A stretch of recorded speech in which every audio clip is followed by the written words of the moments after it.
Welcome to Fiction Audiobooks. If you enjoy the content, like and subscribing would be greatly appreciated. If you have any recommendations for novels, comment below.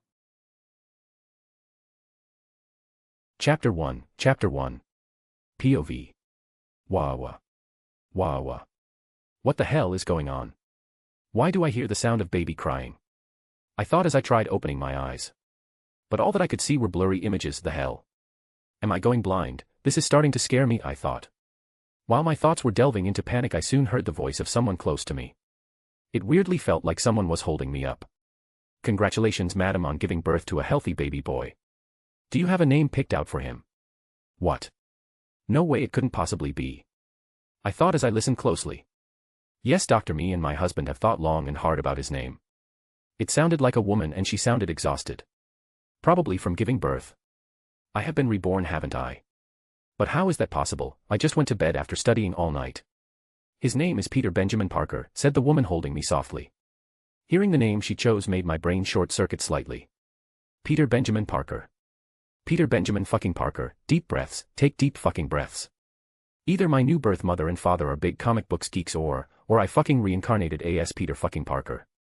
Spider-Man baby wah wah. As soon as these thoughts enter my head, the sound of baby's laughter could soon be heard. He. Oh, it looks like he really likes the name very much, don't you think so, honey? Said whom I assume is my now new mother. The voice of a man soon appeared answering the question. Yeah, he sounds like he's going to be a very happy child. I can already expect great things from him. After all, it looks like he's going to have my good looks. Ha. Richard, he was just born, he still doesn't look like either of us. Give it a few weeks then say that. I don't need to wait, Mary, I just got this feeling. Hearing their names just keeps cementing the fact that I have been reborn. I wonder what happened to me, and it's not like I'll be missed. I bet those abusive assholes are probably just shrugging their shoulders at my death. The more I thought about my predicaments, the more tired I got, and soon I couldn't hold out for much longer and quickly fell asleep. Third person's POV.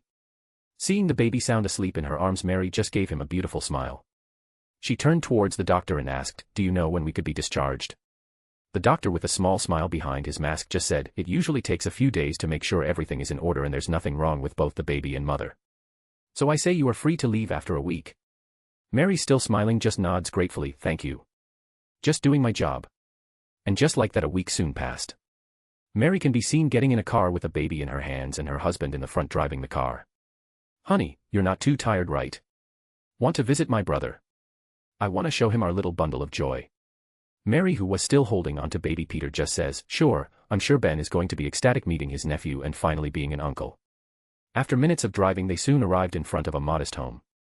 They went and knocked on the door, and out came a couple. As soon as the couple saw them, their face just showed pure happiness. The woman then went and hugged Mary.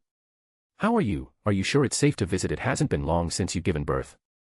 Mary just smiled at the woman's concern as she said, "I'm fine, May, you don't have to worry about me." The woman, who is now known as May, lets out a sigh of relief before looking and petting the baby in Mary's arms, and this must be little Peter, he's just adorable. May's husband, who is Richard's brother, came and started carefully touching the baby. "Hey little guy, from now on you can just call me Uncle Ben, alright?" May just jokingly slaps Ben's arm. "He can't understand you, you big doofus." He's got that intelligent look from Richard. "I'm sure he understands me perfectly. Isn't that right, little guy?" And just like that, they started their little dinner celebration, welcoming Peter into their lives. Peter's POV. It's been a week since I have been reincarnated as Peter Parker, and I can't say it's been that bad. Apart from barely being able to see or have control of my limbs, everything has been going perfectly fine. Do I miss my previous life? I can't say I do. Maybe it's because of my excitement of being able to experience a new life, or maybe it's because I didn't have a strong emotional connection with my previous parents. I guess I have to wait and see until my shock subsides. But I know with 100% certainty I won't miss my parents. They were abusive and manipulative assholes. If I would get just one wrong answer, they would beat me until bruises formed all over my body.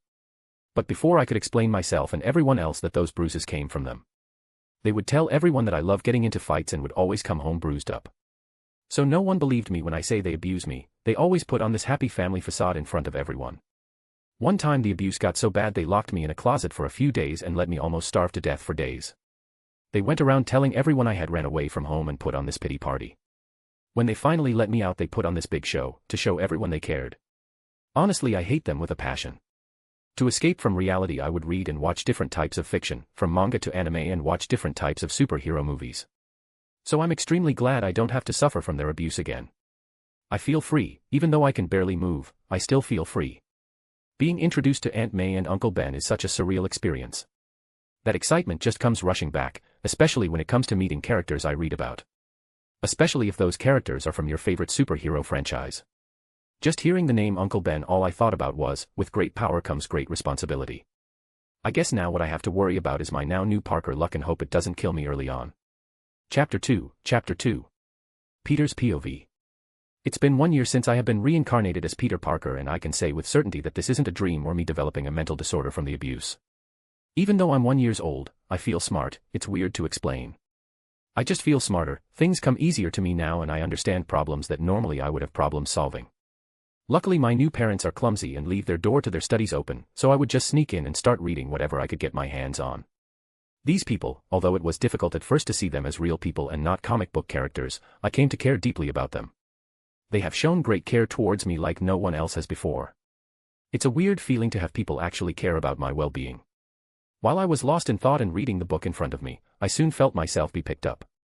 I turned to look at who it was my father. I see my little genius is trying to learn. Richard went and picked up and looked at the book I was reading and started examining it. Once he saw it was a book about biology, he put an awkward expression, "Isn't this a little too advanced for you?" I just shrugged my shoulders. "I don't know, Daddy, it seems pretty simple. God, I can't believe I just called another man Daddy. Kill me." My new father just looked at me with skepticism, not believing what I said. After all, who would believe that a 1-year-old would be smart enough to understand? The years just kept coming and going, and I was soon 3 years old. When I turned 3, both Mom and Dad spent less time in the house but more time at work. It turns out that they are the leading scientists in Oscorp. And their leading research is about enhanced spiders, enhanced with the super soldier serum or SSS. As I saw it in their notes. Whatever they have been doing, it looks like they are close to a breakthrough and are very busy at work. Sometimes it would take weeks for me to even see them. Not that I mind, since I mostly spend it with Aunt May and Uncle Ben. But it's still kinda disappointing that I don't get to see them very much. After all, I did come to see them as my real mom and dad.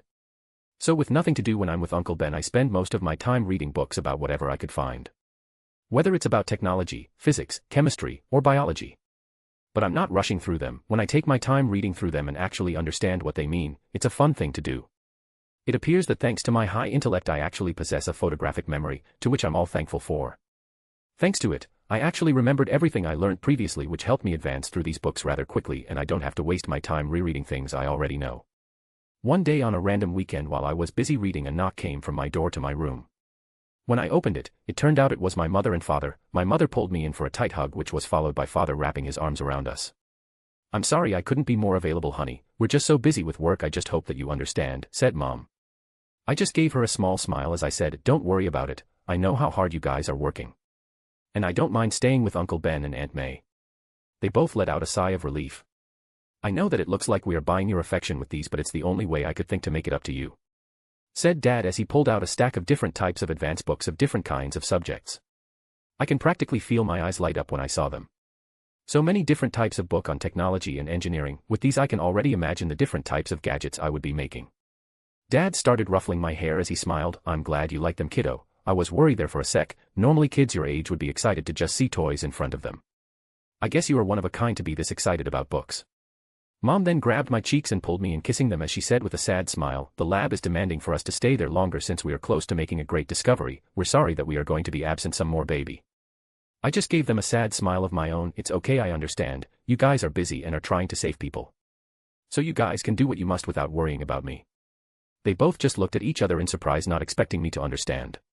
It appears that to them, I'm just book smart and not socially smart. Which I can understand, since I'm just 3 years old. Although reluctantly, they said their goodbyes as they went back to work in their office, which Oscorp has provided them. They continue coming and going until I was 4 years old, when they came almost practically rushing through the front door of Uncle Ben's house. It was the middle of the night and I was watching everything from on top of the stairs, hidden so they wouldn't spot me. "Ben, please take care of Peter, okay? I'm sure he'll understand when he's older. He's a bright boy after all," said Dad with a hand on Ben's shoulder. "Are you kidding me, Richard? The boy's only 4. You're practically abandoning him." Uncle Ben softly yelled to not wake me up, but it's too late as I was watching everything. "Ben, we have no choice. If we stay here and stay close to Peter, they will get to him and use him against us. I don't want my boy to live a life of a hostage his whole life. We have no choice but to go into hiding." Uncle Ben was practically fuming at this point while Aunt May was at his side trying to calm him down. The hell you mean you don't have a choice? There is always a choice. You could go to the police if they are threatening you. Mom with tears in her eyes stood between them. We wish it was that simple, but we are against people that are above the law. They would do everything in their power to make sure we suffer. And so you guys don't get involved, we have to leave. Uncle Ben just stood there staring into their eyes and all he saw was their helplessness. While sighing he asked, all right. But what about Peter, aren't you at least going to say goodbye? They both hung their head low in shame until Dad spoke up. We wish we could, but I believe if we see him it'll be impossible for us to say goodbye to him. Mary, not wanting to hear this anymore, grabbed her luggage that were already packed and started leaving while saying with tears running down her face, I'm sorry but we have a plane to catch. The world around me froze for a few seconds. A plane to catch. They're going to die. I have to save them. How? My legs moved on their own and started sprinting down the stairs. When I reached them my hands were on their luggage stopping them from leaving. While practically screaming through my sobs, please don't leave, you're going to die, if you leave I am never going to see you guys again. Please don't go. I have a bad feeling about this. You're going to die. Pity, they're looking at me with pity. I'm trying to save them and they just look at me with pity. Mom just crouched down and got on her knees, which was followed by my father. They both wrapped their arms around me and started crying while repeating the phrase, we're sorry, like a broken record.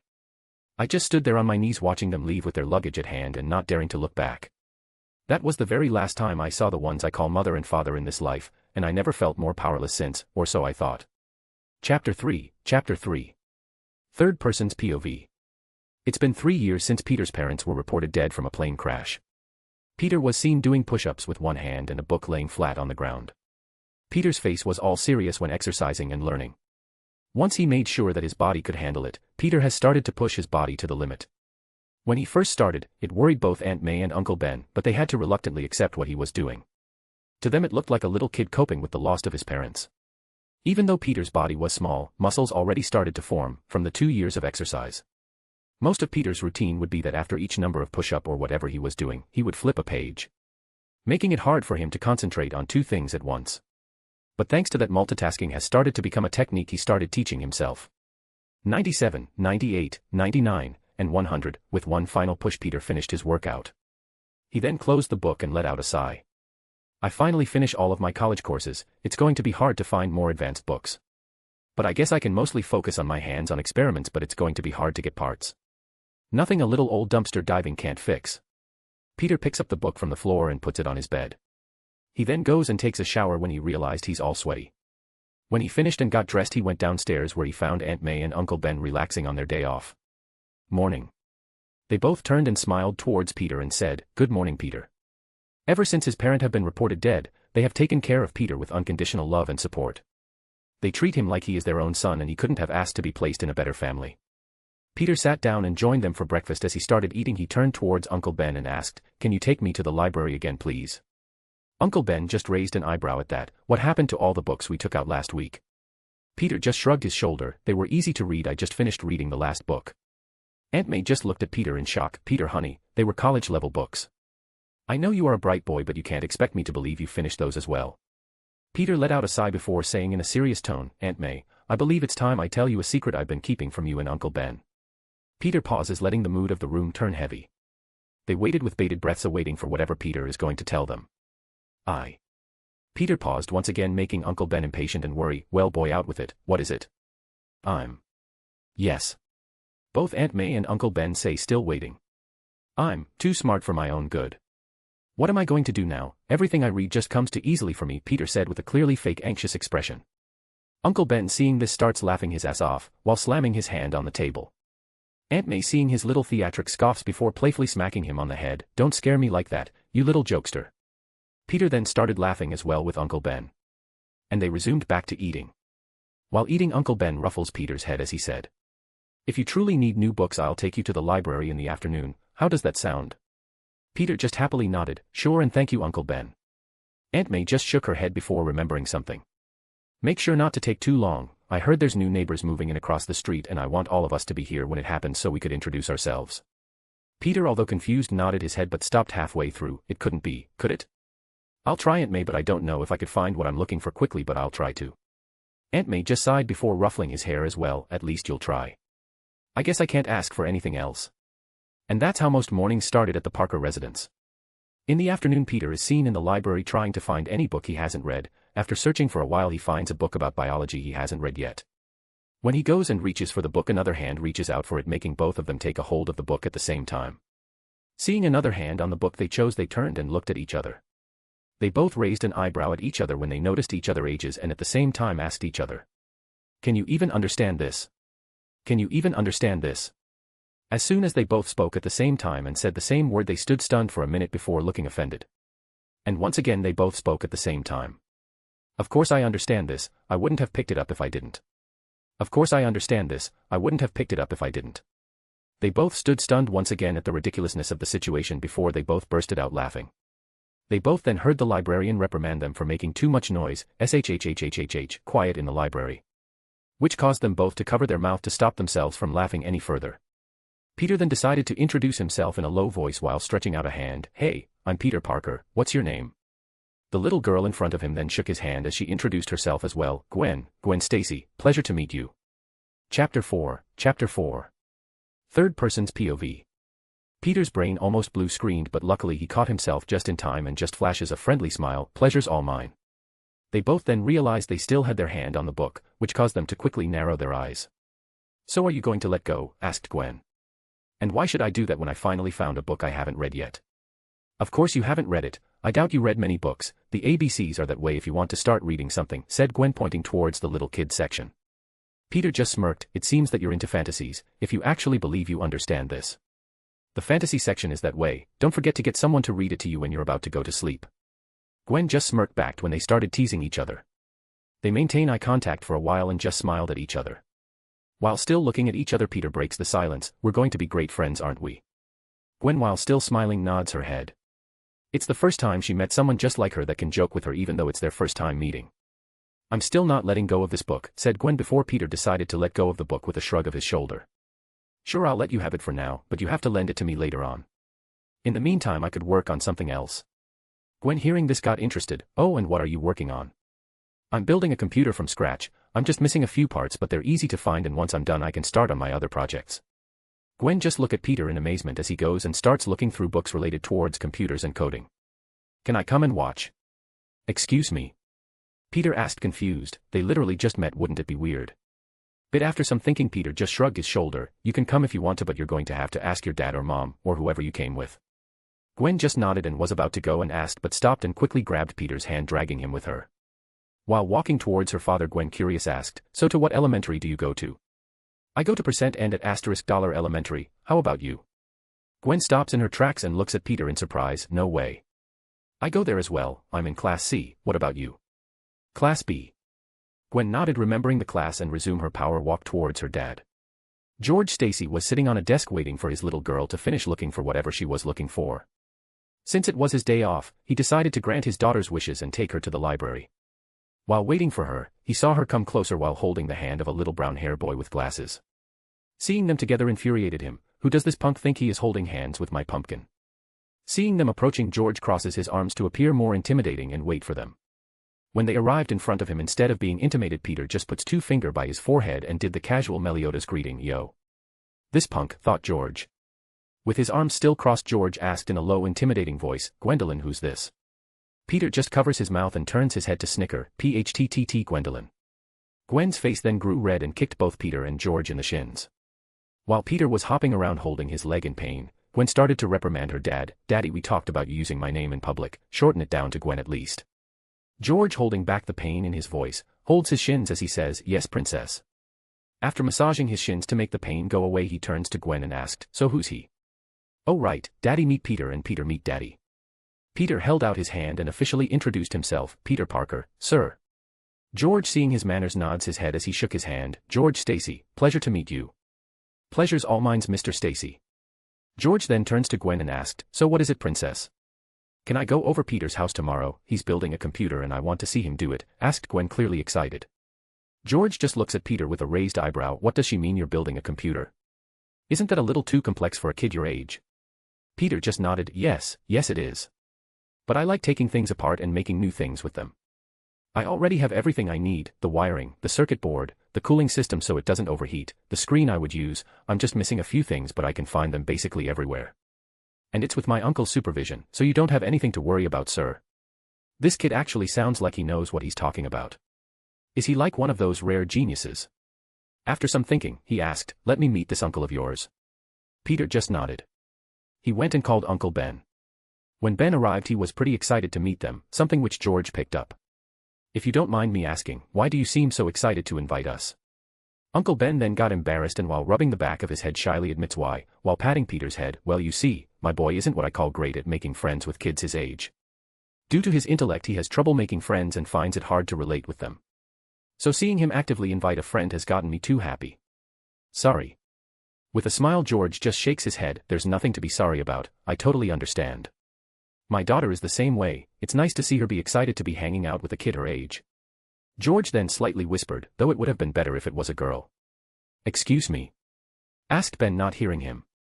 George just shook his head, it's nothing to worry about, but I hope you can let me supervise what they're doing after all it's pretty dangerous. Ben just nodded with a smile, I wouldn't have had it any other way, so tomorrow. George just nodded his head, tomorrow. Peter just sighed when he heard them finish discussing their plans while Gwen was pumping her fist in excitement. Peter then turned towards Gwen and said, well I'll see you tomorrow. You have the only book I haven't read it and I need to find the missing part since you're coming tomorrow. Bye. Gwen just waved her hand and with a smile just said her goodbyes as well. Peter approached Uncle Ben and said, we can leave. They don't have anything I need and I already read everything I needed here. Uncle Ben nodded and left with a smile. It looks like he was worried about me making friends it seems. Sorry Uncle Ben but I just can't seem to relate to any of them, Peter thought while looking at how happy he got. And with that Peter left the library meeting an unexpected encounter. Chapter 5. Third person's POV. Aunt May was surprised when she saw that they returned earlier than expected. Uncle Ben then started to fill her in on what happened and how Peter invited a friend over tomorrow. Aunt May started to get excited as well and took Uncle Ben to go shopping with her so she could start making all kinds of food for tomorrow.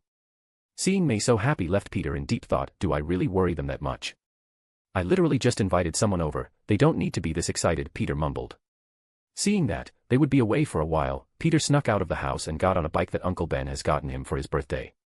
Peter started going through the garbage of buildings that had a lot of machinery in store. He would go in the back and take apart the things people threw away and kept the parts he needed. He would put them on his backpack that he brought and search for more. He then looked at the time and realized that Uncle Ben and Aunt May would be home any minute now, so he started pedaling really fast making it home just in time. Sneaking in, he threw everything he collected in his room and went and washed his hands. After a few minutes Uncle Ben and Aunt May returned with bags of groceries. We're back, yelled Uncle Ben as he entered. When they returned, Aunt May went straight to baking but it wasn't for tomorrow, it was for the neighbors that were moving across the streets. Peter, do you want to help me bake a pie for the neighbors that are moving across the streets? Peter just shrugged, no harm in helping I guess, sure why not. He yelled from his room and came down to help Aunt May. It took close to an hour but thankfully everything came out great. When she was finished with everything May took a hold of both Peter and Ben and dragged them across the street and in front of the neighbor's house. Which you can tell were still settling in. They had boxes outside arranged to be moved inside. Aunt May went with a pie in hand and knocked on the door. Out came a woman with short red hair and two girls peeking behind her. One of the girls was slightly older than Peter while the other one was the same age. They all then started to introduce themselves. Peter did his usual two-finger greeting, yo. Name's Peter Parker, what's yours? Peter asked the girl the same age as him. The girl shyly nodded at his introduction and said, Mary Jane Watson but people call me MJ. Seriously, is this like an intervention, first Gwen and now MJ? Please be Black Cat next, I don't know what higher existence is out there but please let it be Black Cat. Well it was nice meeting you MJ, said Peter while thinking about who else he could possibly meet. It was nice meeting you as well, said MJ shyly. Aunt May then handed them the pie, which they took with gratitude and after their introduction they said their goodbyes. They seem nice, said May as they made their way to their house. Everyone seems nice to you, Aunt May, said Peter. Uncle Ben just chuckled at that. When they arrived Peter went to his room and started to organize everything and taking them to the basement, where he keeps all of his tool and devices. Some things in there aren't meant to be revealed so he keeps them hidden in a floorboard underneath the basement. Peter already started making gadgets towards when he would become Spider-Man.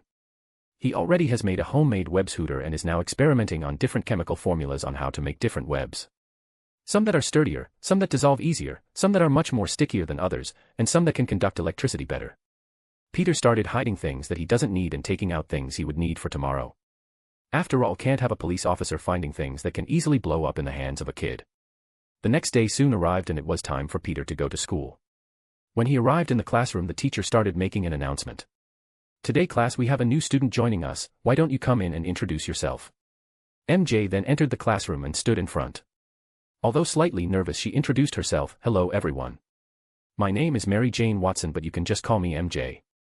After her introduction, the teacher made MJ sit on the only empty seat, the one next to Peter. As soon as she sat down, Peter turned towards her and said, well, it looks like we're destined to be neighbors no matter where we go. Which caused her to start giggling. And that's how they spent most of the day until lunchtime. During lunchtime, Peter managed to find Gwen reading her book. Peter just sneaked his way behind her and asked, what are you reading? Causing Gwen to jump up in fright, my God, you almost gave me a heart attack. Peter just chuckled, sorry, couldn't help it. So what are you reading? She showed Peter the cover of the book. It was the book which caused them to meet. I see, anything you find interesting. Gwen then got excited and started talking about all the different things she learned and how she thinks she can help a lot of people with this knowledge. Peter just nodded and said his piece, and understanding of it making Gwen happy. To her, she found a kindred spirit, who shares the same interests as her and actually understands what she's talking about. They went on to talk about different topics of biology and their development, etc. All the way through lunchtime. Gwen, although dejected that lunch ended, said her farewells, I'll see you later at your house. Peter just nodded and went to class as well. Chapter 6. Third person's POV. When school ended, Peter found Gwen waiting outside for him with her father in his cop car. When he approached, George lowered his car window and said, get in, kid, I talked to your uncle, I told him I would pick you up and bring the both of you to their house. Peter just bowed his head slightly, thank you, Mr. Stacy.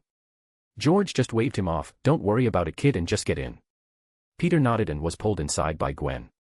While they were making their way towards Peter's house, Gwen asked, so did you get everything you needed? Peter nodded, yeah, I got everything, I just need to assemble it all together. You can help if you want, it's not that hard. Gwen with shining eyes turned towards Peter and excitedly asked, really? Peter just nodded, yeah, I'll be sure to guide and help you in putting it all together. Gwen just grew more excited with every passing second. When they arrived, Peter knocked to warn them that they got visitors. I'm home, Peter yelled out. I'm in the kitchen, honey, yelled Aunt May back. Uncle Ben, who was nearby, welcomed both of them inside. He shook George's hand and thanked him for bringing Peter. Aunt May then appeared and introduced herself, which was followed by George and Gwen to introduce themselves as well. Peter then took a hold of Gwen's hand and led her to the basement, with George and Ben following close behind him. George and Gwen were shocked when they saw Peter's station. There were electrical parts everywhere with tools all over the place of different kinds. Peter turned towards Gwen and asked, let's get started, shall we?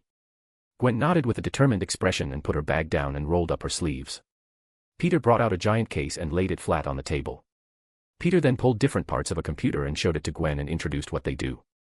Like a motherboard, a CPU, different wirings, a circuit breaker, a cooling system. Peter instructed Gwen into putting everything where it goes and in what position to put everything. When they were finished, Peter went and got 2 screws and bolts and handed one to Gwen. They both started to close the casing, completely finishing the actual computer. Now it was time for the monitor. Peter turned towards Ben and George, who were watching everything in amazement, and asked them, Uncle Ben, can you bring out the old TV that we don't use anymore, and can you help him out please, Mr. Stacy? They both nodded as George followed Ben. They both then soon came down carrying an old box TV and put it in front of them. Peter, with the help of Ben and George, started taking apart the TV. When everything was taken apart, Peter started turning it into a computer monitor. Luckily, during one of his old dumpster diving adventures, Peter found a keyboard and a mouse. Although they were broken at the time, Peter took his time fixing them just for this exact moment. Peter and Gwen then started to connect everything together, the PC, the monitor, the keyboard, the mouse. Everything looked like it was brand new. Peter just looked at it with pride. He grabbed the cord and connected it to the outlet, hit the power button. Gwen hit the power button and waited with anticipation. The only sound that could be heard in the entire basement was the sound of the computer charging itself up. Everyone awaited with bated breaths. The monitor screen then lit up and a loading screen appeared. Seeing the loading screen appeared, Gwen jumped up in excitement.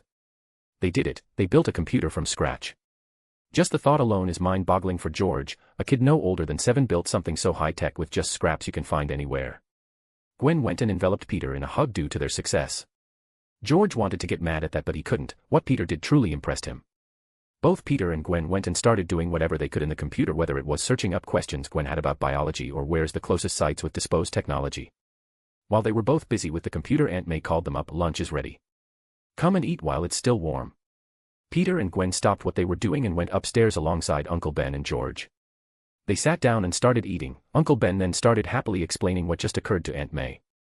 Gwen, wanting to spend more time with Peter, asked her father, "Can Peter come over to our house later on?" George just smiled and patted her head. He looked at Uncle Ben and Aunt May for confirmation, to which they nodded their head expressing their permission. "Sure, honey," said George. After they finished, both Peter and Gwen went back downstairs and started researching different kinds of information. While researching, they started to share their interests. I like martial arts. I'm going to ask Uncle Ben if he can sign me up for classes. I prefer dancing. It's a nice feeling being able to express myself with moves. Did you know there's martial arts with dancing mix into it? This grabbed Gwen's attention, really. Yeah, the one I'm talking about even have many acrobatics moves. So you need to be really flexible to do it. Dancing and gymnastics were one of the few things Gwen really enjoyed. So hearing there's a martial art dedicated towards them really caught her interest. What's it called? Peter just went on the computer and searched up capoeira and showed her all the different types of moves. Gwen just looked at everything in fascination. Do you think my dad would let me go to some of their classes if I ask? Peter just shrugged his shoulder. You'll never know until you ask. Gwen nodded with a determined expression, and just like that they spent the rest of their day looking up everything they could think of. Chapter 7. Third person's POV. And just like that the years passed by like nothing. For the most part, in order to gain money, Peter has become a handyman of sorts for their neighborhood. Anytime someone needs something fixed, they know that Peter is the one to call. Making him richer by each repair, thanks to the extra funds, Peter was able to take mixed martial arts classes. Although Aunt May and Uncle Ben were reluctant at first, they finally decided to allow it when Peter kept pleading to them. With the leftover funds, Peter was able to buy more equipment, upgrading his computer's storage and processing power. His computer is so advanced that it wasn't anything like anyone has seen before. His inventions were ahead of the time's current technology. Now about his relationships, Peter and Gwen have become almost inseparable. They were always seen together enjoying their time with one another. Their little group expanded when MJ joined them in middle school and they grew closer. MJ even got into the habit of calling Peter Tiger. When they started hanging out more, Harry Osborn soon joined the group. Although Peter was a little apprehensive at first due to what he knew, he came to still view Harry as one of his closest friends. It turns out that this Harry wants to be an environmentalist just like his mother and wants to heal the planet. Unfortunately, Harry's mother soon passed away due to her hereditary disease. It truly was a sad day for Harry. Luckily he had his friends with him. Peter, Gwen, and MJ went and expressed their condolences and support to show that they were there with him. Peter and the rest of his friends were now 12 years old. 5 years has passed since they all started to become closer. Peter can be seen riding his bike with Gwen by his side. They are making their way towards Harry's house to have a meeting with his father. They both arrived and knocked on the door, to which a butler answered the door. "Good afternoon, Mr. Parker. Miss Stacy, how can I be of any services to you today?" "Yo, Sebastian. Is Mr. Osborn here today?" "We have something we want to talk to him about," said Peter. Gwen just greeted the butler. "Good afternoon, Sebastian." Sebastian just nodded as he replied, "The master is in his office working currently." Peter nodded and asked, "Can we talk to him? It's business related." Sebastian just nodded once more and went to inform his master. After a few minutes, Sebastian comes and says, "Follow me." Peter and Gwen look at each other before following him to Norman's office. Once inside, Peter reaches for his bag and presents his research and findings to Norman. Norman looks at it with a raised brow as he starts examining the paper. After a while, Norman looks impressed. "This is genius. And you're telling me the two of you worked together to create this?" Peter and Gwen just nodded their heads seriously. "We developed these antibiotics with the sole purpose of eliminating anything that's not beneficial towards the human body. We found a way for them to last longer inside the body without it being harmful, and we were wondering if you can patent it," explained Peter. "Our search paper on everything we discovered is also in there, and we were wondering if you would be willing to publish them." "Since you know what to do and how to get it done," said Gwen. "We also discovered new antibodies we could use. Compared to the 15 available, we discovered that there's 63 different types. Everything we discovered and learned is in there," said Peter. Norman then put on a pondering expression. $500,000 annually for the both of you. This could save many lives. Thank you for bringing this to me and entrusting me with your important research. I'll make sure to spread your names and showcase what you two have accomplished." Both Peter and Gwen went wide-eyed when they heard that number. They both just looked at each other with their mouths wide opened. Norman just chuckled seeing their expression.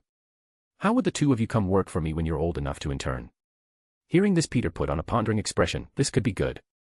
I'll be able to make money, and I would be able to keep a close eye on potential future villains. Most of them come from Oscorp themselves, but I can't forget the worst villain of them all. Even though I'm acting all nice. This man is the one responsible for killing my parents. I don't blame Harry or even possess an ounce of hatred towards him. The sins of a father shouldn't be passed down towards the son. No, my hatred is towards Norman, but no one needs to know that. So I'll just play the nice kid card, plus he can be of use. His money is important, so while he works his ass off, I could, let's say, potentially extort his money slowly.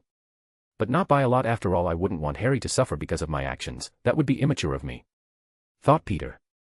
Before Gwen could happily accept his proposal, Peter intervened. Could you give us time to think about it? This is a very important discussion after all. It's about our future. Norman nodded happily with a smile while looking towards them. Wait, where can I send you your paychecks? Asked Norman. I doubt you kids have bank accounts. We thought about that actually. We have custodial accounts that's managed by my uncle and Gwen's father, explained Peter.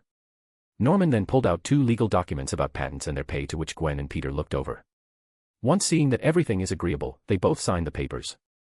Peter and Gwen then gave him their bank information, to which Norman used and sent $500,000 towards each account. With Uncle Ben, he soon received a message on his phone. He looked at the phone and spit out the coffee he drinking, startling May. PHTTTTTT, did they rob a bank or something? What the hell did those kids do? May at this point was freaked out. What happened? Why are you so shocked? With shaky hands, Uncle Ben shows the message he received to May. May almost fainted on the spot when she saw it. With shaky hands she covers her face as tears coming down her face. He's a criminal. The boy I raised with love has become a criminal. George was lazily reading a newspaper when suddenly he received a message on his phone. When he saw the numbers, he counted to make sure he wasn't seeing things. He lost count on how many times he recounted those zeros.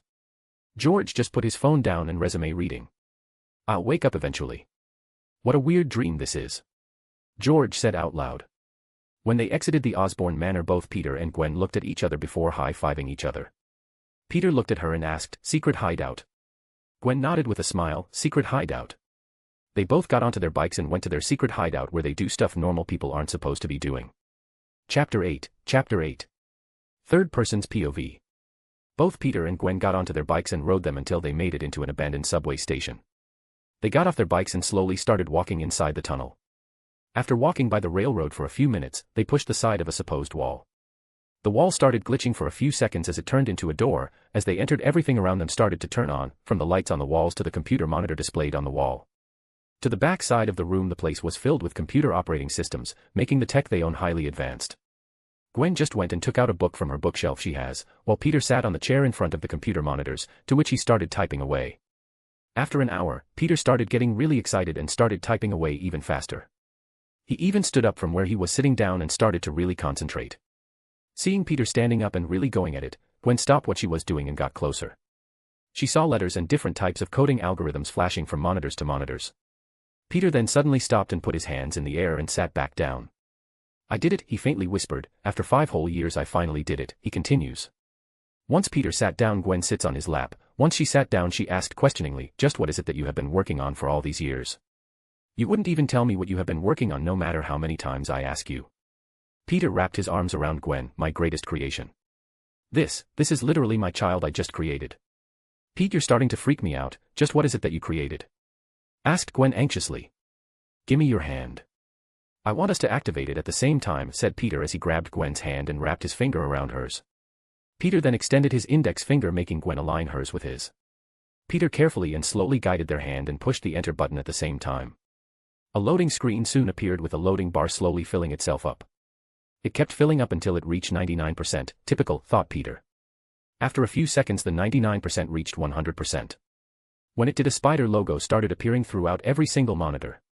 When Gwen saw this she just sighed before saying, "We really need to get that brain of yours checked out. What is up with you and spiders? Don't get me wrong, the logo is cool and all, but does it have to go on everything? I wouldn't even be surprised if the underwear you have on has a spider logo. My obsession with spiders isn't that bad and it's not on everything," Peter said, defending his case. A voice of an emotionless woman was soon heard. "ARACHNID is now online and is ready to serve." Gwen just turned her head and gave Peter an unamused expression. Peter's face turned red and just looked away. Clears throat. "In my defense, I thought of the name first before making the logo, so you can't blame me with that one," Peter said, defending himself. "I get that Arachnid is an abbreviation, but what does it stand for?" The name Arachnid soon appeared on the monitor in front of them, showing the letters going down, and started showing Gwen what it stood for. A. Uto.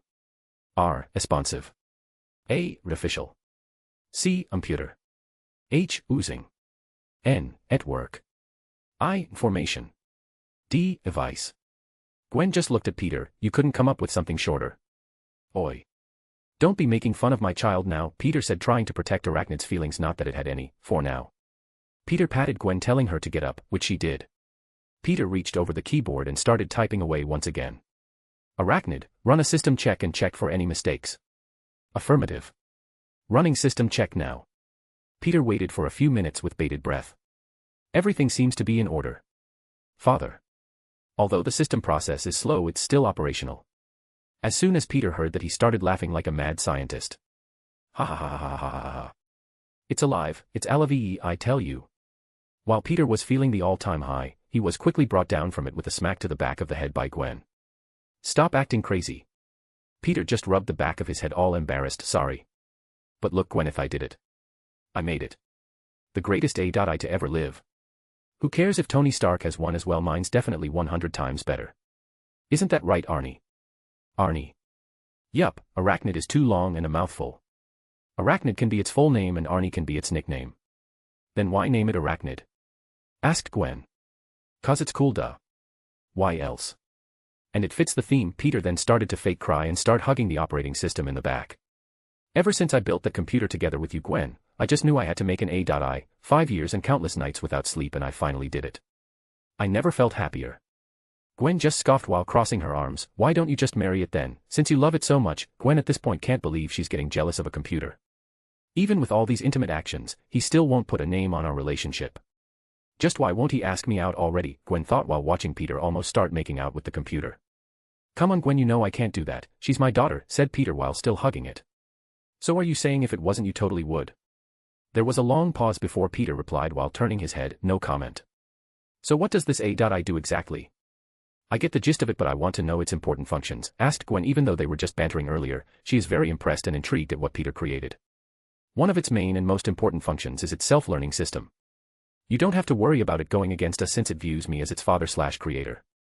It has our best interests at heart. It has access to the whole world's internet. The more I upgrade this baby, the better it'll be. It can come up with its own ideas, hack into nearby devices, search for information in a nanosecond, and so much more, Peter explained, excited about his creation. With this, our research is going to become so much easier and our lives are going to become so much better. I just know it, said Peter. Peter then sat back down and continued typing away at his computer until late in the afternoon. Chapter 9. Peter's POV. After I finish setting everything up, I look at the phone I made in my hands and asked out loud, how is it, Arnie? Can you have access to my phone? A spider logo then appeared on the screen and the voice of Arnie was soon heard. I still have access to my main functions and I'm fully operational. I'm always ready to serve. I nodded at that. That's good. I then realized what time it was. Shit, Gwen, it's late, we have to go home unfortunately. I also added Arnie to your phone. Your position to her is second only to me. So she will see you as someone very important. Gwen stopped what she was doing and checked the time. You're right, Dad is gonna kill us if we get home this late. Heh, I can already imagine him freaking out over the money we earned. Hearing this, I immediately started freaking out. Uh-oh. Gwen looks at me with concern. What do you mean, uh-oh? We got too excited about the money and our discovery that we forgot to tell them. When they get the notification of the unexpected and unexplained amount of money, they're going to be freaking out. Gwen's eyes went wide in shock. Shit. Shit, indeed. We both just looked at each other before grabbing what we came with and running out of the hideout. We both got on our bikes and quickly pedaled ourselves out of there. While escorting Gwen home, I took out my phone and commanded my brand new AI, Arnie, put the hideout in disguise mode. Affirmative. I didn't even doubt it, that it did what I told it. After all, I made it. The lights and everything else should be powered down, the light-based projection should be covering everything. We quickly arrived in front of Gwen's house. She came and kissed me on the cheeks, which just made me blush. She then ran inside, probably embarrassed, or probably so her father doesn't freak out. I would never know. When I saw she made it inside, I started pedaling away and made my way towards Aunt May and Uncle Ben. While I was riding my bike, I thought about the kiss. Am I weird for liking it? We're both 12, so it shouldn't be weird. But I'm mentally older. God, I can of course tell she likes me. I'm not that dense that I couldn't tell she has feelings for me. But I'm hesitant because of my mental age. Hope there isn't an interdimensional FBI that goes after reincarnators.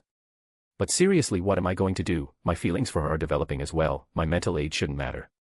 This is a new life for me. I am now Peter Parker, a 12-year-old boy from Queens, and the future neighborhood Spider-Man. I feel like I'm overcomplicating things that I shouldn't.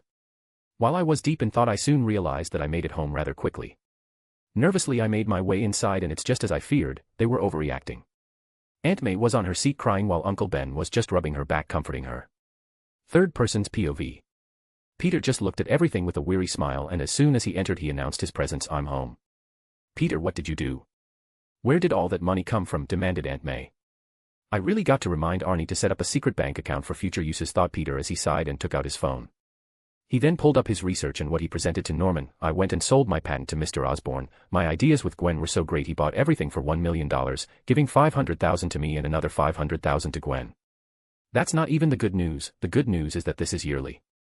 Due to how much these would sell, Mr. Osborn thought that it was a reasonable price. So now every year Gwen and I would be receiving $500,000 yearly. So you guys don't really have to worry about money as much. I know how much you guys are having difficulty paying the bills, so I thought I would help you guys out and just invent something. And here we are." Silent tears just kept pouring down Aunt May's face, while Uncle Ben got up and pulled Peter into a tight hug. "Our bills isn't something you should be worried about. A kid your age should just be worried about having fun in school. I want you to promise me something. I want you to promise to stop worrying about things an adult should be worried about and just have fun." "But..." Peter started protesting, but Uncle Ben just cut him off.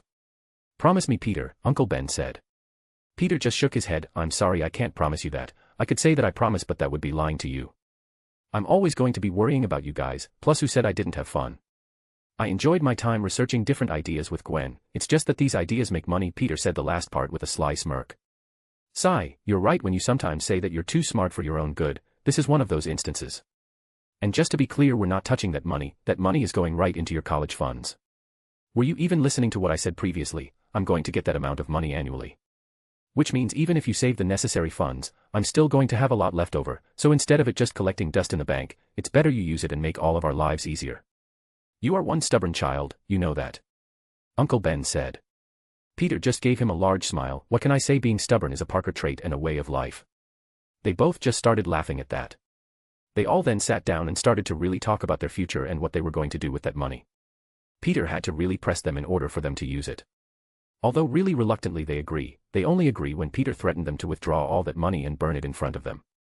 They just continued discussing all the way onto the night, where they all had dinner and went to sleep.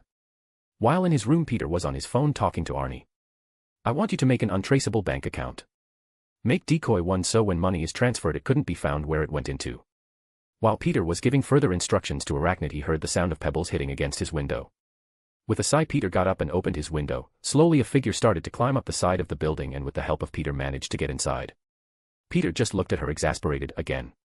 The figure just nodded with her head slightly down. Peter just sighed before patting her head. "MJ, this is the third time this week that your dad has gotten violent when drunk. I'm seriously about to go there and do something myself." MJ just softly whispered, "Can I stay the night?" Peter just scoffed. "Why are you even asking me? You know the answer to that is always yes. But I swear, MJ, if I ever see you with a bruise." Peter didn't finish his sentence and let the threat hang in the air. MJ did understand the message though and just smiled softly at Peter's concern. Peter just went back into bed, as MJ followed him and went to sleep while snuggling close to him. Peter just looked at her hugging him and silently sighed before going to bed as well. Chapter 10. Third person's POV. The next morning, Peter woke up and helped MJ get down the window so she could go back towards her house. Peter just watched her get inside with a sigh. Peter then went and did his daily routine, his daily exercise with an increase of numbers, his daily reads and overlooking everything with Arnie. When he was done he went and had breakfast with Uncle Ben and Aunt May. After they finished having breakfast, Peter went and got on his bike. He went across the street and knocked on MJ's house. It was her mother that answered. "Good morning, Mrs. Watson," greeted Peter. Mrs. Watson just smiled and ruffled Peter's messy dark brown hair, and "A good morning to you, Peter. Just wait a few seconds, MJ is almost done."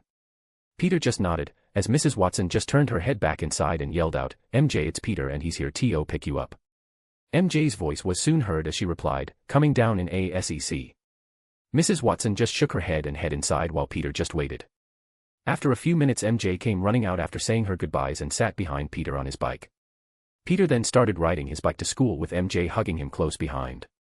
When they arrived Peter just went and locked up his bike as he went towards his friends. And that's how he spent the rest of his middle school years.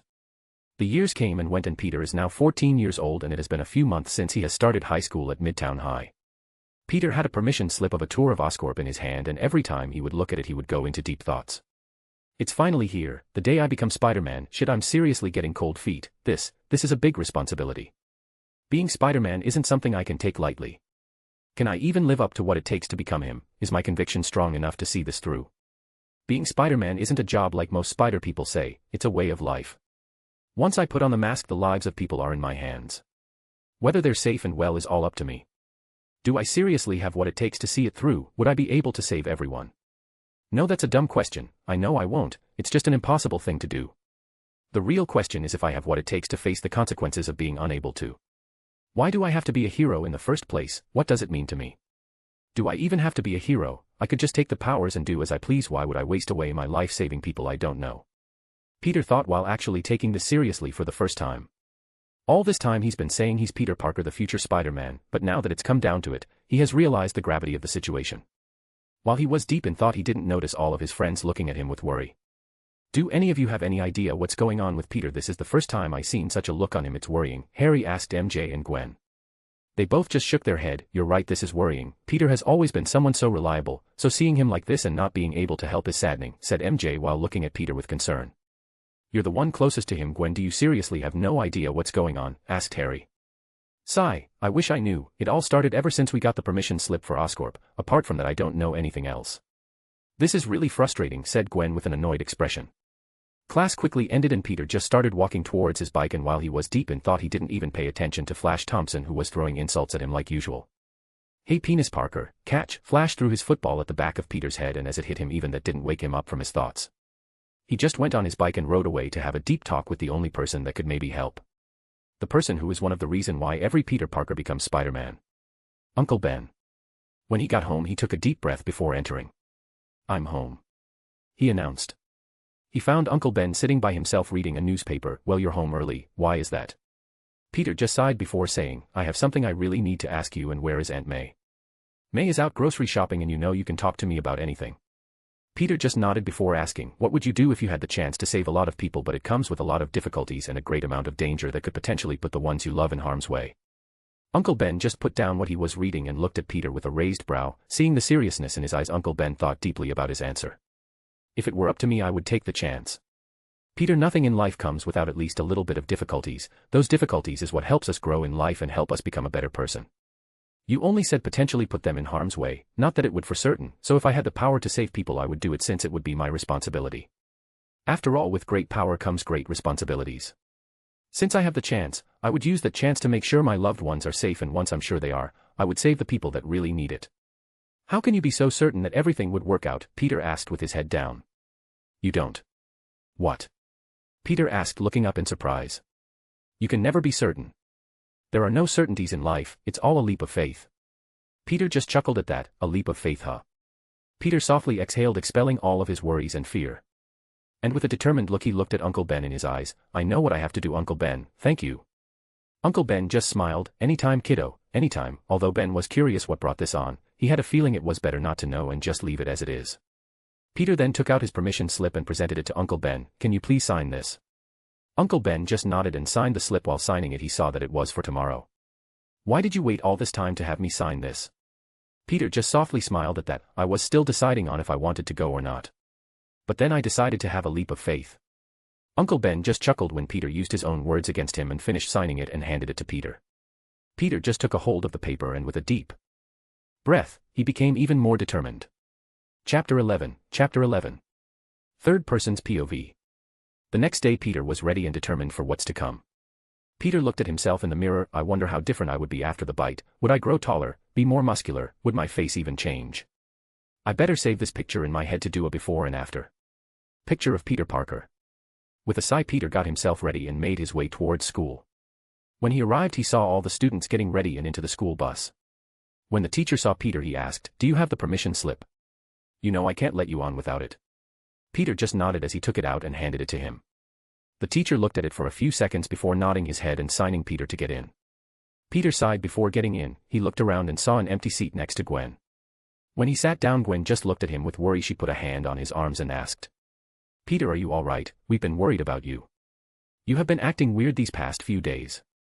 Peter just gave her a reassuring smile. I'm fine now, the usual typical teenager stuff, almost went through a midlife crisis.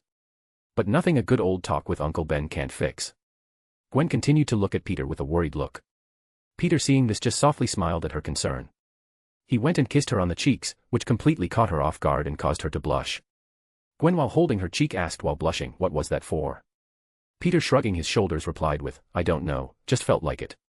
Flash, who saw what just happened, smirked before shouting out loud, "No way, Penis Parker has a girlfriend, he just kissed Gwen Stacy." "What, never seen two people kiss before, Flash? Your mom and dad probably don't love each other then," Peter replied. "Huh. What was that, you fucker?" said Flash, enraged about Peter's response. However, before Flash could do anything else, the teacher got on the bus and calmed down all of them. All right, that's enough. In your seats everyone and buckle up." Everyone did as he said, and with that the bus started moving and made its way towards Oscorp. When they arrived, they were told to stand in line while the tour guide comes and shows them around. A black-haired woman of Asian descent came with a clipboard and introduced herself. "Good afternoon, students. Today I'll be your tour guide. My name is Cindy Moon, and I hope you enjoy your time with us." While Cindy Moon was showcasing all of the research going around, Peter looked at everything carefully. Due to this, he didn't notice Gwen looking over him with worry. Ms. Moon then brought them over a closed door and said, "In these room is an exhibits for spiders. We aren't allowed to go in due to the danger, but we are allowed to look from out here through the glass." Everyone just looked at everything mildly impressed, but to them it wasn't anything interesting. Now come and follow along onto our next project. This one is about lizards and their ability to regenerate and grow back their limbs. While the rest of the class followed, Peter stayed behind. Once he saw everyone walk ahead, he slowly walked backwards into the spider exhibit. What he didn't notice, however, was that he wasn't the only one that stayed behind. A figure who saw him stay behind decided to do the same to see what he was up to. Once he was inside, he saw webs everywhere with spiders crawling all around. His eyes then landed on a specific spider, and something just seems to call to him. This spider was different from the usual blue and red one that gave the original Peter Parker their powers.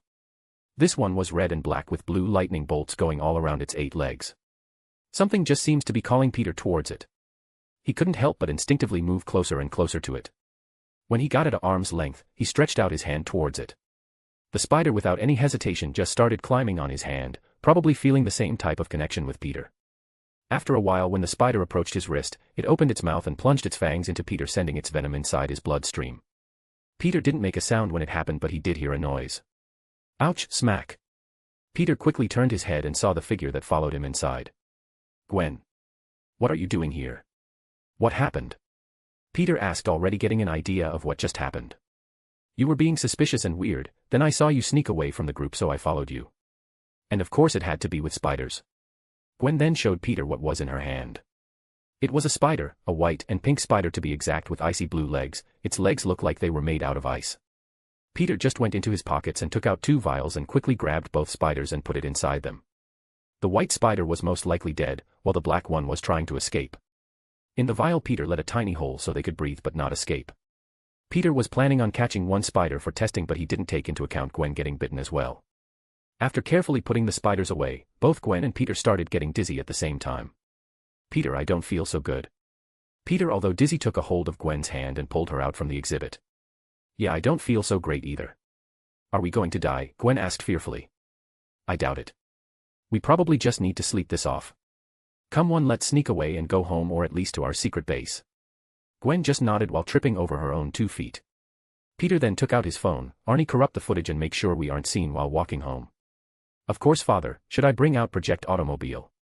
Thanks to Arachnid's learning system, her speech patterns have become less robotic and more fluent. The past 2 years, Arachnid spent her time learning all she could get her coded hands on. "Yeah, bring it, we need it." Peter and Gwen then started to stealthily evade the personnel and staff thanks to Arnie looking out for them. They both snuck out the back of the building without being detected and stumbling about. At the back there stood a white car with its doors open awaiting for them. It was a car Peter made with a self-driving system that Arnie is able to control at any given moment. Peter helped Gwen get inside, which he then went and got inside as well. The door to the car closed on its own. Peter just said, "Take us to the hideout." The car, as if listening to his commands, started driving itself. While they were making their way to a safe location, both Peter and Gwen kept coming and going out of consciousness, which was followed by them heating up and start sweating everywhere. "Are you sure we're all right, Peter?" Gwen unexpectedly started to shiver and get really cold. "Brrr, why is it so cold?" Gwen muttered, with her breath being visible every time she talked and exhaled. While Peter was to the side twitching and spazzing about like he was being electrocuted. After a few minutes they both arrived at their hideout. When they get out of the car, Peter almost faceplants to the ground due to how much he was twitching and was unable to control his body, while Gwen was just hugging herself due to how cold she was. They slowly limped into their hideout and each laid down on their respective couch and just curled up into a ball. they spent the rest of the day twitching and shivering for who knows how long. Chapter 12. Third person's POV. Slowly Peter and Gwen started to wake up. While blinking slowly they suddenly had their senses blast them with a warning, causing them to instinctively jump and stick to the ceiling. "Whoa," they said at the same time. They then started to crawl on the ceiling while circling each other. They both extended a finger towards each other, and as soon as they touched, they lost concentration, causing both to start falling. While falling they tried to instinctively grab onto something, which caused a white string to come out of their wrist and stick itself on the ceiling. Once again instinctively they took a hold of it, stopping their momentum and stopping their fall. "Organic webs, baby," shouted Peter in his head. They both let go of the web and stood in front of each other. They both just looked at the front and backside of their hands in awe. Gwen, freaking out, decided to joke about the situation. Well, look at that, Peter. You love spiders so much we're practically turning into one. Ha ha ha ha ha." Gwen laughed, still freaking out and not knowing what to do. "It's probably the spider bite that did this to us," said Peter, guiding Gwen's thinking onto a specific path. Gwen's eyes then grew wide in shock. "Of course, the enhanced spider bite back in Oscorp. Do you think we're going to transform into actual spiders, grow 8 legs and eyes and all that stuff? I mean, we already have the web down." Gwen was flicking her wrist when mentioning the webs, causing them to shoot out of her once again, and went towards Peter at a fast speed. Peter just leaned backwards enough where the web went over his face, hitting the wall behind him. Peter went back to how he was and looked at the wall behind him. On the wall a simple web design was made using Gwen's silk. "Oops," said Gwen as she grabbed onto her wrist to stop it from shooting any more webs. "I wonder what other ability we got because of the bite," Peter wondered out loud. He then turns around towards the couch and tries to pick it up with one hand. When he was successful in that endeavor he just casually said, "Super strength, check." "What? What do you mean check? Why are you so casual about it? Like it's something that's totally normal to do?" asked Gwen. Peter just looked at Gwen in confusion. "Spiders can lift up to 10 times their own weight, so I thought it was pretty obvious we were going to have super strength. We just have to find out what else we can do." Gwen, hearing that there might be more things she has gained, started to get rather excited instead of scared. Seeing how relaxed Peter was being about it, she unconsciously decided to not worry about it if Peter isn't worrying about it. Wanting to see what else she could do, she goes and tries and exit the hideout, but ends up taking the entire door off its hinges. Gwen just has an awkward look on her face as she has the door lifted off the ground with just one hand. "I guess I don't know my own strength sometimes," she jokes. Peter just scoffed when it happened. He then went and grabbed a few things and exited the room with Gwen. He took a hold of the door and put it in the position it was before and blast the place where the hinges were with his webs, closing the door. He then turned towards Gwen. "We'll fix it later when we get control of our strength. In the meantime, I know where we can test our strength and see if we have any other abilities." Peter guided Gwen to an abandoned warehouse he found a while back. He was waiting to get his spider powers to officially move into a new base of operation, since he can't always spend it in an abandoned subway. While making their way, they would carefully maneuver around people to not accidentally hurt them with their new strength, totally forgetting about taking the car due to their excitement. After a few minutes they made it towards an abandoned warehouse away from people. Peter, using his new strength, forced his way in, which was followed by Gwen following close behind him. When they made it inside, Peter started to set up everything he brought along, from camera to scanners and other tools that could be useful. "Do you want to test things first?" Peter asked Gwen. Gwen nodded, clearly excited. Peter went and grabbed a few steel beams that were laying about, and made Gwen hold them with her arms up. Peter then went and grabbed a scanner and started to wave it all around Gwen's body. When he was finished he asked, "So Arnie, what do you think? Oh, and you can put them down now." Gwen nodded and did as she was told, awaiting to hear what Arnie had to say. After overlooking at the way the muscle were shaped and compacted together, it's safe to say you did acquired super strength. Based on the muscle strain that occurred, I can conclude that she picked up a total of 1 ton. Now how much more she can carry, based on just how much more her muscles can strain, it was calculated that she previously strained 1/10 of her total strength. Meaning that at a total she can carry up to 10 tons. Whoa. Holy shit, I'm seriously strong now. I have to learn to quickly control it. Your turn now, Peter. Is yours the same amount or is it different? Peter just shrugged his shoulder. Only one way to find out. Peter lifted his arms as Gwen started putting on the steel beams. Once she was done, she grabbed the scanner and repeated what Peter did to her. When she was done, Peter put down the beams and asked, "So, how much can I lift, Arnie?" Due to the male body having more muscle mass, it's able to compact further and be able to handle a lot more strain compared to the female. Thus when lifting the beam, only 1/15 of father's muscle were strained. Once again, meaning that in total the amount you are able to carry is approximately 15 tons. However, based on the scans, I also noticed the structure of the bones and their joints' flexibility. Although father's bone are denser, they aren't as flexible, and thus due to the density would make him slower. Compared to Miss Stacy, she is currently extremely flexible, being able to move in positions she couldn't previously. Due to how less dense her bones are, I can conclude that her base speed is now faster than father's. That is not to say father isn't fast, at the moment I can't really calculate your top speed. So forgive me for not being able to produce accurate results at the moment. Don't worry Arnie, you did more than enough, Peter said. He then turned towards Gwen and gave her a mocking smug smile. Hear that I'm stronger than you. Gwen just teased him back. Yeah, but I'm faster. You would have to catch me first in order to actually land a hit, slowpoke. With that they went and tried out numerous experiments and exercises. Chapter 13. Third person's POV. Peter was swaying back and forth on a hammock he made using his webs, while Gwen sat on a swing she made using hers. Peter, while swaying back and forth, said, "Okay, let's go over this one more time. I can lift up to 15 tons. And I could lift up 10, replied Gwen. My top speed is 120, said Peter while Gwen continues after him. Mine is 150. We have a danger sense that warns us of any threat. You can't forget about the organic webs that comes out of our wrist. We have insane stamina. Even after moving around for an hour we didn't even get tired. Our durability is high but not to the point where we wouldn't get hurt in case of a serious injury. I still can't believe you climbed all the way up to the ceiling and dropped down just to test that. Seriously, Peter." Peter, while holding up his index finger, replied with, "It's all for science." "You almost bursted into tears when you landed," Gwen said in a monotone voice. "Hey. We don't talk about that, that's in the past and forgotten. At least we discovered we have a healing factor and can't forget about the wall climbing." "Yeah, have you discovered what makes us stick to walls and stuff?" "Nope, but if I had to make a guess I would say it has something to do with static electricity, but it's up for debate honestly. That's pretty much all we have so far. The only thing we didn't repeat back is that we get hungry when you use a lot of webs, but that seems simple and logical." Peter just sighs when he hears that. "Well, that's pretty disappointing, I thought we would have more." Peter just closes his eyes and starts swaying. "I mean, I for real thought we would at least get a camouflage ability. That seems so spider-like. I could already imagine it. I would start blending into the environment and slowly start disappearing." Peter." Gwen calls out nervously. Peter just opened his eyes and looked at Gwen. "What?" Which causes her to jolt. "Ah, you're still here," she said, letting out a sigh of relief. "That's good." She then awkwardly points her finger towards him. "You're not exactly visible." "What?" Peter asked and lifts his hands up. He saw right through them. "Holy moly, I could go invisible. That is so cool." "Yeah, so how did you do it? Maybe I could do it too," Gwen asked, wanting to turn invisible as well. "I don't know, all I thought about was blending into my surroundings. I didn't think about disappearing, I just thought to become one with everything around me," Peter said, explaining his thought process. Gwen shut her eyes tightly and started thinking about what Peter told her. After a few seconds she peeked through one eye to see if it was working. She saw all of her fingers were gone but her hand and the rest of her body was still visible. "Whoa, I have it as well, although it seems I need to work on it though." "Why did yours come so flawlessly compared to mine? That's not fair." "You're trying too hard." "What?"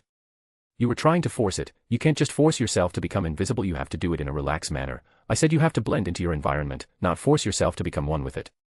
"Since when did you become such an expert on this? You literally just discovered it a few seconds ago." "I guess I'm just better." Gwen just scoffed before softly closing her eyes and keeping a steady breathing. Peter saw how she slowly but surely started becoming invisible until she disappeared from his view. Peter, while still invisible, just smiled. "Congratulations on joining the Invisible Club. I hope you enjoy your stay. There isn't much to look at but it's an enjoyable experience." Gwen scoffed once again, undoing her invisibility. She then started hanging upside down from her swing. While swinging she asked with a serious expression. "Hey Peter." "Yeah. What do you think we should do with these powers? I feel like we should do something important with them but I'm honestly scared." "Isn't it already obvious what we're going to do with them?" "Sigh, you're right, it is obvious." Peter and Gwen then spoke at the same time. "We will be supervillains. We will be superheroes." "What?" said Gwen in shock when she looked at Peter. Joking. It's obvious we're going to be using our powers to help people." "I mean, it was obvious for you, your dad is literally the police chief. It would be concerning if you really went and became a villain. And I don't think the police chief's daughter would be dating me if my morals were questionable. Plus, even with my powers I still think Uncle Ben would beat my ass if he ever found out I ended up doing evil when I have this gift. After all, he would always tell me." Gwen smirked, knowing where this was going, having heard of his Uncle Ben's favorite saying. Gwen joined in and said it with Peter. "With great power comes great responsibilities." "Are you sure you're ready to do this, Gwen? This is a very big responsibility. Going out there and fighting and protecting people isn't as easy as it sounds. We are going to be constantly putting our lives at risk, and if we go out there we could be potentially putting the lives of others at risk as well." Gwen's expression then got serious. "Normally this would be something I would be hesitant about if I was by myself. But I'm not alone, I have you, don't I? I believe that having each other's back through all this we can make it work." I guess this is when the dream team is born. Now we have to come up with something very important, our hero names and costumes. Gwen just gives him a deadpan look, really. That's what you believe is the most important. Hey, a reputation is really important. How are people supposed to feel safe if we have crappy costumes with crappy names? Imagine putting your life at the hands of the eight-eyed bandit that just wears a sweater and shorts. Hey, I guess you're kinda right, but is that really the most important? No silly, I was joking. We need to get our abilities under control and have experience with them. Going out there to save people without being ready or prepared is suicidal. Luckily we have the greatest AI in existence that's ready to help us every step of the way. Peter then undid his invisibility and jumped down from the hammock and landed on his feet. He then pointed at Gwen and said, "Get ready, cause our training montage is about to begin." Chapter 14. I give up. That's it, I quit. Y'all are some horny MF, it's a harem from now on. I don't know who I'ma just go with the story. If the characters have chemistry and unexpectedly get along very well, then harem, y'all horny MF, I swear. Anyways, enjoy ye smiling face with smiling eyes. Third person's POV. Peter and Gwen back in their hideout were surrounded by holographic pictures of different suits. They were swiping designs after designs looking for the perfect one to match them. Gwen stopped scrolling after a while and tried to picture what she really wants. In the corner of her eye she saw the spiders that bit them. Seeing them gave Gwen an idea. She started using the colors of the spider that bit her. When she was done, what stood before her was a white and pink spider outfit. Something is missing, but what is it? The more she looked at, the more she felt something didn't seem right. She turned and looked towards Peter and saw him wearing his hoodie while hanging upside down from a thread with a hand on his chin in a thinking position. When she watched him she snapped her fingers. That's it. She turned back towards the hologram and started messing with the image of her suit she had ready. She grabbed the back of her suit hologram and motioned for something to cover it. The hologram following her movements created an image of a white hood on the suit's head, perfecting her design. When she looked at it she nodded her head. It's perfect. When she was done admiring it she made a grabbing motion towards the center of the suit, making it disappear. She then threw it towards her chest, making the hologram of the suit overlap with her figure. She clicked on the corner of the projection and it showed a camera where she began to look herself all over. When she was done she nodded her head once again and swiped her hand, closing the camera function. Peter, who was still hanging upside down while making his suit, heard Gwen call him over. "Hey Pete, what do you think?" Peter was brought out of his thoughts and looked towards Gwen's direction. When he did he lost grip of the web he was holding on to, causing him to fall. Peter quickly jumped back up and looked at Gwen in awe. "Whoa, you look absolutely fantastic." Pics. Peter then got closer to Gwen and started looking at her all around. He smiled at her and put a hand on her cheek, which made Gwen lean her head in. Peter just continued looking at her with love. "You look very beautiful."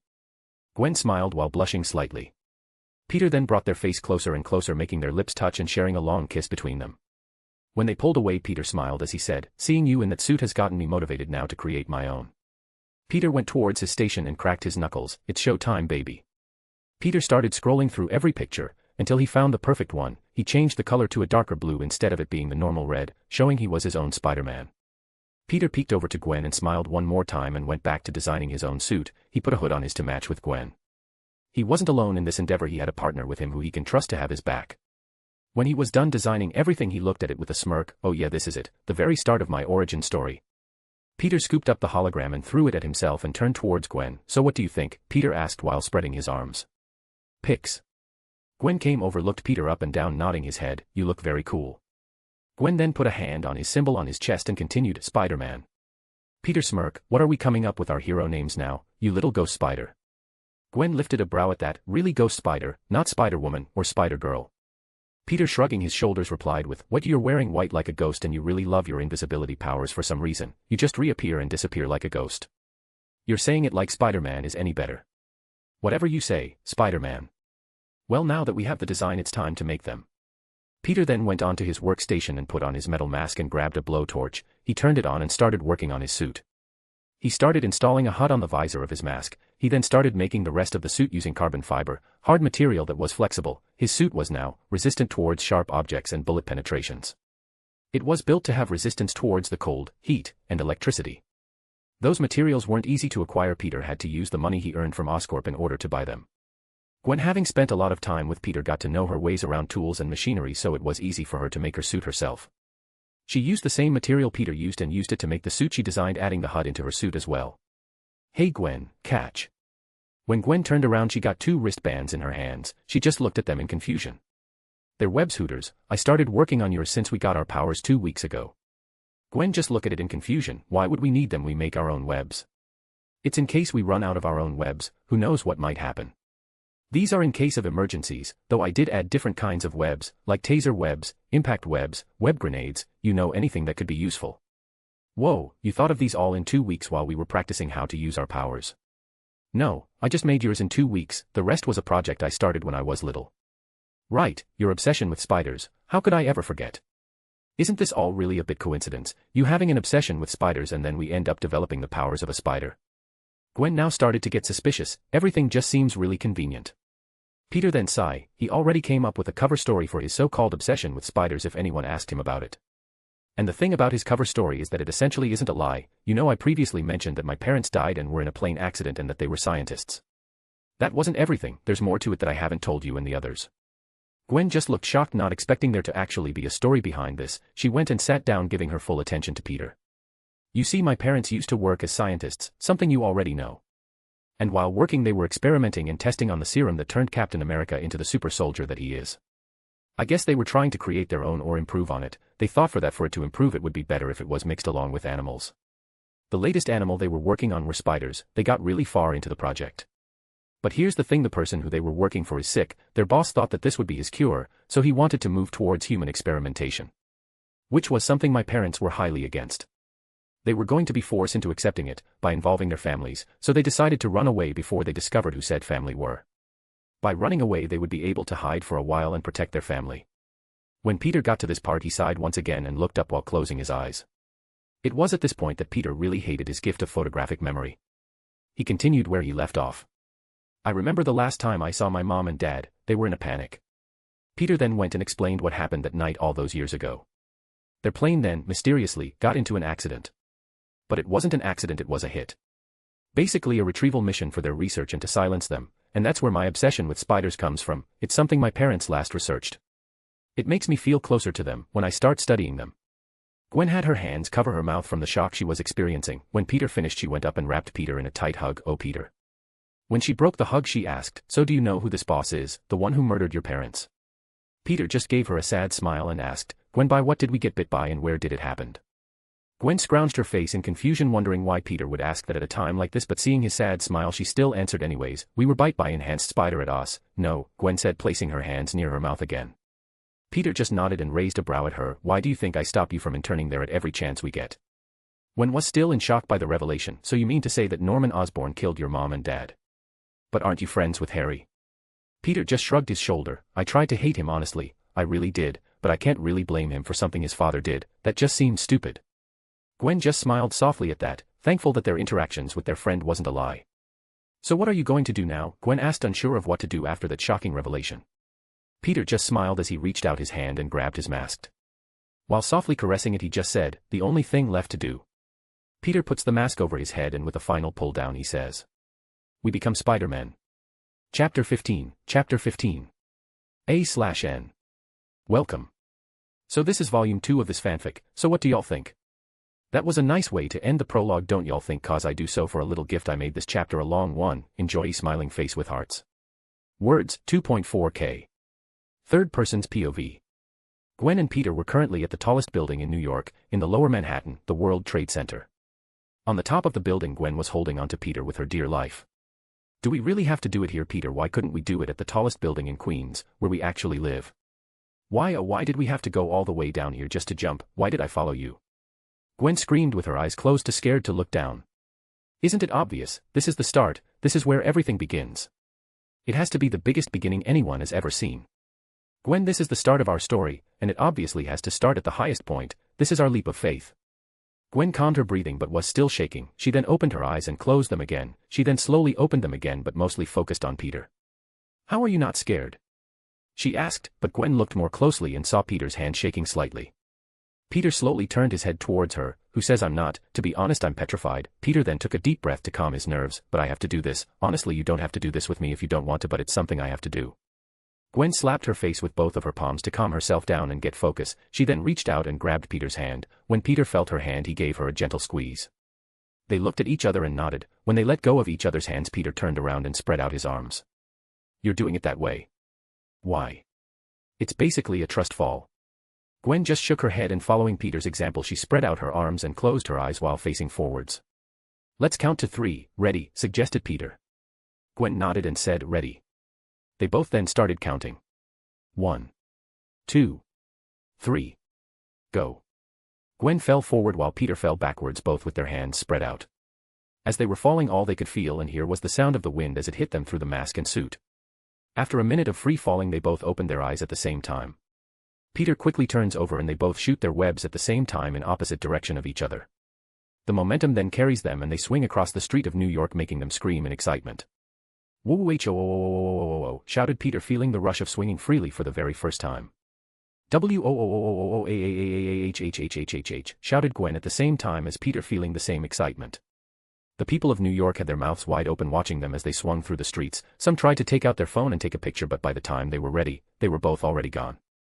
Ha ha ha ha, this is amazing, shouted Peter as the winds pushed against his face. He, you're right, this is pretty cool, replied Gwen. After swinging for a few minutes, both Spider-Man and Ghost Spider looked at each other and nodded. They both tapped their ear at the same time, connecting themselves with each other and Arnie. Arnie, you there? Peter asked. The voice of a mature woman was then heard. Always available for you, Father, Arnie answered. Oh, so you finally decided on what voice to use. It sounds less robotic, that's good. Anyways, can you hack into a police radar and guide us to any close ongoing crime? Right away, Father. After a few seconds, a map showed up in the corner of both of their eyes, guiding them to where they need to go. Arnie then provided them with the situation. There's an ongoing police chase occurring a few blocks ahead of you. There is active fire going on, so caution is advised. Got it. Both Spider-Man and the Ghost Spider said at the same time. They both then picked up the pace of their swinging, and a few feet ahead of them they saw 4 police cruisers chasing a car with 4 robbers. 2 were sticking out the window and shooting their guns at the police. Both Peter and Gwen swung towards the car. They both looked at each other and nodded. When they swung towards the car, the police chasing them looked at the 2 people swinging in shock. Peter went and aimed his web at one of the guys sticking out the window while Gwen did the same for the other guy. They both pulled them out of the car and stuck them to the building they passed by with their webs, disarming them. Both of them then pulled up to the front of the door. License and registrations, please, said Peter jokingly. The driver and his passenger just looked at them in shock before they pulled out their guns and started firing at them. Both Peter and Gwen quickly disarmed them by pulling the guns out of their hands with their webs. Peter then took a hold of the guy driving and threw him towards Gwen. Gwen caught him and grabbed the other guy from the passenger seat, leaving the car empty, and jumped out of the way with both of them in tow. Once the car was empty, Peter zipped himself in front of the car and spread out his arms and legs slightly. Peter took a hold of the car and as it pushed him back he lifted it up in the air, stopping all of its momentum. Peter then softly dropped the car back down and wiped his hands clean. Gwen then came and high-fived Peter. When Peter looked over her shoulders he saw Gwen had rounded up all the other criminals and tied them up with her web. Nice job, he said while nodding his head. You too, Gwen replied. Afterwards they both heard someone shout, freeze. Hands where we can see them. Peter then looked towards the 4 police cars that stopped in front of them and had their guns out pointing at them. Peter waved at them in fake excitement. HEY. Officers. Good job out there. We sure do make a great team. Peter then tapped on his wrist like he was pointing at a watch. I would love to stay, but we have a very busy schedule. Peter then shot his web at a nearby building and started to swing away, with Gwen following soon after. We'll see you guys later, and you're welcome for the gift from your friendly neighborhood Spider-Man, Peter shouted as he swung away. Gwen then shouted alongside Peter, and from your friendly neighborhood Ghost Spider. The police officers then lowered their guns and looked at each other, unsure of what to make of the situation. What just happened? One of them asked. One of them took off their cap and ran his finger through their hair. I think we got help from a couple of vigilantes dressed up as spiders. Another officer then came up to him and asked, Sir, what do we do with them? The officer pointed towards the tied-up criminals. Untie them from whatever they're tied with and arrest them properly. Let's report back afterwards. Yes, sir, the other 3 nodded and got to work. Peter tapped on his ear. Okay, Arnie, what's next? There's a giant fire east of your current location. Please head there immediately. I'll send you the specific location in a sec. They both nodded. When they got the location they both started swinging their way into the direction. While swinging they started doing tricks. They would do backflips, front flips, twirls, anything they could do to enjoy themselves. They quickly arrived, and when they got there they landed on top of the fire truck that was trying to stop the fire, but they were having trouble putting it out. When they landed, Peter asked, Are they civilians stuck inside? The firefighters that were trying to put out the fire with a hose stopped what they were doing and turned their head and looked at them in shock. The captain of their squad quickly shouted, Get OFF from there. You're disrupting us from working. We're just trying to help. Our suit is fire resistant. We could go in there and save the civilians. We need to know how many are inside, said Gwen. Quickly leave before you get in the way and prevent us from doing our job. The captain demanded. Peter clicked his tongue. We don't have time, Ghost. People's life are at stake here. Peter tapped his temple and said, Arnie, scan for any life signature or silhouettes of people inside. Scanning. Currently there are 10 people stuck inside, 2 in the bottom floor, 1 in the second floor, 3 in the third floor, 2 in the fourth floor, and 2 more in the fifth. Peter and Gwen nodded. Before they went into action, Peter turned towards the captain. Get ready and get everything set up. There are 10 people inside. We're going to quickly get them out. What? Stop this foolishness. Peter didn't listen as he quickly went onto the bottom floor, while Gwen shot 2 webs and pulled herself inside the second floor. Once Peter was inside, he saw fire everywhere and wood falling from the ceiling. No wonder they couldn't get in, Peter thought. He then followed where Arnie showed him the silhouettes and found a couple under a wooden log that was starting to catch on fire and making its way to the couple. They were unable to escape due to the log while they just kept screaming for help. Peter quickly arrived and reassured them, Don't worry, I'm here to help. Peter effortlessly lifted the log and said, Quickly crawl from under there. The couple nodded and crawled out as Peter threw the log to the side. He then picked them up and put them on his back. Grab on tight and don't let go. Don't move too much. We don't know what might be broken or where you could be injured.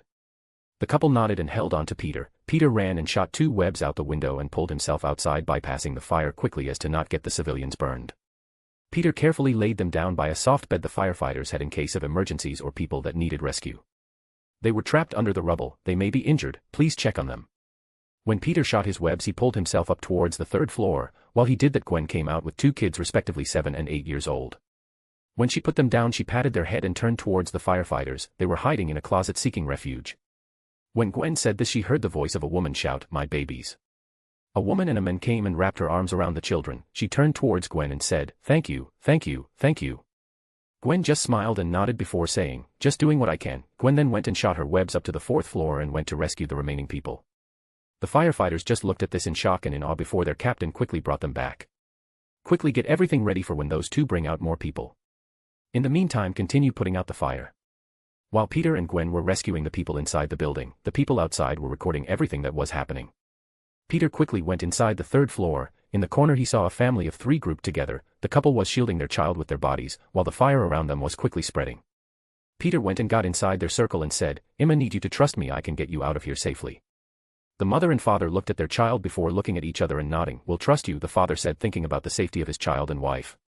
Peter nodded at them as he took the child that was about 5 years old and held him against his chest. Peter then turned towards the couple and said, Get on me, I can carry all of you to safety. The couple just looked at Peter with confusion. I have super strength, trust me, I can carry all of you to safety. They just looked at him wearily. Peter sighed before using his web and making a sack in his chest and putting the kid inside it. He then went and picked up the couple, which caught them off guard. Peter started running and went towards where he came from and jumped down from the window while holding the couple. The couple screamed when Peter jumped, but Peter paid no mind as he landed perfectly on the ground. Peter then went and put the parents down and took out the kid from the pouch he made and put him on the ground as well. Kid just looked up at Peter in fascination, a superhero. Peter just smiled as he ruffled his hair. Stay safe, kid. Peter and Gwen continued saving people until the entire building was cleared. Once they were done, they both let out a sigh of relief, which was followed by the people around them clapping and cheering. The firefighter chief came and shook their hand. Thank you for saving everyone. Peter smiled as he said, Spider-Man, you can call me Spider-Man. He then shook Gwen's hand. And you? Ghost Spider, Gwen smiled. Thank you as well for a fantastic job. Well, we have to go, we have more people to save, said Peter. Gwen nodded what he said. Then once again, thank you both for the help. Gwen and Peter then jumped and webbed away from the scene, and as they were leaving they heard the little kids they saved saying their thanks. Thank you, Spider-Man and Ghost Spider. Peter spun on his web and turned towards their direction and did his casual 2-finger wave, saying his goodbye. While Gwen did the same, she turned around while swinging, but instead of Peter's move, she blew them an exaggerated kiss. With that, both Spider-Man and Ghost Spider spent their Saturday saving everyone they could, whether it was petty robbery, store theft, purse thieves, car theft. Whatever they could find, they spent the day stopping it. They would go between Manhattan and Queens, swinging the day away stopping crime. Chapter 16. Third person's POV. When Peter and Gwen finished their first day of crime fighting, they went towards their hideout. When they arrived, they took off their mask and kissed each other. Now that's what I call a successful day of hero ing, Peter says as they pull back from their kiss. Gwen just smirk, cool it, Parker, it's only our first day, you can't be too excited. They went and changed back into their regular clothes while they talked about their first day of doing hero work. They were clearly still excited, still experiencing the adrenaline. When they changed they put their suits in their bag to always have available, and when they finished they went out of their hideout and turned invisible. Which then both of them proceeded to jump building from building to their home. Once Peter delivered Gwen to her doorstep he made it to his home. When he just arrived at his block he saw the door to MJ's house burst open and MJ come running out in the middle of the night while placing both hands on one of her eyes. Pics of MJ. When Peter saw her he quickly ran up to her. MJ, are you alright? MJ tried to turn her head and tried to hide her eye, but Peter grabbed her chin and made her look at him. When Peter saw her black eye his expression quickly turned to rage, but he still softly asked her, are you alright? Which she softly nodded but lowered her head in shame. Peter sighed before patting her head full of red hair. There's nothing you should be ashamed of. I'll fix this, wait a minute. Wait Peter, MJ called out, but Peter didn't listen and made his way towards her house with meaningful steps and a purpose. Peter didn't even bother knocking and just kicked the door down. Boom. Knock knock bitch, Peter said with his hands in his pockets and a foot sticking out in the air with the door on the floor. MJ's dad was sitting on a lounge chair sitting down with a beer bottle in hand. He quickly jumped when he heard the door break and saw Peter there with an angered expression. Mr. Watson got visibly angry when he saw his door broken and shouted with anger, boy. You're going to be paying for that. Who the hell do you think you are breaking my door? Peter didn't listen and punched him right on his face, breaking his nose. Mr. Watson dropped to the ground due to his intoxicated state and from the pain of Peter's punch. Although Peter didn't use a lot of strength since he didn't want to kill him, he used enough strength to make it hurt. Peter then got on top of Mr. Watson and started pummeling his fist on his face. MJ quickly came and tried to grab Peter from behind and make him stop, but he wasn't budging. Peter, stop. Please stop, Peter, you're going to kill him. MJ shouted, even though she hasn't had the greatest moments with her father, that piece of shit was still her father. Seeing Peter not stopping she quickly ran across the street and started to rapidly knock on Uncle Ben and Aunt May's door. Knock knock knock knock knock knock knock. Uncle Ben opened the door quickly and was shocked to see MJ's state, but before he could ask if she was alright, rushing to get her words out, MJ said, please stop Peter, he's going to kill my father if we don't hurry. Ben hearing this and seeing MJ's state quickly got the picture and rushed towards MJ's house. When he got there he saw Peter beating an unconscious man with blood on his fist. Uncle ran towards Peter and wrapped his arms in a chokehold, stopping him from attacking any further. Peter, that's enough already. Uncle Ben said sternly. Which made Peter stop as he panted heavily from the anger he was experiencing and holding himself back with all of his willpower from attacking any further. While still holding Peter in a soft lock chokehold, Uncle Ben asked, you good now? Peter just silently nodded while still clenching his teeth. Uncle Ben sighed before nodding and releasing Peter. When he released him, Peter was still looking at Mr. Watson's face that was unrecognizable. Some of his teeth were missing, his nose was bent in a weird angle, and his jaw hanged opened and dislocated to the side. Peter took a deep breath and calmed himself. He then turned and went towards MJ, who was watching everything from the broken door. Peter didn't say anything and just grabbed her hand with his bloody hand and led her inside his house. Once inside he made her sit on the couch while he went to the bathroom and cleaned his hands from all the blood. He grabbed some wipes that were nearby and cleaned his glasses as well that had blood splatter on them. Once he was done he put them back on and went and took out a first aid kit with some more wipes. When Peter came down he sat down next to her and quietly cleaned the blood he smeared on her hands. When he finished he started applying first aid on her face. He went to the kitchen to get an ice pack and applied it to her face. Peter then broke the deafening silence between them. I'm sorry you had to see that. MJ just shook her head. No, don't apologize, it was a long time coming. I mean, you did warn me before that if he laid hands on me you would hurt him. 1. There was another long silence between them before MJ softly smiled. Thank you for taking care of me and protecting me, Tiger. MJ leaned her head on his shoulder and closed her eyes while Peter just rested his head back against the sofa. After a few minutes of a comfortable silence between them, the sound of an ambulance was heard outside. After a few minutes Uncle Ben comes in and says, I'm going to accompany Philip to the hospital. We'll talk about what happened later when May gets back from work. Peter nodded his head, which made Uncle Ben nod in return, and with that he went on his way. A/N. 1. There's actually another alternative of how she would have responded if I went with the original plan of not adding MJ to the harem and making Peter the one that got away from her. Here other response, you're just sorry I had to see that, you're not going to apologize for almost killing my father. You can guess the rest from there. Chapter 17. A/N. I posted an auxiliary chapter, check it out. Zany face just slightly changed some of the look and added looks to people who didn't have looks before. By the way, for those complaining that nothing interesting happened, there is literally a slice of life tag for a reason. Words, 2.2k. Enjoy ye smiling face with hearts. Peter's POV. While deep in thought I felt my phone vibrate in my pockets. It was Gwen. She just sent a text in all uppercase letters saying, watch the news. It's probably about our adventure superhero ing. I reached for the remote and turned on the TV and switched it to the evening news. MJ, who had her head resting on my shoulder, looked up at me in confusion. Not having an answer, all I could do was awkwardly smile and say, I really wanted to watch the news. MJ just looked even more confused. She then just shrugged her shoulder and looked towards the TV to watch. Good evening everyone, my name is Travis Michael, your host for today's 8 o'clock news, and today we have one special story to report for you all. A picture of both Gwen and I bringing out people out of the fire dressed in our spider suit appeared on the top right corner of the TV. I got to say I look fantastic. Inverting the colors of the original Spider-Man suit really was a good idea, good job me. Although it wasn't for aesthetic reasons that I did it, it actually turned out better than I expected. I wanted to show that I was different, that I'm not just like every single Peter Parker. That I'm me, my own person inside. I don't know to who I was showing it to, but I wanted to show it, maybe it was to myself so I don't get lost in my identity. The blonde new reporter then started talking when they enlarged the picture on the screen. Vigilantes. Not one but two of them have appeared in our city of New York. We don't know what their motives are, but they have started helping stop crime all over this city. The pictures you see in front of you is them helping the firefighters rescue people from a burning building down in Manhattan. It was thanks to their help that those people are still alive. But that wasn't all they did. Apparently there has been multiple reports of their activities all over Manhattan and Queens. I know what you may be asking yourself. How did they appear between those places so fast? And that answer to that question is webs. Multiple sightings have been made of those two swinging all over the city while shooting webs from their wrist and using them to travel. Where do those webs come from? No one knows. Now then we have our lovely reporter Linda Rose at scene, where she talks to the survivors of the burning building, sharing their story with the vigilantes. Linda, the news guy, nodded, finishing it off. My phone buzzed again and it was another all-cap text from Gwen. Gwen, we're on the news. Peter, that we are, it's almost surreal. Gwen, I know, right? We look so heroic in those pictures, carrying them to safety. Gwen, what else do you think they'll say? Gwen, do you think they will talk bad about us? Gwen, maybe it wouldn't be so bad. Gwen, I just feel so excited to be on the news. Peter, yeah, I can tell, you are being way too excited and anxious about this. Peter, why don't we just listen to what they have to say first, lol. While I was texting Gwen, a woman appeared on the news in front of the burnt people where Gwen and I previously were. My name is Linda Rose and today we are here today with survivors of this unfortunate incident. With me here are the parents of young children that had the chance to talk with the vigilantes.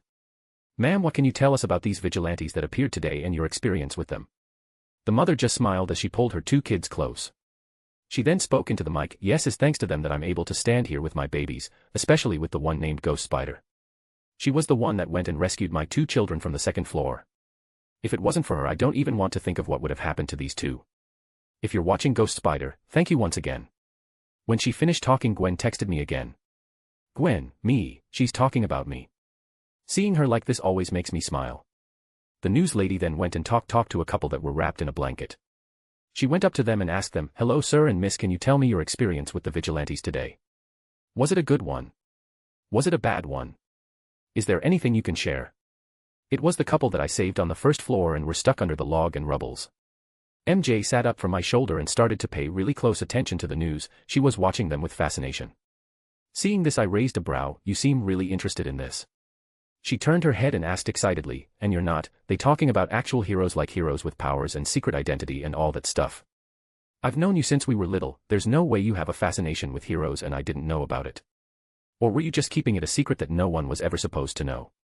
MJ then got embarrassed. It's not the superhero part that got me excited, it's the whole powers part. I always wonder how amazing it would be to have powers and fly and things like that. MJ's face then got redder. I also like listening to their different stories. MJ then took a deep breath as she said, I haven't told anyone this before, but my dream was always to be a journalist or a reporter. I like discovering the truth and listening to the different perspectives people have on things, like their point of view and stuff. Seeing her like this, I can't help but pat her head. Why didn't you say so before, MJ? I think it's wonderful you have a dream and goal to work towards.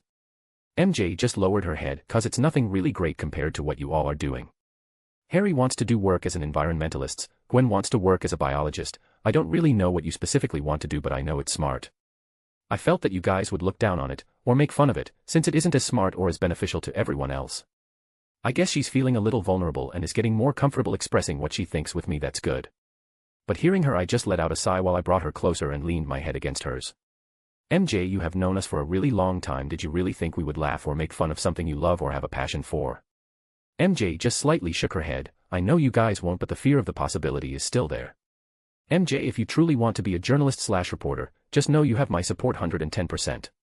It's not going to be easy, no job ever is, but I know you, if anyone can do it, it's you. MJ closes her eyes and lets out a sigh of relief. Thank you, Tiger, it means a lot. Gwen then sent a text. Gwen, did you hear what they had to say about us? They were all so nice. Peter, sorry, I wasn't paying attention to the news. Gwen, what? Then what were you doing? Peter, I'm currently with MJ, I was just comforting her and discussing something with her. Gwen, what happened? Is everything okay? Do you need me to come over there and help? Peter, sigh, it's a long story, so basically. After I explained everything, Gwen sent a fury of text messages. Gwen, what? Gwen, that piece of shit. Gwen, how dare he? Gwen, he deserved every one of those punches. Too bad Uncle Ben had to stop you. Gwen, he had what was coming to him. Gwen, is MJ all right? Peter, yeah, she's fine at the moment. Gwen, should I come over? Peter, nah, it's all right, everything is already taken care of. Gwen, are you sure? Peter, yeah, we've been fighting and rescuing people all day, you must be tired, I can take care things here. Gwen, then what about you? We did the same amount of things, are you saying you're not tired? Peter, exhausted honestly, but literally everything is over. Gwen, if you say so. When I saw what time it was and how much Gwen and I have been texting, I turned to MJ and said, be right back. While I was walking to the basement, MJ called out, where are you going? She asked curiously. Grabbing the toolbox, I said while I continue walking. MJ then started to follow, still curious, what are you going to do? I'm going to fix the door to your house obviously, if I left it like that and something got stolen I would feel guilty. MJ then started panicking slightly, do you think someone already broke in? What if they robbed the place clean? What are we going to do? MJ asked, worrying for no reason. No one broke in, you can relax. What, how can you be so sure? Because, the couch we were sitting on is next to the window and you live right across the street, so I was watching everything. Huh? MJ stopped prancing around in panic when she heard me and froze before pouting, then say that first, why did you have to scare me like that? I gave her a smirk as I joked, isn't it obvious, it's funny. When I got the toolbox I went over to her house while she still followed me around not knowing what to do. I just sighed at that, want to help me? Really? She asked excitedly. Yeah. I then started putting everything back together to how it was while MJ would pass me the tools I needed. Nail. Here. Hammer. Here you go. Screws. Right here. Screwdriver. Rightio. I wiped my hand when I was done. Thank you, said MJ. But I just brushed it off, don't, I was the one to destroy it in the first place. Still, I want to thank you for everything. Once MJ said her thanks, she turned around, was about to go back inside. Where the hell does she think she's going? There's no way in hell I'm leaving her by herself after what happened today. And where do you think you're going? I ask. MJ just looked at me in confusion and just pointed towards the door while tilting her head slightly, home. I scoff, yeah, there's no way I'm leaving you in an empty house by yourself. You can stay the night with me, I'm 100% sure Uncle Ben will understand. MJ then softly smiled before awkwardly asking and pointing towards the door, so can I still shower and change? Huh? Isn't that obvious? You're just not staying by yourself, that's all. I'm not stopping you from doing anything else. You better come over, don't make me have to come carry you back with me. I then checked the time and saw that it was time for Aunt May to get off her shift. When you come, I should be making dinner, so be prepared. MJ nodded, feeling embarrassed, and shyly went back inside while blushing. Once she disappeared, I went back home and called Aunt May and Uncle Ben and explained the situation. Both of them understood the situation and said they were okay with what Peter said. Uncle Ben just said we'll talk tomorrow, that it was better to talk this out between us face to face when MJ wasn't around. Once I was done with the call, I started making dinner. When I was almost finished, both Aunt May and MJ came through the door together. MJ waited while Aunt May got to relaxing after a long day at work. After a few minutes, when we were setting up the table, Uncle Ben came. He didn't say anything, all he said was that everything was taken care of. I tried to ask him what he meant, but he wouldn't say, which was worrying. We then enjoyed our dinner, which was followed by us going to bed. We didn't have a spare room, so MJ and I had to share a bed, which really wasn't anything unusual since we used to do it when we were little, but that stopped since Gwen and I started dating a while ago. Luckily, I talked to Gwen about it and she was understanding about it, as she knew I wouldn't cheat on her. Third person's POV. Peter laid in bed with his back turned to MJ to respect her space. When he laid in bed, he quickly fell asleep due to being tired about the whole day. Even though they had enhanced stamina, they still get tired. While Peter was sleeping, MJ was still awake. She just kept looking at his back with quivering lips. She pressed her head against his back softly as to not wake him up. She just closed her eyes as tears unwillingly fell from her eyes. Her tears slightly washing away the makeup she put on to cover her black eye. I love you. I love you, but you will never belong to me. Your heart belongs to another woman that's not me, and it hurts so much. MJ silently cried herself to sleep. Chapter 18. Third person's POV. When Peter and MJ woke up, like usual Peter would always laugh at her. Ha ha ha ha ha ha ha, your bed hair never fails to make me laugh. MJ had her red hair all over the place in a crazy manner. MJ was barely even awake, she kept nodding off while sitting upright on the bed. I really didn't miss you laughing at me every time I would wake up here, MJ said in a groggy voice. Sorry, I really can't help it. Yeah, you say that every time. MJ then got up and went to exit through the window like she normally does. What are you doing? Aunt May and Uncle Ben know you're here, you don't have to sneak out. Huh? Oh right, sorry, force of habit, MJ said embarrassed. When they went downstairs, Aunt May was in the kitchen cooking. Oh good morning you two Inch. Good morning Aunt May, both of them greeted. Are you going to stay for breakfast, Mary Jane? Asked Aunt May peeking out from the kitchen. I would love to but my mom probably got home from work and I want to see her. That's a shame then, Peter make sure to walk her home. Peter nodded and walked MJ across the street where she waved goodbye and went inside. When Peter returned he sat down at the table with Uncle Ben as they waited in silence for Aunt May to be finished with breakfast. Uncle Ben then broke the silence. When we eat, go get ready and meet me in the car. We will be going for a drive, he said sternly and with authority. Peter just meekly replied, yes sir. Why is he so scary? By the Great Weaver, I thought Uncle Ben was supposed to be a wise old-aged man, not the scary-looking behemoth with muscles. I'm supposed to be the one with the superpowers, so why does he terrify me? When Aunt May brought breakfast they started eating in silence until Aunt May started gossiping about the Watson situation. I feel bad for that little girl, I tell you, her father's useless, her mother has to work very long hours at the hospital to support them, and her sister got married too quickly and left. So she's basically all alone. Be sure to take care of her, Peter. Peter just nodded seriously before continuing eating. When he was done he went and got ready. After a few minutes he went down and went towards Uncle Ben's car. When he sat down, Uncle Ben didn't say anything and just started the car and drove away. While driving Uncle Ben didn't say anything for a few minutes and neither did Peter, they just drove in silence. After a few more minutes Uncle Ben started talking. Sigh, I'm both proud and disappointed in you, Peter. I'm proud because you defended your friend when she was experiencing an unfortunate situation. I'm proud of you for looking out for her and always making sure she was alright. But I'm also disappointed on how you handled the situation. Although he deserved what was coming to him, that wasn't something for you to do. I'm disappointed in the fact that you let your rage and anger consume your rational thinking. You're a very smart boy, that much is obvious, but not when you're angry. When you're angry you make very stupid decisions. MJ came running to the house looking worried and terrified. You may not realize it but that girl relies heavily on you. So seeing you like that scared her. You should never let the people you want to protect and want to keep safe be scared of you. I don't ever want to see you in that state again. Do I make myself clear? Uncle Ben said calmly but sternly. Peter lowered his head and sighed, yes sir. Uncle Ben looked at Peter from the corner of his eyes, and nodded without ever taking his eyes off the road. Uncle Ben put a hand on his shoulder. Peter, the only reason I'm this harsh on you is cause I worry and care about you. Do you know what would have happened if Mr. Watson decided to press charges? You would have gone to jail for breaking and entering, and assault. Peter looked at Uncle Ben in confusion. You mean he's not pressing charges? Let's just say I made a few calls to a buddy of mine and got everything sorted out. Mr. Watson would be the one going to prison for child abuse and won't be able to press charges. He would be in there for only 6 months since the harm was of a lesser degree. Peter was silent for a few seconds. I see, thank you Uncle Ben. Uncle Ben just nodded his head as he continued to drive around the block in silence. When they arrived back home and Peter exited the car, Uncle Ben reminded Peter once again, remember, don't let anger consume your thoughts and guide your actions. Peter seriously nodded his head and went inside to his room. When he got inside he started putting on his Spider-Man suit with clothes over it. He grabbed his bag and started walking out.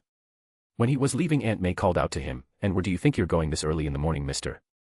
I'm going to be with Gwen.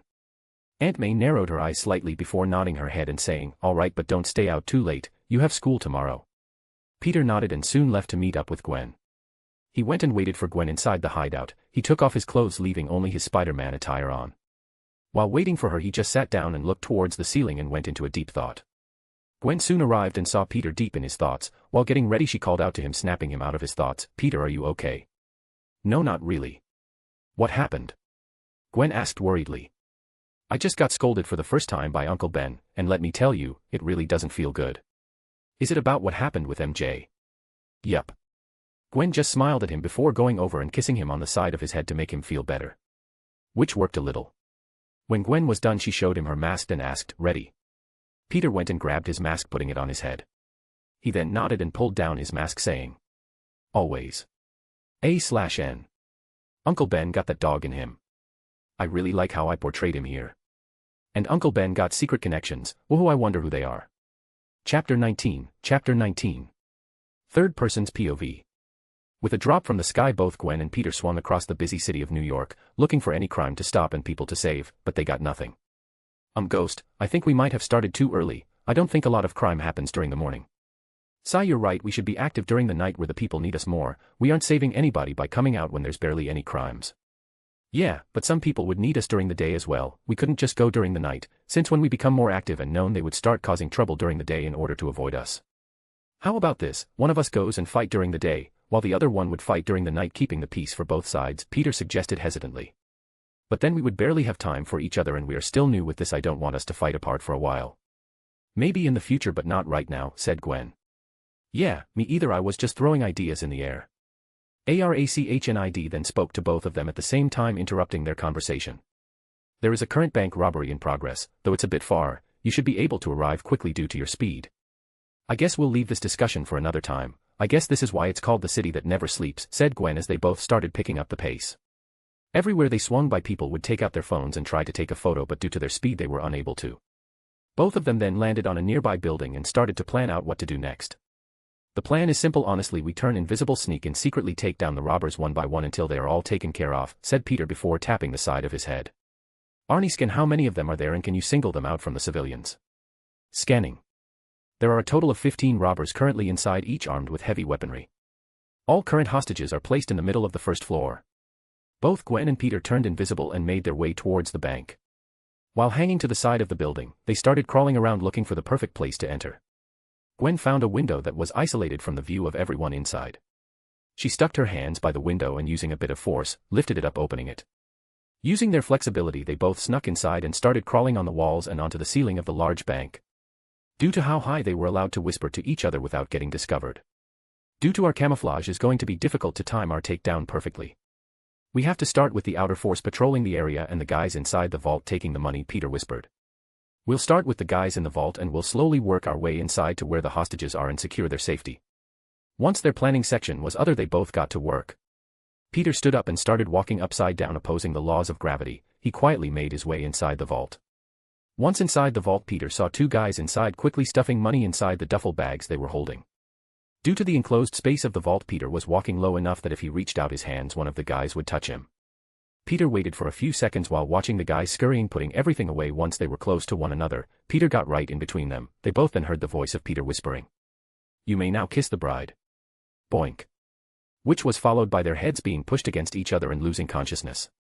Before they touched the ground, Peter took a hold of them so they didn't make any noise. He then took them together and wrapped them up in the same webs. When he finished, he carefully put them in the corner away from everyone's sight and went towards his next target while still camouflaged. There were two other guys guarding the entrance with their hands on their guns ready to take action at any minute. Peter just smirked, knowing this was going to be easy. Meanwhile, Gwen was carefully maneuvering around the open space of the bank.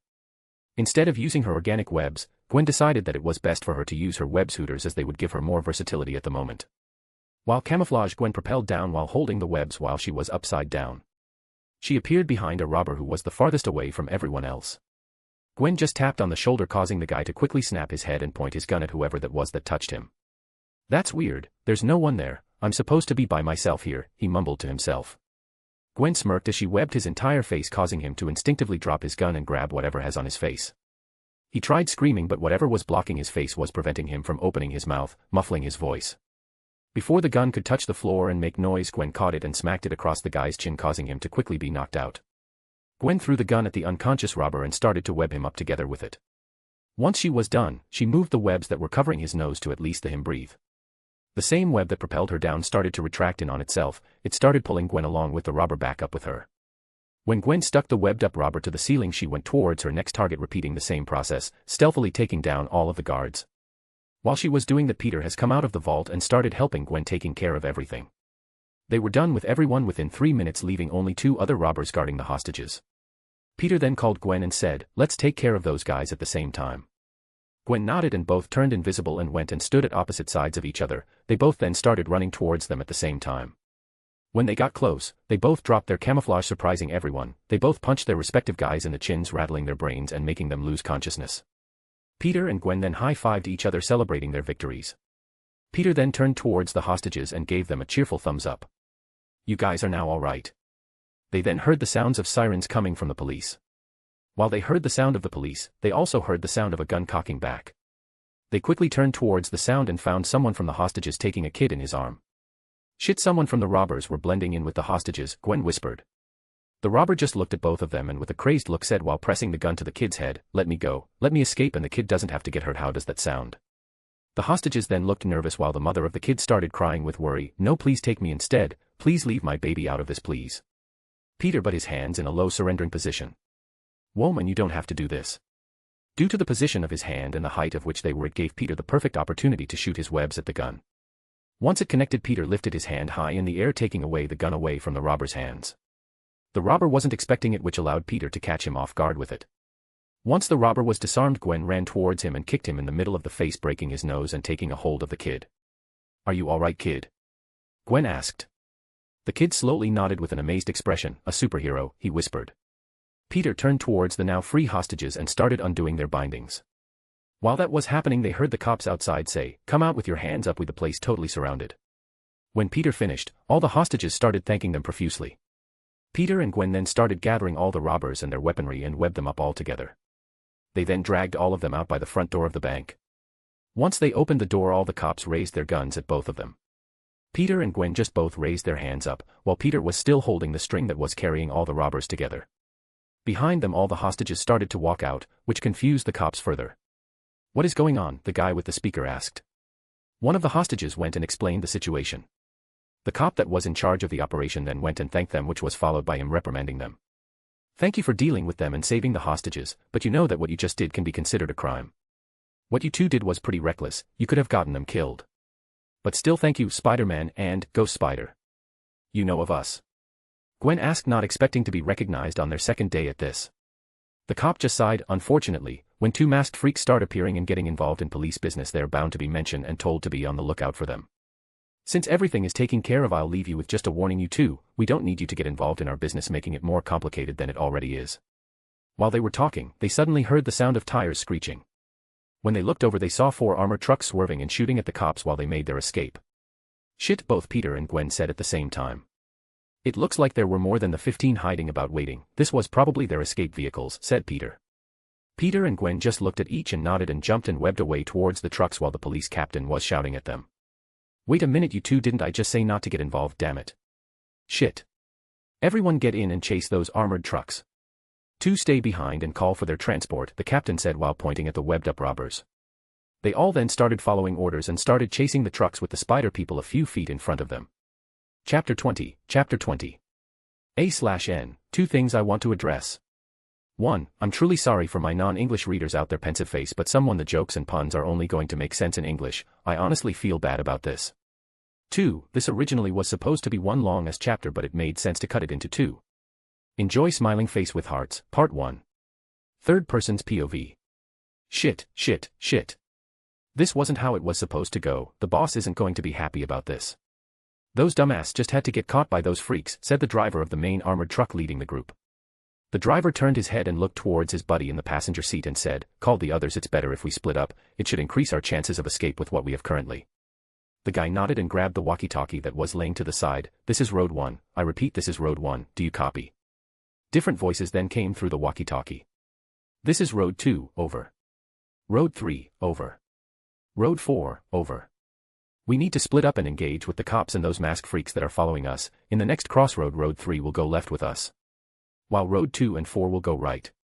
Get to the base quickly or else the boss isn't going to be happy. Over and out." All 3 confirmed their orders and made their way to the next crossroad. Gwen and Peter quickly jumped and started following the 4 armored truck. They weren't the only ones following the trucks, the cops were following close behind while blasting their sirens. The next chance they got, the 4 trucks split up into 2 directions. "I go left, you go right, deal?" said Peter. "Got it," Gwen nodded. With that, they both split up and started following the trucks. While Peter was following the trucks, the back of both door was burst open. 2 robbers appeared, 1 on each truck. Both of the robbers were on one knee with a rocket launcher on their shoulders. They both just pulled the trigger without hesitation, firing directly towards the cop cars. When the cops saw the rockets coming towards their direction, they quickly swerved their car out of the way trying to not get hit, but there was no need for such actions. Peter, seeing them fire, quickly zipped towards the side of a building. He then fired his web towards the rockets. Once it connected, Peter redirected them towards the sky and into each other, making them explode. The robbers reloaded it and were about to shoot another, but Peter, while in the air, grabbed it with his webs and pulled it away from their hands, disarming them. He readjusted himself and went back to swinging and chasing them. They quickly pulled out their rifles and started shooting towards the cop and towards Spider-Man, who was following close behind them. While they fired, Peter had trouble maneuvering through the air, which caused some of the bullets to graze his suit, making him wince in pain. Luckily, the suit was difficult to penetrate, but that didn't mean the bullets didn't hurt. To get away from the bullets, Peter pulled himself closer to the building and started to wall run. The cops weren't getting it off easy either. Some of the bullets would break their windshield, causing them to swerve and crash against one another. Peter looked back and saw one of the cop cars lose a wheel, causing it to flip. Peter quickly shot his web and pulled himself closer. He caught the cop car and repositioned it back the way it was supposed to. He then used it as a springboard and then started swinging once again. The shooting soon stopped as they needed to reload, which gave Peter the perfect opportunity. He shot his web and shot himself forward into the back of one of the trucks. "I heard there was free candy, so I helped myself in. Hope you don't mind," Peter joked as he leaned backwards, dodging the butt of the rifle that one of the robbers tried to hit Peter with. While dodging, Peter took a hold of the rifle and snatched it out the guy's hand. "Sorry, but I don't like to be the butt of the joke," Peter said, as he did what the robber wanted to do to him. He hit him with the butt of the rifle right on his face, pushing him back, making him hit his head with the inside of the truck, knocking him out. At the same time, the other guy finished loading his gun and started to rapidly fire it at Peter. Peter positioned the gun he was holding where the bullets would hit it instead of him. "I'll look at you shooting your shot. I'm honestly flattered, I really am, but unfortunately I have a girlfriend," Peter said as he dropped the gun and stuck his hands on the ceiling of the truck, where he proceeded to kick the guy back with both his feet, denting the truck and knocking him into unconsciousness. Peter's spider sense then goes off and moves his head to the side as bullets pass by his head. The guy in the passenger seat had turned around and shot a bullet from his pistol. "Careful there, woman, don't like a quick shot." "Just what are you, you freak?" the guy in the passenger seat shouted. "Congratulations on being the first of many that's going to ask me that," Peter said as he grabbed the guy's head and slammed it to the side of the window, breaking it and knocking him out. The driver quickly went and tried to reach for his gun, but Peter pushed his head onto the steering wheel, causing it to blast the horn of the truck, in which made him lose consciousness. "Hope that doesn't make you horn. Why, get it?" Peter said to everyone that was unconscious. Peter then grabbed the leg of the driver and made him slam the brakes. "I hate to break it to you, but this is your last stop." The wheels on the truck screech as the truck came to a full stop. Peter then quickly exited the truck and turned towards the cops. "They're all yours now, enjoy," Peter said as he started swinging towards the next truck. The robbers already had their guns reloaded and were shooting towards Peter. Peter was jumping and swinging building to building, avoiding the bullets. Peter web pulled one of the guns and swung it back, knocking one of them unconscious. Peter then web pulled the other guy that was at the back of the truck and threw him towards a building they passed by and webbed him to it. As he did, he couldn't help but make a quip, "Be sure to stick around, the cops would get you, I'm sure of it." Peter then started shooting webs into the wheels of the truck, slowing it down. Peter shot both front and back tires, making it come to a complete stop. Peter got in front of the now stopped trucks and with both hands on his hips he looked towards the rest of the robbers and said, "Well now, it looks like we got ourselves a sticky situation." Both of the robbers clicked their tongue and took out their pistol and started shooting at him through the windshield. Seeing Peter just dodging, they unbuckled their seatbelt and grabbed their rifles. They came out the door, guns blazing towards Peter. Peter webbed the feet of one of the guys, pulled him off his feet, making him fall to ground. "Don't fall too hard for me now, I only want to hurt your body, not your feelings." While on the ground, although he was in pain, he still aimed his gun and fired it at Peter. Seeing this, Peter sighed while dodging. While still holding onto the webbed guy's feet, he asked them, "You ever get so mad you hit one motherfucker with another motherfucker? 'Cause I sure haven't." Peter then swung the guy on the ground towards the other guy, knocking both of them down and on top of each other. Peter then webbed up both of them. When he walked out up to them, he started to pay close attention to them. He noticed that both of them had the same tattoos on their necks. It was the picture of a red ogre. Seeing this, Peter audibly sighed and groaned, "Ugh, hi, great, it's my second day and I already have to deal with a gang. Knowing my luck, it's not going to be a good thing." Chapter 21. Enjoy Face Blowing a Kiss, Part 2. Third person's POV. A few minutes earlier. When Gwen separated from Peter, she started chasing after the armored trucks with quick speed. While chasing them, the hatch to the top of both the armored trucks opened. From it, two robbers appeared with turrets lined up and ready to shoot. Gwen's eye widened in shock from seeing them. The robbers started to rapid fire towards the cops and her direction. Some of the cop cars started flipping over due to their tires being shot and them crashing into each other. Some of the cop cars were about to blow up, but Gwen quickly ripped the door off its hinges and took them out of there, quickly saving their lives. Some were shot and injured, but it wasn't lethal. Which made Gwen let out a sigh of relief. She went and grabbed a cop car that was wrecked and lifted it easily in front of her. She started running towards the truck using it as a shield protecting her from the turret. Both cops and robbers just looked at her as if she was crazy when she first tried it, but their expression quickly grew in shock. Hurry, shoot this freak of nature. She's dangerous, the guy in the turret said towards the guy that was opposite to him on the other turret. They both started shooting at her, but the cop car was stopping all the bullets from reaching her. The car then started smoking due to the damages. Seeing that, it gave Gwen an idea. She kept the car in front of her, letting it continue to protect her from the bullets. After a few minutes, the car was letting out thick black smoke. It was ready to blow up any minute now. Gwen waiting but for a bit, and once the car was about to blow up, she dropped it, got on top of it and jumped at the same time as the car exploded, propelling her towards the trucks in a fast pace. While flying, she started shooting her webs towards the turret, stopping them from shooting. When Gwen overflew the truck due to the force of the explosion, she webbed herself back to the closest turret. The robbers who were stuck on the turrets due to her webs tried to lift the turret to shoot at her but couldn't.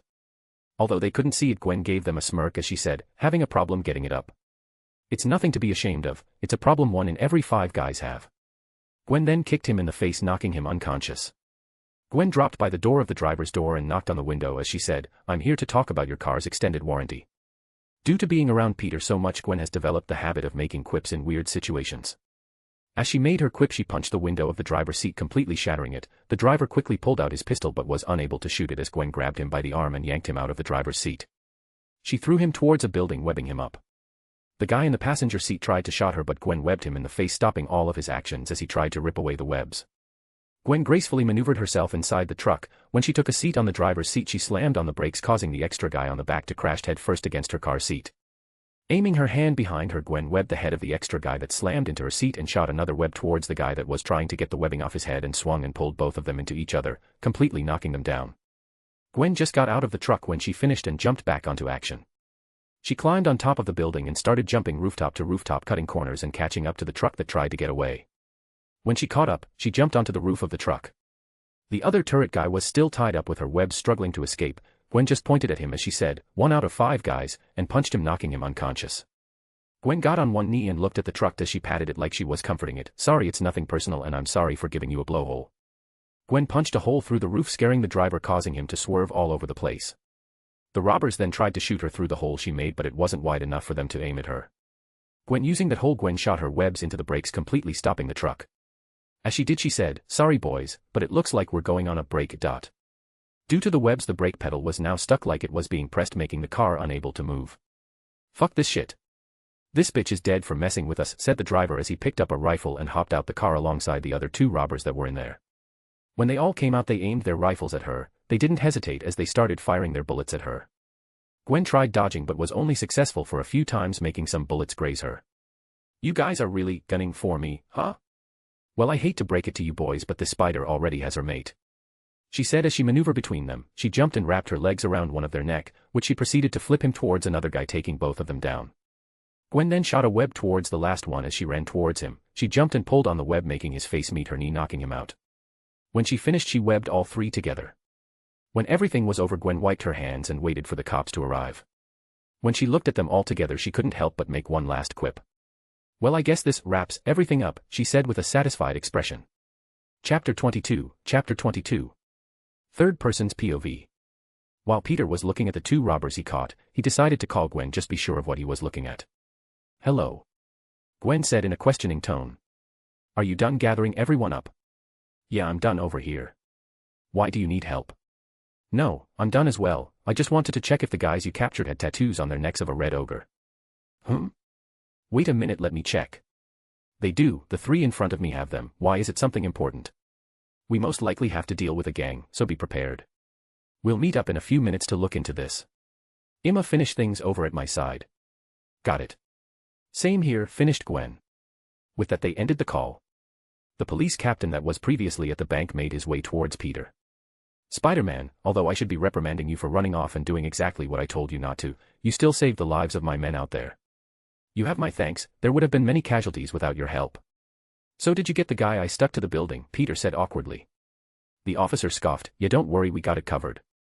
In a serious matter, I want to know, do you know what the red ogre tattoo is on their necks? I called Ghost Spider and she said they had it on their necks as well. The officer closed his eyes while he sighed out a cursed, shit, it just had to be them involved in this mess. Yup, I totally know who you are talking about and we are on the same page, officer. The officer just shook his head at Peter's sarcasm and said, Officer Cooper, you can just call me Officer Cooper. As for who I was talking about, they call themselves the Crimson Ogres. And it's the worst kind of gang. They deal with almost everything in the books, drugs, gun, distributions, or just plain old robberies like the one that just went down. That's not the worst of it, it's how they keep getting away with it. Their leader, who goes by the name Heinrich Schmidt, he's the worst kind of gangster, the kind that knows what to do and how to get the job done. You know, the competent ones. That's all I'm telling you. You can take that piece of information as a thank you gift. Peter nodded as he did his two-finger salute. Thank you, I'll inform you guys if I find anything useful. Officer Cooper nodded his head and in a serious tone just said, be careful and don't underestimate them, they're unpredictably smart, as he already knew that Spider-Man was about to go and investigate it. Although Officer Cooper couldn't see it, Peter gave him a confident smirk as he said, you have nothing to worry about. Peter then jumped and started swinging away while going to meet Gwen. When Peter left, Officer Cooper just stayed watching him swing away. Sigh, am I seriously trusting vigilantes I just met? But their powers, they're real, there's no doubt about it. Maybe, just maybe, they will be the change this city needs. So you must be the Ghost Spider. Thank you for saving our officers back then, but what you are currently doing is illegal.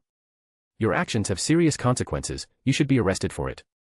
So this is the very last warning you're going to get, afterwards we would have to take you seriously and take you into custody, said an officer sternly.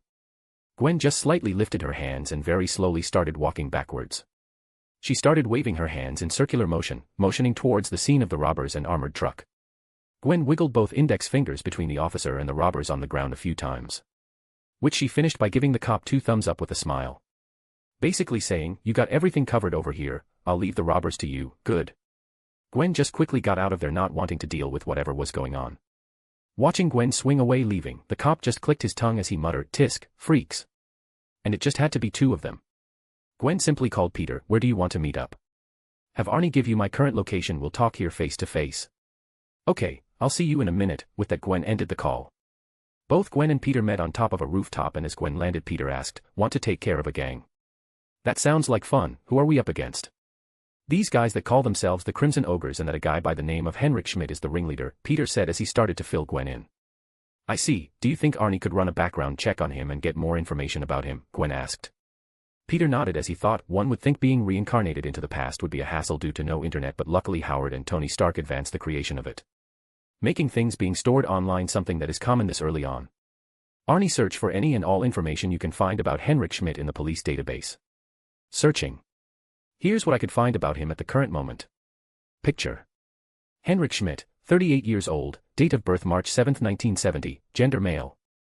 Criminal records, still ongoing, Peter said, reading what was presented to him.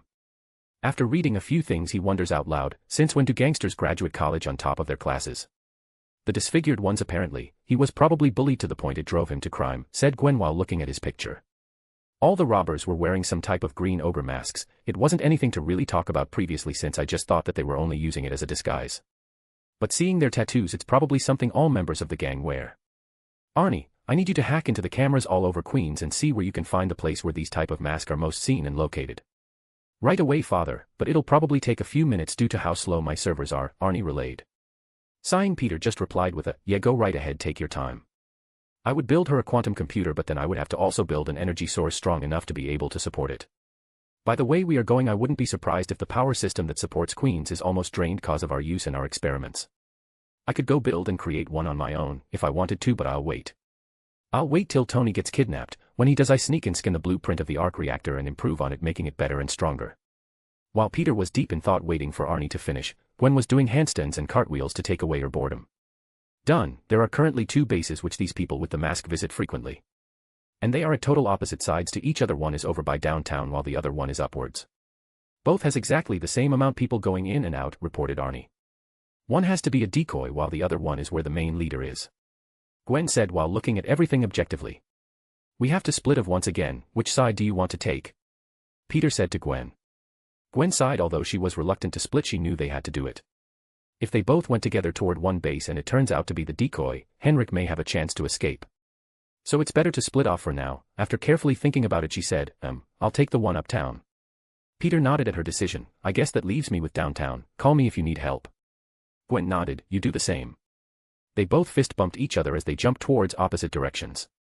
A/N. The OC Heinrich Schmidt was created by at NMR. Chapter 23, Chapter 23. A/N, I felt bad due to last chapter being boring, so here's another one.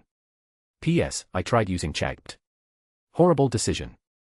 You see some really complex words in there, then it was all it, I tried to fix it. Enjoy smiling face with heart's face blowing a kiss. Third person's POV. Peter stood atop the rooftop, surveying the large base of the Crimson Ogre's hideout. He rubbed his chin as he pondered his approach. Sneak in or confront them directly, he muttered to himself, his mind thinking of the pros and cons between caution and directness. On one hand, if he sneaks in, he has to bother with continuously trying to be careful and not be detected. It would also take a while for him to find and immobilize everyone, who knows if Gwen would be needing his help by then. But if I storm in, they'll all come to me, making it easier to neutralize them swiftly, Peter reasoned. His decision took shape in his mind, straight through the front door. Making an entrance might just throw them off balance, he mused, mentally preparing himself for a frontal confrontation. With his mind made up and making his decision, he crystallized his plan. Time to shake things up, he murmured, leaping effortlessly off the building's edge, letting gravity guide him downwards. As he landed with a graceful thud near the entrance, his gaze fixed on the door before him. Without hesitation, Peter swung his leg, delivering a forceful kick that sent the door crashing open. Inside, a curious sight greeted him, a room filled with figures sporting green ogre masks. Peter couldn't help but quip in his trademark Spidey style, hoping to break the tension with humor. Looks like I stumbled into the Shrek fan club meeting. Need help finding your swamp? His words hung in the air, momentarily silencing the room. The assembled figures stiffened, their surprise evident. Before Peter could continue, a voice pierced through the tension. Who's this clown? Get out of here before things turn ugly. You have no idea who you're messing with. As if on cue, a gunshot echoed through the room, the bullet grazing the floor near Peter's feet. He raised an eyebrow, unshaken, attempting to defuse the situation with a light-hearted retort. Whoa, fellas. Just here to chat, maybe discuss the benefits of a wardrobe change. Ignoring Peter's horrible humor, one of the figures, armed and menacing, stepped forward. Last chance, buddy. Leave or face the consequences. Peter's spidey sense tingled, warning him of impending danger. In a fraction of a second, he leaped aside as another shot whizzed past him, shattering a nearby window. Enough with the theatrics. Let's dance, quipped Peter, his reflexes kicking into high gear. His agile movements allowed him to dodge most bullets, but a few managed to graze him, a reminder of the danger surrounding him. Due to the amount of bullets, some landed on him but didn't fully penetrate his suit. Luckily, Peter made his suit with bullet-resistance material, but he still needed to be careful. Just cause his suit was bullet-resistant, didn't mean it had immunity to it. Swift and acrobatic, Peter disarmed a couple of the goons, their weapons clattering to the ground. His combat skills were on full display as he countered their attacks while evading their punches and kicks. Due to being surrounded, some were lucky to be able to get a hit or two on him. Peter maneuvered his way between the goons, dodging and weaving between the bullets and fist. Despite their determined efforts, the goons found it challenging to match Peter's agility and precision. As the room turned into a whirlwind of fists and kicks, Peter would use his webs to stick some of the guys to the wall, making them incapable of movement. Peter would pick the guns that were dropped with his web and swing it towards the faces of many different goons, knocking some of them out and injuring another some. Peter didn't stop moving. He kicked a guy in the chest, sending him flying and crashing into another goon, causing them to fall to the floor. Peter would web them up to secure their position and keep them out of the fight. God damn it. Just who are you, you motherfucker? Why are you attacking our base? Peter smirked. You know, I'm just your friendly neighborhood Spider-Man, he said as he webbed the guy in the face and brought it down to his knee, making him lose consciousness. When he went towards his next opponent, a bullet unexpectedly went and shot him right on his shoulder. Gah. Fuck. Peter said, damn it, the suit could only take so much abuse before it gets damaged. He's injured, quick, start attacking him, we should be able to kill him then. Ha ha ha ha ha, this is what you get for messing with the Crimson Ogres, said the goon that shot Peter. The goons became even more aggressive in their assault, making it harder for Peter. But the pain of the bullets wasn't enough to stop him. He continued fighting them. Little by little the numbers of the goons started dwindling down, causing the goons to become fearful of Spider-Man. Peter stood in front of the rest of the goons in a fighting position as blood dripped down from his shoulders. While panting from all the fighting he has been doing, Peter says, as a great man once said, I could do this all day. Which caused the goons to take a step back in fear and apprehension. They tightened their grips on their weapons and aimed it at Peter, scared of what he was going to do next. Peter took a deep breath to control his breathing and shot himself forward towards them. Skillfully dodging the bullets with his spidey sense, one by one all the goons were brought down and taken care of. Peter shot his web to the last member on the goons on the floor, finishing his scrimmage with them. While breathing heavily, Peter thought, and now for the boss fight. Peter, while using his webs, wrapped up his injury to prevent further blood loss. When he finished, Peter started gathering everyone up and webbing them in place to prevent them from escaping. Peter then looked around the building looking for any signs of Henrik's. When he went through the largest door in the entire base, he made it towards an empty office. When Peter realized there really wasn't nobody there, he sighed, just great, this was all a decoy. With a sigh, Peter tapped the side of his forehead and said, Arnie, call the cops and tell them to come and pick them up. Yes, father, said Arnie. When Peter was about to leave, warning signs flashed through his HUD in his masked, warning. Warning. Miss Stacy is in critical condition. I repeat, Miss Stacy is in critical conditions. Arnie said as she showed Peter a map of her known location. Peter's eyes widened in shock. The sound of crackling was heard as the floor cracked. Peter shot himself forward and jumped through the window, exiting the base. Peter started swinging in a fast speed towards Gwen. He would jump on top of rooftops and give himself a jump boost, picking up the speed. Peter couldn't hear anything else except the thumping of his own heart as he did everything he could to pick up speed. What Peter didn't notice due to his high emotional stress was the streak of blue lightning he made along the way as he made his way towards Gwen, and at the speed at which he made his way towards Gwen's destination. Chapter 24. Chapter 24. Gwen's POV. I quickly made my way through the city, swinging from buildings to buildings, following the way Arnie showed. Sigh, he need to think of a better name for her. I almost feel bad just calling her Arnie. I feel like I'm bullying her, I thought as I arrived at my destination. Peering over the ledge of the rooftop, I look over the entrance of the base of the so-called Crimson Ogres. Can't say I'm impressed. I thought with the name Crimson Ogres the place would appear to be grand or something terrifying. I better not waste time. I don't know when Peter might need my help. I dropped from the building where I was watching everything and landed while doing a superhero pose, as Peter likes to call it. I swear he's too obsessed with the whole superhero part of being a hero, I thought as I walked to the front of the building. I just kicked the door open, and as I walked inside the base I froze while looking around. Seriously? They're all wearing green. I know Peter said that having a brand is important, but is it so important that they would throw away their fashion sense out the window? In order to break the stunned silence, I do what my lovely boyfriend does best, throw quips around and break the tension. Green masks. Looks like St. Patrick's Day came early for this gang. But sorry, fellas, no luck of the Irish can save you from ghost spiders' webs. What? Who the hell is this chick? One of them asks. Ghost spiders, the name, don't wear it out, I said. The guys just waved me off like I was nothing. Just go away, little lady, this isn't a place for someone like you. I didn't say anything else, I just fired my web towards him and pulled him closer, which surprised everyone. When he got close, I grabbed him by the face and slammed him on the floor. I webbed him up just to be sure he wouldn't be getting up. Seeing what I did, they came out of their shock and aimed their guns in my direction. Without hesitation they started to fire. I shot a web towards the ceiling and pulled myself away from their line of fire. Once I was on the ceiling, I fired webs to the ground and in between one of the goons. I pulled myself off from the ceiling and shot forward, where I proceeded to kick him in the middle of the stomach, knocking the air out of him and sending him flying back, crashing into the other members. Due to one of them crashing into each other, the gun which they were shooting started firing everywhere, making some of them crouch so they wouldn't get hit. The ones that crashed into each other fell to the ground, which gave me the perfect opportunity to fire a web at them, holding them in place. While I was dodging the bullets, I noticed one of the guys took out a knife and crouched down near the webbed up goons. Oh no, they're trying to free the other members. If they get freed, then it would have all been for nothing and they rejoin the fight. I fired a web towards the guy, but it looked like they were expecting that to happen. As soon as my web landed on the guy, two goons went and took a hold of it and pulled me with all their strength towards their direction. Due to the unexpected pull, I didn't let go of the web. When I got close, one of the goons that pulled on the web punched me right on the face, causing me to let go of the web I was holding onto and drop to the floor. Arg! I cried out in pain as I held my face while on the floor. While I was on the floor still reeling from the pain, my spidey senses went off. I quickly jumped from where I was standing with a back flip. Multiple shots appeared where I was laying down. While still holding my face, I said, that better not leave a mark. If I go around tomorrow with a black eye, people are going to start asking questions and assume the worst. Like you'll make it out alive to go to school, girly. The day you decided to mess with the Crimson Ogres is the day you signed your death warrant, said one of the goons while taking aim once more and firing. Seeing this, I decided that it was for the best if I turned invisible. Which apparently freaked out some of them. What kind of weirdo are you? I didn't answer as I didn't want to blow my cover and position, but one by one I started taking them down. They all then started shooting randomly.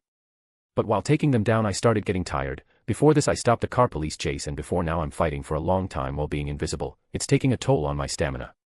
The goons then started shooting all over the place, trying to at least hit me, but couldn't, and so thanks to that I was able to quickly subdue everyone. I put my hands on knees and started catching my breath. While I was waiting to recover my stamina, the door at the back of the room opened and out came a large, tall, muscular man wearing a red ogre mask. Picture. Next to him was a tall, well-built looking guy wearing a blue ogre mask. Well, look who decided to come to the costume party, I quip. So you did this, huh? I can't say I'm not impressed. You certainly got skills to be able to take down my men, said the guy wearing the crimson mask, who is probably Henrik Schmidt, the leader of the gang.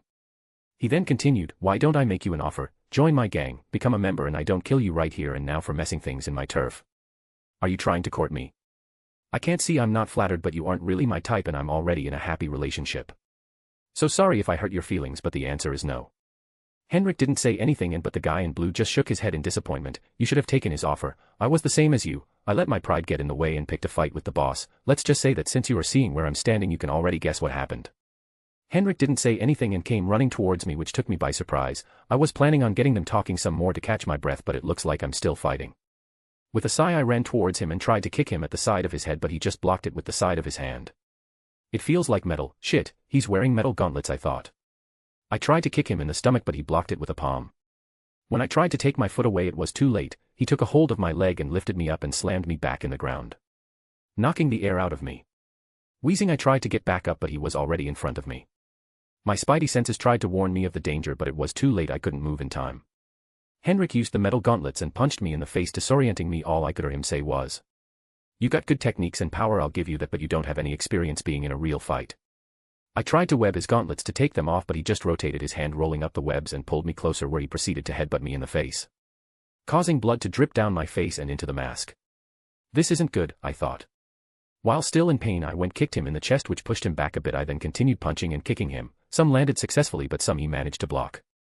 I went to try and punch him in the face, but he grabbed my fist. I then tried and punch him with my other fist, but he took a hold of that one as well. Before I could kick him, a gunshot was heard, which was followed by pain assaulting my legs. "Argh," I screamed as I was almost brought to my knees, but that wasn't the only one. Multiple shoots were heard. The suit couldn't suffer more abuse, which the bullets tore through and hit me in the legs, stomach and arms. I turned to look who it was, and it was the guy wearing the blue mask. Before I could say anything else, Henrik smashed his head onto me, knocking me unconscious. I kept coming in and out of consciousness. I tried to get up, but the pain was too much. I could just lay on the floor, slowly losing consciousness. "Peter, please help me," is all I could think, with tears running down my face. While I kept coming in and out of consciousness, I saw the guy with the blue mask point his gun at my head and said, "You should have taken his offer," and shot his gun. Bang. No. Everything then went dark. Third person's POV. When the blue ogre shot his bullet towards Gwen's head, a cold wind blasted off from her body. It was so cold it made both Henrik and the blue ogre back up in wonder. The bullet that should have gone right through her head was now wedged in the ice that formed all over Gwen's body. As a defense mechanism, Gwen's body encased itself in ice to keep itself alive, preventing her wounds from bleeding out further and stopping the bullet from reaching her head. The blue ogre, in shock, went and tried to fire more bullets, but they would just bounce off the ice that formed. "What should we do now, boss?" asked the blue ogre. "Go get a flamethrower or a rocket launcher and fire it at her. That should be more than enough to kill her, no matter how much ice forms in her body." "Right, boss," the blue guy said as he went and got what he needed. Chapter 25. Third person's POV. Peter fell from the sky, landing in front of the Crimson Ogre's base that Gwen went to. The ground beneath him cracked due to the force of his landing, but he paid no attention to that. The only thing that mattered was Gwen's safety. He started making his way inside the base.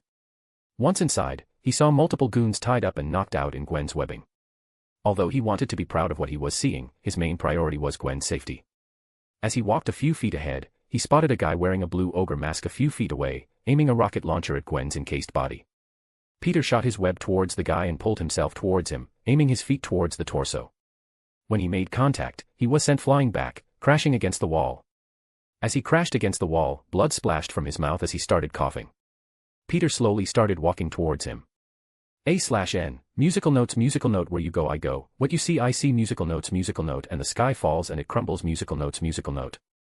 Peter knelt towards the blue mask guy, looked him in the eye, and said in a cold voice, "No one, and I repeat, no one messes with my woman." Peter then punched him right on his mouth, breaking both the mask and his teeth, knocking him out completely. Peter sighed as he got up and went towards Gwen's direction. He knelt down once again and put a hand on Gwen's ice. "It's cold. Arnie, tell me her condition and what happened." "Yes, father." Arnie then went and explained and showed him everything that happened through Gwen's perspective. "It's like her body went into a mild hibernation, her heart rate is slow, it was like a defense mechanism." "Father, can I make a hypothesis about what is happening?" Peter, while slowly caressing the ice, nodded his head. "I believe the spider's venom might not have undergone complete integration into your bloodstream. When both you and Miss Stacy initially demonstrated your abilities, scarcely a day had passed since the spider bite. This suggests that your powers might still be evolving or developing, as the venom continues its gradual assimilation within your biology. It could potentially lead to further enhancements or undiscovered facets of your abilities over time. I see, you may be right. When we first got bitten, I was way too excited about the prospect of having superpowers. I hadn't considered that possibility. But how can she create ice? It doesn't make sense, and it shouldn't be possible. Ice isn't something really related to a spider. I can retort that lightning isn't either, Father. Lightning. How could she possibly know about that? I haven't even mentioned it before. What do you mean, lightning? I see, so you weren't aware of it.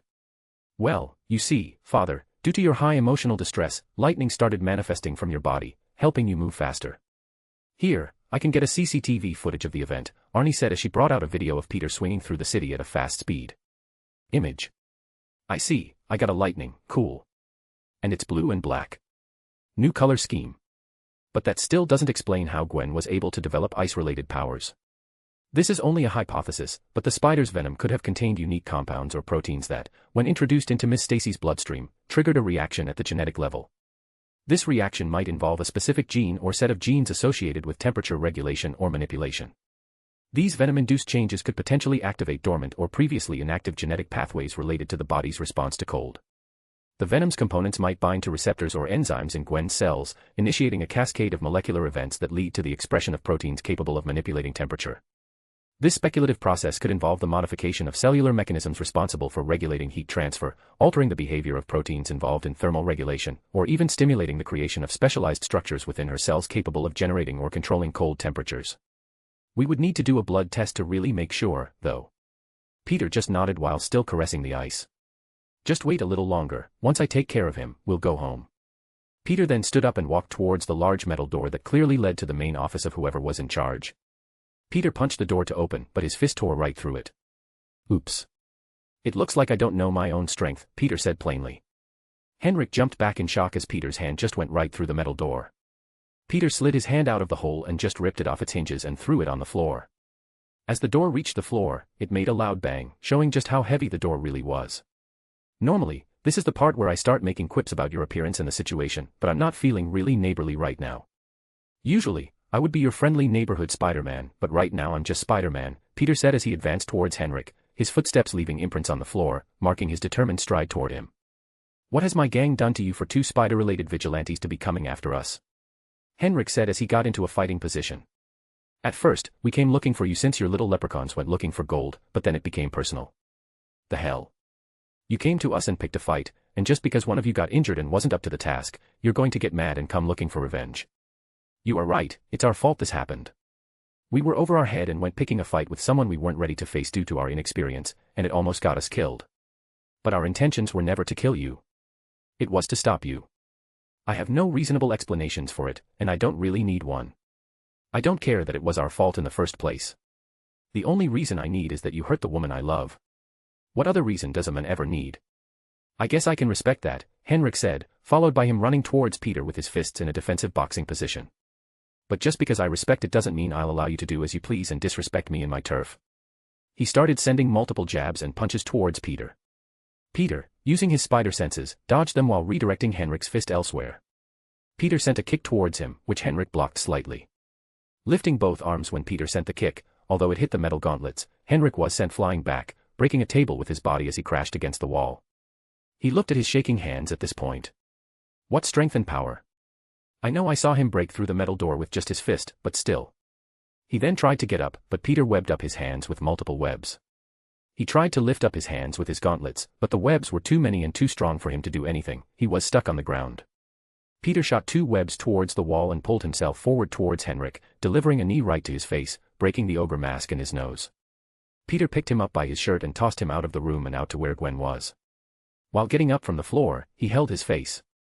Shit, my mask. Damn it, not my mask. When Peter approached him, Henrik spiraled into a drunken rage, his emotions overtaking him. He ran towards Peter without any form of defense and started swinging madly at him. Peter sent webs towards his hands and pulled them down to the ground, but Henrik tried to do the same thing he did with Gwen. Luckily, Peter saw what happened and didn't let that happen. Peter pulled him towards him, and just as he was about to attack, Henrik's counterattacked. When Peter pulled Henrik towards him, Henrik cocked back his fist and sent it towards Peter. Peter's spidey senses tingled, warning him of the danger. Peter let go of the webs, but it was too late. By the force of which Peter pulled him, Henrik was already in front of him, not giving Peter any time to think of a countermeasure. Henrik's metal gauntlet punched Peter right across his face, leaving him slightly disoriented. Henrik adjusted himself when he landed and sent another punch towards Peter's stomach, knocking the air out of him and making him start coughing. Henrik then stomped his foot on Peter's to stop him from flying back and started wailing on Peter, throwing punches left and right until blood started coming out of Peter's mask. Peter extended his hand, stopping one metal gauntlet and then the other. Peter did what Gwen wanted to do before she got shot.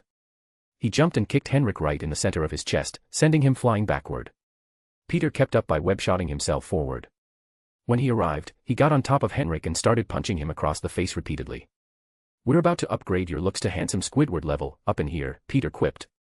The more Peter punched him, the madder he got when he thought about Gwen's condition. Peter, in all his anger, cocked his fist all the back, and due to his emotions, his fist started sparking blue and black lightning. While looking at the face of the unconscious Henrik, Peter swung down his fist at full strength and speed, but changed its direction at the last second, missing his head by a few inches. The entire area's floor cracked and broke, with lightning flashing between the cracks. Peter started breathing heavily due to his tiredness, injury, and almost killing him. Remember what Uncle Ben said, don't let the anger control me, not let it consume me. Deep breaths, Peter, calm yourself, Peter thought. Peter wrapped Henrik in thick webs along with his sidekick who had the blue mask. He went towards Gwen's encased body, wrapped her in webs, and put her on his back, webbing her up to look like a backpack. This place is decently big. I'm 100% sure it has janitor closets and cleaning utensils. Now I just need to find them, Peter thought as he started looking around. When he found them, he tapped the side of his head. Arnie, go through the footage and show me all the places where Gwen and I lost any blood. I don't want to find any clones of mine later down the line. Yes, Father. Scanning footage, here are all the moments where you lost blood and their location, said Arnie. With another sigh, Peter picked up the mop and got to work. When he finished, he looked at the tied-up goons, nodded his head, and turned invisible. Arnie, contact Officer Cooper and Captain Stacy about whom we captured, and make it untraceable. Of course, Father. Peter left with Gwen on his back, heading towards the base he had just come from. When he arrived, he saw a few cop cars making their way towards the base. Shit, he thought as he picked up the speed.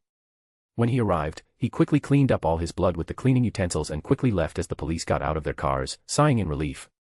With one last look towards the base, he headed back towards their hideout. Chapter 26, Chapter 26. Third person's POV. Peter safely made it back to his hideout in one piece and without any problems. Once he was inside his base, he placed Gwen on the sofa before going to a table and clearing it of any materials that were lying around.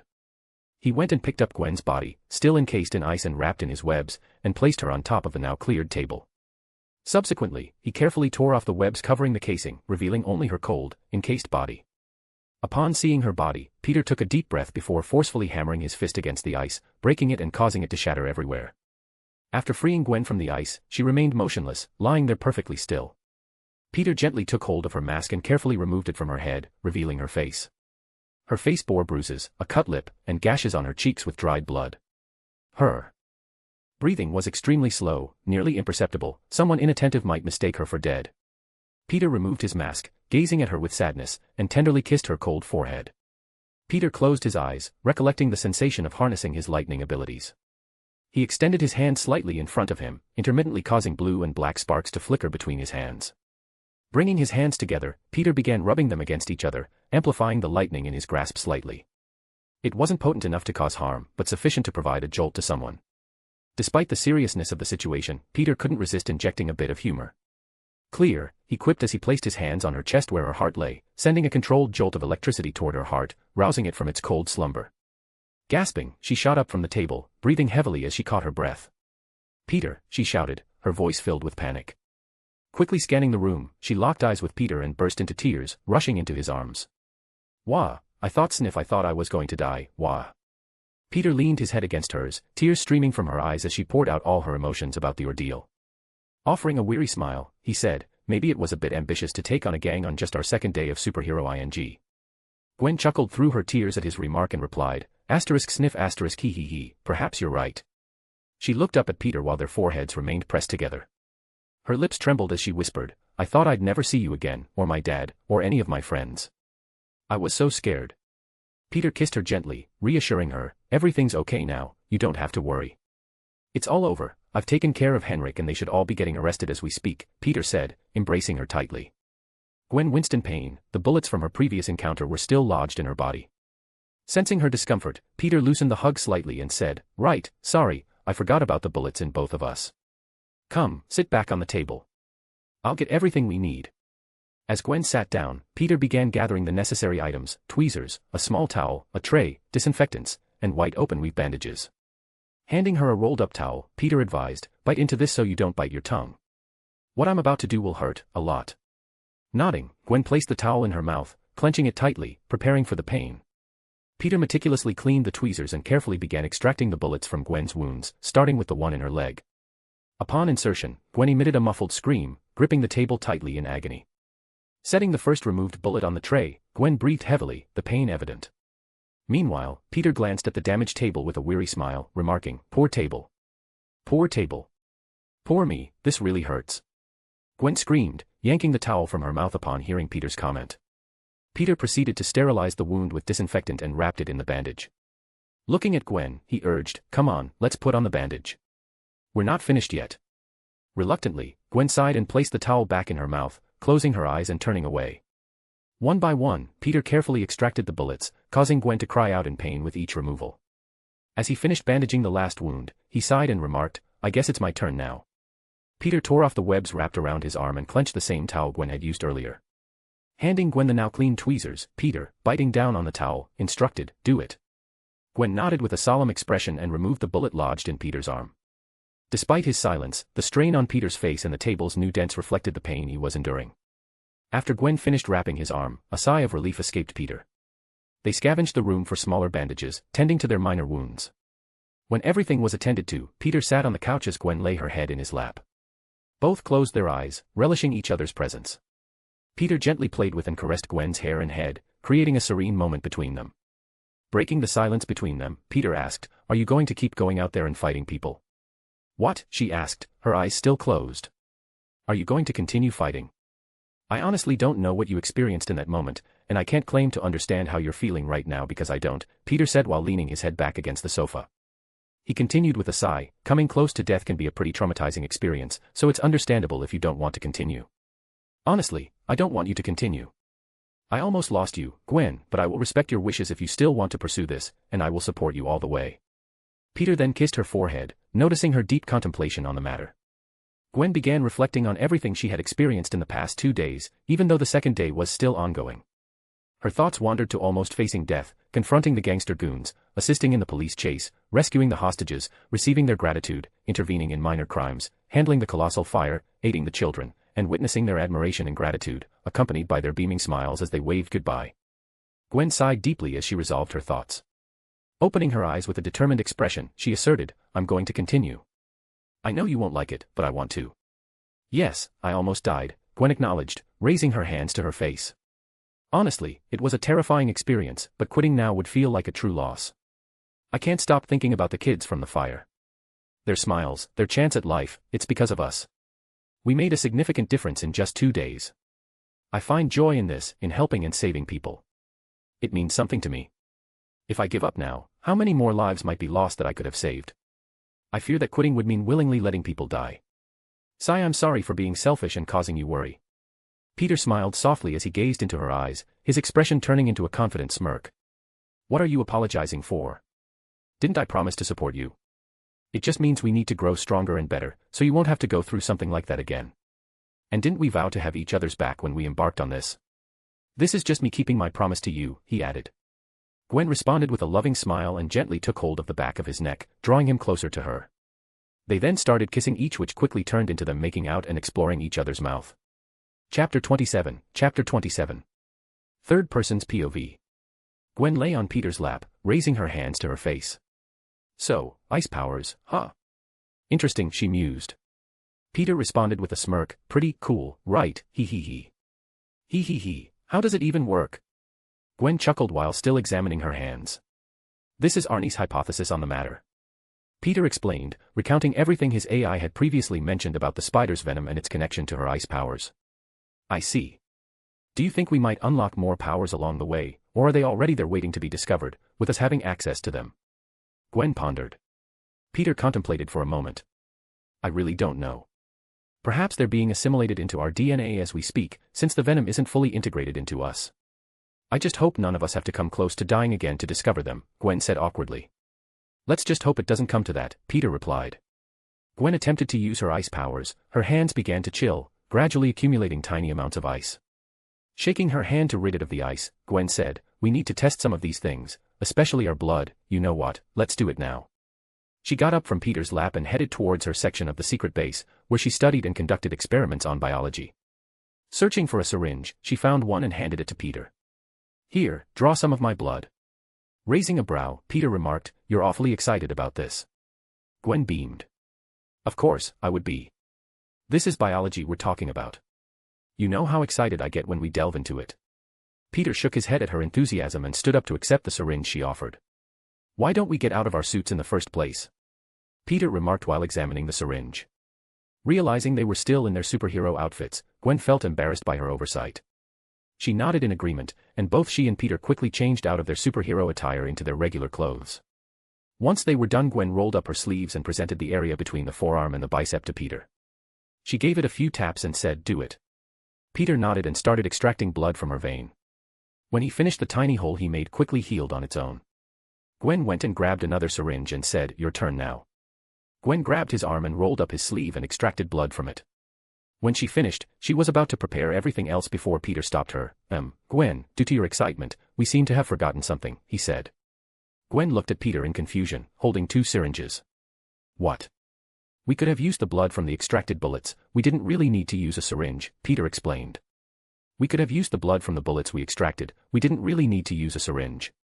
Gwen, while holding the 2 syringes, sighed before shrugging her shoulders. It's better this way. Gwen then carefully prepared a slide, placing a sample of her blood under the microscope. With a flick of a switch, the high-powered device illuminated the intricate world of her blood cells.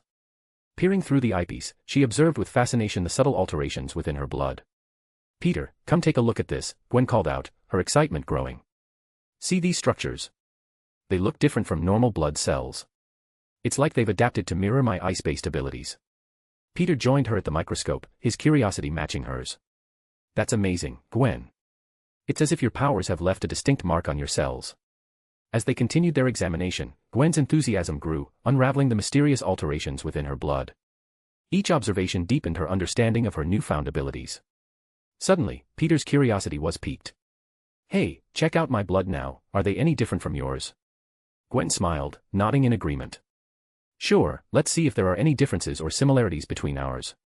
Peter quickly prepared another slide with his blood sample while Gwen adjusted the microscope. As the image came into focus, they observed Peter's blood cells, searching for any remarkable alterations. Look at that, Gwen pointed at the screen. Your blood cells seem to have some distinct electrical charges around them.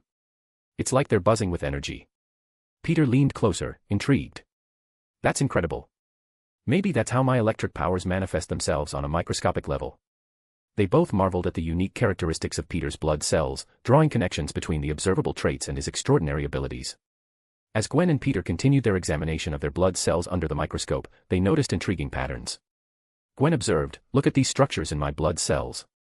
They seem to have adapted in a way that mimics my ice-related abilities. It's fascinating. Peter nodded, peering through the microscope. And mine, they're exhibiting unusual charges, almost like they're resonating with electricity. They discussed the remarkable alterations in their blood cells, contemplating the connection between these adaptations and their spider-induced abilities. It's incredible how our blood cells seem to reflect our powers, Gwen remarked. Maybe the spider's venom triggered an adaptive response within our DNA. Peter agreed, seems likely. It's as if our bodies are incorporating these abilities on a fundamental level, allowing our blood cells to adapt to our powers.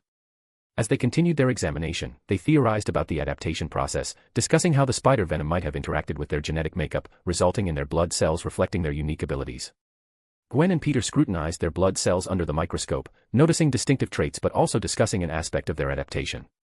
Gwen observed, even after 2 weeks since the spider bite, our blood cells still exhibit some markers of normalcy. They haven't entirely adapted to the spider venom. Peter nodded in agreement, you're right. It seems the venom's effects take time to fully integrate into our systems. Maybe it requires more time for our bodies to completely embrace the changes. I wonder how long it might take for our blood cells to fully adapt, Gwen pondered, adjusting the microscope's focus to examine the cells more closely. Peter speculated, perhaps it might need a month or even longer for the venom's effects to be entirely integrated into our DNA. After all, it's an intricate process that could take time to manifest fully. They continued their discussion, mulling over the intricacies of the venom's impact on their genetic makeup and speculating on the timeline required for their blood cells to undergo complete adaptation to the spider venom. With everything packed, they left the base, and Peter accompanied Gwen on her way home. Upon reaching her house, they exchanged a goodbye kiss. "Bye. Love you," Peter said before he started jogging, not in any particularly swift manner. Gwen watched him go, her face adorned with a loving smile, before entering her house. Chapter 28, Chapter 28. A/N, short chapter with 917 words. Not a lot happened last chapter which people were disappointed about, so here's this one as an apology. Enjoy smiling face with hearts, smiling face with hearts, smiling face with hearts, smiling face with hearts. Third person's POV. "I'm home," Peter exclaimed as he stepped inside. "Ah, you're back. If you'd come any later, we might have had a problem, young man," Aunt May called from the kitchen. Glancing over from the couch, Uncle Ben squinted at Peter and asked, "What happened to your face?"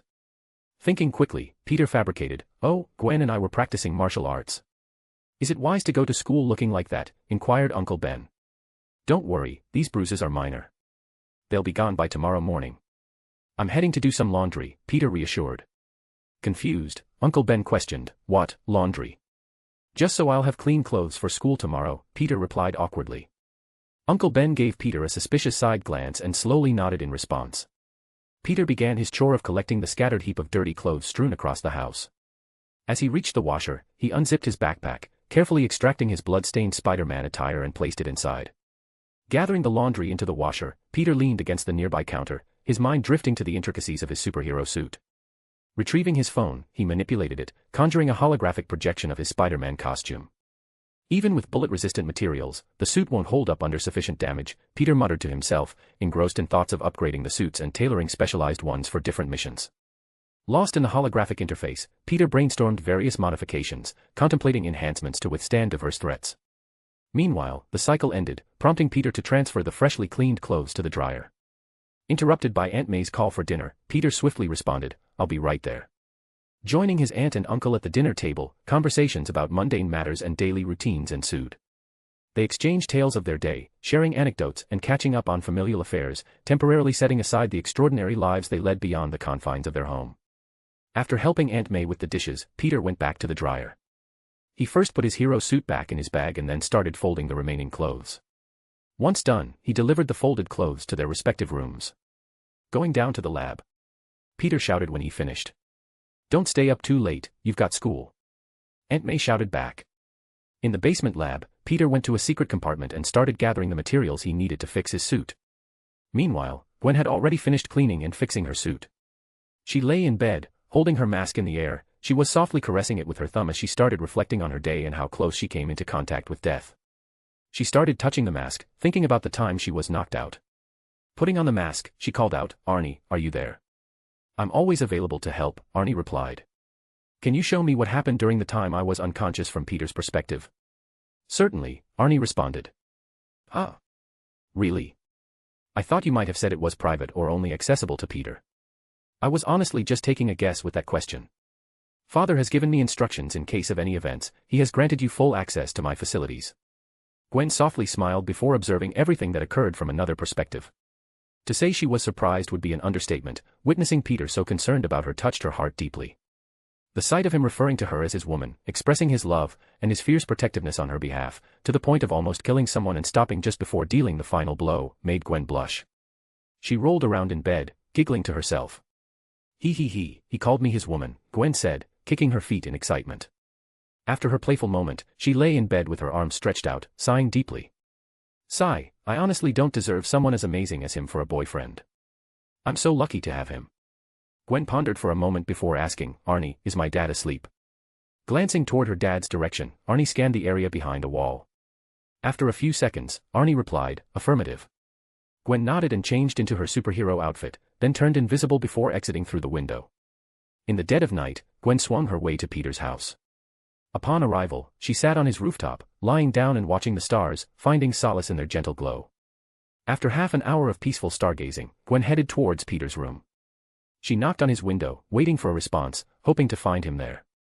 When Peter didn't answer, Gwen asked Arie, "Do you know if he's asleep?" "Negative, he's currently in the process of stopping a store robbery as we speak," Arie informed her. Gwen, hearing this, whispered in frustration, "Are you kidding me? Without me? Grr, how could he?" Just as Gwen was about to leave to find Peter, she noticed the lights on in MJ's room across the street, recalling MJ's recent ordeal. "I should check up on her, she's my best friend after all." Gwen turned invisible once more and crossed the street, climbing up to MJ's house. Peering through the window into MJ's room, Gwen's eyes widened at the sight. MJ was resting her head on her arm at her study table, gently caressing a picture of her and Peter from their childhood, a tear streaming down her cheek. "Oh fuck," Gwen expressed in her head at witnessing something she shouldn't have. Chapter 29. Third person's POV. Gwen, seeing MJ wipe away her single tear, just jumps away and started swinging away, escaping the scene. Gwen didn't say anything for a few seconds besides, "Show me Peter's location." A mini-map appeared at the corner of her vision, instructing her on where to go. While making her way towards Peter, she kept replying the scene in her head. She quickly arrived and saw a robber tied up in webs on the floor in front of the story while being lectured by Peter. Peter stopped talking while pointing at the guy and just asked, "She's right behind me, isn't she?" The robber slowly nodded his head as he was unable to talk due to having webs covering his mouth as well. Peter spun on his heel and turned towards Gwen's direction. "Honey, baby, the light of my life, what are you doing up so late?" Peter asked awkwardly. "I should be asking you the same thing, what are you doing up so late?" Gwen inquired, her arms crossed as she tapped her feet impatiently. Peter awkwardly scratched the back of his head. "Ah, I just came to talk to a really old friend that I haven't seen in a long time. He lost his way on the path of life, and I was just pointing him towards the right direction."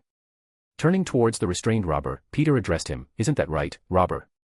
Gwen glanced at Peter, clearly unamused, while Peter nervously twiddled with his fingers. We have an inside joke. His real name is Robert, but we call him Robber, right Robert?" Peter said, casting a threatening look at the apprehended men. The robber hastily nodded in agreement with Peter, visibly sweating and feeling intimidated.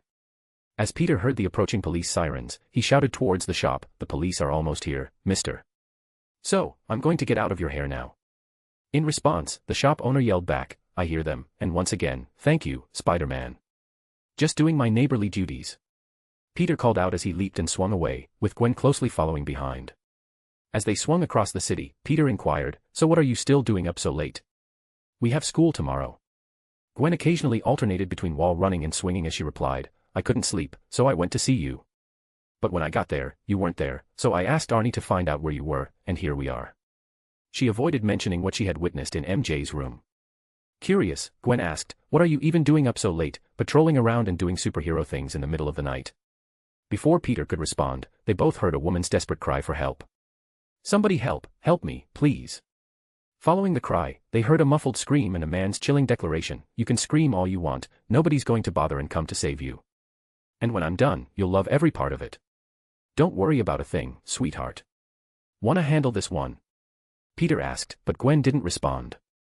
Instead, she swiftly accelerated and descended from above, positioning herself behind the assailant. Gwen shot a web at the offender, spun him around, and then delivered a swift knee to the area below the belt, remarking, "Christmas has passed, but it seems we still have a nutcracker." The guy winced in pain, dropping to the ground and clutching the affected area. Observing from a nearby wall, Peter instinctively closed his legs and winced, commenting, "Ouch.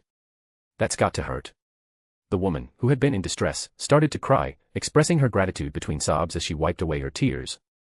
Gwen securely webbed the men, making a bow out of the webs to make it look like a present, making sure he couldn't escape, and advised, "It's better if you wait here for the cops to arrive. You can provide your statement and receive proper justice." The woman, still emotional, asked, "Who are you?" Gwen smirked and replied, "I'm the ghost spider," while slowly turning invisible, leaving the woman stunned. Peter and Gwen swiftly departed from the scene. Once they resumed swinging through the city, Gwen queried, "So, are you going to answer my earlier question?" "Oh, that. I couldn't sleep, thinking about our conversation earlier regarding protecting the city at night and the choices we face. It made me ponder what it truly means to be a superhero. What it signifies to wear the mask, to opt for fighting and safeguarding the people of this city. The answer I arrived at for such a question is encapsulated in a single word. Sacrifices. To be a superhero means making sacrifices. And the sacrifice I'm making right now is foregoing my peaceful night's sleep and comfort so that everyone else in this city can have theirs. Perhaps, for the moment, it might not hold much weight, as I'm just an unknown to the world in this city. But when my name and deeds become known far and wide, my sacrifice will hold meaning. They will find solace in knowing that Spider-Man stands guard, ensuring their safety while they rest. Peter. Gwen murmured softly, watching Peter swing away, a newfound respect in her eyes. That respect quickly turned into fury. And why didn't you tell me? Why do you have to make that sacrifice on your own? You said we were in this together, that we have each other's back. Was that a lie? Gwen's voice rang out in frustration. Peter sighed, anticipating this confrontation sooner or later. Firstly, he began, I didn't call you because I thought you were asleep, and I didn't want to disturb you. Secondly, Peter continued, just because I make a sacrifice doesn't mean I expect you to do the same. Your definition of being a hero could be and will be completely different from mine. There might be similarities, but it won't be identical. When the time comes, I know you'll have to make your own sacrifice. I won't like it, and I'm sure I'll probably hate it. Thirdly, Peter continued, turning slightly away, his embarrassment evident in his voice, I knew you would find out eventually. I would have lost some brain cells if I thought you wouldn't. My actions will become known, after all. But I wanted you to find out on your own. I didn't want you to jump in right away, I wanted to give you a few more restful nights. You big doofus! Gwen exclaimed, turning into a blushing mess herself. Interrupting their moment, Arie interjected, there's a breaking and entering happening a few blocks down. Relieved by the interruption due to their embarrassment, they spent the entire night thwarting crime until the early morning, as the sun started rising. Seeing the sun rising, they both cursed once again in synchronization, almost like they've practiced for moments like these. Shit. We really and I mean really need to work on our time management skills, we can't keep doing this, it's going to backfire on us one day. Peter said. Peter then thought of an idea, he shot himself towards the roof and surrounded himself with lightning and started running and jumping in a fast pace. He then shouted towards Gwen, try and keep up slowpoke. Gwen, hearing and seeing what he was doing, gained a challenging smirk, she shot herself towards the rooftop as well. When she got there, she turned the middle of her footwear into ice skates and started skating around the rooftops and swinging with the momentum she got trying to catch up with Peter. But Peter was just too fast and had a head start. When he arrived on top of Gwen's rooftop, he lifted his mask to his nose and waited for a bit. Gwen soon arrived and twisted her legs to the side, breaking and stopping herself. She lifted her mask to her nose once she saw Peter had it like that as well. Peter pulled her in for a kiss and said with a confident smirk, I'll see you in a few minutes. He then pulled down his mask and turned invisible and swung away. While Gwen just smirked as she shook her head before lowering her mask, swinging away the opposite direction and turning invisible as well, just in case her neighbors were watching them. They both then snuck back inside their respective home and started getting ready for school. Chapter 30. Third person's POV. After Peter finished getting ready, he did what he always did every morning. He waited outside on his bike for MJ. When she appeared, she sat right where she always sat. Sighing, Peter said, I see you covered it up with makeup. MJ simply nodded while Peter asked, did you bring it with you? What if you start sweating and it washes away? MJ playfully smacked his back. You can't say that to a lady, and don't worry, I've got it. MJ then wrapped her arms around Peter's waist, and just like that, Peter took her to school. When they arrived, they quickly joined their friends. Yo, Harry, Peter said, greeting him with a dab and a fist bump. Hey, Peter, Harry replied. Meanwhile, Gwen and MJ started talking to each other, although Gwen seemed a little awkward at first. As they walked to their lockers, Harry mentioned, hey, did you hear? We're having a guest lecturer today. They're talking about biology, so Gwen should really love this. Really? Do you know who it is? Gwen asked curiously. I think he works for my dad. Harry said, trying to recall the name. Oh, that can't be good, thought Peter upon hearing that. I can't remember his name. All I know is that it starts with the letter C, and he's into studying lizards, Harry said, giving up on trying to remember the name. Ah, you must be talking about Dr. Kurt Connors, said Gwen. MJ tilted her head and asked, you know him? Yeah, I remember reading his research papers on the ability to regenerate lost limbs based on lizard genetics, said Gwen. Harry snapped his fingers. That's right. It's him, I remember now. I think I remember hearing about him when we went on that Oscorp field trip. It was right after the two of you disappeared and went who knows where, said MJ, pointing at both Gwen and Peter. They exchanged glances, then turned back to their friends, offering awkward smiles. Why didn't you know about him if he works for your dad? Gwen asked, changing the subject. Harry responded with an awkward smile, let's just say my dad and I haven't seen eye to eye recently and don't really talk much. Are you okay? Peter asked, sounding concerned. Harry shook his head. Don't worry about it, you know how it is. Same old, same. I'm fine. Anyway, we should get going, class is about to start any minute now. Harry closed his locker and waited. The other side with a hint of worry, closing their lockers as well. They headed to class, the bell ringing to signify the start of the lesson. As they entered the classroom, they took their seats as assigned, with Peter settling in the spot near a window that seemed to be designated for the protagonist, and Harry seated right behind him. As they sat down, Harry tapped Peter's shoulder, causing him to lean back in his chair and rest against Harry's desk. "What?" Peter asked. "I forgot to tell you something. You wouldn't believe who's going on a date this Friday, and you'll never guess with whom," Harry said with a smirk. Peter looked at Harry in shock. "No way, with whom?" Harry maintained his smirk as he replied, "Liz Allen." Peter playfully smacked him on the shoulder. "Seriously? That's amazing. Where are you planning on taking her?" "I'm thinking of going to the movies and then having a nice lunch," Harry explained. Before Harry could continue, the homeroom teacher gathered everyone's attention. "All right, everyone, listen up. I have an announcement to make. We have a new transfer student joining us today." As the teacher spoke, the door to the classroom swung open, revealing a girl with long silver hair. She walked in and stood next to the teacher, dressed in a black leather jacket and black jeans, her bag casually slung over her shoulders. She intermittently chewed gum, blowing and popping bubbles. "Pick here." "Why don't you introduce yourself?" the teacher prompted. "Felicia Hardy," the girl said briefly, blowing a bubble and popping it.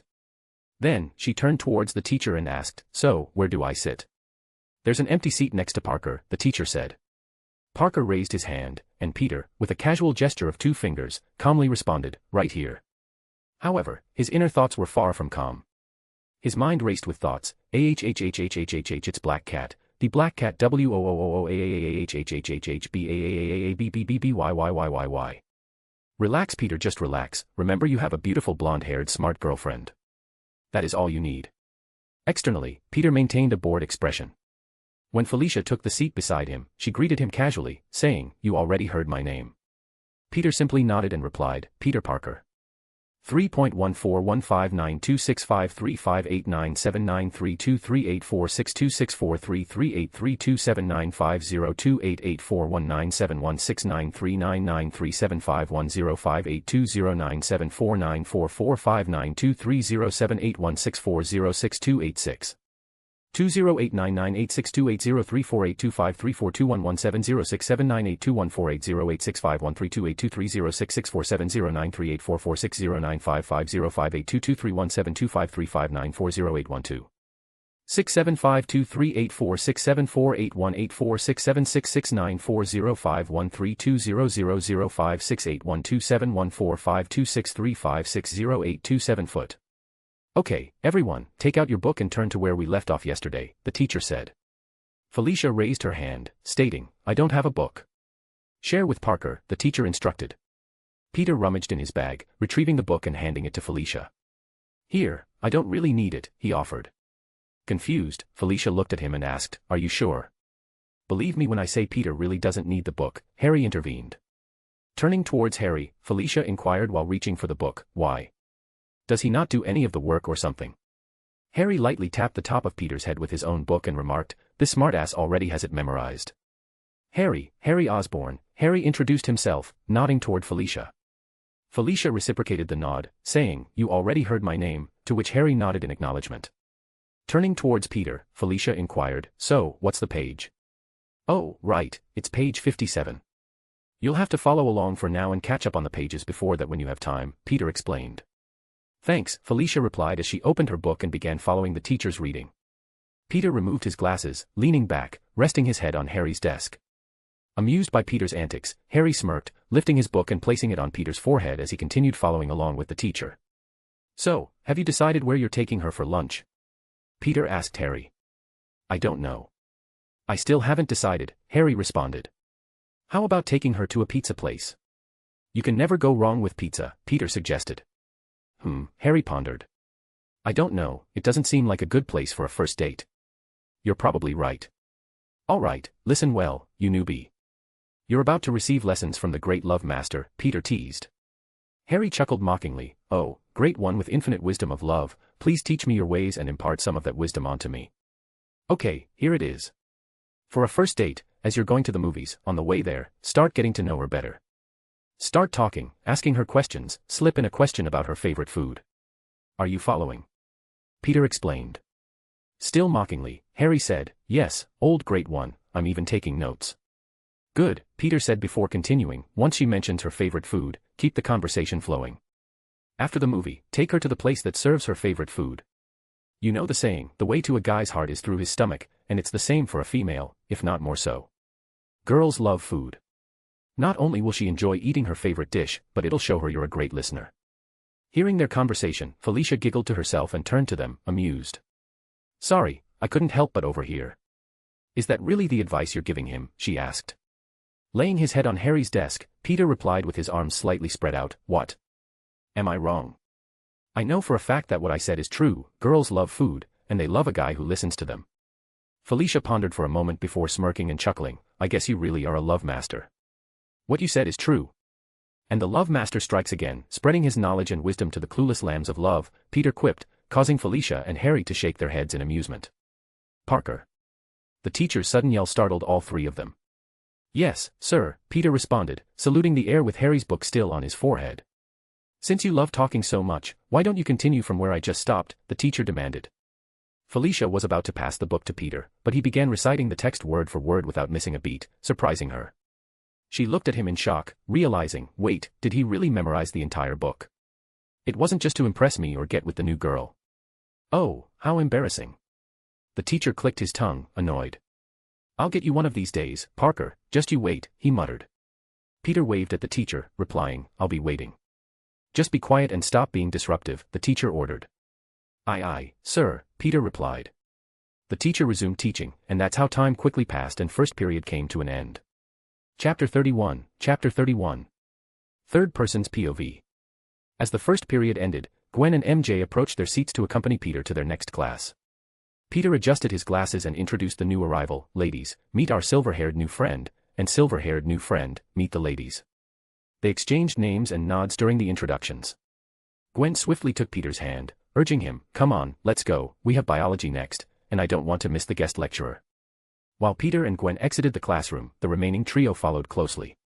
"So, are those two a thing or something?" Felicia inquired. Both MJ and Harry nodded in agreement. "Yup," they chimed in simultaneously. Observing their synchronized response, Felicia pointed at them, asking, "What about you two? Is she the one you're going on a date with?" "Nah, she's not the one," Harry responded, prompting Felicia to exhale with relief. "Thank goodness. I wasn't planning on becoming a third wheel between all of you," Felicia remarked. MJ glanced at Harry in surprise. "You're going on a date with someone? Who's the lucky girl?" MJ asked, smiling. Harry flashed an embarrassed smile. "Liz Allen," he replied simply. They hurried to their next class, and as they approached, MJ suggested, "Why don't you stick close to us? Who knows, it could be fun, and I want to get to know the new girl." Felicia shrugged. "Sure, why not? It's not like I know anyone else currently." As they entered the classroom, they spotted a scientist standing in front of the class, leaning on his desk and waiting for everyone to gather. With blonde hair parted in the middle, glasses, and his most striking feature, a missing arm. Peter and the rest settled close to each other as the scientist addressed the class. "All right, everyone, settle down. As you can see on the board, my name is Dr. Kurt Connors. I'm a guest lecturer here to discuss a particular aspect of biology, regeneration," he said, gesturing with his limbless arm. Dr. Kurt Connors cleared his throat and began, "Today, we're delving into the fascinating realm of regeneration in biology. As many of you may know, the ability to regrow lost or damaged tissues, a trait exhibited by certain organisms, holds tremendous promise for medical advancements." He paced back and forth, his demeanor reflecting both passion and expertise. "My own research in this field aims to decipher the mechanisms behind tissue regeneration in various animals, particularly focusing on the regenerative abilities of lizards." With a projector displaying images of lizard anatomy and regrowth cycles, Dr. Connors continued, "Lizards possess an extraordinary ability to regenerate complex structures, including limbs, tails, and even parts of their vital organs. Understanding the molecular and cellular processes that govern this regeneration may pave the way for groundbreaking applications in human medicine." He elaborated on his experiments and discoveries, captivating the class with insights into cellular regeneration and tissue growth. "The ultimate goal of my research is to harness these regenerative capabilities to aid human healing. Imagine a world where lost limbs could be regrown, where damaged tissues could be repaired naturally." Throughout his lecture, the students listened intently, intrigued by the potential implications of such research. Dr. Connors concluded, "While much work lies ahead, the study of regeneration offers hope for overcoming disabilities and revolutionizing medical treatments. I will now be answering any questions any of you may have. As he finished, the classroom buzzed with discussion and questions, the students eager to learn more about the exciting field of regenerative biology. Peter raised his hand, to which Dr. Connors called, "Yes, you, the brown-hair boy with the glasses. Name's Peter Parker. I'm curious about your focus solely on lizards. There are other animals with remarkable regenerative abilities. Take the axolotl, for instance. Apart from regrowing their tails and limbs, they exhibit an exceptional ability to regenerate spinal cords alongside their brains." He continued, "This species' regenerative prowess encompasses neural regeneration, a feat that's particularly extraordinary in the realm of regenerative biology. Understanding their capacity to regrow complex neural tissues could offer unique insights into addressing severe spinal cord injuries and neurological conditions in humans." Peter adjusted his glasses and awaited the scientist's response, aiming to delve deeper into the scientific rationale behind Dr. Connor's specific focus on lizard regenerative capabilities. "Ah, Mr. Parker, an astute observation," Dr. Connors replied, nodding thoughtfully. "Indeed, the axolotl's regenerative abilities, especially in the realm of neural regeneration, are truly remarkable and hold immense potential for medical applications." He continued, "While lizards have been the primary focus of my research due to their accessibility and relatively well-understood regenerative processes, the axolotl's capacity for neural regeneration is an area of great interest. Their ability to regenerate complex neural tissues, including parts of the spinal cord and brain, presents a tantalizing opportunity for exploring novel therapeutic approaches." Dr. Connors gestured to the images displayed on the screen, showcasing the intricate biological mechanisms of lizard regeneration. The axolotl's extraordinary neural regeneration undoubtedly offers a promising avenue for further investigation.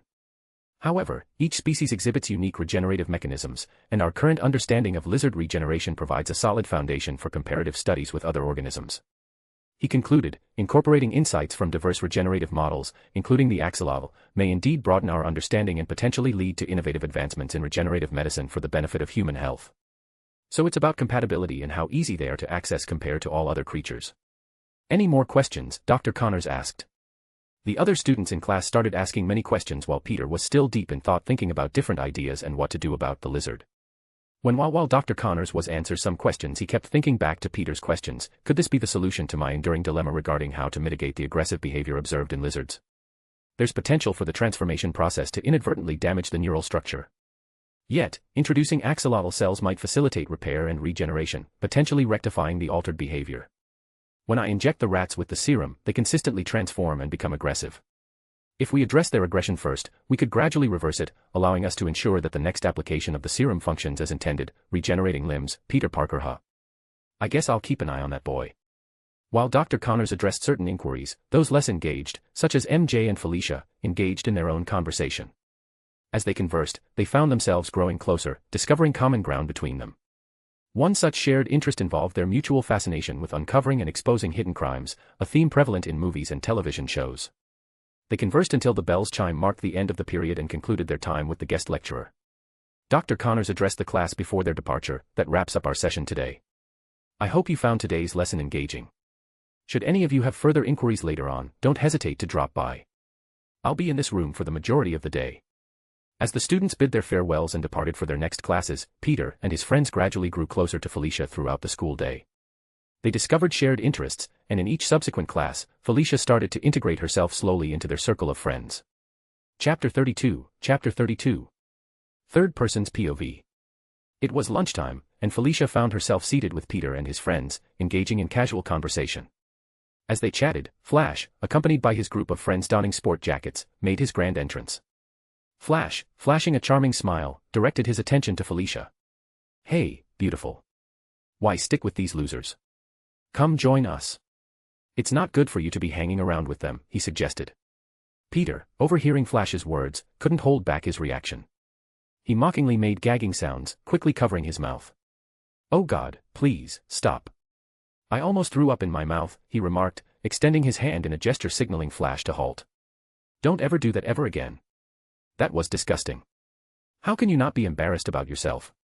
The table erupted in laughter at Peter's comical response, causing Flash to wear an infuriated expression, clearly not expecting such a reaction.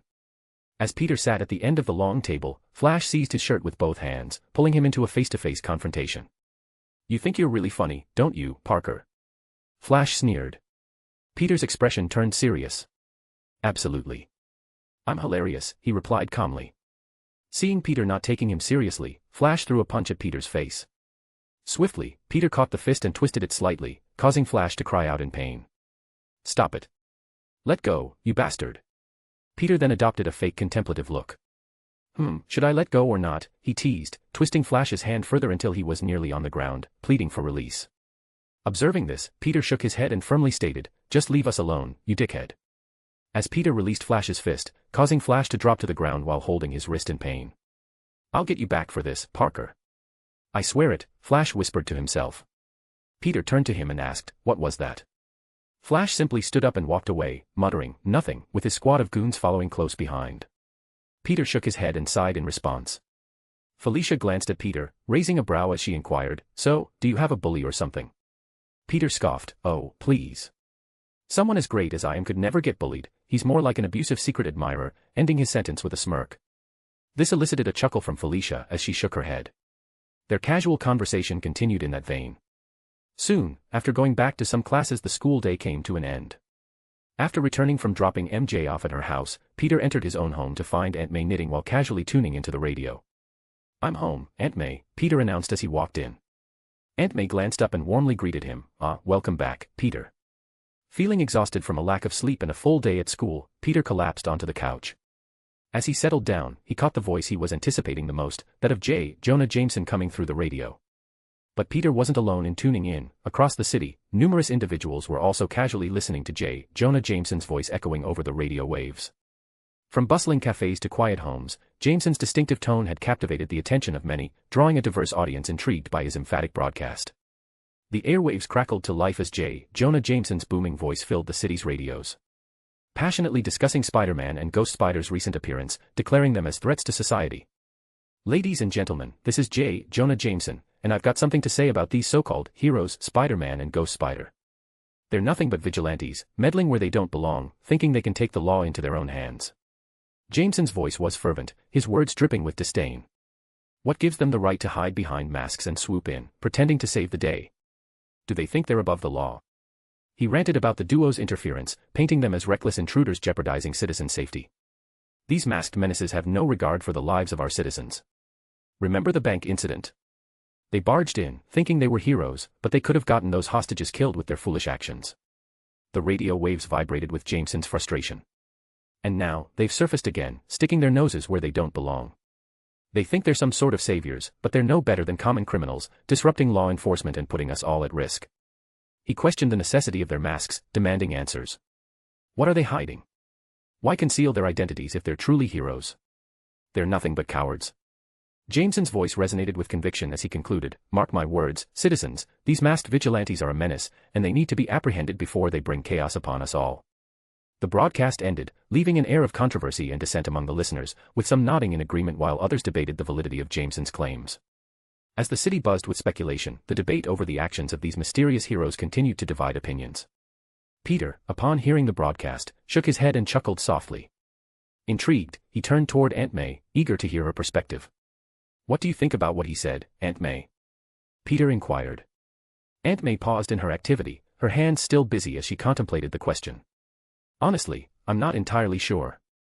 If anything, I can't help but feel empathy for them and their families," she replied thoughtfully.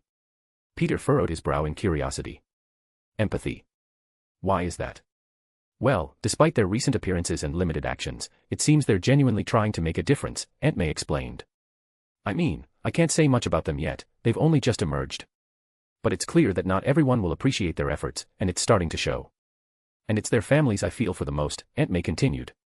"The people who love them will always worry if they'll return home safely. One day, they might come back injured, and that's a whole other concern altogether." "I see." Peter murmured softly, contemplating Aunt May's words. "I should probably tell them, but it has to be later in the future. If I tell them now, who knows how they would react. But if I wait and they see the impact I'm having on the city, maybe it'll make things better." "Well, I'm heading to bed, Aunt May," Peter announced, standing up. As he made his way to his room, Aunt May called out, "Sure thing, honey. I'll wake you up when lunch is ready." Upon reaching his room and resting his head on the pillow, Peter immediately drifted off into a deep slumber. In his dream, Peter found himself in a groggy state, sprawled out on a large web. Suddenly, he sensed the web beneath him beginning to sway gently. Soon after, a soothing voice of a woman resonated through the dream realm. "Sleep well, my little spider." Peter sank deeper into a tranquil sleep, finally experiencing the rest he desperately needed. Chapter 33, Chapter 33. Third person's POV. After Aunt May roused Peter from his nap and they had lunch, he headed back to his room to complete the remaining homework he hadn't finished at school. Once he finished, he hurried downstairs and announced, "I'm off to study with Gwen." "Do you really need to study?" inquired Aunt May, raising a brow. Peter nodded. "You can never be too prepared." "So, yes, we do." "Well, I'll catch you later, Aunt May." "Love you," he said, making his way out of the house. Aunt May shook her head affectionately. "Don't stay out too late, young man." Without saying a word, Peter flashed a thumbs up in her direction before heading out. Swinging swiftly across the city of New York, both Peter and Gwen communicated through their headsets. "So, what's on the agenda today, Arnie?"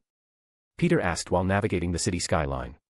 "There's an out-of-control bus a few streets away from your location. It's moving at high speed and unable to stop. Here's the location and its current path," Arnie responded, displaying a map indicating the bus's route. "Let's get to it," Gwen urged, propelling herself ahead. Arriving at the scene, they witnessed the bus careening through traffic, narrowly avoiding collisions with other vehicles.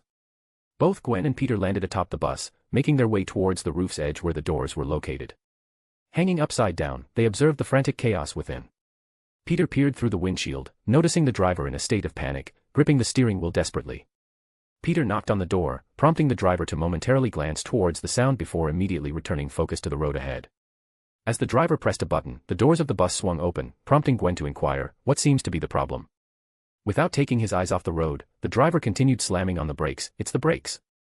They're stuck, and I can't stop the bus." "Don't worry, we're here to help." "Stay calm and close the door once we're out," Peter reassured the driver in a composed tone. The driver simply nodded in response. Peter and Gwen leaped off the bus, planning their next move. "What's the plan? Should we web the wheels?" Gwen inquired. "No, that might cause the bus to flip or lose control, endangering the passengers," Peter explained. "We'll use our webs to anchor the bus to the buildings, slowing it down. Once it's sufficiently slowed, then we'll web the wheels." Both Peter and Gwen swung alongside the bus, firing their webs at multiple buildings, attaching them to the bus. The webbing gradually slowed the bus until it became entangled in a web cocoon, causing it to halt despite the wheels still turning. Working together, Peter and Gwen carefully webbed the bus's wheels, bringing it to a complete stop. Gwen then approached the bus door and knocked, signaling for the driver to open it. As the driver opened the bus door, he collapsed back into his seat, visibly relieved to be alive, panting heavily from the adrenaline rush and the narrow escape from danger. Gwen leaned inside the bus, advising everyone present, "It's safer if you all exit the bus and wait for the police to arrive and resolve the issue." With tears in his eyes, the driver turned to Gwen, expressing his gratitude. Thank you so much." Embarrassed, Gwen rubbed the back of her head. "Don't worry about it. Just doing what we can to help." One by one, the passengers disembarked, expressing their heartfelt thanks to the heroic spider duo, each person teary-eyed with relief. Observing everyone safely off the bus, Gwen and Peter nodded to them before swinging away. "What's next?" Gwen inquired. "In a construction site a few blocks away, there are people dangling precariously and need immediate help," Arnie informed them. Without hesitation, both Gwen and Peter raced and swung at full speed towards the construction site. Arriving at the scene, they spotted 4 construction workers hanging by a thin thread that was on the verge of snapping. As the thread gave way, the workers started hurtling downwards, screaming and flailing their arms in a desperate attempt to grab onto something. The other workers on the ground looked on in horror, paralyzed by the impending disaster. Gwen shouted, "Throw me."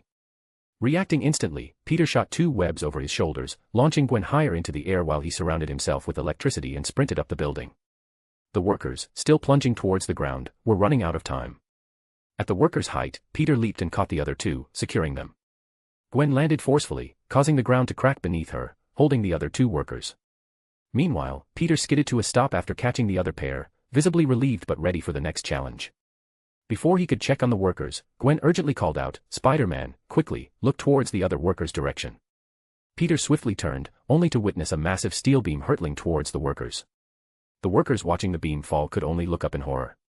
Without a second thought, Peter encased himself in lightning, sprinting at superhuman speed towards the impending danger. Boom. Dust was kicked up due to the weight of the steel beam and the force it picked up while falling.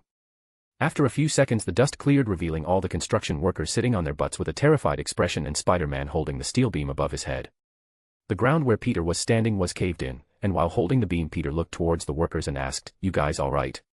They quickly nodded, one of them asking in a shaky voice, "How did you do that?" "I eat all my vegetables," Peter quipped jokingly. Hearing his response, the guy who asked chuckled awkwardly. Could you guys move away so I can put this down? It's not heavy, but I'd rather not become a statue, Peter added. Right, sorry, they all said, scurrying out of the way as Peter carefully lowered the steel beam. As he dropped it, Gwen approached him, asking, Are you all right? Yeah, unfortunately, we can't stick around too long. I hear we could get written up for not wearing our hard hats, Peter replied. Gwen playfully smacked Peter's shoulder. If you're cracking jokes, you're good. As they were about to swing away, Peter turned to them and said, Remember the safety procedures next time, and leave the dangling part to the spider heroes. With that, both Peter and Gwen swung away, performing more rescues and superhero acts around the city until late afternoon. Chapter 34. Third person's POV. Location, a regular old prison. Date, February 23, 2007. Warning sirens. We have a runner. I repeat, we have a runner on the loose. All active personnel available, please give chase, your help is acquired. This message kept repeating over the intercoms of the prison, causing the other prisoners to become more rowdy. Ha ha ha, at least one of us would be escaping today, said one of the prisoners as they all started banging on their jail cells. Meanwhile, multiple prison guards started running and giving chase. They were flashing their flashlights and letting their guard dogs go ahead of them as they pointed their gun ahead of them. Stop resisting. One of them shouting. In front of them, a man wearing a dark green shirt with lighter green stripes was running away with all he could. This time I'll make it, this time I'll escape. Just wait for me, Kimia, he thought while running without stopping. One of the guards then reached over his walkie-talkie that was on his chest and asked, I got visual on the target, permission to shoot. After a few seconds another voice responded, You have permission. Copy that, he responded and carefully aimed his pistol at the runner. They all started firing their guns, trying to get a hit on him that wouldn't be lethal so they would be able to incapacitate him. Flint Marco, who was the runner, started running and dodging the bullets to the side while ducking his head. But while trying to escape he stumbled upon an iron fence preventing him from getting out. The guards, as soon as they saw him cornered, stopped shooting but didn't lower their guns. Put your hands up where we could see them, one of them shouted, but Marco didn't listen. He started climbing the fence. To which the dogs went and started biting him on the leg. To get them off of him he started kicking them on the snout. Due to high tense situation, what Marco failed to notice however was the sign on the fence that said, Danger. Particle physics test facility, please keep out. When he got over the fence the guards started shooting him again, and this time one of the bullets hit him on the calf, causing him to scream in pain and start limping in pain. Another one shot him on the shoulder. When he thought he got far away enough, another bullet hit him right on the back, causing him to fall forward. When he fell forward he fell in a large hole that was filled with sand. He went rolling down until he eventually stopped in the middle of it. The guards that were chasing him saw him disappear and they were flabbergasted. What? Where did he disappear into? One of them said while flashing their flashlights everywhere. Meanwhile, inside the testing facility, the main scientists and operators were making the final arrangements towards the machine and testing site. Donnie, we got a little fluctuation on one, said one of the female scientists. There's a chance on the silicone mass, Donnie informed the scientists next to him. But he just dismissed him. It's probably a bird, it'll probably fly away once we activate it, don't worry about it. After a few more button presses, the machine started to activate, initiating demolecularization.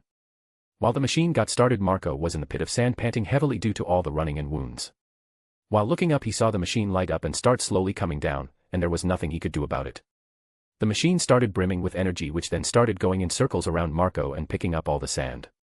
As more and more sand started to be picked up he held up his hands to his face to stop the sand from getting in his eyes.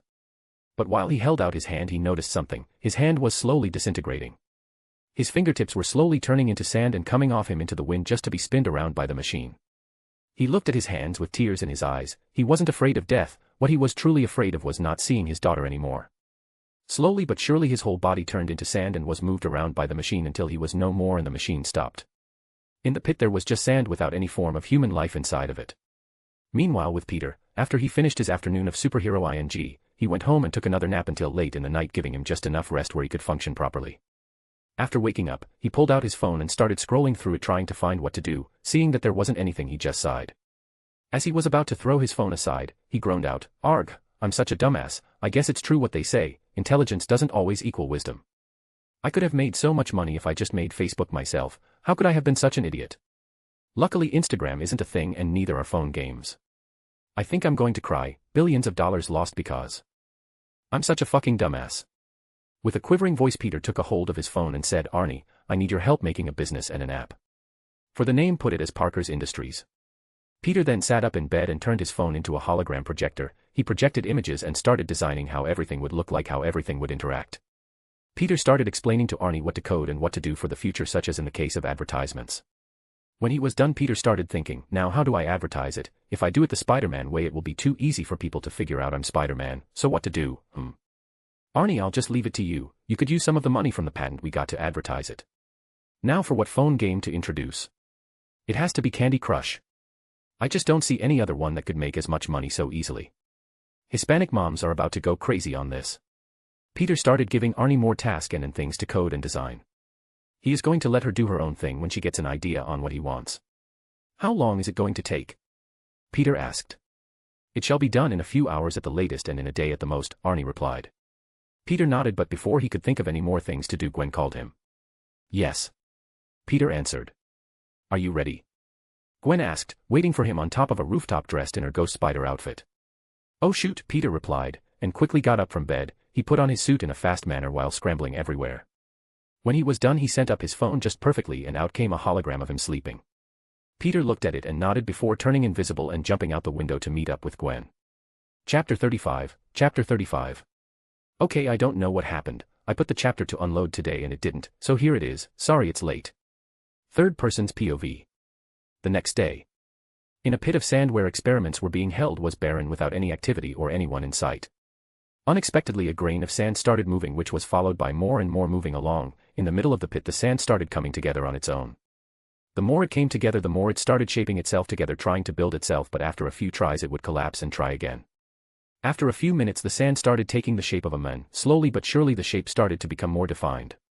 The sand-shaped man saw a locket buried and sticking out of the sand, and as he reached out for it, his shape solidified. Inside the locket was a picture of the Sandman's daughter, Kimia. While looking at it and caressing it, Marco's figure completely manifests. What happened to me, he thought while looking over his body. His wounds from the previous night were all healed, even his shirt, which should have had holes in them, didn't. He looked over the picture of his daughter and with a determined expression got out from the pit. He was going to see his daughter. These were the only thoughts in Marco's mind as he made his way towards where his daughter lives. With every step he takes, a trail of grains of sand is what's left behind. After a few hours of walking, Marco made his way to the front of a doorstep. After a bit of hesitation, he proceeded to knock on the door. After a few seconds of waiting, a black-haired woman answered the door in a questioning tone. Yes. When she saw who it was, she panicked and slammed the door on Marco's face. With a shaky voice she asked, "WW, what are you doing here? You're supposed to be jail." "I just want to see my daughter," Marco replied while looking at the closed door. The woman, while leaning her back against the door, just shook her head, even though Marco wouldn't be able to see it. "There's no way in hell I'm leaving without seeing her. Just let me see her." "She's not here, damn it." "Then where is she?" "She's in the hospital." "Okay, when you went to jail, she unexpectedly got sick." Marco's eyes widened in shock. He pressed his hand against the door and instinctively started turning into sand. He willed him to go between the cracks of the door and start entering. Emma, Kimia's mother, and Marco's ex-wife, just stared at the floor in shock and fear, seeing all the sand start coming from the openings of the door. The sand started coming together in front of Emma and started to take the form of Marco. Marco put a hand on Emma's shoulder and tightened his grip. In a deep, angry voice he asked, "What happened to my daughter?" Emma, who was shaking in fear, answered, "She has cancer. They said it's treatable, but it cost a fortune, so for now, until I save enough money, they're willing to keep her safe to make sure it doesn't become too dangerous, but I would have to pay for that as well." Marco, hearing this, moved Emma out of the way and sprinted out the door and ran to the nearest hospital, where they usually took their daughter before. Earlier today, both Peter and Gwen walked into school with bags under their eyes, having spent the entire night fighting crime. When they made it to their lockers, they almost fell asleep there and then. Both Harry, Felicia, and MJ came beside the two of them. "Whoa, you guys look like shit," Felicia said while looking at the two of them up and down. Peter didn't even have time to retort and fell asleep with his head inside the lockers. Harry and MJ, seeing this, just shook their heads and sighed. Felicia looked at MJ and Harry and asked, "Is this normal? You two don't seem all that worried about him." Them, MJ corrected her, as she moved out of the way to show Gwen with her face pressed against her locker, sleeping and a bit of drool coming out. "Did they spend the night having sex or something? Is that why they're exhausted?" Felicia said, looking at the couple both asleep. "If only it were that simple," Harry said, shaking his head. He grabbed Peter by his bag and pulled him from inside his locker. He grabbed whatever Peter needed from there and closed it and started pushing Peter to class.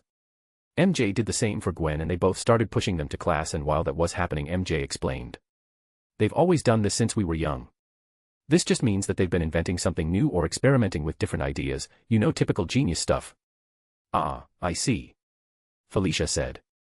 While pushing them to class, Harry asked, "Damn Peter, did you gain weight or something? Why are you so heavy?" Peter with a tired expression just nodded his head and lifted a finger up. "Yup, I put on 100 pounds of sexiness." Harry upon hearing gave him a deadpan look and was about to let go of him and let him fall to ground. Harry just shook his head. "If you have the energy to joke, then you have the energy to yourself. So move your lazy ass." When they entered their class and sat down, Peter took out his phone and passed it to Harry and said, "Here, I made an app. Tell me what you think. It's the one called Instagram." While Harry took the phone, they heard Flash talking with his friends. "Holy shit, that was amazing. Did you see the way those two stopped the bus? It looks like this Spider-Man really got your attention, huh?" one of his friends said. "Of course it would, they have freaking superpowers. How are you not excited?" "He doesn't seem that interesting to me, I'm more interested in the female one. I think her name is Ghost." "Ghost?" Flash's friend said, trying to remember the name. "Ghost Spider. Yeah, her. Did you see the way she looks? Even though her face is covered, you can just tell she looks amazing under all that." Flash just shrugged his shoulders. "I'm more interested in what they're doing, to be honest." His friend just shook his head as they continued talking. To kill or not to kill, that is the question, Peter thought to himself hearing them. Well, mostly Flash's friend, not Flash himself.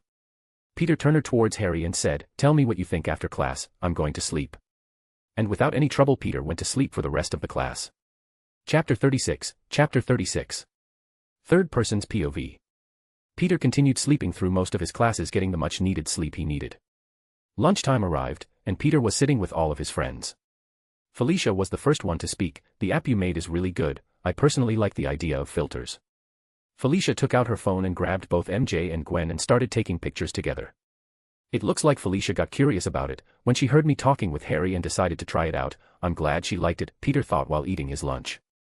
They started testing out the different kinds of filters and laughing hysterically, while bringing Peter and Harry into the mix. They spent the rest of the lunch period just talking and laughing together. They then had to go back to class together, and just like that the school day quickly ended. When they were leaving, Peter pulled MJ aside and told her to get on his bike. Although confused, she obeyed and got on. Once she was on, Peter pedaled away. "What's going on, Peter? Home's the other direction," she asked. Peter sighed as he continued pedaling. "I'm treating you to something to eat, as an apology." "What? What are you apologizing for?" Now MJ was getting really confused. "It's for scaring you. With what happened a few days ago with your dad, I haven't really had the chance to properly apologize. So I decided that to apologize, I'll take you to your favorite place to eat." MJ, hearing that they were going to her favorite place, gasped in excitement. "Really?" She then suppressed her excitement and said with a sigh, "Peter, you don't have to. That's not something you have to apologize for. You were only protecting me. Just cause I was doing it to protect you doesn't make it right for me to scare you." MJ, hearing this, sighed one more time, wrapping her arms around Peter much tighter than before and leaned her head on his back. "This big dummy. He's making it hard not to fall in love with him more. He's way too good to me." But as she hugged him tighter, she started noticing his muscles under his sweater and shirt. "Whoa. I know he works out and all, but whoa." To get her mind away from dirty thoughts, she asked, "What about Gwen? Won't she get mad that I went out with you alone?" "Ah, don't worry about that. I already asked her about it last night. She was okay with it," she said, and I quote, "That's very generous of you, Peter. Go ahead, I don't have any problems with it. Thank you for asking me about it first," end quote. "You sure she wasn't lying about it so she wouldn't hurt your feelings or appear controlling? Some girls would hide their feelings on the matter, you know." "Don't worry about it. I plan on making it up to her and take her on a date." "I see," was all MJ said. After a few more minutes of riding around, they soon arrived in front of a Mexican restaurant called Joey Q's. Seeing where they stopped, MJ got excited once again. "So you do remember? I thought you were just saying that to make me say my favorite restaurant and take me there." When they sat down, MJ started kicking her feet like a little girl while looking at the menu. So many good options, it's hard to choose." "Wait," MJ said as she stopped kicking her feet, "what's the budget?" Peter looked at her in confusion and smirked at her teasingly. "Budget? Honey, there's no such thing as a budget when I'm around. You can call me Peter, Sugar Daddy, Parker for this outing." MJ's face went as red as her hair. She reached over the table and started beating Peter up with the menu. "You rogue. Don't say just weird things so casually. Don't you have any shame?" Peter just laughed as he defended himself from the attacks. When she was done, MJ was huffing and puffing, which she then pouted and buried her head in the menu. She then peeked over the menu and cautiously asked, "Are you sure there isn't a budget?" Peter just softly nodded. "Order whatever you want, remember this is my treat to you." MJ shyly nodded her head and buried her head in the menu once again, having trouble deciding. After a few minutes, the waiter was called over and asked for our order. When MJ and I placed our order, the waiter nodded and said, "It shall be done shortly." While waiting for the food, Peter asked, "So when do you plan on starting your journalist career?" Hearing his question, MJ smiled widely. I'm glad you asked. I already put in an application for an internship at the Daily Bugle. I'm just waiting for it to get accepted. What? Why didn't you say anything? That's big news. Peter asked with a smile, clearly happy for MJ. MJ grew shy as she said, well, I wanted my name to appear on the paper so I could show it to the others. I want it to be a big surprise. While they continued talking, their food quickly arrived. When it was placed on the table, the waiter just smiled and said, please enjoy, and went on his merry way. As soon as they started eating and MJ took a bite of her burrito, she sank on her seat. Schwagwood, she said with puffy cheeks. The more she ate, the puffier her checks became. It looked like she was storing them for the winter. She just ate while kicking her feet with her eyes closed while swaying side to side. Peter just shook his head while looking at her antics, smiling at her direction softly. Meanwhile, while they enjoyed their food, they didn't notice someone watching them, that someone being Gwen. Since the beginning she was following them, paying close attention while staying invisible. When they sat at the restaurant, Gwen was lucky enough that they chose a window seat. Gwen was watching their interaction from across the street while sitting on the rooftop by the edge. She was able to get a good look at them thanks to Arie, as she was able to zoom in onto them. And as she looked and saw the way they interacted with one another, the tighter her grip got on the edge of the rooftop. When she saw MJ happily eating and the way Peter smiled at her, she heard something crack. At first she thought it was something within her, but as she looked down, she saw pieces of the edge of the rooftop in her hands. Seeing them, she let out a saddened sigh as she threw the rubble back on the roof. Am I seriously going to lose him? Am I going to lose Peter? Gwen thought to herself with her head down, as she let out a sigh. She then shook her head and slapped both her cheeks. Snap out of it, Gwen. Peter wouldn't do that. He wouldn't leave you. Right. Chapter 37, Chapter 37. Third person's POV. After both Peter and MJ finished eating, they leaned back on where they were sitting. MJ let out a satisfied sigh as she patted her stomach. That was truly amazing. I don't think I am able to get up. If I lay down in bed, I might go into a food coma. Peter then called the waiter over and asked for the check and a bags for the leftovers due to how much they ordered. When everything was paid for and everything was packed, they left the restaurant, not before leaving a small tip for their services. When Peter started riding her home, MJ kept bobbing her head, trying not to fall asleep due to how relaxed and full she was. Silently, they both enjoyed the bike ride home. When they arrived, Peter handed her share of the leftovers. Peter was leaning his hands on the handlebar of his bike as he smiled towards MJ. Hope you enjoyed yourself. MJ nodded her head with a smile of her own. I had fun, thank you, Peter. She then started twiddling with her thumb as she shyly asked, can we do it again, another time, together? Peter just smirked as he nodded his head. Sure, I don't see a problem with that. MJ then did something on instinct. She felt her body move on its own. She went and gave Peter a kiss on the cheek. Then turned around and ran inside and quickly shut the door. Peter held his cheek where MJ kissed it and let out a sigh before going to put his bike away. Meanwhile, MJ was leaning against the closed door with a bright red face. She held her cheeks as she said to herself, why did I do that? MJ, you stupid idiot, stupid feelings getting the better of me. MJ then slipped against the door and sat on the floor and wrapped her arms around her knees and buried her head between them. Gwen, who was watching everything from a tree and through a window towards MJ's house, giving her the perfect viewpoint towards the front door, let out a sigh. What the hell am I doing? Why the hell am I acting like this? After silently reprimanding herself, she saw Peter turn invisible and disappeared. Seeing this, she smiles wearingly. Arie, where is Peter going? If I have to make an estimation based on which direction he's going, I would most like say his destination is your house, Arie replied. Gwen sighed. I was afraid so. She then started sprinting and jumping from building to building. Peter is most likely taking his time getting there, so I should make it on time. When Gwen gets close to her house, she asked, how long until Peter arrives? Estimation based on current speed is 60 seconds. Shit, she curses. When she arrives, she climbs by her window and almost breaks it in panic. When she arrived, she looked around her room for something to do, to not appear suspicious. While she does that, Arie gets curious. May I ask, what are you doing and why are you freaking out? I don't want Peter to know I stalked him on his date with MJ. If he finds out, he might stop liking me and find me weird. What do I do? Why didn't you just stay outside swinging around and say you were patrolling? Father is the type of person to do things first, ask questions later. He would have came her and then asked where you were. Gwen, hearing Arnie's reasoning, froze before throwing herself on the bed and laying there looking at the ceiling thinking she was idiot. Because I panicked, she whispered to Arie. 3 seconds later, she heard a knock on her window frame since her window was open as she forgot to close it when she came in. Come in, she said without standing up. Ah, I see you're ready for today's patrol. Look, I brought you leftovers, Peter said, undoing his invisibility and holding up a bag with the leftover food. Gwen got up and looked at Peter in confusion. Leftovers? You actually brought me food? Peter looked at her in confusion. Yeah. Why wouldn't I? I mean, just because I was hanging out with a lady friend doesn't mean I'm going to stop thinking about you. I knew you would want some, so I ordered some of your favorites and everything. I played the part of ordering too much, so I could take extra for you. Peter handed her the bag and took off his backpack which he still had and took out his mask. He then took off the rest of his clothes and was left with his Spider-Man attire. When he was done dressing he left his bag in Gwen's room and asked, "Wanna go eat?" while enjoying the view from a high vantage point. Gwen nodded as the both turned invisible and left through her window. Peter was sitting down on the ledge of a pretty tall building overlooking the city with his legs crossed. In between his legs Gwen sat down with her mask all the way down to her nose. As she sat there, she was slowly eating a burrito. Peter, who had his arms wrapped around her waist, leaned his head forward and rested his chin over her shoulders. He then tilted his head and leaned it against hers as he asked, "Where do you want to go on date?" Gwen stopped eating and asked, "What?" "I want to take you on a date and I wanted to know where you wanted to go." "Why?" Gwen asked suspiciously. Peter sighs as he explains himself, "I feel like you weren't really comfortable with the idea of me going alone with MJ, and I wanted to make it up to you. With what's been going on in our life as Spider-Man, discovering our powers, testing them, experimenting on them, and everything, I feel like we really haven't had the chance to go on a proper date just the two of us.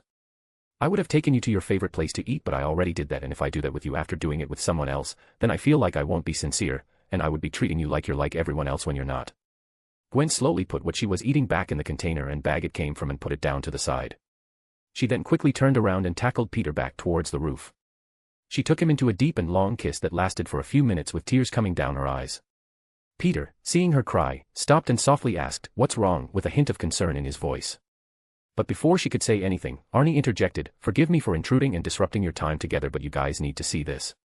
Arie then showed them live footage of a man walking out of a bank with bags of money in his hand, when the cops told him to drop the money on the ground and put his heads up before they resort to violence.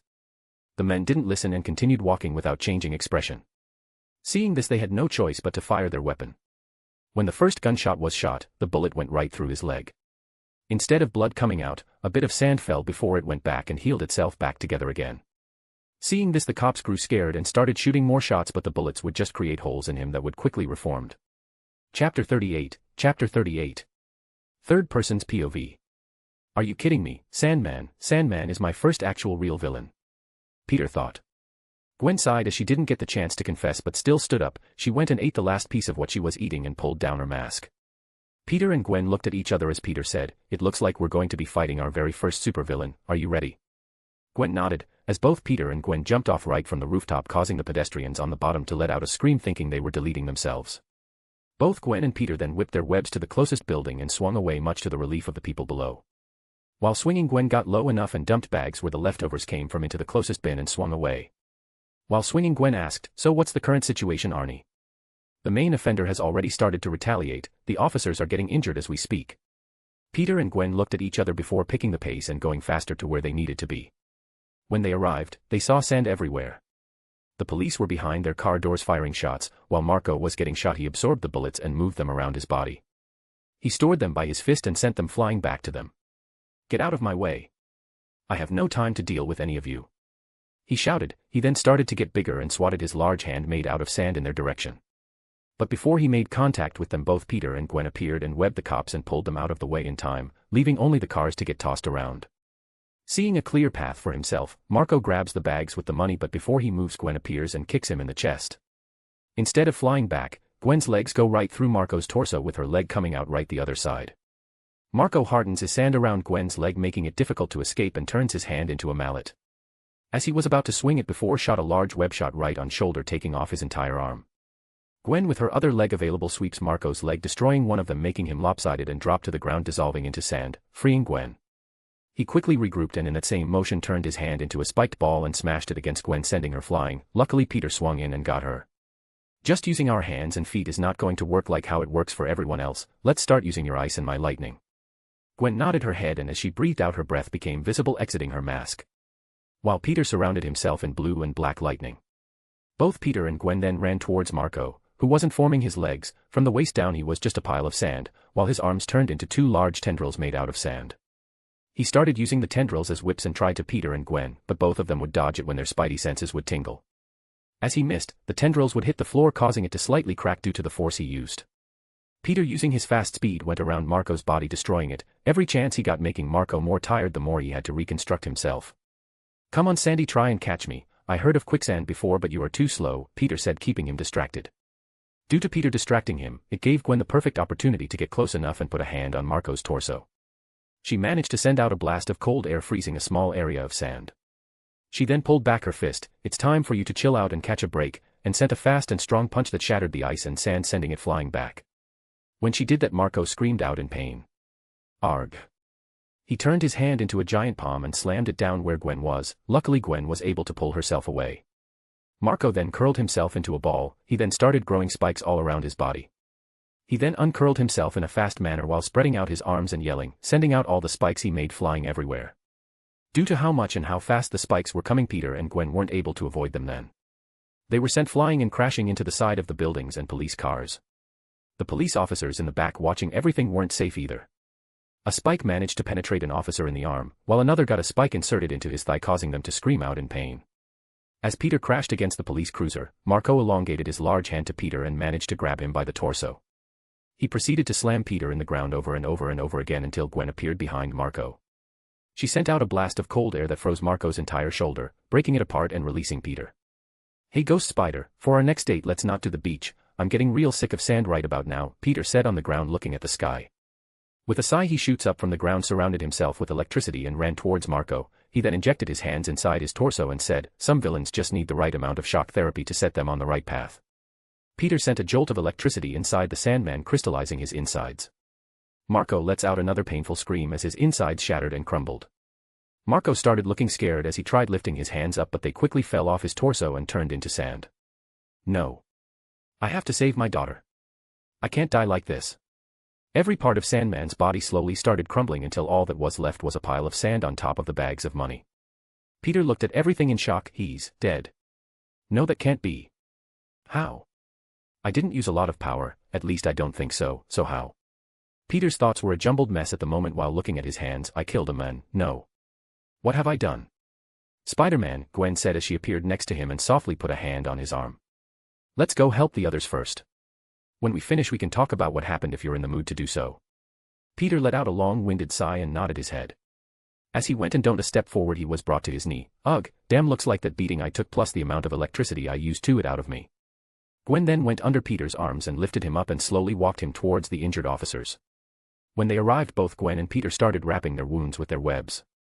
Peter tightened the webs to the last injured one, stopping blood from escaping his wounds. That should do it, although it should only hold until you can seek medical assistance, so be careful." The officer nodded his head. "Thank you, Spider-Man." Peter nodded his head and with a sigh and reluctance turned back to look at what was left of Marco, except there was nothing there. No sand, no bags of money. Peter stood there staring at the empty street for a while before he snapped. "That bastard, he was playing dead. Here I was blaming myself for his death. And he was playing dead. Arg, that bastard, that stupid Sand, when the next time I see him he's going to be a Sandwoman by time I'm done with him." Gwen appeared next to Peter while motioning him to calm down. "I know how you feel, but getting worked up isn't going to solve anything." She slowly caressed his arms. "We'll get him next time." Peter sighed before nodding his head, although he was still pissed. He then turned towards the officers and pointed at them, "Remember medical assistance," and jumped away, swinging away, followed by Gwen. Chapter 39. Third person's POV. Both Peter and Gwen were swinging away after the escape of Sandman. While swinging, Peter was still grumbling about the situation. "Stupid sand guy. I hope the next time he washes his feet and goes to put on shoes there will be sand inside them, making his feet dirty again, so he would have to go wash them again." Gwen hearing this chuckled while shaking her head. "Well, he's still alive. That was scary. I was way too much into shock at what happened to react at the time." Peter let out a long-winded sigh. "Yeah, I guess you're right. I'm somewhat glad he's okay as well." "Do you think there could be more guys like that out there?" Gwen asked a bit nervously. "Absolutely, no doubt in my mind," Peter said while nodding. Both Peter and Gwen then went and landed on top of a rooftop and sat near a ledge. They started taking off their boots and dumbing the sand that was inside out. "How can you be so sure?" Gwen asked while trying to relax and regain her stamina after fighting. Peter then looked at her in confusion. "You haven't read Professor Xavier's research papers on mutation and the likes?" Gwen put a finger to her head trying to remember. After a few seconds she shook her head, not really remembering. "I thought for sure you would have known of it, considering it has to do a lot about biology. It mostly talks about the X gene," Peter said, trying to jog her memory. "Wait, now I'm remembering something. I think I read a little bit about it but stopped since I thought it was mostly talking about supernatural abilities, which wasn't logical. But what does that even have to do with anything we were talking about?" Peter then flailed his arms around. Hello, spider superpowers over here. Wait, you don't mean that what was written there is actually real, right? Yup, it's real, alright. There's probably like a secret society or something of superpowered people out there. If that's true, then why aren't there like superpowered individuals fighting crime or something? Gwen asked as millions of questions kept popping up in her head. Who says there isn't?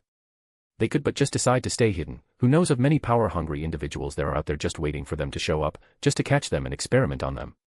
Gwen's eyes then grew wide with concern. Then what about us? Peter just shrugged his shoulders, not even looking worried. I wouldn't be surprised if there are people making plans to capture us now as we speak. Hearing this, Gwen grew more scared and concerned, although she thought of the possibility it doesn't make it any less scary.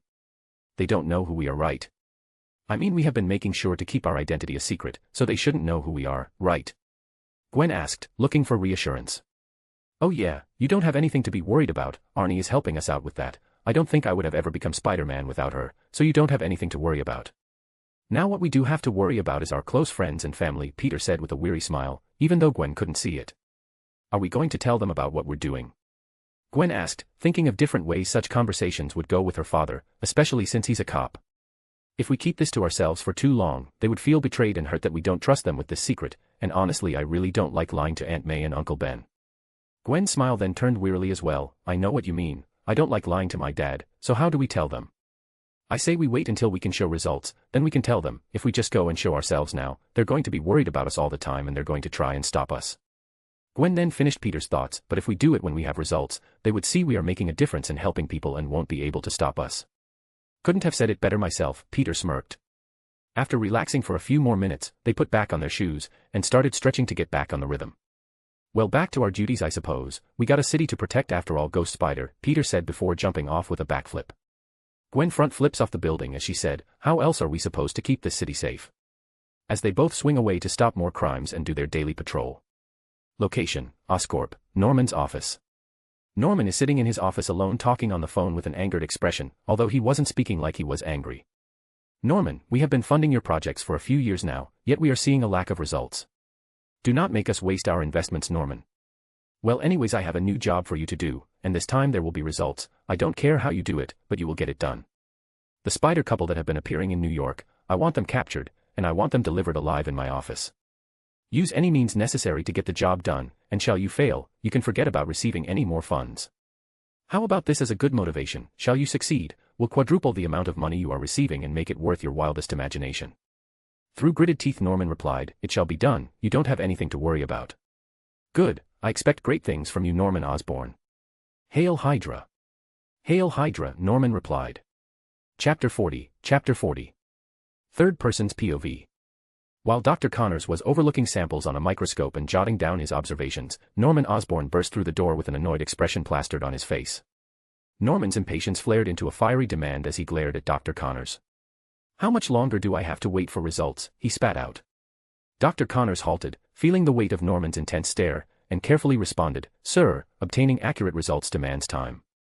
Given our current progress, I'd estimate approximately 6 months. Unacceptable. Norman's voice thundered with impatience. Cut it down to 1 month. If not, consider your employment terminated. I refuse to witness the squandering of the company's resources without tangible outcomes. Comply or consider yourself gone. As soon as Norman heard himself say this, his expression went from annoyance to rage all in the span of a second.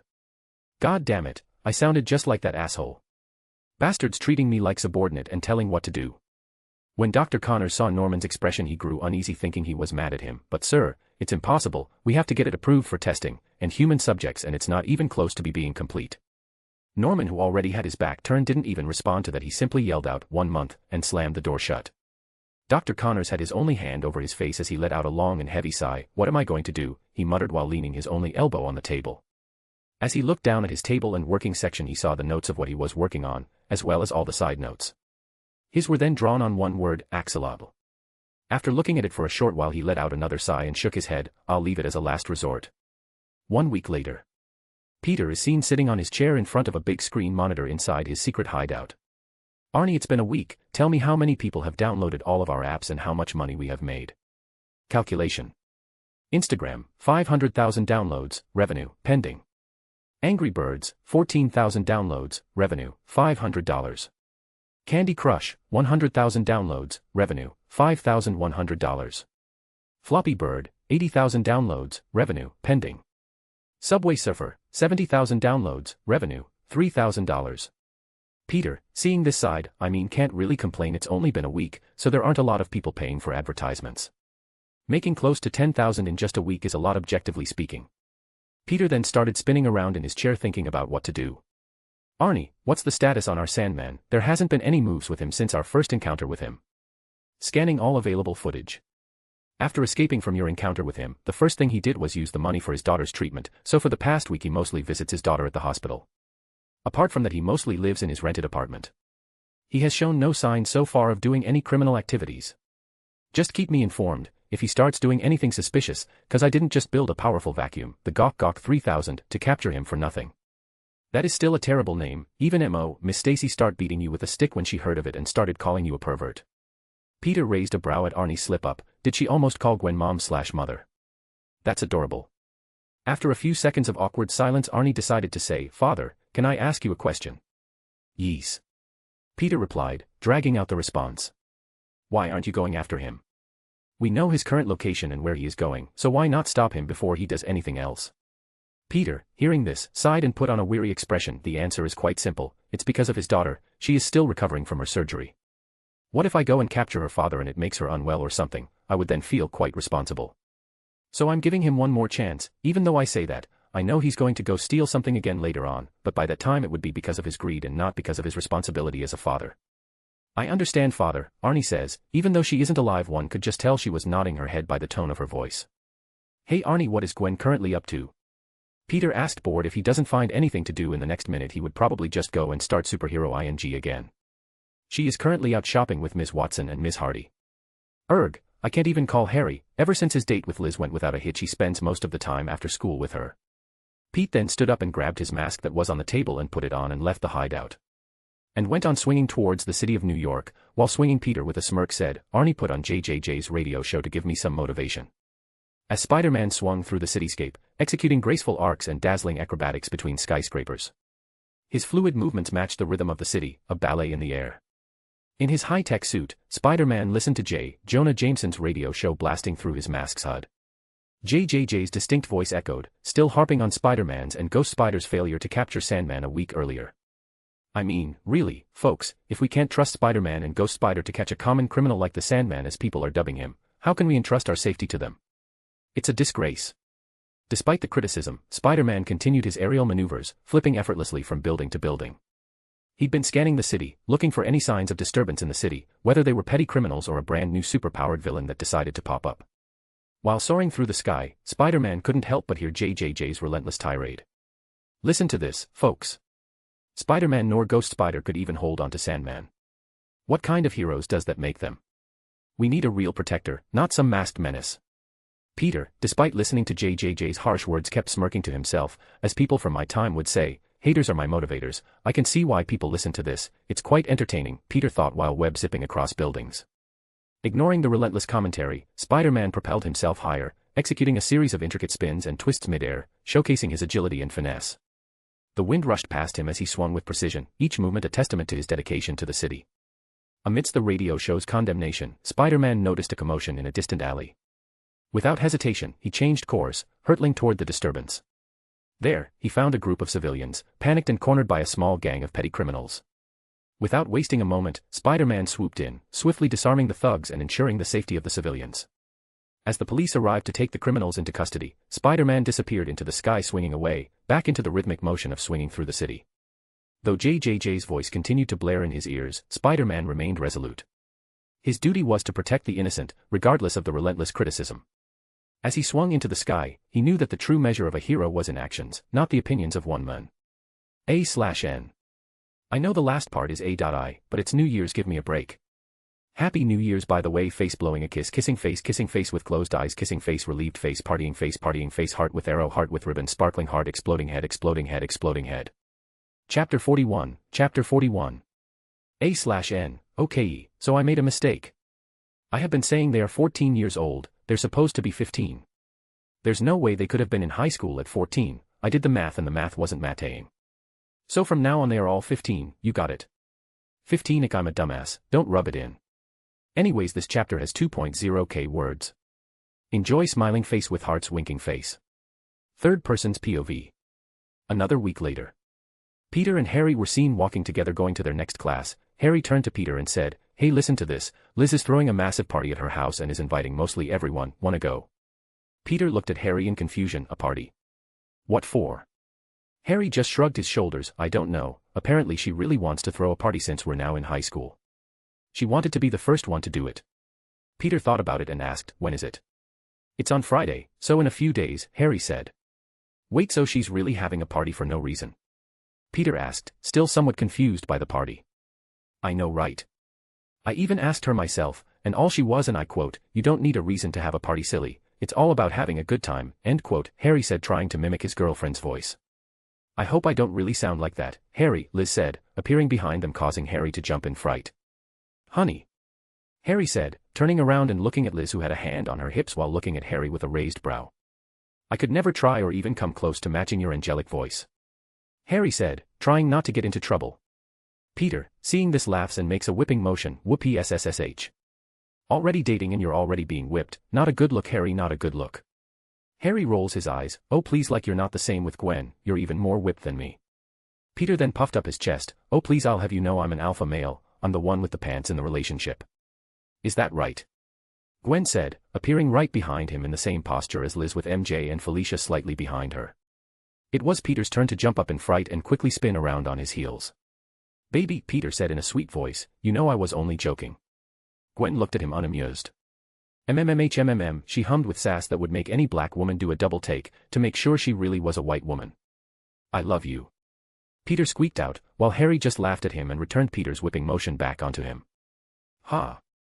Who's whipped now?" Harry said rather smugly. Gwen just playfully scoffed before softly slapping him in the arm. She wrapped her hands around his arm and teased, "Let's just go to class, my alpha male, don't want to be too late." While Liz did the same with Harry and they started walking to class, with MJ and Felicia following a bit behind. Felicia nudged MJ to get her attention, and when she looked over to Felicia she saw her motioning a finger to her open mouth with her tongue sticking out and making a gagging expression, causing them to start laughing, as MJ felt the same way about their situation. And while walking to class, Liz asked, making sure, "So you're all coming to the party, right?" Peter looked at Gwen, who just shrugged her shoulders, motioning that she didn't care either way for him to decide. Peter nodded his head. "Sure, it sounds fun." The others nodded as well, while Felicia commented, "It's only been almost a month since I got here and I'm already invited to a party, I must be really popular," causing the others to snicker at her comment. "Is it themed or something?" MJ asked. "Nope, it's just a fun party," she said, while MJ just nodded at that. They soon reached their class and sat down where they regularly sit. And as they sat down the bell rang, which made the teacher start their lesson. And as soon as their lesson started, Peter's and Gwen's phone buzzed at the time. When they checked it, they saw Arnie's warning message. "A great car collision with a tipped-over oil tank truck, must hurry." Both Gwen and Peter raised their hands at the same time urgently. The teacher looked at them with a question look. "Do you guys have any questions? I barely started the lesson." They both then spoke at the same time. "Can I use the bathroom?" You both need to use the bathroom at the same time." "Yup," they both said in sync. "I don't know, can you?" "Yes, I can," they both said at the same time and grabbed their bags and sped walk out of there. The teacher could only look at them in shock, and as they walked out the door he realized what happened. "Wait. You can't do that. Get back here." But they were already gone. They were both running and quickly went into their respective bathrooms. Once there they turned invisible and took out their masks and changed their clothes. Once they were done they climbed out of the building while invisible and put their backpacks on the rooftop. "Let's go," Peter said while they were still invisible, and jumped up from the school rooftop to a rooftop that was close by. Once they were a few rooftops away they undid their invisible and made their way onto the accident. Due to their daily uses of their powers, they have gotten better at controlling them. Gwen was seen skating on the edges of the rooftop. Once she built enough momentum she would transition into a swing, making her go at a fast speed. While Peter was running on the side of a building with electricity surrounding him, and using that momentum to swing farther away, making them reach their destination quickly. When they arrived everything was a mess. Cars were flipped over on top of each other, and it looks like no ambulances are in sight at the moment. Though Peter and Gwen did hear them as they swung into action. As soon as they arrived they quickly got to work. Gwen saw oil spilling from the tank and running down towards the other cars. She quickly went and went a blast of frost over it, completely covering it. Peter went and started taking people out of their cars. Some of the cars were even upside down, so Peter had to yank the door of its hinges and get people out of there. What they didn't notice at the time was the wiring of a car that was out and cut and flailing around close to the oil that was already leaked out and was running down towards the car. Sparks kept zapping off the wires while Peter and Gwen were getting people out and away from the wreckage. The oil finally caught up the wiring, a spark flew and landed on the oil, making it catch on fire following the trail back from where it came from, which neither Gwen or Peter seemed to notice as they were busy getting people out of the cars. While they got people out, they soon heard people from the front of the accident yelling out and calling out their names. Spider-Man, Ghost Spider, get the people out of there, the tank's about to blow. Both Peter and Gwen quickly looked up and saw a trail of fire around the tank burning up the ice that Gwen used and people running away. Gwen was about to go and stop it but Peter stopped her. Don't, you won't make it in time, just help me take all of the remaining people out. They then heard the sound of sirens making their way to their direction. Peter and Gwen were then moving faster than ever. They ripped the doors open and quickly started ripping off their seatbelts and taking them to safety, until only both a mother and kid remained, but then, boom. The tank exploded, causing a chain reaction and sending both Peter and Gwen into their spidey senses at maximum capacity. Everything slowed down as they started moving. Peter, who was surrounded with his electricity, ran to the car and ripped both doors to the car open. He grabbed the mom and threw her towards Gwen. While that was happening, the explosion started to catch up with them. Gwen caught the mother of the child while Peter took a hold of the child and tried to run and web zip away. Peter ran from the explosion while holding a child close to his chest while holding its head in place so it wouldn't die from whiplash. The explosion quickly caught up to him. Luckily he was just an inch away from the explosion. Peter used his entire body to block the heat from the child. And while doing so, due to the explosion, parts of the car were sent flying out everywhere. A piece of hot sharp metal ran across Peter's back, ripping his suit open and leaving him a large gash that started spilling blood. Peter screamed out while still not letting go of the child protecting him with his body. Spider-Man. Gwen screamed out. Peter was huffing and puffing, kneeling down while the large fire was occurring in the background. While still breathing heavily, he looked at the child and asked, "Huff, are you okay? You're not puff hurt, are you?" Peter asked while examining the child as he put him down. The child with tears in his eyes shook his head. "Are you okay?" he asked with tears spilling out of his eyes. Huff, puff, never better kiddo, Peter said, unable to get up due to the pain. Gwen quickly got to where Peter said and asked while crying, "Oh God, pet dash." She stopped herself when she saw the kid, Spider-Man. And through sobs she examined his back. "Your back. It's profusely bleeding." She cried out, which just made the kid cry out as well. "GW, Ghost, there's a child present," he yelled, which made Gwen forcefully calm herself down. She just continued to quietly sobs. Peter sighed, "Just web it up carefully." Gwen, while she continued crying, nodded, and started to carefully use her webs and carefully wrap around his body, mostly his injuries. The mother quickly knelt down and brought her son onto a big hug and started thanking them profusely while crying herself, "Thank you, you saved our lives." Peter, who was still kneeling, was still breathing heavily. "I'm just glad you're safe." "But mister, what about you? Your back, you lost a lot of blood," the mother said, looking at Peter with extreme worry in her eyes. Peter just flexed a bicep to appear healthy toward the child as he said, "I eat all of my vegetables so I heal up quicker than most, so don't worry, I'll recover," making him wince as he moved. The mother though got the message and nodded graciously. "I wish I could hug you right now and express my thanks, but your condition. A high five could do, don't you think?" Peter joked while Gwen still attended to his wounds. The mother laughed through her tears and nodded her head as both the mother and son both high-fived Peter, making them both laugh and feel better. "And done," Gwen said, relieved. Can you please help me up?" Peter asked Gwen. Gwen nodded and knelt down and her head underneath Peter's arm and started to help him up.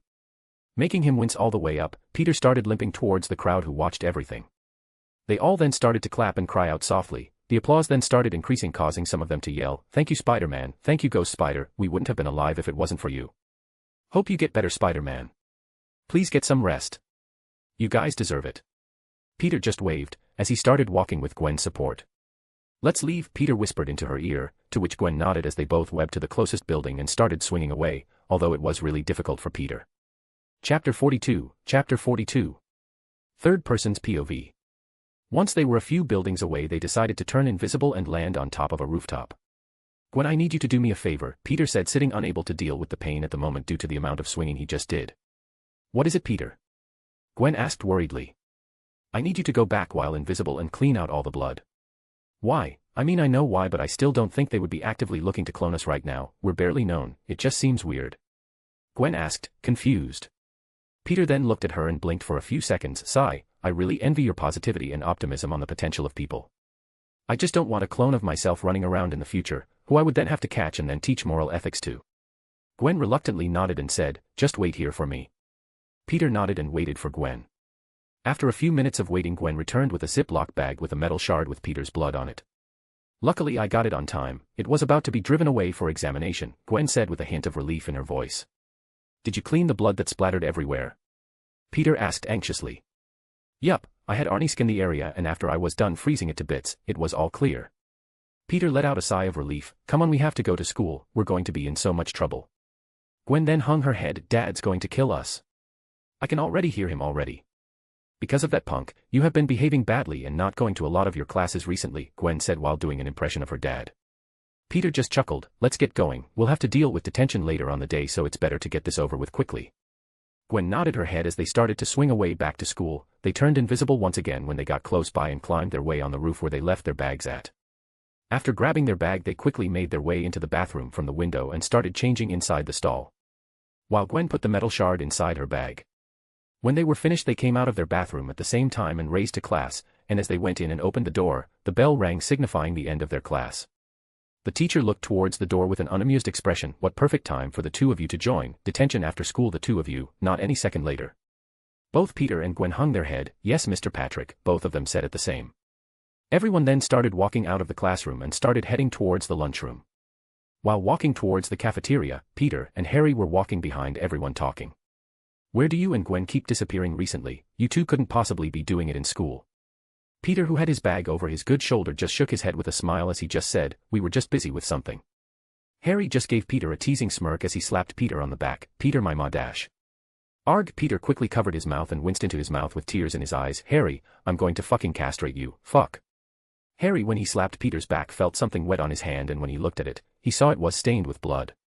His eyes widened in shock as he started to breathe heavily while looking at his blood-stained hand shakily. He then was about to scream out in panic, but before he could do that, Peter quickly got in front of Harry to cover his now blood-stained back. Don't scream out or anything, sigh, hide your hands and follow me to the bathroom, stay behind me so my back isn't seen, quickly. Harry wanted to ask a million questions but chose to follow Peter's orders as they walked towards the bathroom. As they arrived, Peter was glad it was empty. Once inside, Peter locked the door. And as he did, questions just kept coming out of Harry's mouth. What the hell, Peter? You're bleeding. It doesn't look good. Do you want me to call the ambulance or something? What happened? Why are you like this? I'm pretty sure you weren't like this before you left with Gwen. Just what the hell is going on? Harry, if you don't shut up in the next 5 seconds, I'm going to punch you in the throat, Peter said calmly. Wash your hands, Peter said while pointing at the sink.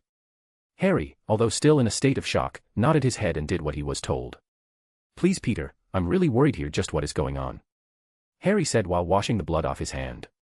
Peter slowly took off his shirt and showed Harry his webbed-up back. Seeing this, Harry took out his phone and was about to call an ambulance at what he was seeing, but Peter shot his web and yanked the phone off his hands. Harry looked at his hands in shock before looking up, and once he took a better look at Peter's back and saw what he was wearing underneath his shirt, Harry almost yelled out, Spider-Man. But Peter reacted quickly. He shot a web, webbing Harry's mouth up. Don't worry about it, I said, there's no need to call anybody, it'll heal, but I'll need your help. And yes, I'm Spider-Man. Harry was in so much shock he didn't know what to say at this point. It was almost overwhelming. Harry then started to connect the dots. He ripped off the webs from his mouth with a disgusted look before saying, wait, if you're Spider-Man, then that means Gwen is, oh my god. My friends are vigilantes, Harry said, unsure of what to do with that information, but then he remembered Peter said he needed his help. Harry was terribly confused about everything that was going on. Although he's slowly getting it, it still doesn't make it any less confusing. But still nodded his head. He's seeing his best friend bleeding out, of course he's going to do everything in his power to help. Peter pulled up his sleeve and grabbed the bracelet he always wears. He took it off and threw it to Harry, who caught it with 2 hands. What do you want me to do with this? Harry said while looking at Peter strangely. You're not hallucinating due to blood loss, are you? When I punch your face for slapping me in the back, then we'll see who's hallucinating. Just put that damn thing on, Peter said, a bit irritated. Harry just put it on and looked at Peter, tilting his head. What now? Flick your wrist, Peter said. Harry nodded while still looking at Peter strangely and flicked his wrist, and as he did, the bracelet started expanding slightly and with a small button was placed at the middle of his palm. Whoa! Harry said, shocked, looking at his wrist in fascination. Just what is this? He asked, examining every part of his wrist. It's my web shooter. Now Arnie switched to first aid webs, Peter said as a hologram appeared all around Harry's wrist. The hologram then started rotating from different symbols. One of the symbol was a thunderbolt, another was a regular web design, another web design appeared, but this one appeared to be wet and drippy. Until it stopped at a bold cross and the hologram disappeared. Just how much are you hiding, Peter? Harry said in disbelief. Sigh, I'll explain everything later for now. Just follow what I say, I need you take off the webs on back. Harry slowly nodded his head and appeared behind Peter's back. He started to slowly take off Peter's back web, which was agonizing for him, and disgusting for Harry. Peter was holding onto the sink with shut eyes, while gripping the sink, it started to slightly crack due to the force of which Peter was holding it. With one final pull Harry took out the last bit of web. Peter sighed once again before saying, now I need to aim at my back with the web shooters and press the middle button, it will release a thick web. These webs are bath and disinfectants and other materials that help in sanitizing the wounds and help in better healing. Do not let go of the button, it will keep releasing the webs as he shoots it out. I need you to walk around me wrapping me up with it. Harry nodded seriously as Peter backed away slightly and lifted his arms slightly. Harry then started following Peter's instructions until his wounds were wrapped back up. Chapter 43, Chapter 43. Third person's POV. Harry continued spaying and wrapping around the first aid webs around Peter, and while doing so Harry asked, so who's Arnie? My AI created, her full name is Arachnid. The hell? You have a fully functional AI. Where have you been keeping her all this time and for how long have you had her? 3 years now, I finished making her when I was 12 and I started making her since I was 7, Peter said while still lifting his arms. When he finished he lowered his head slightly and nervously asked, so who else knows? Peter hummed questioningly, while he went and grabbed his backpack from the floor and took out a spare shirt he always carries. Who else knows that you and Gwen are Spider-Man, spider people? Harry asked with an awkward expression on his face. Believe or not, you're actually the very first person to ever know about it, Peter said. He then looked at Harry and saw him smiling to himself. Peter then gave Harry a teasing expression, oh. Are you glad you're my first? Harry's gained a tiny blush on his cheeks as he says, shut up, we're best friends, you know literally everything about me, although I'm kinda sad you haven't told me what has been going on with you guys, I can understand why. So to be the first person you actually share this with is kinda nice. Peter turns to Harry and puts a hand on his shoulder and gains a really serious expression which makes Harry slightly nervous. Yeah? He asked with a bit of apprehension. I'm already in a serious relationship with Gwen and I'm not into guys, and you just got into a serious relationship with Liz, you shouldn't cheat on her, so I'm sorry I can't accept your feelings. Harry stood stunned for a moment before slapping Peter's hand off his shoulder. Fuck you. That's not how I meant it and you know it. Harry said blushing. Bastard, he says as he watches Peter start doubling over in laughter. Harry just scoffed at Peter. Peter then started shaking his head while still laughing. He then started picking up the blood-soaked webs and the blood-tainted shirt he wore before. He then put everything together and webbed it up with his other web shooter and put everything in his bag. He then took off his glasses and put on his spare shirt. While Peter was bent over washing his face in the sink, Harry hesitantly called out. Peter. What's up? Sorry about what happened. Oh, don't worry about it, it wasn't your fault, no matter how much I wanted to punch you in your face when you did it, I know you didn't have malicious intent behind it. Harry let out a sigh of relief, and was glad Peter wasn't actually mad at him. Peter then went and grabbed a few napkins from the dispenser next to the sink and started drying his face. Peter then held out his hand towards Harry. Harry just looked at him in confusion. Webs hooters was all Peter said. Ah, he said, realizing he still had them on. He then took it off and tossed it to Peter, who just casually grabbed it with one hand and put it on his wrist. He then went and grabbed his backpack and glasses and made sure there was no evidence left behind. As they walked out of the bathroom, Harry couldn't help but ask in a really low voice, wait, aren't you like an enhanced human or spider or something? Do you really need glasses now? As they made their way to lunch, Peter just casually replied with a nope. Then why wear then? Is it to hide your identity? Nope, Peter said. He then gave Harry a smirk and put it under his chin. I still wear then cause I look fantastic in glasses. Harry just gave Peter a deadpan look before rolling his eyes, but then once again curiosity got the better of him. So how did it happen? How did you become Remember the trip to Oscorp? You mean the one where you and Gwen left EA? No way, is that why you two left early? Yup. Holy shit, it's all starting to make sense. Before it was only rarely that you would come to school tired and falling asleep every step of the way, but ever since he started appearing it has become more frequent. Honestly, I thought the two of you finally did it, and that's why you two have been so tired.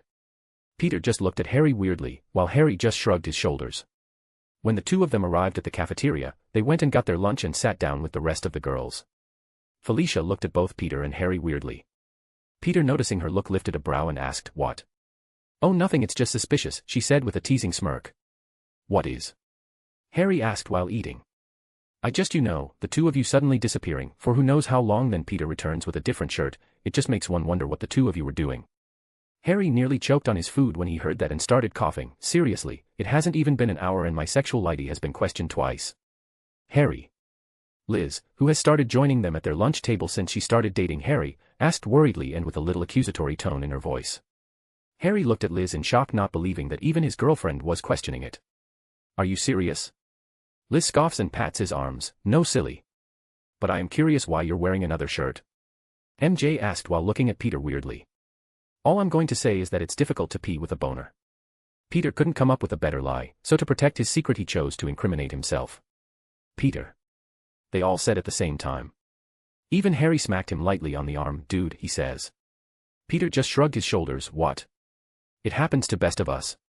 Peter, Gwen calmly called out. Yes. Please shut up. Yes, ma'am. After they finished eating, they were just casually talking, but while they were talking, Peter and Gwen were communicating with Morse code by slightly knocking on the table while pretending to just be boredly drumming on it. What really happened? Gwen tapped. Harry slapped my back. Peter responded. Are you okay? Gwen tapped while giving Peter a concealed worrying look. Yeah, don't worry, although he found out about us and who we are. Shit.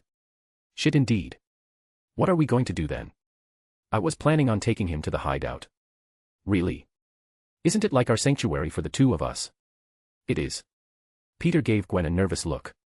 Gwen rolled her eyes. I mean, we've known Harry since we were little, so I don't mind if he comes by. But don't make it where he comes every day and interrupts our time along. Peter nodded his head. Gwen then reminded Peter, don't forget we have detention. Shit, I forgot about that. The bell then soon rang and they started walking out of the cafeteria, while Peter and Gwen were walking in front of everyone. They failed to notice someone behind them looking at them weirdly. Felicia, who was a bit behind with MJ, looked at Peter's back, then looked between Harry, Peter, and Gwen. Just what were they hiding that they needed to talk in Morse code? What happened to Peter's back that Gwen had to make sure if he was alright, and they have a secret hideout, seriously? Just who are they? Felicia muttered to herself. What? MJ, who was next to her, asked. Nothing, just talking to myself. Felicia said while shaking her head. Chapter 44, Chapter 44. Third person's POV. When the final bell rang and everyone started leaving, Peter leaned over to Harry and whispered, meet us by the abandoned subway by old Jeffrey's place in an hour. You mean that old convenience store that shut down and we used to hang out around when we were little? Harry asked with a lifted brow. Harry then shrugged his shoulders. Sure, I'll be there. After they all left, both Gwen and Peter had to go to detention. They went and sat in an empty classroom where a teacher just lazily sat down and read his book. As both Peter and Gwen sat down, the teacher grabbed a small TV remote and turned on a box TV. Peter almost banged his head on the table when he saw who appeared on it. It was Steve Rogers, giving his usual lecture while pointing his finger. Every time they would get into trouble and would have to go into detention, they would always play the same video. I swear when I see him it's on sight, Peter. After a long 45 minutes, Gwen was to the point of throwing the table at the teacher and dealing with the consequences later. The teacher looked up from his book and looked at his watch. He then looked at Peter and Gwen in confusion. What are you two still doing here? Your detention ended 15 minutes ago. What? They both shouted beyond past. Yeah, I mean normally detention for you guys would be over in 40 minutes. But I know the two of you are good kids and are in the top of your class, so I just have you for 30 minutes, didn't I say that? No. Both Peter and Gwen shouted. Teacher blinked for a few seconds before shrugging his shoulders. Oh well. Oh well. Peter said and repeated, oh well. He was about to move towards the teacher. I'll show you oh well when I shove my fist up your dash. Before Peter could finish, Gwen covered his move and shook her head. Let's just go, we have somewhere to be, remember. Peter grumbled before the two of them left running out of the school. They went and rode onto their bikes and rode on their way to meet Harry. Once they arrived, they saw Harry coming out of a car and the driver driving away. They got off their own bikes and walked up to Harry. Harry looked at Gwen and asked, I couldn't ask before in front of our friends, but are you? Gwen sighed but nodded head. Awesome, Harry said, pretty excited at the idea of getting superpowered close friends. He then looked around and asked, so what are we doing here? Both Gwen and Peter put their bikes over their shoulder and said, followed us. They led Harry over to the bottom in front of what used to look like a subway tunnel entrance, except it was sealed off with cement. Cool wall, Harry said. Which made both Peter and Gwen scoff at him. Have you seen Harry Potter? Peter asked. Yeah. Harry said, unsure of why that was relevant. Both Gwen and Peter looked at each and smirked. They both took off running, which left Harry flabbergasted. Wait, the wall, Harry yelled when he saw that they weren't stopping. But instead of crashing into the wall, both Peter and Gwen just ran right through it, leaving Harry to look with his mouth wide open. Peter poked his head out from the wall as he asked, well, aren't you coming in? Which made Harry smirk and take off running. He closed his eyes instinctively when he got close and ran right through. When he opened his eyes it was like he was in a brand new world. Peter smirked as he said, "Welcome to Hogwarts." "Just what is this?" Harry said, looking at everything in awe. Peter laid his bike to the side and spread out his arms while walking a bit in front. "Welcome to the underground web space, our superhero secret hideout." "Did you seriously build a superhero hideout?" Harry said, still in a state of shock, unbelieving what he was seeing. "It wasn't always a superhero hideout, it just recently got this makeover," Gwen added. "We anonymously bought this area recently, although it took almost all of our savings, and started to really start upgrading everything." They then led Harry into the room where Arnie's servers are, which they use the area for testing and things like what. "This is mostly where the magic happens. It used to be smaller, but since we bought this place we decided to break a few walls and expand." "Oh, and Harry meet Arnie and Arnie meet Harry." "Good afternoon, Mr. Osborn," Arnie said, appearing on the big monitor. "Ah, hello to you too," Harry replied while looking between Peter and Arnie on the screen. Peter just looked at Harry's reaction and looked really smug. I know, I'm a genius, the only thing stopping me from reaching enlightenment is my mortal shell." Harry rolled his eyes and saw something at the corner of his eyes. Is that a dryer and a washing machine?" Harry said, making sure what he was seeing was right. "Out of everything, that's what got your attention?" "Not the high-tech lab, my beautiful daughter, all the weird-looking chemicals on the shelf, but the washing machine," Peter said while looking at Harry in disbelief. "I mean, yeah," Harry then looked at Peter weirdly. "What kind of secret hideout/lab has a washing machine just sitting right there?" "The one where you sometimes come home with blood clothes and don't want to explain it to your aunt or uncle, so you need a secret place to clean it." "Wait, Aunt May and Uncle Ben don't know your identities?" Harry asked with a head tilt. "Didn't I say you were the first person to know?" "Yeah, but I thought it was like between friends." "So I'm like the first one ever know?" "Yup, even if it was unintentional," Peter said. Which made Harry put an awkward expression. "Right. I forgot about that part. I was planning on telling Aunt May and Uncle Ben first, then Gwen's dad, way later down the line you and MJ, but Peter said, shrugging his shoulders. "It really doesn't matter in which order you found out," Peter added. Gwen then came out of a new installed room to the right, that would be later used to keep other suits, wearing her ghost spider costume. When she came out she pointed to Harry and said, "Don't let him go out there, he's still injured. Although he'll heal, I don't want him going out today." Harry made a military salute as he said, "Yes, ma'am." Gwen nodded and pulled down her mask and exited the hideout. As she was leaving, Harry noticed something else and walked up to it. After examining it for a bit, he asked, "You have a pet spider?" "That's actually the spider that gave me power, I named him Daddy Longlegs," Peter said while touching his chest and sounding touched. Harry turned and looked at Peter with a deadpan expression. "Really?" Peter just nodded proudly. He then thought about something for a minute and said, "Hold up," and went to the room where Gwen came out. While Peter was doing his thing, Harry started exploring the entire room. He stood in front of a shelf with weird chemicals and started reading the labels. "Dissolving acid," Harry read out loud. Peter then came out after a few seconds with what he wrapped around in the school bathroom and with a damaged spider suit. He ripped the webs slightly and put the bloody clothes and suit inside the washer and put the bloody up webs, alongside a piece of bloody metal in a container. He then went and grabbed the dissolving acid and poured it in there, destroying everything. "What was that for?" Harry asked, confused. "We don't know who is out there just waiting to get a hand on our blood, so we destroy every piece of evidence we get," Peter explained. "Are there really people out there trying to get your blood?" Harry asked worriedly. Peter nodded his head. "More than you could ever think possible." A/N, can y'all give me a pic of an underground subway hideout for this FIC? Insert here. Chapter 45, Chapter 45. Third person's POV. Dr. Connors was seen over his desk with papers everywhere scattered around, his hair disheveled, little stubbles growing around his mouth, sunken eyes. Looking like he was about to collapse any minute now. "I've done everything I can," Dr. Connors whispered to himself. "I've used the axolotl as a subbase and all it did was give the rats external gills that let them breathe underwater. I have to get more. Who cares if they're endangered? My career is endangered as well. I have to be quick, the black market is almost sold out of them. They're becoming harder and harder to get. Shit, Dr. Connors kept muttering to himself. Shit, he yelled as he spread his arm across his desk, sending everything flying to the floor. While breathing heavily, he looked towards all the mess he created and saw a frame lying there with broken glass all around. He sighed, trying to calm himself down, and went and picked up the frame.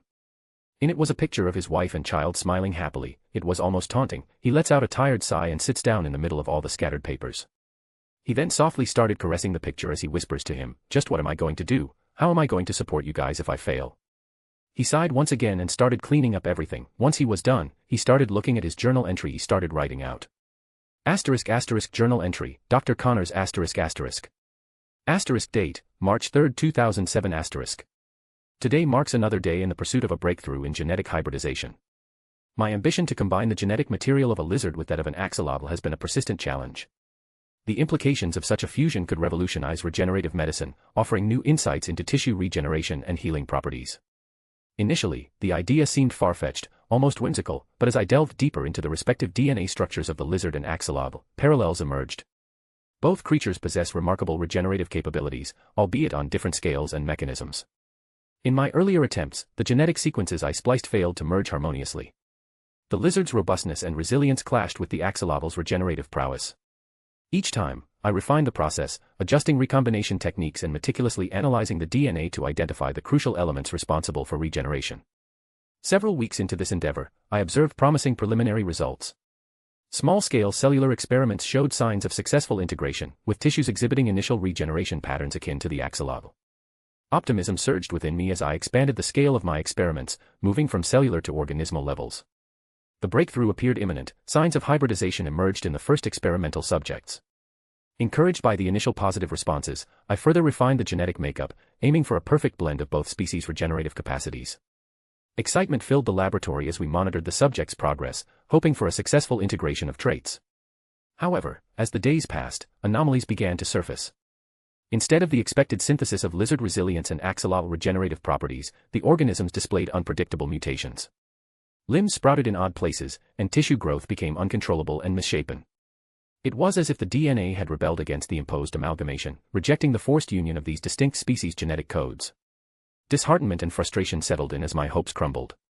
Despite meticulous adjustments and seemingly promising progress, the final outcome was a deviation from the intended fusion. The genetic structure I thought had succeeded turned out to be an unstable, aberrant hybrid, far from what I had envisioned. It's disheartening to acknowledge that despite the closeness I felt to achieving this groundbreaking fusion, the ultimate failure has left me questioning the feasibility of such a genetic merger. As a scientist, I understand the importance of setbacks in the pursuit of knowledge, yet this disappointment feels particularly profound. Nonetheless, this setback won't deter me. The quest for understanding and pushing the boundaries of genetic hybridization continues. I will re-evaluate my methods, analyze the data meticulously, and persist in this pursuit of merging lizard and axolotl DNA, for the potential benefits it could offer to science and humanity are too significant to abandon. I just wished I had more time. Sigh. Dr. Connors lowered his head. I just got 1 week left, I have to make it count for something. Dr. Connors slapped his cheek and started getting to work. Gwen was seen swinging through the city all alone without Peter, Arnie, any crime or help needed. But before Arnie could say anything, Gwen saw a little kid running towards the streets chasing after a ball and a car a couple feet away driving down the road. Arnie, fast webs, Gwen demanded. She used her web shooters and shot a web that flew fast and stuck onto the kid. Gwen pulled on the web, pulling the kid back as the car almost ran him over, making the kid land but first on the floor. The car came to a screeching halt, but luckily the kid was already out of harm's way. Even if the car stopped, it would have still hit the kid. Luckily Gwen was at the right place in time. Gwen quickly landed and started lecturing the kid. Hey, that was very dangerous, you could have gotten yourself killed. The kid looked like he was still in shock after almost dying, so Gwen couldn't stay mad at him. She crouched down to the kid's eye leaf and said, "Here, I want you to pinky promise me something. Can you do it?" Gwen asked while sticking out her pinky. The kid nodded with tears in his eyes and wrapped his pinky around hers. "Now then, repeat after me. I pinky promise to look both ways before crossing the streets. I pinky promise to look both ways before crossing the streets," the boy softly recited with a now growing blush on his face. Gwen smirked as she nodded her head. She started ruffling the little boy's hair as she stood up. "Good, don't forget it, okay? After all, it's a pinky promise." The little boy, who still had his pinky out, nodded his head with the blush being present. Gwen then turned and shot her web towards the ball across the street and handed it to the kid. "Here, I think you dropped something." As she handed him the ball, she saw a woman come running down towards him with a worried look. Gwen pointed towards her and said, "Look, I think your mother is coming." "Well, Imma, go, I have people to save." "Later, kid." Gwen then webbed away. Meanwhile, the boy's mother came and wrapped him into a hug. "I saw what happened. You said you wouldn't cross the streets without permission or an adult supervision." The mother saw that the kid wasn't paying attention and just had a kind of bewildered look while holding out a pinky and holding the ball on his other hand. "Well, what do you have to say for yourself, mister?" "I think I'm in love," the boy muttered, catching the mother by surprise. "What?" "All right, Arnie, what's the agenda?" Gwen asked while swinging. "There are currently 2 police car chase happening simultaneously, going in opposite directions. Okay, here's what we'll do. Tell me which one is the most dangerous one and we'll take care of that one first, while you keep track of the other one. We have to improvise since Spider-Man isn't available. The most dangerous one is the one in the opposite direction, getting further away from you." "Of course it is," Gwen muttered, turning around chasing after it. A/N, ikick, just know the only A. I generated think about this was the journal entry. Also I didn't get a lot of the subway's underground hideout pictures so WTF are you doing upload more? Here. P.S. I'ma need someone to tell me like by what month I'm on in this FIC cause I'm confusing myself here. Chapter 46, Chapter 46. A/N, okay I need y'all to use your big brains for this, that is if you have any, which I doubt. These two wonderful kings, uploaded pics for the hideout, at Just Monty and at KingSpy25i. And they were really good so I need you guys to use your big brains and imagine the pictures I'ma use together as one big picture, if that makes sense, with one of my own. Pics here. Third person's POV. Gwen was swinging towards the speeding car that at a fast pace, while swinging she asked, okay Arnie what's dangerous about this police chase? Based on the police report I've been able to gather, the reason the car is speeding is due to a bomb tied to its speed, if it stops the bomb would go off. I see, so it has no choice but to go fast. I'm on it, Gwen said as she picked up the speed, she started skating alongside the buildings to increase her speed. After a few minutes Gwen was able to catch up to the car, she got on top of the roof of a police car that was chasing it and knocked on the window of the driver. Are you crazy? Get off from there. Can't you see we're busy? Gwen rolled her eyes, yeah I see that, I'm just here to warn you, I'm going to go up there and freeze the bomb. Gwen didn't stick around, she shot her webs towards the car in front of her and pulled herself on top of the roof. She knocked on the window causing the female driver to lower the window. Please help me. She cried with tears flowing down her face. I'm just here to reassure you that everything would be alright. Gwen then crawled to the side of the car and looked under it. Under the car the bomb was with the speedometer going at 120 miles per hour with flashing red lights. Gwen shot a web towards it and brought it to her hands. Once it was in her hands, she used her ice abilities to completely freeze the bomb, stopping it from exploding temporarily. When she was done she informed the woman driving, you can stop now. The woman let out an audible sigh of relief, which was followed by crying tears of joy, thank you a million times. She said as she started slowing down and stopping at the side of the road. Which the police followed promptly after. Gwen got off of the car and took the bomb towards the police. As she approached the police all took out their guns and aimed it at Gwen, you are under arrest, drop the bomb now. What? Gwen shouted, I was just going to give it to you. One of the police officers while pointing his gun at Gwen reached for his radio and said, we are requesting backup, we have the vigilante in sight, she is currently in possession of a weapon threatening us as we speak. What no I'm not, I just saved that woman's life, Gwen yelled as she took a step forward but as she did a police officer fired a warning shot by her feet. Take another step and we would have to engage, surrender peacefully, or be prepared for the consequences. Gwen killed her tongue, you know what fuck this, she laid the bomb on the ground and as she did the police officers started firing at her which she easily dodged, she took a running start before swinging away. While swinging the police started firing at her which she once again dodged using her spidey senses. While swinging Gwen said, Arnie called Spider-Man. After a few seconds in the corner of her eye Peter's image appeared alongside him. Harry stood with a smirk on his face. You ghost spider, what's swinging? Peter said with a satisfied expression, finally able to use that quid. Harry chuckled at that and patted Peter's shoulder, nice one. I know right, Peter smirked as he briefly looked at Harry. Anyways, what's wrong? Peter asked. Gwen sighed as she just said, it's better if I showed you. Arnie sent him a clip of what just happened. While Gwen made her way towards the other car chase that was her opposite direction, Peter and Harry watched the video Arnie sent over. The hell, the both said at the same time. What do you think is going on? Harry asked. Someone is probably trying to tarnish our reputation and name, Peter guessed while reviewing the clips. Ah. Why would they do that? Gwen asked as she swung. Harry had to look away to not get dizzy from watching Gwen's camera angles. I can think of many reasons actually. Now for the most likely reason I don't know, we have to find that out. But it looks like they were willing to plant false evidence and get us incriminated. Peter said, rewinding the clip and watching it again. Is there a way to fix it? If they keep damaging your reputations, then it'll be really difficult to do your superhero thing. Ah, that's actually quite easy. You see, ever since we have built the masks Arnie has always been recording everything. Which is something no one knows. I'll just make a Spider-Man YouTube channel where everyone can watch our daily activities and reasonably less gory fights. They will be able to know and tell that we actually haven't done anything wrong, and that we're being falsely accused. I see. Harry said with a hand on his chin, thinking of all the benefits this could bring. When are you going to implement it? Gwen asked. As she approached a high-speed chase, as she got close she noticed that there weren't any guns involved and it was just a casual chase. What's going on Arnie? It appears to be a chase of an adrenaline junkie. Really? That's it? Harry asked, hoping to see more action. Peter just scoffed and chuckled at that, what do you think this was? An action movie or something? This is what most days are like, people doing stupid things and we coming along to save them. Gwen chuckled at that as she went and started webbing the wheels of the car, slowing it down until it came to a complete stop. She didn't stay and talk to the cops in case a similar incident like what happened previously happened. Reminds me of the time we had to save an employee from a store since he slept on the job and got stuck inside. Gwen said, looking for anything she could do to help. Or the time someone got stuck in a giant bowl that was used for advertisements and couldn't get out, Peter added. Harry looked confused. So you're not fighting like supervillains all the time? Peter looked at Harry like he was crazy, and where would they come out from? The only supervillain we have at the moment is Sandman. You would have most probably have heard of us fighting supervillains if they appeared like every day. Harry then grew embarrassed for asking that. Peter turned towards Harry and gave him a teasing smirk. What is superhero ing not what it's cracked up to be? I honestly thought they would have been more action if I'm being honest. Peter shrugged his shoulders. Well, it is a slow day today. Actually want to see the fight with Sandman. Hell yeah I do, Harry said enthusiastically. Gwen groaned, ugh boys. Arie hang up the call.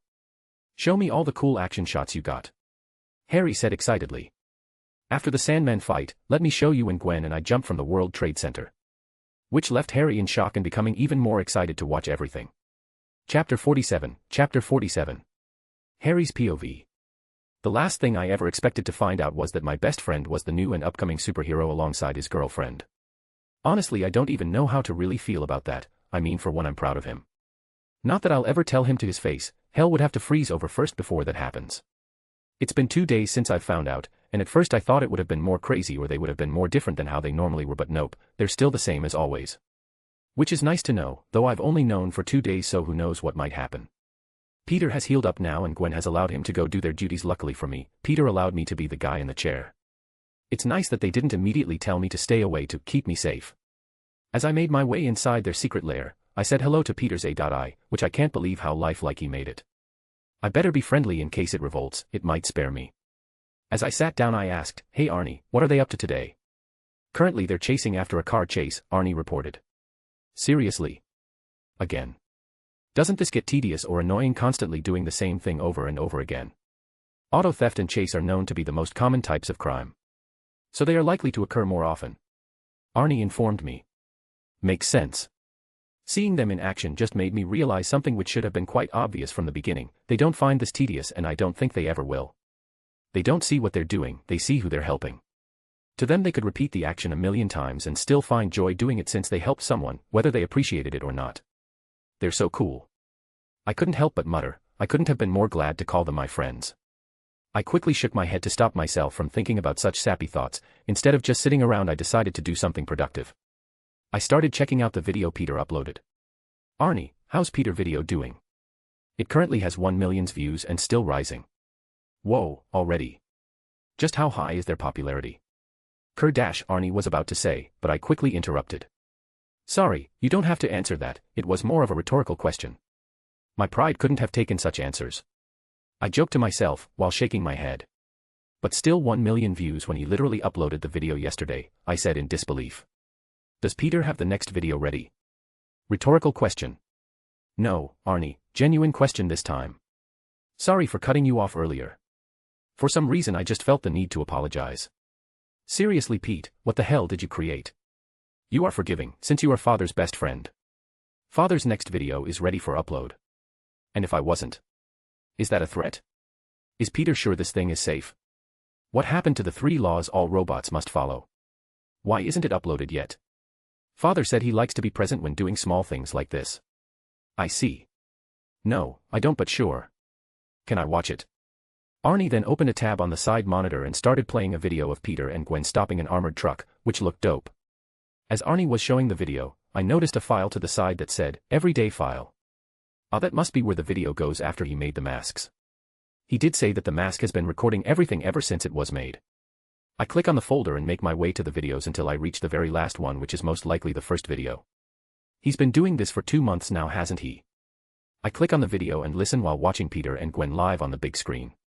Hey Gwen, catch, Peter's voice was heard from my side, causing me to turn and look at the video and saw Peter throw something at Gwen. Gwen looked at the thing in her hand in confusion, which Peter caught on and explained. They're web shooters. I started working on yours since we got our powers 2 weeks ago. Gwen continued look at it in confusion. Why would we need them? We make our own webs. They can. That's news to me. It's in case we run out of our own webs, who knows what might happen. These are in case of emergencies, though I did add different kinds of webs, like taser webs, impact webs, web grenades, anything that could be useful.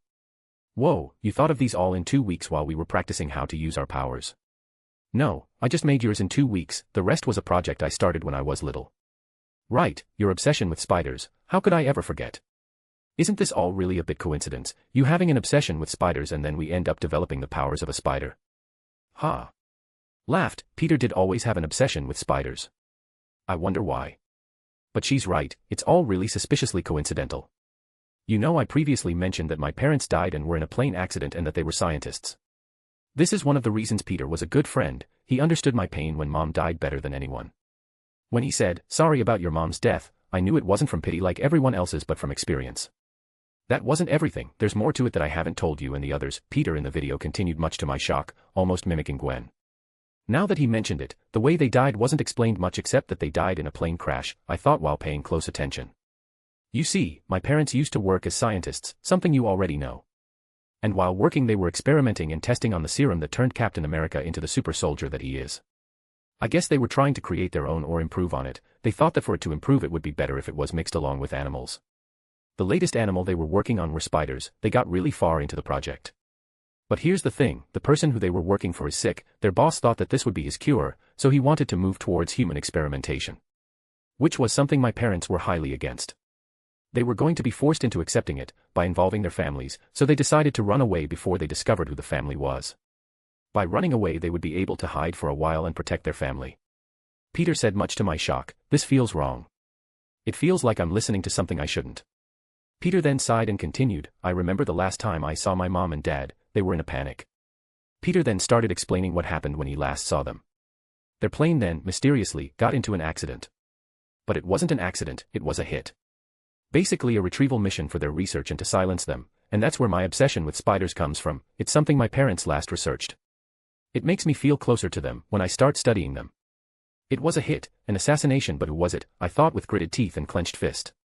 Gwen had her hands cover her mouth from the shock she was experiencing. When Peter finished she went up and wrapped Peter in a tight hug. "Oh Peter." When she broke the hug she asked, "So do you know who this boss is, the one who murdered your parents?" I started to pay even more attention so as to not miss the name. Peter just gave her a sad smile and asked, "Gwen, by what did we get bit by and where did it happen?" Didn't Peter say it happened in OS? Gwen scrounged her face in confusion. "We were bite by enhanced spider at OS. No," Gwen said, placing her hands near her mouth again. Oscorp, she was gonna say Oscorp. Exactly where Peter said they got bit. Dad, my father, he killed his parents. I can feel myself start to panic. My breathing is getting involuntarily heavy and faster. Peter knew it was my dad. Of course he knew, he was always smart. Was he lying all this time? Was he really my friend? My best friend? Was this a ploy to get close to me, to my dad, to kill him? Is he planning to kill me too once he's done? Has our whole friendship been a lie? Chapter 48, Chapter 48. Third person's POV. Harry paused the video, he couldn't do it, he couldn't listen anymore to what they were saying, all he knew was that he had to get out of there no matter what. His father killed his best friend's parents, surely Peter hated him, he had to, there is just no other explanation. Harry stood up and grabbed his bag and started walking towards the door. When he got there he tried to twist the doorknob but it wouldn't budge. Shit, Harry thought while slamming his shoulder on the door, but it wouldn't budge until he heard a voice behind him. Escaping is futile, Harry Osborn, Arnie said, replacing the live stream of Peter and Gwen. Harry turned around frightened, he pressed his back against the door trying to create as much distance between Arnie and him. "Are you the reason the doors are not opening?" Harry asked with a bit of edge in his tone of voice. "That's right," Arnie said, her holographic face expressing a smile. "Why? Please just let me leave, okay? I won't bother Peter ever again, okay? Hell, I'll even change school, so please let me go." Arnie stayed silent, before unexpectedly releasing a sigh. Which just freaked out Harry even more. "I see why humans sigh now, it's a great tension reliever," Arnie said before continuing, "Don't misunderstand, Harry Osborn. The reason I'm preventing you from leaving is to fix the misunderstanding." "Misunderstanding?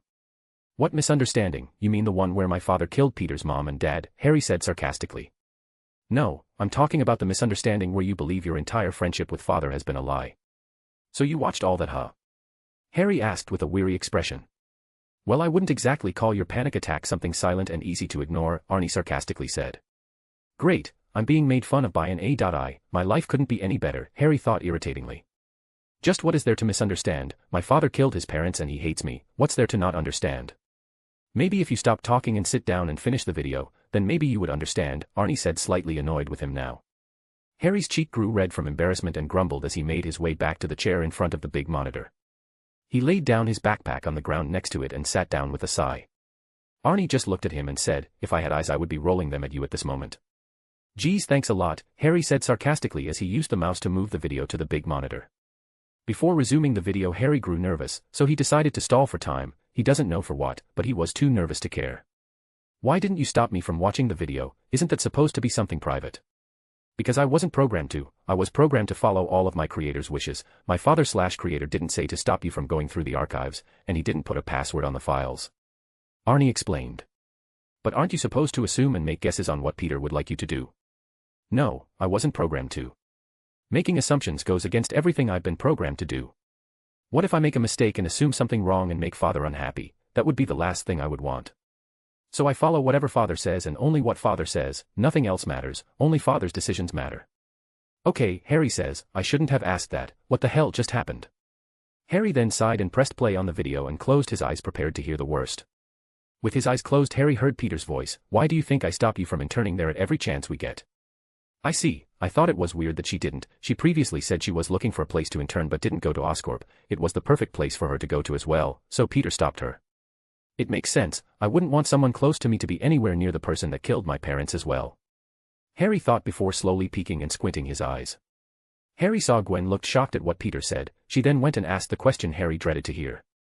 So you mean to say that Norman Osborn killed your mom and dad? But aren't you friends with Harry? Harry unconsciously started clenching his fist. He stared at the screen, looking expectantly at the screen. Even though he was scared to know what Peter was going to say, he gained hope. Arnie's words early gave him hope. Why did she say it was all a misunderstanding? Maybe Peter didn't hate him. Harry saw Peter just shrugged his shoulder. I tried to hate him honestly, I really did, but I can't really blame him for something his father did. That just seemed stupid. Harry looked at the screen in shock as it paused on its own, probably due to Arie. Harry felt all the tension leave his body as he leaned back on the chair he was sitting on. So it really was a misunderstanding on my part, Harry whispered to himself. Told you so, Arie said sassily. Yes, you wise ultra-intelligent AI, Harry sarcastically said while rolling his eyes. As long as you know, Arie said while appearing on the screen, nodding her holographic head.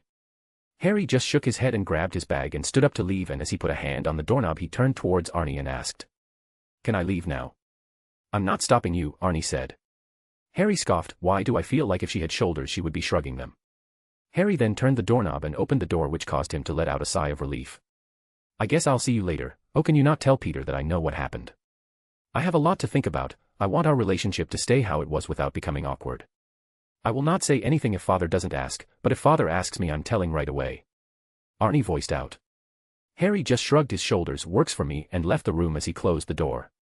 As Harry closed the door he then pumped his fist. So my friendship with them wasn't a lie.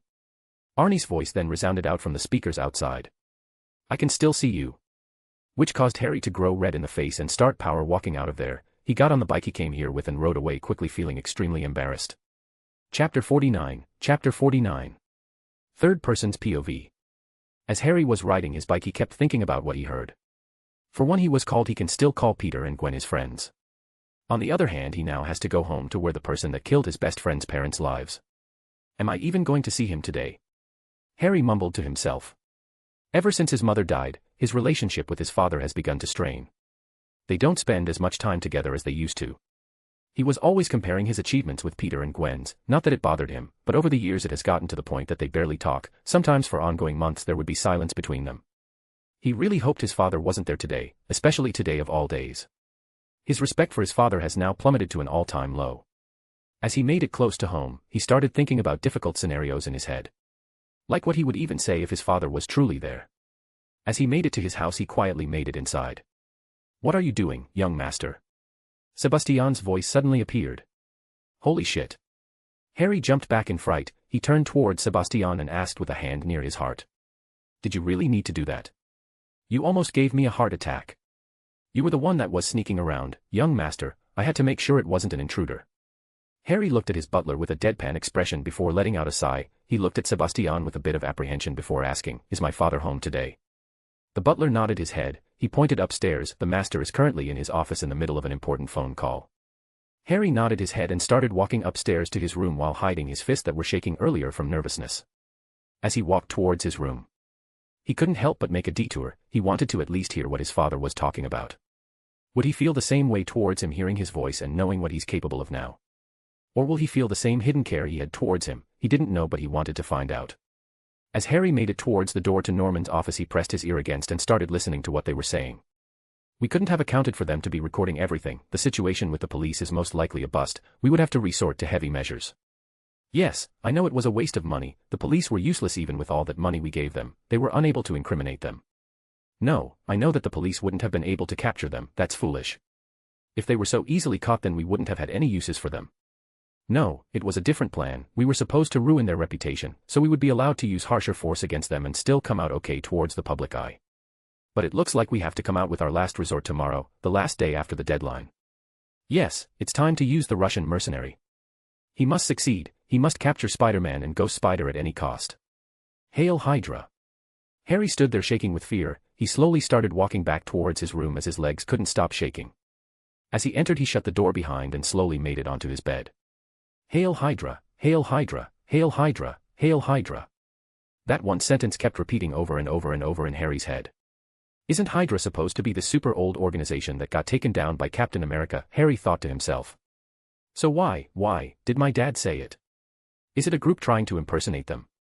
No, if that was true, then my dad wouldn't have joined them. He's too smart for that. Have they reemerged and started teaming up with successful businessmen? Harry then started ruffling his hair in frustration. Shit.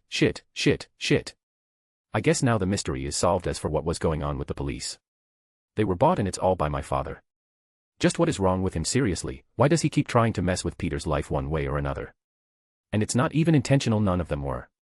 He doesn't know, or maybe he does know, that Peter is the son of the scientists he killed. Then there's him messing with Spider-Man and Ghost Spider. Seriously, does he have a hidden agenda or something? But I have to tell Pete, he needs to know about this. Harry went and grabbed his phone but stopped. Wait, what if they're listening to whatever I'm, so they would know who I'm talking to? Since my father is a member, they are likely keeping tabs on him. I wouldn't be surprised if my room is currently tapped with microphones or cameras. So how am I supposed to let Peter know?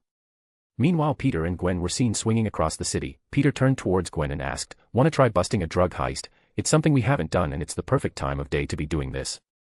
After what happened last time with the gang? Gwen asked with a bit of apprehension. We haven't done this, and it's a good way to get over your fear of what happened. Plus, you're not alone in this one. We have each other's backs, remember? Gwen let out a sigh before free-falling and going back into swing. She appeared ahead of Peter and with serious in her voice said, "Let's do it." That's weird. Arnie, where's Harry? It's been a while since I heard him, Peter asked when he realized how Harry hasn't said a word. He is currently home as we speak, Arnie informed Peter. Any particular reason why? He was quite excited to be the guy in the chair. Did he get cold feet? He said not to tell you, father, but I only said I wouldn't tell you if you don't ask me yourself. So do you want to know, father? Peter thought about for a while before shaking his head. Harry will tell me when he's ready. Thanks for informing me. Anytime, father. Okay, Arnie. I need you to go through every police report in NYCPD. I want to know if there are any deals being made which the police can't interfere or won't have time to interfere in time. It'll take a while, father. I'll say 5 minutes max.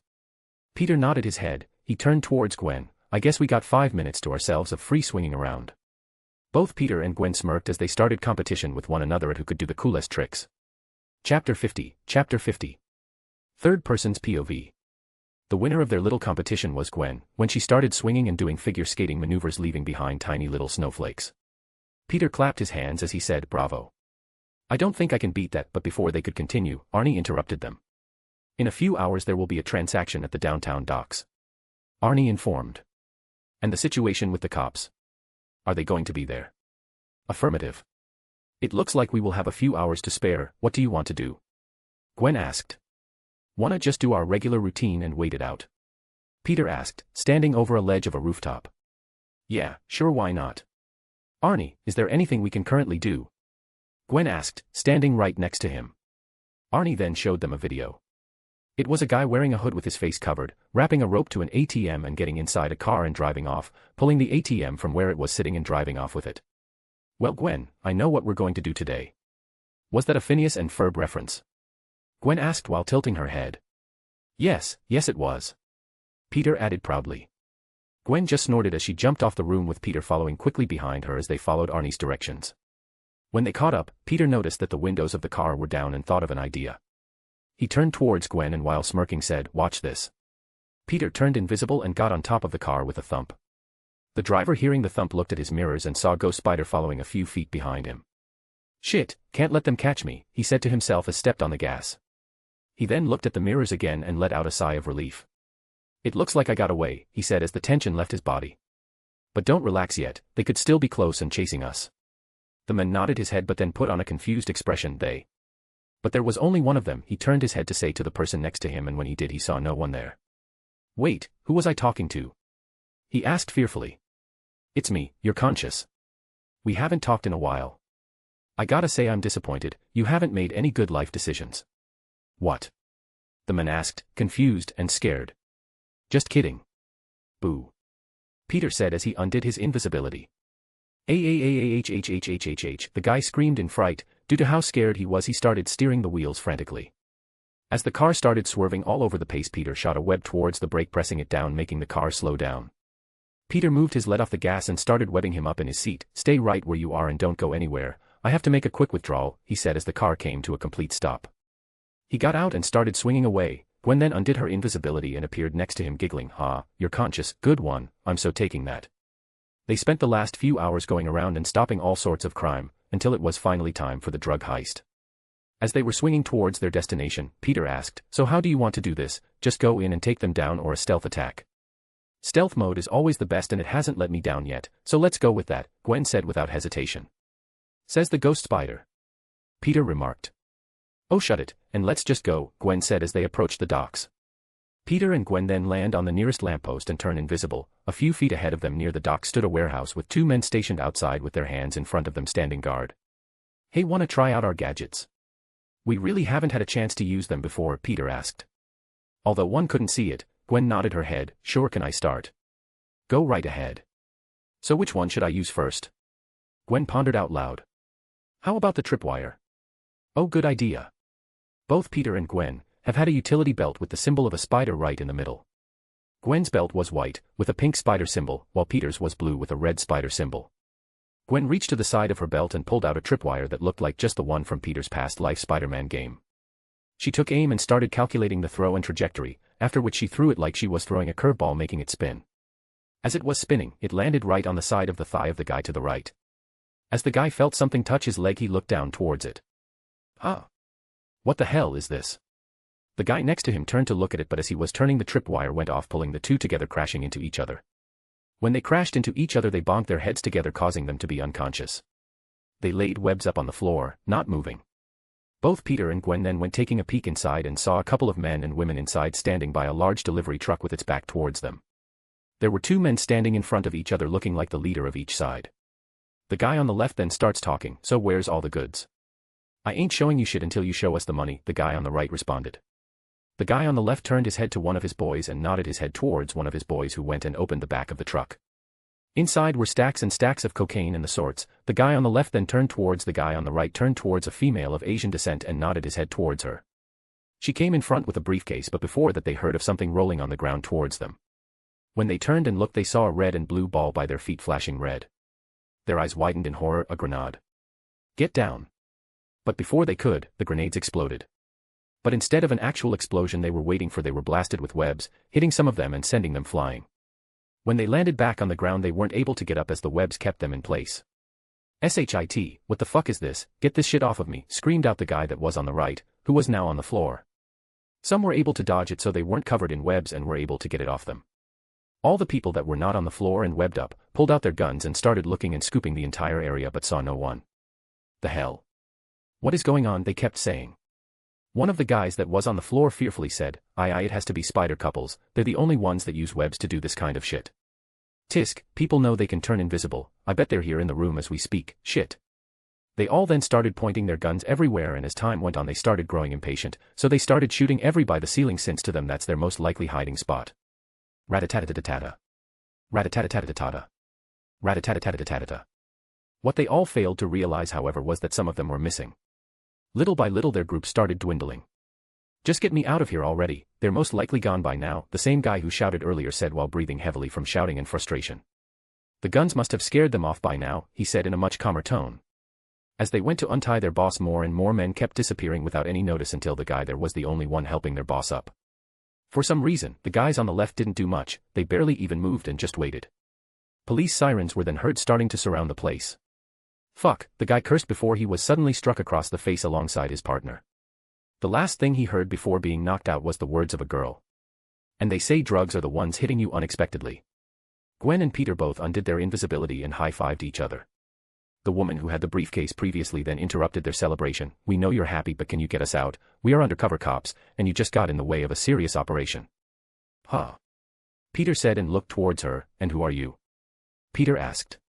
My name is Yuri Watanabe. Chapter 51, Chapter 51. Third person's POV. Peter looked at all the guys who were on the floor close to Yuri Watanabe and tapped the side of his mask, making Arnie scan them. Even if he knew who Yuri was from his past life, it doesn't mean he will trust that information as facts. For example, MJ is a completely different person from what she was known as in his past life, though that may be due to the influence he may have had on her being completely different and how they spent their childhood together. A/N, that's my fuck you the people that still don't like MJ. Arnie then started showing Peter their identifications and their certifications that they do indeed belong to the police force and were undercover. When Peter saw this, he nodded his head. He then went and undid his webbings. Sorry about that, I didn't mean to put you in a sticky situation. Peter quit as he got them out. I don't know if I should thank you or arrest you for interfering in a police investigation, the guy that was talking to the leader before spoke. A thank you would be very much appreciated, Gwen said with a weary tone. Yuri just tapped her partner. It's better if we leave them with a warning. They did help us out after all, even if we were slightly caught in it. The guy sighed as he said, very well, you guys can go off with a warning. But before that, do you guys mind getting them off the ceiling, he said while pointing at the ceiling as some of the men were dangling on some webs. Gwen playfully smacked Peter's side as she said, we shouldn't leave them hanging, her tone sounding playful as well. Peter snorted, good one. They both then shot their webs up and started to bring down the other criminals. After grouping them, Peter and Gwen hand them to the police. We make a pretty good team, Peter said with a hidden smirk. He's right, you guys make a great distraction. We should do this again sometime, Gwen said with a smirk hidden as well. Yuri just scoffed, just get out of here before we have to arrest you for real. Yes ma'am, both of them said as they started running outside.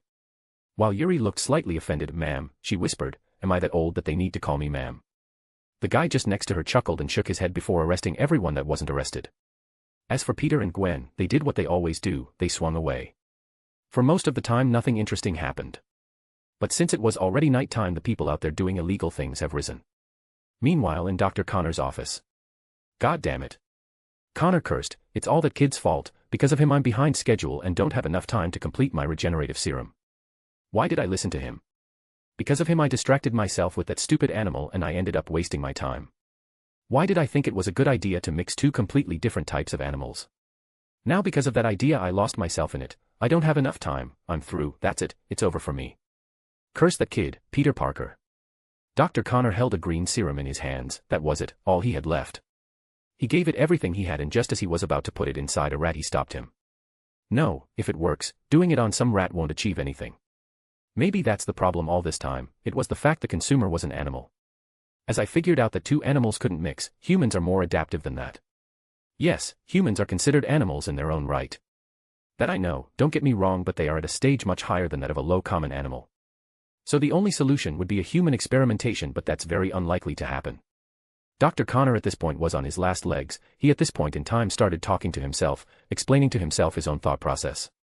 He looked at his own missing limb and decided it had to be him. If it works, he would have taken the world forward towards human evolution. Just as he was going to give himself the injection, he stopped. It's better if I do it right on the deadline. Then I'll know I gave it everything I know. Norman was seen in his office with a phone in his hand. Is everything ready? He asked while walking back and forth. Good, the plan is in motion, you better not fail me. I have spent millions of dollars on this guy, so he better not fail me. One last time just for safety measures. Are you sure he would be able to deal with them? Based on the available footage, the Spider-Man and the Ghost Spider are considerably strong.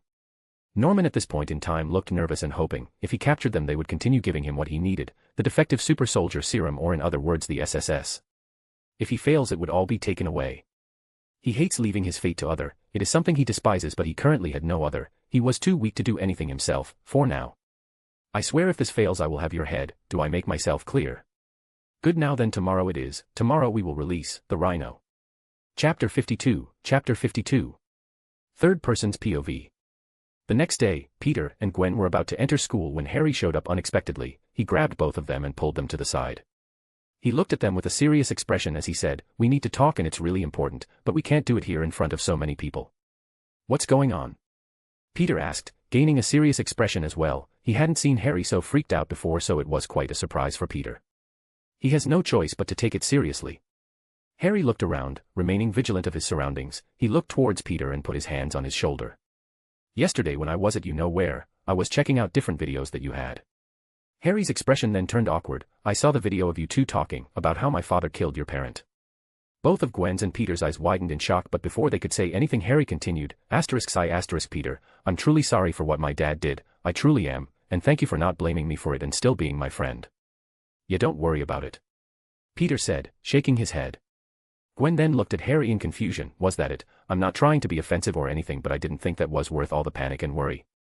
Harry shook his head. "There's more, but I still don't think it's safe to talk it out in the open." "Then we'll talk about it in the base, Peter." Harry then shook his head, then started ruffling his hair. "Damn, this is so frustrating. All I can tell you is that my father hired some Russian mercenary to come after you guys, not you guys but the other you guys.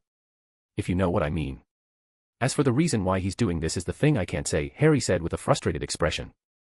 "You know of our strength and you worried about some Russian mercenary coming after us?"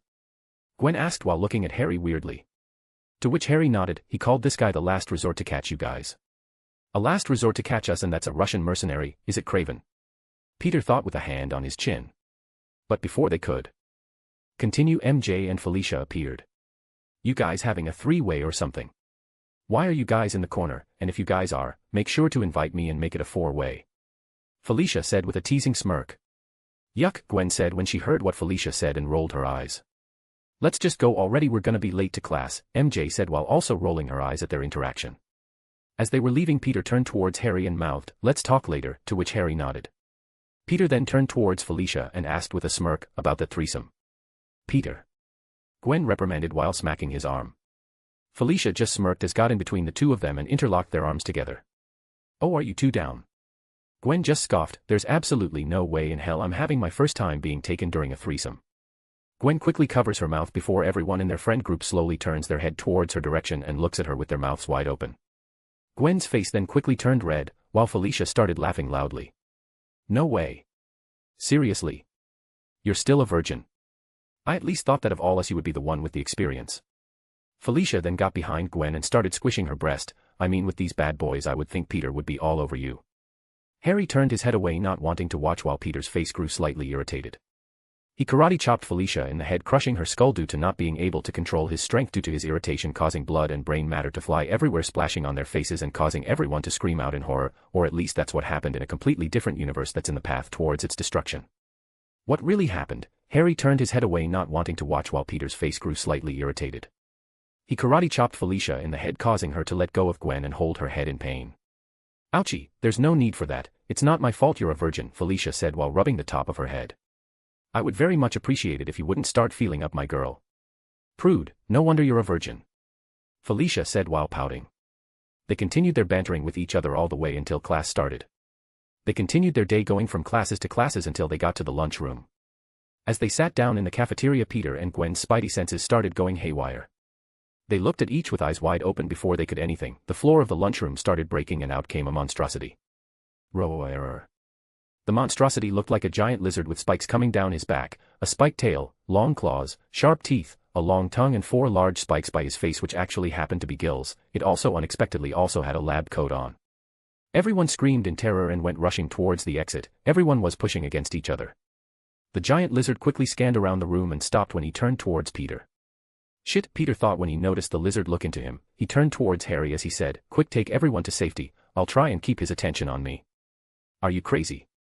Mary Jane and Felicia both exclaimed, but before they could protest any further, Harry took both of their hands and started dragging them out, while Peter ran the opposite direction where the lizard quickly followed. Everyone watched in amazement as Peter started running and jumping over the tables, causing the lizard to crash into them, but they didn't stay to watch. They just looked back on the scene and resumed running away. Peter started running out of tables to use as an obstacle, so he started running towards a wall which the lizard quickly followed behind. Using his momentum, Peter ran up the wall slightly to the point it wouldn't be suspicious and back-flipped off of it, causing the lizard to slam into the wall, causing it to break and sending him out of the school. It quickly stood up and shook his head, getting rid of the debris and pain. It snapped his head towards Peter's direction, but he just saw him running away with Gwen right next to him, who unexpectedly appeared right next to him. Roar. Luckily everyone already ran away when the lizard smashed into the wall, which the lizard didn't care about as his only objective was Peter Parker. It quickly ran towards Peter and Gwen, and as it got close it sent out his claws towards their back.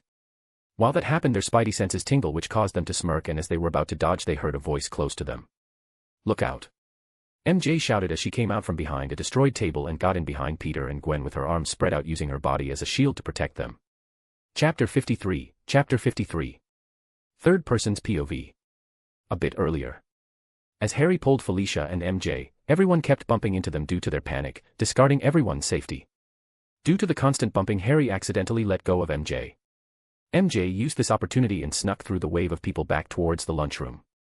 MJ saw a bunch of tables being thrown around and some were destroyed, leaving big chunks of it everywhere, which she used as the perfect covers. She hid by the table so it was able to perfectly cover her body.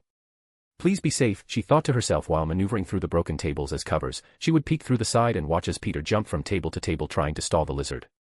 He's so brave and fearless. He's just amazing, MJ thought to herself while looking at Peter's serious expression. She has no idea why she snuck back into the lunchroom, but she knew she had to. She was way too worried about Peter. She wouldn't be able to forgive herself if something happened to him while trying to distract that monster while she just ran away. But seeing the way Peter handled himself, she realized that she had nothing to worry about. Wait, where's Gwen? MJ thought while looking around the lunchroom. I sure hope she left with everyone and isn't doing anything dangerous like I am.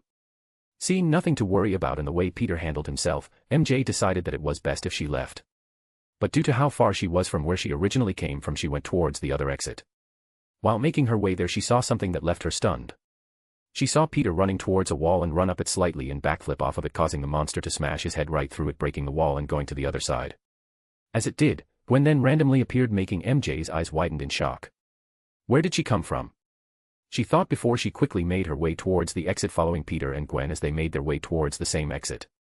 MJ then noticed the lizard come from the destroyed wall and run towards them with his claws arched back, ready to take a large swipe at them. She turned towards Peter and Gwen but just saw them smirking at each other. These idiots, they're not looking behind them. MJ quickly got out from the side of the table and yelled out, "Look out," as her body moved on its own. She stood behind them with her arms wide open to protect them with her body from the giant lizard's sharp claws. And now, when Peter heard MJ's voice, all color drained from his face as he surrounded himself with blue lightning, making the world stand to a small crawl. The lizard's claws were slowly making its way toward MJ's body. Peter reached out and grabbed MJ's arm and pulled her towards his direction, trying to save her life. If he pulled her too fast, she may suffer some whiplash, breaking her neck, killing, and if he uses too much strength, he may end up completely severing a limb. As Peter pulled on MJ, he managed to get her out of the way from being sliced in half, but not without any injuries. Instead of swiping its claws through her torso, it swiped at her back, causing blood to spay out slightly. And in slow motion, Peter saw MJ's face contort with agonizing pain, causing his pupils to dilate. As MJ's face expressed her pain, Peter threw MJ towards Gwen, making her take a hold of MJ. And as MJ was in Gwen's arm, she whispered, "Please take care of him," to Gwen's ear and proceeded to pass out due to the high amount of pain she was experiencing. Gwen looked at MJ in shock and got frightened when she went limp in her arms. After a few seconds, she let out a sigh of relief when she felt her breathing very slowly, and proceeded to start using her first aid webs. Meanwhile, Peter ran towards the lizard and jumped in the air while spinning around to build momentum. Peter proceeded to use that momentum and kick the lizard in the face with an angered expression, breaking off its jaw and caving his face in slightly, sending him flying, breaking through the walls and skidding across the ground, kicking up dirt. When Peter landed back on the floor, he turned towards MJ and Gwen, turning off his electricity, and ran towards the two of them, as Gwen was using her web shooters to cover her wounds. Peter then went and grabbed MJ and carried her in a princess carry, and took off running through the exit with Gwen following close behind him. As Peter turned the corner, he saw an empty classroom which he entered alongside Gwen. Peter softly laid MJ on a table. When he did, he and Gwen proceeded to take off their clothes and grab their backpacks and put on their spider masks, while hiding their clothes inside there. Peter and Gwen then tossed their back underneath a table to keep it hidden, and as they did, the lizard suddenly appeared. He went and sprang from outside and through the window, destroying it, sending glass flying everywhere. Peter went and shielded MJ while Gwen went and shot webs towards the walls in front of her and pulled herself towards the lizard with a foot out. Gwen used the force of her pull and kicked the lizard right on his face, sending it flying back from where it came from. "I'll show you who out of the two of us is more cold-blooded," Gwen said as she made ice appear around her knuckles like a knuckle duster. Gwen jumped from the windows and shot a web towards the ground where the lizard landed and pulled herself once again towards him and punched it in the face, sending it sliding back, destroying a couple of fangs, which just as quickly grew back in place.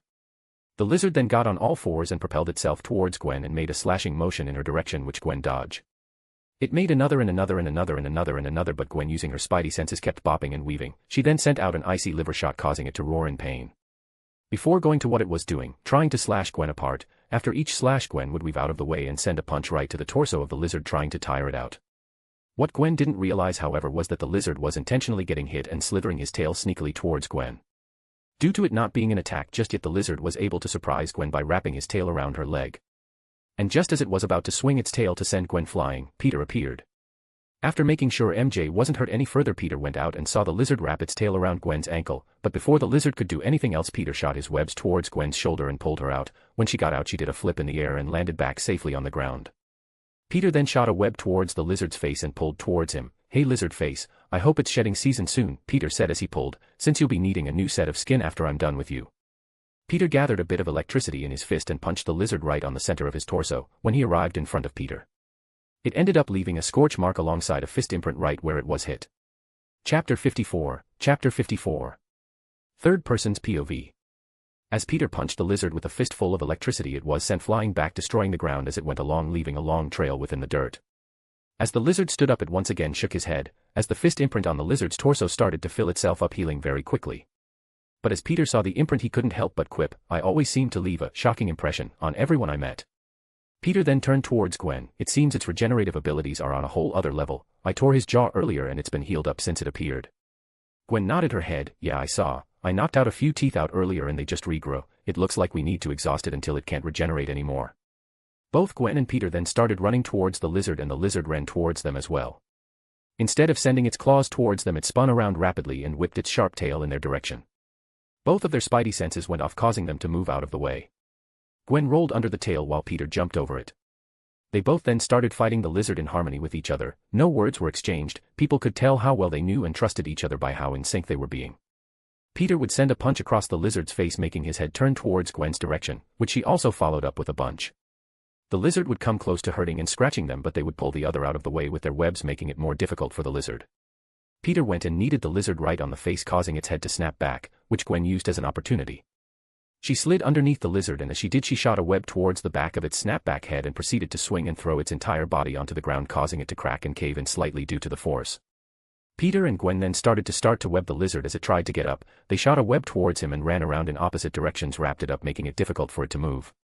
Gwen then went and kicked the lizard right under its jaw, sending it flying off the ground, but before it could start falling, Peter appeared from behind Gwen, stepped on her shoulder and uppercut it, lifting him up even further into the sky. Peter flipped in the air and shot a web behind Gwen and pulled him downwards. When he landed behind Gwen, he put his hands underneath her and launched her into the sky, where she proceeded to uppercut the lizard in the stomach, blasting him up even further. As soon as she blasted him, Gwen shot her webs downwards and onto Peter, pulled him up and flung him towards the lizard, where he proceeded to also uppercut him in the stomach. He then shot his webs towards Gwen. As he did, he proceeded to say, "We call this technique the itsy bitsy spider up the waterspout," and launched her towards the lizard. "We are not calling this that," Gwen said as she punched the lizard further into the sky. "How about the string out of hell? A/N, if you know you know, and if you don't that's too darn bad." "We're not calling it that either," Gwen said as she shot Peter past the lizard. Peter, who was above the lizard, then said, "Fine, since we're having trouble coming up with a name, how about a lesson on physics for a change of pace?" Peter then got on top of the lizard and pulled Gwen towards as she also landed on top of it. "What goes up must always comes down," Peter said with a smirk.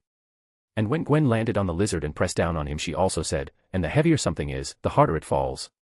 The lizard then started plunging into the ground due to both Peter and Gwen pressing down on him. The lizard started to panic and started thrashing around, trying to escape its webbing, but couldn't. Boom. The lizard landed on the ground, causing it dust, dirt, and pieces of the ground to fly everywhere. The lizard's body was embedded on the ground and knocked unconscious, much to the relief of Peter and Gwen. They both turned towards each other and high-five, which they started doing after a successful fight. Before they could discuss anything else, Arie interrupted them. "I would advise to take Ms. Watson to the hospital. Although her wounds are covered, it's not a permanent solution. She has lost blood, which isn't something the base has in stock, so if she's in need of a blood transfusion, it won't happen there. So once again I advise you to take her to the hospital, as her life could still be in danger." "Shit, she's right, let's go," Peter said as he started running towards MJ. "What about this lizard thing? What are we going to do about him?" Honestly, at the moment I couldn't care less about it. MJ is much more important currently. I can always recapture it if it escaped, but I won't have a chance to make sure MJ is alright if she dies. Gwen looked at Peter slightly before nodding her head. When they arrived, MJ looked sickly pale, much to Peter and Gwen's dismay. Peter and Gwen shot a web towards their bag and put it on. Peter went and grabbed MJ before turning invisible alongside Gwen, who did the same. They both then exited through the broken window and swung away towards the nearest hospital. When they got onto a rooftop, and they went jumping and swinging from rooftop to rooftop and building to buildings. When they got close to hospital, they took off their bag and undid their invisible and jumped down towards the main entrance of the hospital. As soon as they arrived, they ran through the door and handed MJ to the nearest doctor. Peter put her on a wheeled stretcher and explained what happened. He explained that she lost a lot of blood and what they used to stop the bleeding, which were the webs, what they do and what type of medicine it was laced with. The doctor on site nodded his head when Peter explained and called a nurse to help.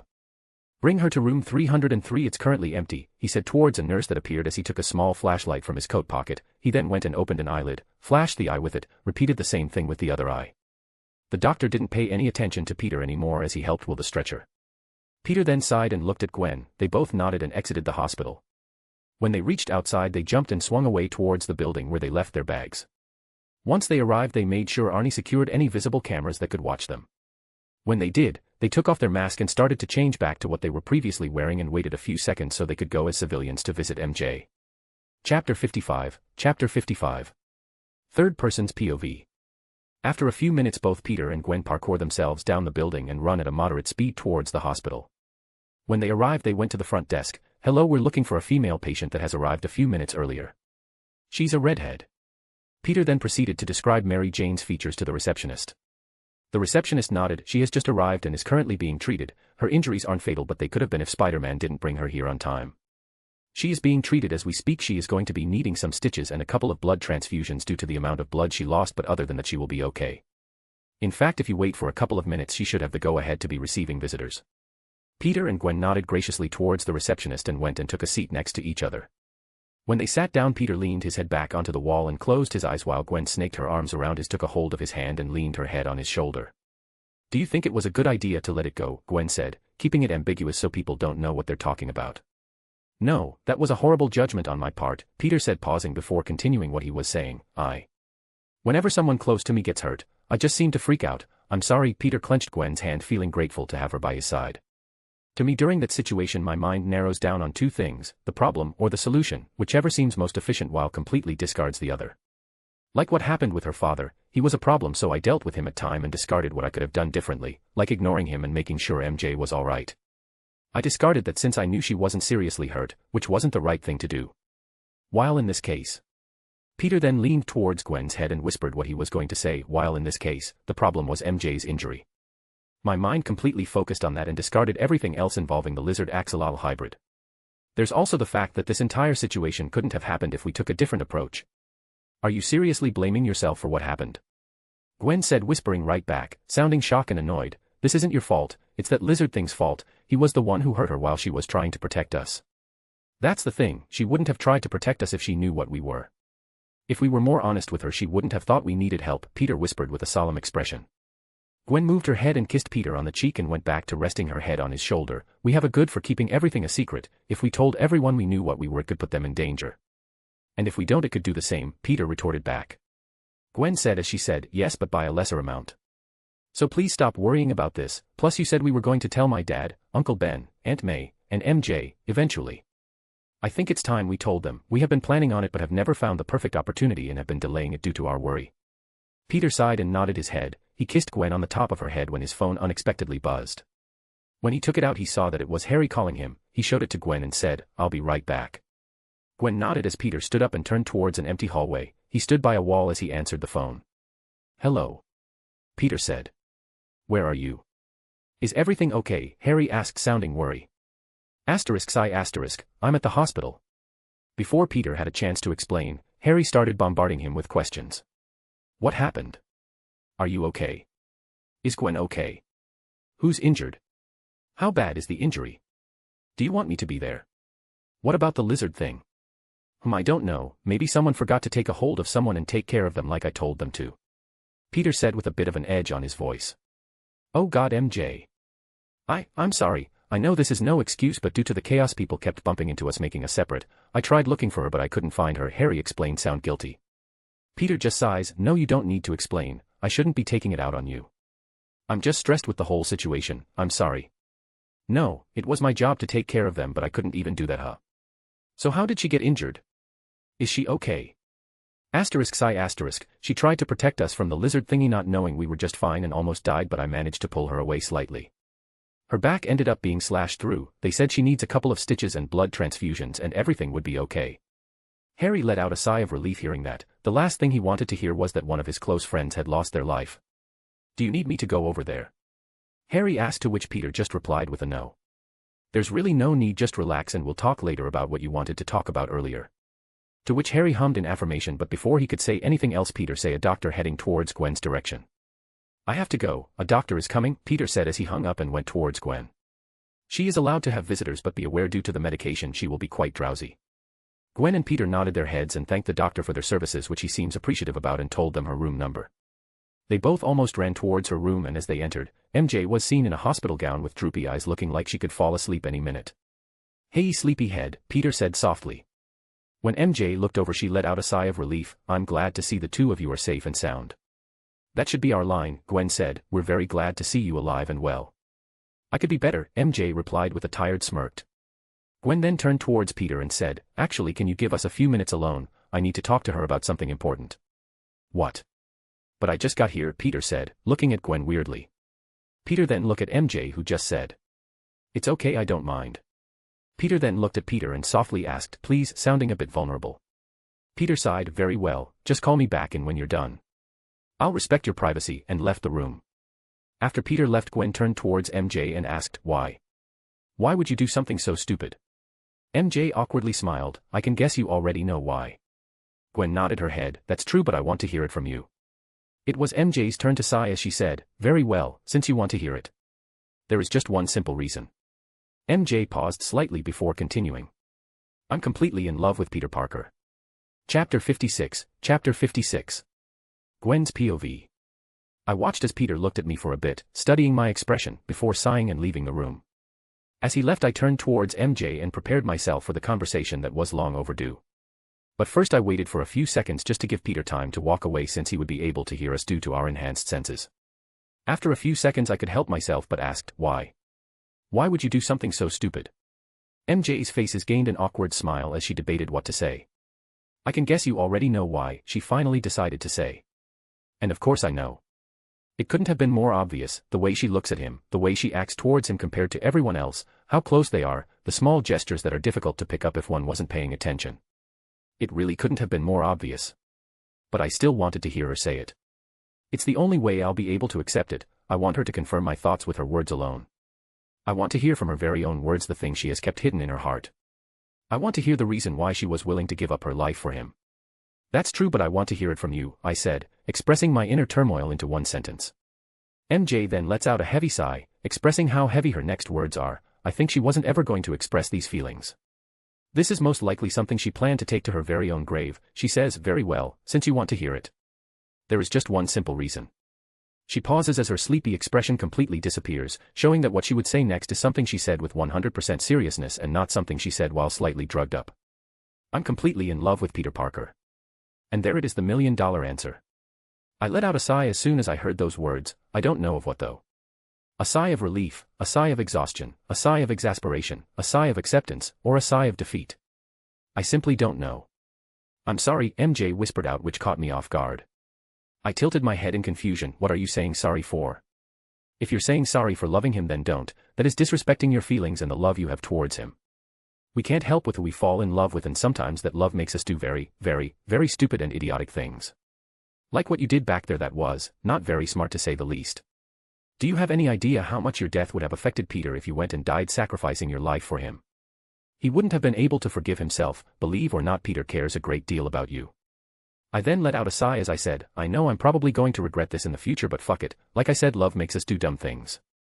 Like allowing you to date Peter. MJ quickly snapped her head towards my direction, her face then contorted into pain. Oh we. What? She then shouted. Her confusion is simply palpable at this point as she asked, why? There are many reasons actually why I'm allowing this. I know Peter and I know myself, Peter won't ever stop loving me. I can sometimes get insecure but I just know it. I have faith in him and our relationship. I could see it in his eyes, the way he looks at me, the way he holds me. No matter how many girls he dates and falls in love with him, I will always be his number one. There are numerous reasons actually, I answered her and continued, but a few of the main ones would be that it would be selfish of me to simply tell you to stop loving him. It's rare to find someone that is willing to sacrifice their life to save the one they love. When you did that, you didn't only just use your body to save him, you also did it to save me. If I was seriously in danger, you could have left me for dead and used that chance to be able to have Peter all to yourself, but you didn't. You were seriously planning on using your life to save mine as well. I might not say this often, MJ, but I consider you my best friend, and I can't bring myself to hurt you by telling you to give up on Peter and move on. MJ just continued to look at me with her mouth wide open. That's it. She screamed once again. Seriously, oh, weak are her meds, she seems so energetic. I shook my head answering her, of course not, but those are the main reasons why. Above all else, my number one priority has been and will always be Peter's happiness. If being with you makes him slightly happy, that's a risk I'm willing to take. But, what about you? She asked and looked at me with a sad expression in her eyes. I simply shook my head at that. There's nothing to worry about. I'm okay with this, but I'm only okay with this since it's you. If it was anybody else, I would have probably caved their face in by now. But here's the catch. You have to get Peter to agree to go out with you and fall in love with you. I'll tell him that I'll allow this to happen so he won't just constantly reject you but actually thinks about you too. I still don't understand. Why are you allowing this? She asked, bewildered. I already answered this.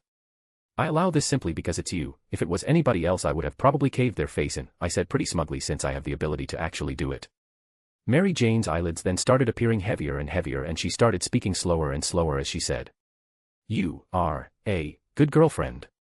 Peter is extremely lucky to have you," she said as she closes her eyes and goes into rest. We have a lot of stuff we need to be discussing if we want this relationship to actually work, but before my thoughts delved any deeper, Peter sent me a message saying, "You need to see this, we need to go quickly." When I opened the message, it was a video of a guy wearing an exoskeleton of a rhinoceros. "Call the spiders," he said in a thick Russian accent.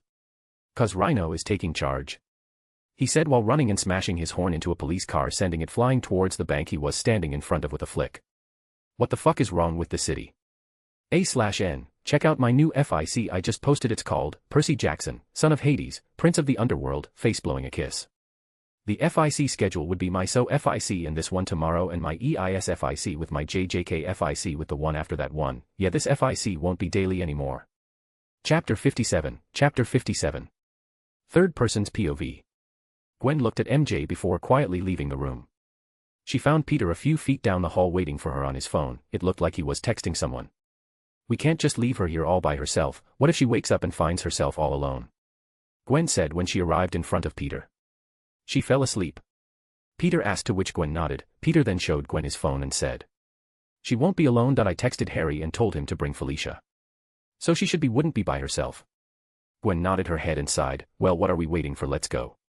Peter nodded his head and both of them quickly walked out of the hospital. When they got out, they started to run towards the building where they left their bags and started parkour their way up towards it while they turned invisible when they made sure no one was looking.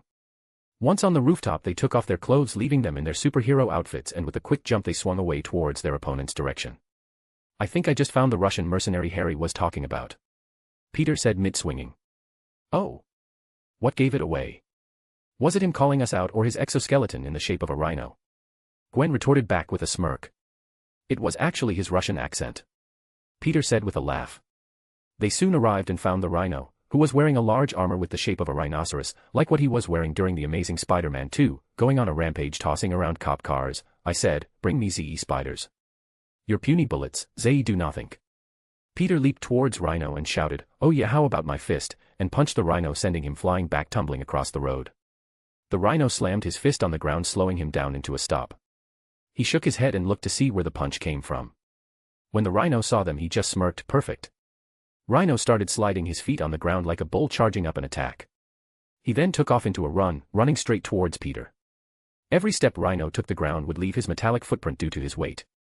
"Come and surrender yourself to me so I can be rich," he shouted while running with his head slightly down, pointing his horn at Peter. "I feel like I should have a red flag ready, but oh well," Peter said as he spread his legs and arms slightly, anticipating Rhino's attack. When the rhino tried to impale Peter with his horn, Peter slightly moved to the side and wrapped his arms around his large metallic head and slammed his foot down, breaking the ground. Due to the rhino's strength and momentum, Peter was pushed back as he tried to slow the rhino down, The ground cracked, leaving a long earthly trail as Peter used his strength to put a stop to Rhino's charge. Peter then used its momentum against him and lifted the rhino off the ground, taking him by surprise. "Oh!" Peter shouted as he slammed the metallic rhino back onto the ground. The street cracked and dust and rubble flew everywhere due to the weight. The area also rumbled slightly, causing a miniature tremor. Meanwhile, Gwen was going around moving police cars out the way and helping everyone that was injured due to the rhino's previous tantrum. The rhino slowly moved and quickly brought himself back up with a few grunting noises. Peter could see much due to the dust, so he used Arie to get a better view. Peter saw that the rhino was now back up, shaking his head to take away the dizziness of being slammed on the ground. "I will break you, insect," the rhino shouted after getting back up. Peter didn't wait for the rhino to charge and attack first. He wrapped his fist in electronics and punched the rhino right on its iron torso, sending his flying back, leaving a fist imprint. Gwen appeared from helping the people around them and sent a blast of cold air, freezing its hands and feet on the ground. "Freeze. Anything you say can and will be used against you in a court of law. You have the right to an attorney." Rhino easily broke the ice and shook off any ice that was on his armor, much to Gwen's disappointment. "And I thought he would have frozen in place. You are too weak and small to do anything, you bugs," Rhino taunted while secretly having trouble controlling the suit of armor. "You haven't even touched us, bro," Peter shouted, cupping his fist by his mouth trying to amplify his voice. Hearing this, Rhino grew enraged. "They wanted you two alive, but I'm sure they can make do with your bodies," he shouted as he started running towards them. Gwen and Peter also started running. They both shot their webs and pulled himself towards his direction and slammed both of their fist Rhino, sending him flying back and laying on his back. They started shooting their webs at him, making it difficult to do anything. Rhino would rip them off, but not entirely, making it almost impossible to move. Rhino slammed both his fist into the ground, breaking the concrete and turning it into rubble. He picked them up and tossed them towards Peter and Gwen, who had no choice but to stop and punch the rubble flying in their direction so it wouldn't hurt other people. Peter wrapped himself in lightning and ran towards Rhino. He started running around in circles, confusing him and gathering more and more lighting. Peter aimed his hands at Rhino and shot a bolt of electricity, shocking the suit of armor and causing the system to overload. Gwen came and put her hands on the armor as soon as it stopped and started freezing it to stop it from exploding in case it overheated it, enveloping it in a thick ice sheet, making it difficult to move. The suit then stood perfectly still. All the heard was someone shouting in pure Russian. Peter then made a face and looked at its direction, which made Gwen quickly look at him weirdly. "You understand what he's saying?" "Yeah, and I rather not translate. My God, he kisses his mother with that mouth." "How the hell do you know Russian?" Peter shrugged his shoulders. "I knew I was going to help people someday, so I learned every possible language I could so I could communicate with everyone I came across that needed help without the need to worry about the language barrier." "Since when?" Gwen asked, shocked at this piece of information. "Whenever I had free time. I never really had a chance to use the skills, and it really wasn't something to brag about," Peter said, shrugging his shoulders. Gwen still looked at Peter in shock, and her respect and admiration of him increased ever so slightly. Peter then held out his hand in a high five manner and said, "Here's to another villain apprehended." Gwen smirked and gave Peter a high five. As soon as their hands made connect, a wormhole suddenly appeared behind them, taking them by surprise. "What?" they both shouted as they got sucked in. "Ahhhhhhhhhhh," both Peter and Gwen shouted as they traveled through the bending pathways of the wormhole. A portal suddenly appeared. They exited the portal with a thumb failing straight into a rooftop. They both quickly stood up and pressed their backs into against each other and looked at their surroundings for any danger. "I'll have you know I'm a black belt in karate," Peter said in a karate chopping position. When they noticed nothing around them, they got confused and reached the edge of a rooftop where they saw a broadcast on a big screen in the middle of a building. Breaking news. New York's hero Spider-Man found dead at 26-inch. Peter and Gwen's eyes widened at what they were seeing on the screen. "What the fuck?" A/N, a quick poll, since I really can't decide after thinking about it. Should I leave Black Cat as Black Cat and only give her a super soldier serum and stuff like that? Or give her spider powers and turn her into Night Spider like how she becomes in some universes? Chapter 58. Chapter 58. Third person's POV. Peter and Gwen looked at the screen in front of them. Peter already knows what's going on, but it still doesn't take away the shock that he was experiencing. Gwen is in a whole other state of shock at what she was seeing. It almost made Gwen believe she was dreaming if she didn't fall face first onto the snowy ground. "Hey Gwen," Peter said while still looking at the news. "Yes, Peter?" Gwen asked with shock still evident in her voice. "I think I'm dead." I can see that. What the hell is going on?" Gwen couldn't help but scream out once again. She pointed on the screen as she continued screaming. "Why is there a freaking blonde version of you saying you're dead?" Peter, who continued looking at the screen, just said, "Okay, call me crazy, but I believe we were just sucked through a portal to another reality." Peter then quickly tapped at the side of his head as he asked, "Wait, Arie, are you still there?" Peter called out, "Yes, I am here, Father. But my abilities have been cut to an all-time low." I don't have access to my servers. Arnie appeared out of the corner of his eyes, lagging and glitching like she would disconnect at any minute. Just lay low for a bit. I'll try to see if I can fix you when I have a chance. Arnie didn't say anything and just shut down to conserve her energy. Husband of Mary Jane Watson, Gwen whispered. Peter turned his head and looked at Gwen in confusion. What? In this reality or whatever you marry MJ? Really? Peter just looked at Gwen in surprise. That's what got your attention, woman. Not that we're currently stranded in a unknown universe or that the other me is dead, but my other me's marital status. I can't help it. Alright. I'm freaking out, and I thought that we were meant to be together in every single universe out there, and I just discovered that we're not. That was one of the reasons I allow MJ to pursue you and you be allowed to date the two of us. There was a long pause between the two of them. Wait, hey, Peter shouted at the top of his lungs. He took off his mask as there really wasn't any need to have them on at the moment, and Gwen followed his example. Peter took a deep breath and released it and repeated the action with his hands as he said, let's take a deep breath first and calm down. Shouting isn't going to get us anywhere. Gwen nodded her head and took a deep breath, trying to calm herself down. Peter pinched the bridge of his nose as he said, now would you mind explaining what you meant when you said you allowed MJ to pursue me and when we agreed to this decision of me having a harem? It's not a harem. Gwen snapped back with gritted teeth. Gwen then sighed and explained what she said and did back before they were pulled into another reality. Peter sat at the edge of the snowy ledge and let out a tired sigh. Has it ever occurred to you that maybe perchance I won't like the idea of having a harem? I didn't even freaking know MJ liked me. Gwen snapped her head to his direction. She couldn't help but curse as she asked, are you fucking serious? Please tell me you're joking. Peter awkwardly scratched his cheek and blushed, which made him turn his head slightly to avoid being seen by Gwen, but due to her enhanced senses they were hard to miss. Oh well, you see, I don't really pay attention to any other girl that isn't you. I stopped paying attention to the signs of girls liking me since none of that mattered to me when we started going out. You were the one that was mostly on my mind all the time, so I didn't really pay any attention to the clues MJ left behind if what you said is true. Peter said with his face turning a light shade of red, which is true. The thing with Black Cat was just my past excitement from my previous life. I didn't actually think of her as attractive now that I think about it. I like the thought of Black Cat, not Black Cat herself. Peter thought to himself. Oh, Gwen mutters, blushing as well. They slowly brought their hands together and intertwined their fingers together, enjoying their moment alone together. Gwen squeezed Peter's hand as she sighed. Look, I'm not trying to say or force you to date MJ, all I'm saying is to give her a chance. You're still on that? Peter asked, turning to Gwen and looking at her with a raised brow. Gwen nodded her head. I already gave her permission. It would be wrong and cruel of me to suddenly say, you know what, I changed my mind. Give up on your feelings, plus MJ is literally the only girl I can see you with where the feeling of betrayal and disgust consumes me. She was even willing to throw away her life to save both of our lives if it meant you could be happy. She valued your happiness over her own life. I just can't say no or dislike her for that. You're really selling this, aren't you? Peter Benjamin Parker, the Spider Harem King, conqueror of worlds and women alike. Gwen went and sat on Peter's lap and went face to face with him. She held his face, looked at him in his eyes, and smiled so sweetly that it captivated Peter for a bit. Call it a harem one more time and I swear I'll castrate you. Do I make myself clear? Yes, dear, Peter meekly responded. Gwen brought Peter's face close to hers and kissed him on the lips. She bit his lip and pulled on it slightly. Good. Since when did you become such a seductress? Peter asked with a smile, taking a hold of Gwen's lower cheeks and pulling her closer. Since I found out we are not always together in every universe. I have to keep you on a tight leash somehow. Peter brought her closer, pressing their bodies together, being the one to initiate the kiss between them. Well, you're doing a good job, you're making it hard to let go of you. Good, Gwen said in between their kisses, that means what I'm doing is working. Peter and Gwen then pressed their heads together. Now on to serious matter, what are we gonna do about our current predicament? Honestly, if we are in an alternate universe, that means that Peter Parker most likely has an Uncle Ben and Aunt May. I'm worried about them. Peter said, knowing there isn't an Uncle Ben but just said it to keep appearances. So what do we look for them first? Gwen asked, to which Peter nodded. And it's best if we become invisible. We wouldn't want to surprise people and make them believe Spider-Man is still alive. Gwen nodded her head and kissed Peter one more time, Peter getting off him and grabbing her mask, putting it back on.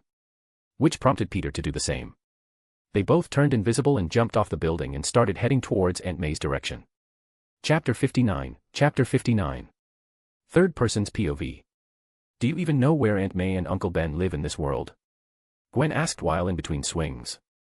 No, but I can always look out for two things. Where most people are located and offering their thoughts and prayers, and the address where we live in our reality. Peter responded. Let's try with the latter first. It seems like the most logical choice at the moment, Gwen suggested, to which Peter agreed with, and as they were swinging they saw someone swinging a few feet in front of them. Although it was difficult to see him due to him wearing all black, they were still able to make out its silhouette. Although both Gwen and Peter were invisible, they were still able to know where they were and looked at each in surprise. They undid their invisibility and fastened their pace towards the black silhouette. "Hey, wait!" Peter shouted, causing the guy to turn his head and look towards their direction. He slowed down and allowed Peter and Gwen to catch up, and when they did, all of their spidey senses started blaring, showing they were one and the same. "Whoa, this is trippy," Peter said, shaking his head as they all soon landed towards the nearest rooftops. "So who are you guys?" Spider Noir asked, tilting his head. "Named Spider-Man," Peter said as he took off his mask and extended his hand, "but I'm also Peter Parker." Gwen looked at Peter, slightly surprised at him revealing his identity to someone they just met. But she followed her boyfriend's example and took off her mask as well. "I go by Ghost Spider, but you can just call me Gwen." "Spider-Man, Spider-Man Noir."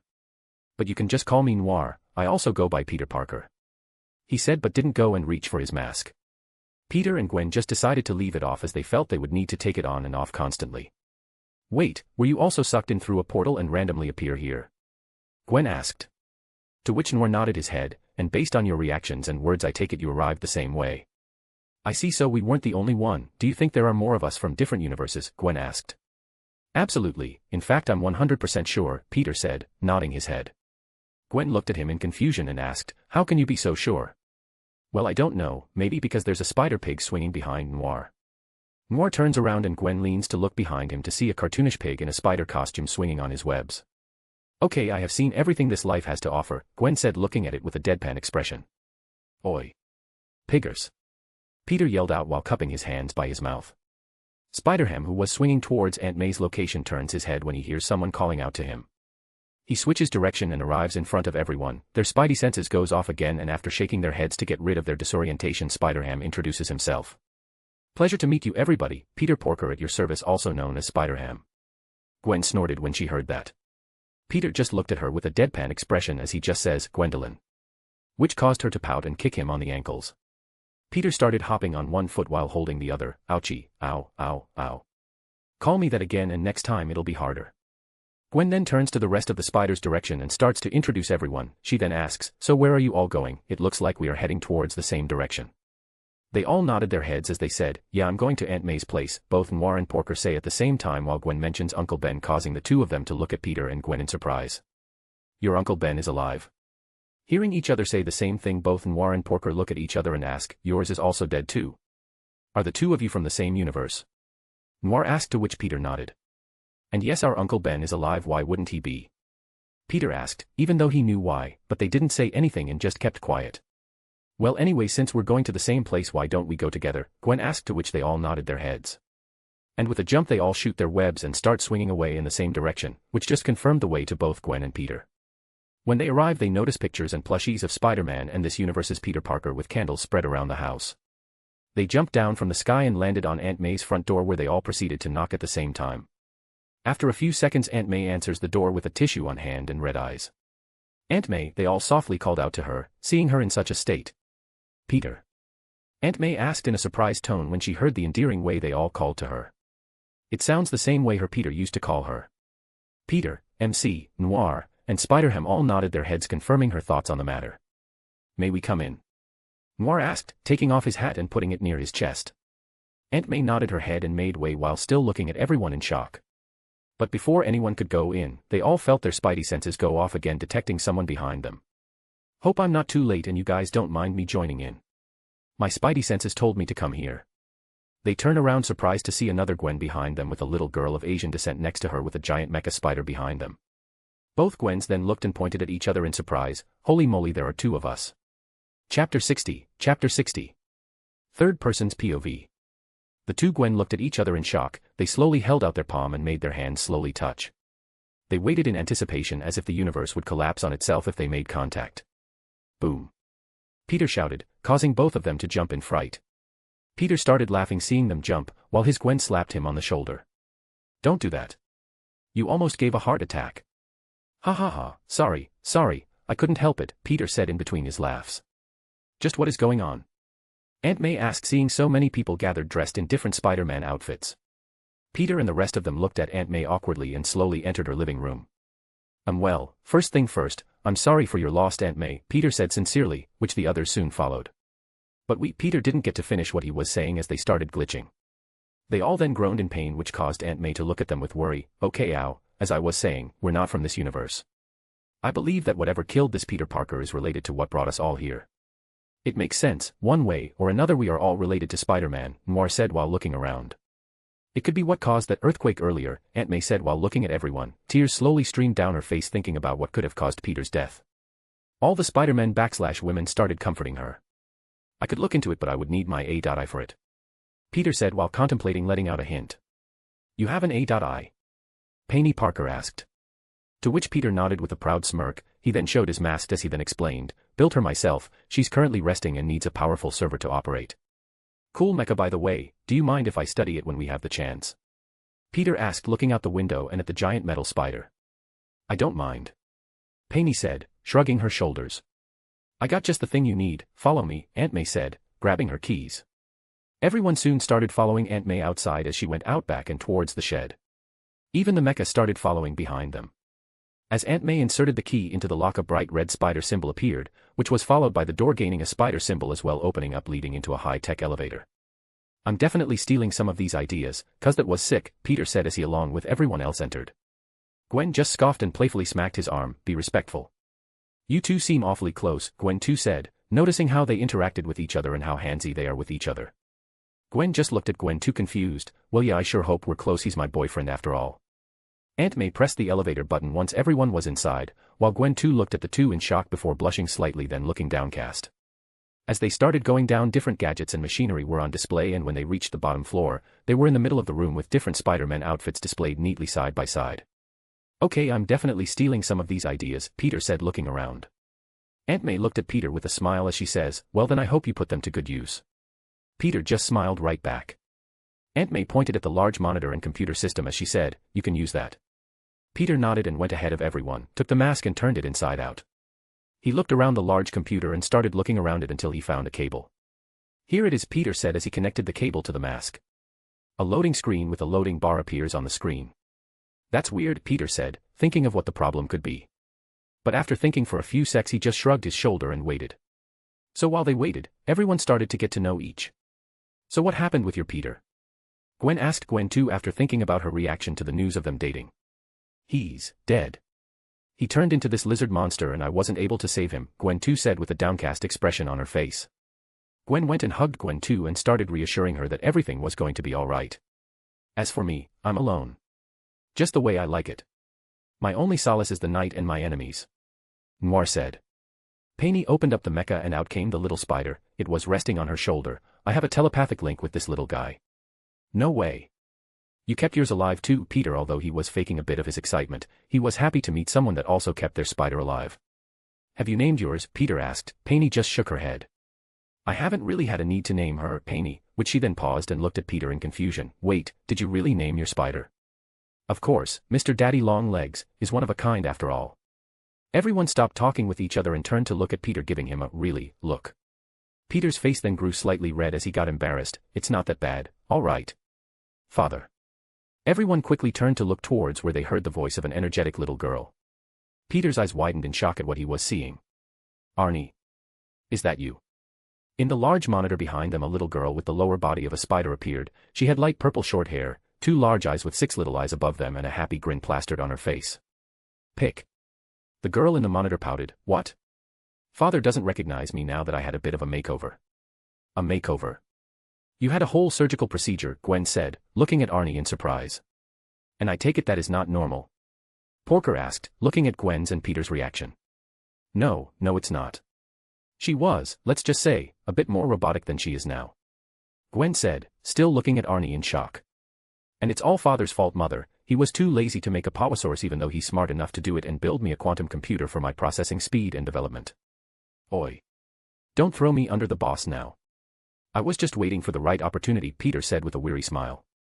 While Gwen just gained another surprise. Did you just call me Mother?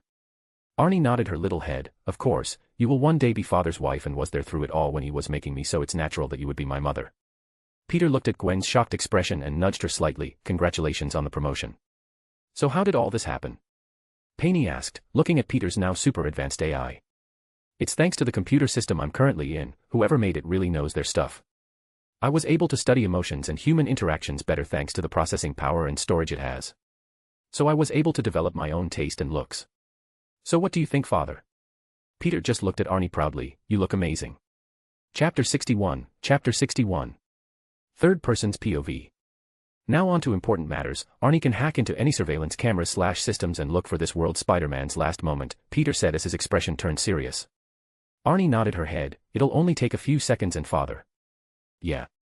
Peter asked confused. Give me a better nickname, I don't like Arie. It's weird, Arie said, pouting and crossing her arms. Peter sighed at that, before mumbling, Fini. Arie nodded her head and a video soon appeared on the big screen. Norman, listen to me.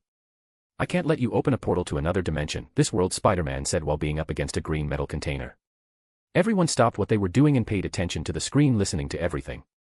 On the screen a giant green goblin appeared snarling at Spider-Man. Brooklyn isn't zoned for that, he continued.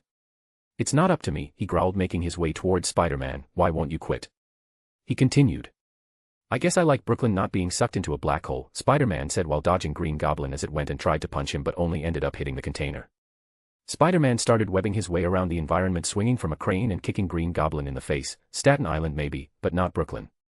As Peter swung away, a damaged part of the crane slid down to the side, causing everyone to hear a panicked little scream in the far distance. The crane moved to the side. Spider-Man and the Green Goblin fought, showing Miles hanging on from the swinging crane. Miles. Gwen too said in a questioning tone. You know him? Paney asked while they continued watching the events unfold. Gwen too nodded her head. Yeah, he goes to the school I'm recently attending. They continued watching the Green Goblin start throwing bombs while Miles was now on the floor dodging, trying to find cover. But Spider-Man and Green Goblin just continued fighting. Is he from another universe or is he from this one? Noir asked. He's from this one, Arie answered, pausing the video pulling up Miles' record. Noir just narrowed his eyes at frozen image of Miles trying to find cover while Peter and Green Goblin were frozen in place fighting. It looks like he just recently got bitten, he doesn't seem to have any experience. That I can confirm as well, he only bitten today actually. He suddenly grew and tried to blame it on puberty, and he got his fingers stuck in my hair, that's why it's cut in the first place, Gwen too said with a bit of annoyance towards what happened to her hair. Everyone nodded their heads and looked towards the screen where the video continued to play. Miles tried to hide under a container that was slightly off the ground, but the goblin just picked it up and threw it at Peter. Miles quickly got up and ran to the side through a large doorway, which only led to the collider that brought them from their universe. Miles stopped right on the edge of the platform. If he went any further he would have ended up rolling down towards it. Spider-Man and the goblin continued fighting, slowly coming down the same route Miles went through. The goblin was sent flying, accidentally knocking Miles down, causing him to scream as he tried to stick onto the floor, but a large hole was there that Miles almost went down in. Luckily he managed to stick himself just on the last piece of metal, but the goblin wasn't so lucky, he was sent flying right down the hole. Peter swung by, not noticing Miles. While Miles tried to push him up he accidentally slipped off, causing him to fall down the fall. Ah! You could hear Miles screaming. Spider-Man turned towards Miles and changed his direction and shot himself towards Miles, catching him by the back of his sweater and carrying him to safety. You couldn't hear what they were discussing since they were whispering, but at some point they stopped talking and just looked at each other. Every spider person in the know knew that they were discovering that they were the same and got bitten by a spider. The collider then started turning on, charging itself up. Spider-Man then jumped and parkoured his way through the collider, using it to move around. He used the moving collider to gain momentum and swing his way towards the ceiling. He started moving around a bit, tapping the ceiling looking for something. He seemed to have found it and hit it, causing it to open slightly. He used his strength to pry it open. He took out a computer chip and tried putting it on a spot where he could. But before he could, he detected something and stopped. The Prowler shot him himself from the ceiling and tackled Spider-Man away from the machine.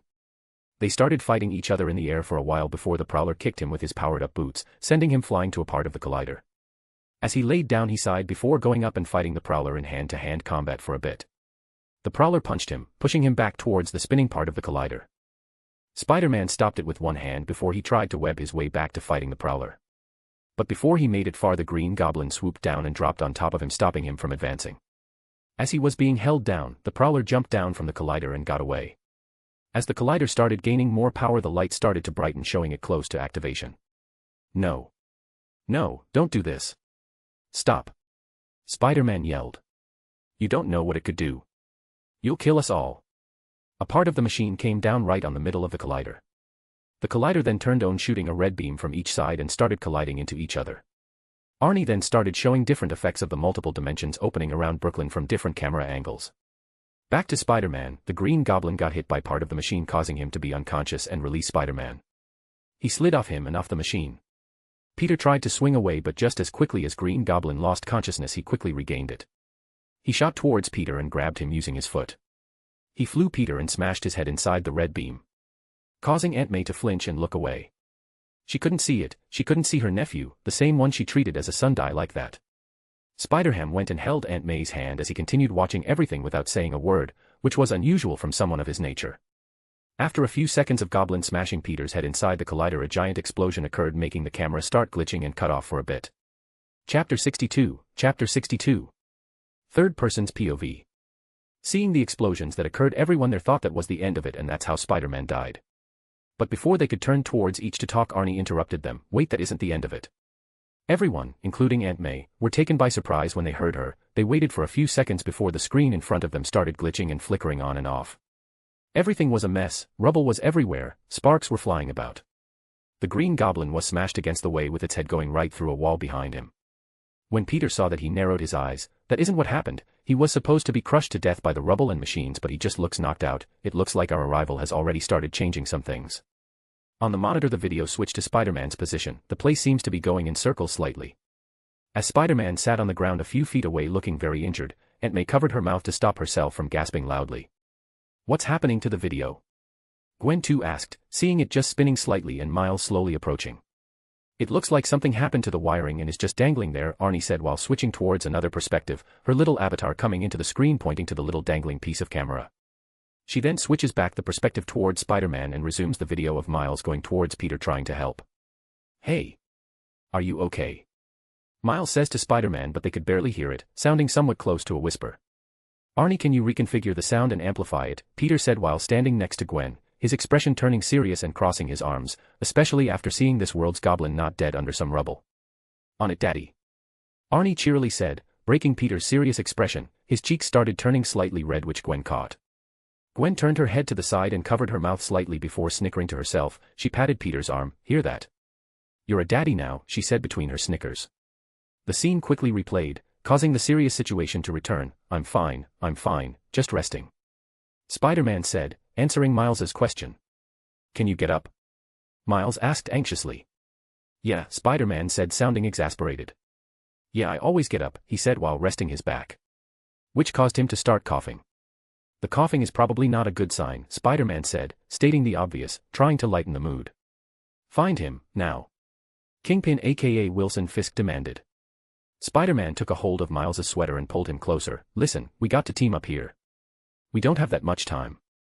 He took Miles's hand and handed him a computer chip. This override key is the only way to stop the collider. Swing up there, use this key, push the button, and blow it up. You need to hide your face. You don't tell anyone who you are. No one can know. He's got everyone in his pockets. If he turns on the machine again, everything you know will disappear. Your family, everyone. Everyone. Promise me you'll do this. Spider-Man and Miles continued to look at each other for a while before Miles nodded his head. I promise. Go. He grunts, destroy the collider.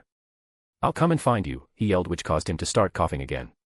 Miles got up and started running back. Miles looks back towards Spider-Man, but Spider-Man just reassured him, it's going to be okay. Miles started climbing some part of the rubble and looked up towards the collider that was still okay after the explosion. Tombstone, Miles heard Kingpin say, causing him to hide by the rubble close by. We're done with these tests. Get that thing ready to go again, and soon. He demanded, which caused the scientist next to him to run towards his tasks. Run faster, Kingpin said while sneering. These guys are weak. I'd say it's nice to see you again, Spider-Man, but it's not. Kingpin said, walking towards him and standing before him imposingly with Tombstone and Prowler standing behind him to his left and right respectively. Hey Kingpin, how's business? Spider-Man said completely out of breath. Booming, Kingpin quit before reaching over and grabbing Spider-Man's mask. Nice, that's a no-no, Spider-Man said as he had his identity exposed. Kingpin started chuckling, this might open a black hole under Brooklyn. Spider-Man shook his head as he then said, it can't be worth the risk.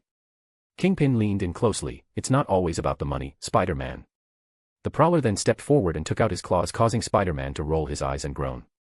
Spider-Man looks at Prowler before looking at Kingpin, don't you want to know what I saw in there? Wait, Kingpin said, stretching out his hand and stopping Prowler from advancing. I know what you're trying to do and it won't work, they're gone. Kingpin didn't say anything and just continued looking at Spider-Man. He closed his eyes before screaming out in anger and slamming down both his fist, killing Spider-Man. Aunt May bursted out crying when she saw this, causing almost everyone in the room to clench their hands in anger. Noir, who stood next to Aunt May, pulled him for a hug and let her pour her heart out in his chest. "He's gone," Aunt May sobbed, while clenching Noir's trench coat. "My nephew, my Peter. My son is gone," Aunt May cried out. Tears started pouring down everyone's eyes when they heard Aunt May's distraught voice and cries. To almost all the Spider-Man, Aunt May was more than an aunt, she was their mother. And it looks like it was the same way for her. Peter was more than just a nephew that was entrusted to her. He was her son, her little boy that she raised, but now she won't be able to ever see him again. Her son was murdered in cold blood. Chapter 63. Third person's POV. Nobody said anything as Aunt May continued crying. She slowly headed towards the elevator and left to find a place to mourn by herself. Everyone wiped their tears and stood in a looming silence.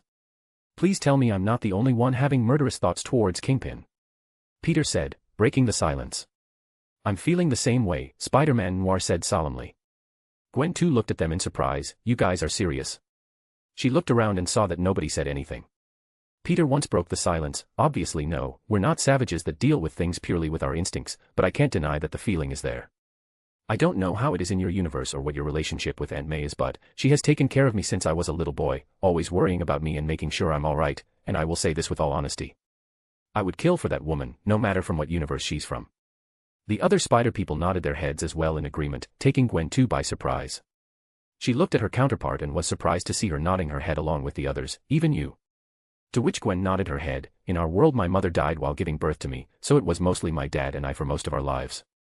"That is until I met Peter," Gwen said with a smile towards the end, slipping her hands into his. "As we started to grow closer I would spend most of my time at his place while Dad was either at work, or I was just bored. Aunt May treats me like I'm one of her own, she's like a mother I never had. You guys are making me jealous for not having an Aunt May of my own," Gwen too said with a weary smile, looking at how defensive they were towards Aunt May. Before they could say anything else, the video on the screen continued playing. "Dispose of the body," Kingpin ordered. All the spider people snapped their attention back towards the screen and saw Miles accidentally moving something, causing it to make a sound. Kingpin, Prowler, and Tombstone all looked towards his direction.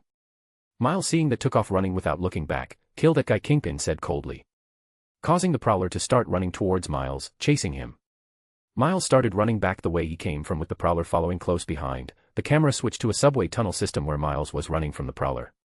In front of Miles a train was fast approaching, causing him to jump and stick to the ceiling, while the Prowler moved his body back off the tracks and leaned against the wall as the train passed underneath Miles and a few inches away from the Prowler face. When the train passed, Miles tried to release his hold on the ceiling but was unsuccessful. "Stop sticking," he said as he tried to pull himself off but was still unsuccessful.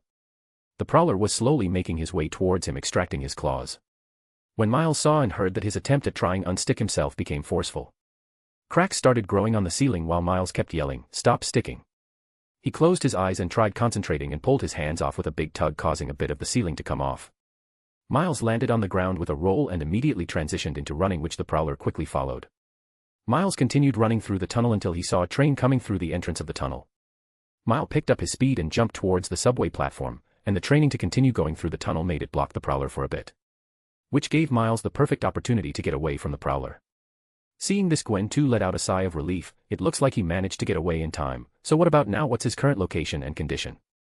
Arie then pulled up a video clip of Miles climbing through the window, entering a room before switching off. Based on the information here, that is his home. So you guys have nothing to worry about. He's made it home safe, Arie informed them. "Well then, what are we waiting for? Let's get that kid," Spider-Ham said, turning around and walking towards the elevator. "Let's not," Peter said, taking all of them by surprise. "What, why?" asked Gwen too, surprised. Peter sighed. "The kid just experienced something traumatic. He saw someone die right in front. Even though I call him a kid, he's just a year younger than me, but you understand what I'm saying." Noir nodded his head at Peter's reasoning. "He's right. It's best we let the kid digest what just occurred before bringing him further into this mess." "So what do we do in the meantime then?" Penny asked, tilting her head. Before they could say anything, Arie interrupted. She started raising her hand as if wanted to be called upon. "Oh, I know, you can all come up with a new name for me, since Daddy is really irresponsible and will probably forget to do it." "Oi, that's slander," Peter said with a scoff. Arie turned her avatar towards Peter and stuck out her little tongue. "It's not slander if it's true, Daddy."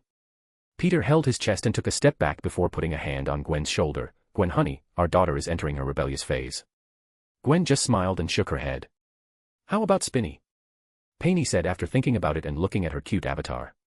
Arachnopork, Spider-Ham said proudly.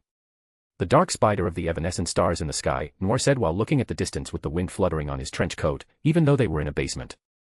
Gwen too didn't even try and threw her hands up, I'm not even going to try. Sowsilk, Spider-Ham tried again, the pig spinner, the bacon weaver, swine threader. Arnie just looked at Spider-Ham directly making eye contact and in a serious voice said, stop talking. Which came as a gut punch towards him. He put both hands on the floor and stayed there, shedding tears about the unfairness. How about Arya? Gwen suggested. Confetti started appearing on the monitor and Arnie's avatar gained a party popper. And we have a winner, from now on this little spider lady will be known as Arya. Peter then shook head, well Arya, enjoy yourself on the web, your mom and I have something to do, Peter said secretly giving her a wink which she caught on. She did a military salute, father, mother. I'll be sure to manhandle the fort in your absence. Peter chuckled and took Gwen's hand and led her towards the elevator. Gwen looked at him in confusion, we have something planned. Since when? Peter just smirked at her, since I promised you a date. And what better date than exploring the city in the middle of the night? Gwen looked at him in surprise, really? Her expression developed into a large smile. To which Peter returned one of his own nodding his head, and off they went towards their date. Chapter 64, Chapter 64. Third person's POV. So where are we going? Gwen asked excitedly while holding his hand and arm. Well first we're going to need to change, we're not going to go on a date in our superhero outfits, Peter said exiting the shed. But aren't we going to be needing money and stuff for that, there's not a lot we are allowed to do without, especially in another universe. Peter's phone then buzzed inside his pockets, right, my phone came along with me, I forgot to check it since we were in a different universe. I didn't even think it worked, a bar code. Peter said questioningly looking at it. That's right, Aria's voice sounded from his phone, in this world people can pay for things just using their phones, they would scan this and the money would then be transferred to them. That's pretty smart, Gwen said, pretty impressed, but is our money going to work in this world? Ha ha ha ha ha, Aria just started laughing confusion both Peter and Gwen, let's just say Kingpin gave us a charitable donation. Peter started to laugh when he heard that, ha ha ha that's my girl. Her avatar appeared on his phone puffing her chest proudly, well I'll leave the two of you to enjoy your date, enjoy, she said before disappearing while waving her hand. And so they soon started walking out of Aunt May's house, and started walking around the streets of New York while wearing their Spider-Man outfits. No one batted an eye thinking they were doing it to represent their fallen heroes. As they walked they started looking around for stores or malls that were still open. Just as Peter was about to ask Arya for help he spotted a clothing store called Modish Muse Boutique, which showed a window display of both male and female mannequins wearing a lot of flashy trendy clothes. Let's go there, Peter suggested. Gwen just nodded her head and they both strolled inside. Although the security guard at the entrance looked at them weirdly he didn't say anything. And once inside Gwen went crazy looking for what to wear. She picked a few outfits, while looking for and picking out outfits for Peter to wear. After picking out a few she dragged Peter towards the dressing rooms. She had him sit on a chair they had out for the male companion to sit on and walked inside. After a minute she walked out wearing a short pink blouse that left her stomach exposed while wearing a black skirt with black leggings and leaned her hand on the frame of the door giving Peter a suggestive look. Peter just looked at her for a bit before mouthing the words, change, now. Which caused Gwen to pout, what you don't like it? Oh don't get me wrong you look absolutely gorgeous, but there's just no way I'm letting anyone else see you in that should be for my eyes only. Gwen started blushing and giggling before going back inside and coming out wearing a white dress and high heels. The dress just barely covered her but that if she walked it would rise up exposing what she would be wearing underneath. As she turned around trying to show him Peter leaned out and smacked but causing her to let out a yelp which caused her to almost trip and fall as she wasn't used to wearing high heels. You better get change and not let anyone else see you like that. They heard someone giggling right after causing them to look at a store worker coming towards their direction, which made both Gwen and Peter blush. Gwen scurried back inside the dressing trying to hide her embarrassment while Peter just hid in his hands trying to not look up. Peter was using all his remaining willpower to not use his invisibility abilities at the moment and hide from the world forever. There's no need to be embarrassed, you guys are quite young, you would be surprised at how many couples your age do that, the female worker said which wasn't helping Peter hide from his embarrassment. Peter just took the clothes he was going to try on and locked himself in the dressing room right next to Gwen's which just caused the female worker to start laughing, finding them cute. Wanting to get out from such an embarrassing situation both Peter and Gwen decided to get dressed in what they liked the most. Both of them then came out at the same time and looked at each other with a smile, well hello they're gorgeous, aren't you just looking spectacular? Hearing him Gwen started blushing slightly before looking at Peter up and down and decided to tease him back, if it isn't Mr. Handsome himself. What Peter is wearing. What Gwen is wearing. Peter then turned towards the female worker and asked, "Can we pay and leave wearing this and get a bag for what we were wearing?" The worker just smiled, "Certainly, just follow me." After scanning everything they told them the price and Peter showed him his phone which they scanned paying for everything. The cashier just looked at them with a smile, "Thank you, come again," while handing them a receipt. To which Peter and Gwen nodded their head and started leaving with a smile. Peter showed the security guard the receipt, who nodded towards them, and left the store. As they walked out, they started walking towards a random direction enjoying the look of the city in the night. Peter kissed the top of Gwen's head, which caused her to smile. "Do I ever tell you that you look absolutely amazing?" "Almost all the time," Gwen said with a smirk. Peter just smirked back, "If there's still an almost that means I'm not telling you enough." Gwen smiles and snuggles her face on Peter's arm. Gwen looked around and pulled Peter into an alleyway where she proceeded to pull on his jacket and attack him with a long kiss. She closed her eyes and started to savor his lips with very movement. Peter held onto her waist and pressed her against the wall as they continued to aggressively make out. After a few minutes Peter and Gwen were seen breathing heavily. "Sorry about that," Gwen panted with her forehead pressed against Peter's. "I didn't know how else to show how much I love you, words weren't enough." Peter was then the one to attack Gwen. Gwen's hands went towards Peter's hair and started gripping it due to how much she loved it. After a few more minutes of their aggressive lip smacking, Peter looked at Gwen in her eyes. "Did my actions shows that I probably love you more?" I'm not sure, I think I need another one to see," Gwen smirked. And Peter obliged, getting back to their aggressive lip smacking. Gwen lifted her thigh which Peter took a hold of as they started tasting each other's tongue. When they separated, Gwen playfully nodded her head. "Yup, now I'm certain, I indeed love you more." Peter started chuckling. "I guess it's up for debate then." Which caused Gwen to chuckle as well. "I guess it is then. Let's continue our date, shall we?" Peter asked while backing away and holding out his hand. Gwen just smiled at him, taking his hand. "We shall." And with that they went to enjoy their date. Chapter 65. Third person's POV. Peter and Gwen were holding each other's hand as they walked through the night in the city of New York. "Do you think this is what our world is going to look like in the future?" Gwen asked, looking around in fascination. "Most definitely, but it won't be until a few more years," Peter confirmed with a smile. "Instead of going to another world it feels like we just went towards the future," Gwen said with a smile. "So what are we going to do on our date?" "We will mostly explore and see what we find and enter any place that seems interesting. I honestly just want to spend time with you. Southwest, any place we go is interesting, even if we just decide to walk the entire night." Gwen smirked and pressed her chest against Peter's arm. "How do you even come up with these things to say?" Peter smirked right back and looked her in the eyes. "What can I say? I have a great muse, I can't help but get artistic." "Oh, that was a good one," Gwen giggled. Peter then saw a taco food truck. He turned towards Gwen and asked, "Want to try different types of food truck foods from the future?" "That sounds fun, let's," she said as she dragged Peter towards it. Fortunately, Peter managed to get Arie to discreetly access an ATM, securing some swift cash without attracting attention, ensuring an enjoyable date. Gwen approached the taco truck, perusing the menu displayed on its side, and promptly placed her order. Peter followed suit. After a short wait and settling the bill, Peter and Gwen skillfully maneuvered through an alleyway before engaging in a bit of parkour to ascend the buildings. They gracefully traversed rooftops, savoring their food as they moved through the cityscape. Navigating the rooftops, Peter and Gwen engaged in conversation about their future plans and shared thoughts on the unfolding events. "I'm still wrapping my head around the fact that a multiverse actually exists," Gwen admitted, savoring the last bite of her taco. "Why? Is it that surprising to imagine another version of you that looks almost identical?" Peter asked, a smirk playing on his lips as he took the last bite of his taco. "It's unsettling, you know. What if there's an evil version of myself that comes, takes over, pretends to be me, and slowly infiltrates my life without anyone realizing?" Gwen expressed, rubbing her forearms. "Just thinking about it gives me goosebumps." Peter playfully scoffed, "I wouldn't put it past the realm of possibility, but fortunately for me, I'd know right away without a second thought." It was Gwen's turn to scoff. "Oh, yeah, smart guy, how?" Peter pulled her into his arms, planting a kiss on her lips. "Because only my Gwendolyn can look, feel, and taste this amazing," Peter said with a smirk. Gwen didn't appear amused and raised an eyebrow. "So, you'd have to touch and taste her to know it's me?" "Ah, no. And yes, I would still love you even if you were a worm," Peter said confidently. He suddenly stopped and chuckled to himself. Gwen looked at him strangely before asking, "What's so funny?" Peter continued laughing before replying, "Since the multiverse is real, there might actually be a universe where you're actually a worm." Gwen looked at him with a deadpan expression, her lips twitching as she tried to stop herself from smiling. Peter raised his hand in defeat. "I'm just saying, there is literally a cartoon pig version of me, the chances of a worm version of you aren't low." Gwen shook her head and rubbed her forehead. "Why did I have to find out the multiverse is real? I could have just remained blissfully unaware and stayed ignorant." But now I have to wonder if there really is a worm version of me. Peter hugged her, planting a kiss on her neck before tightening the embrace.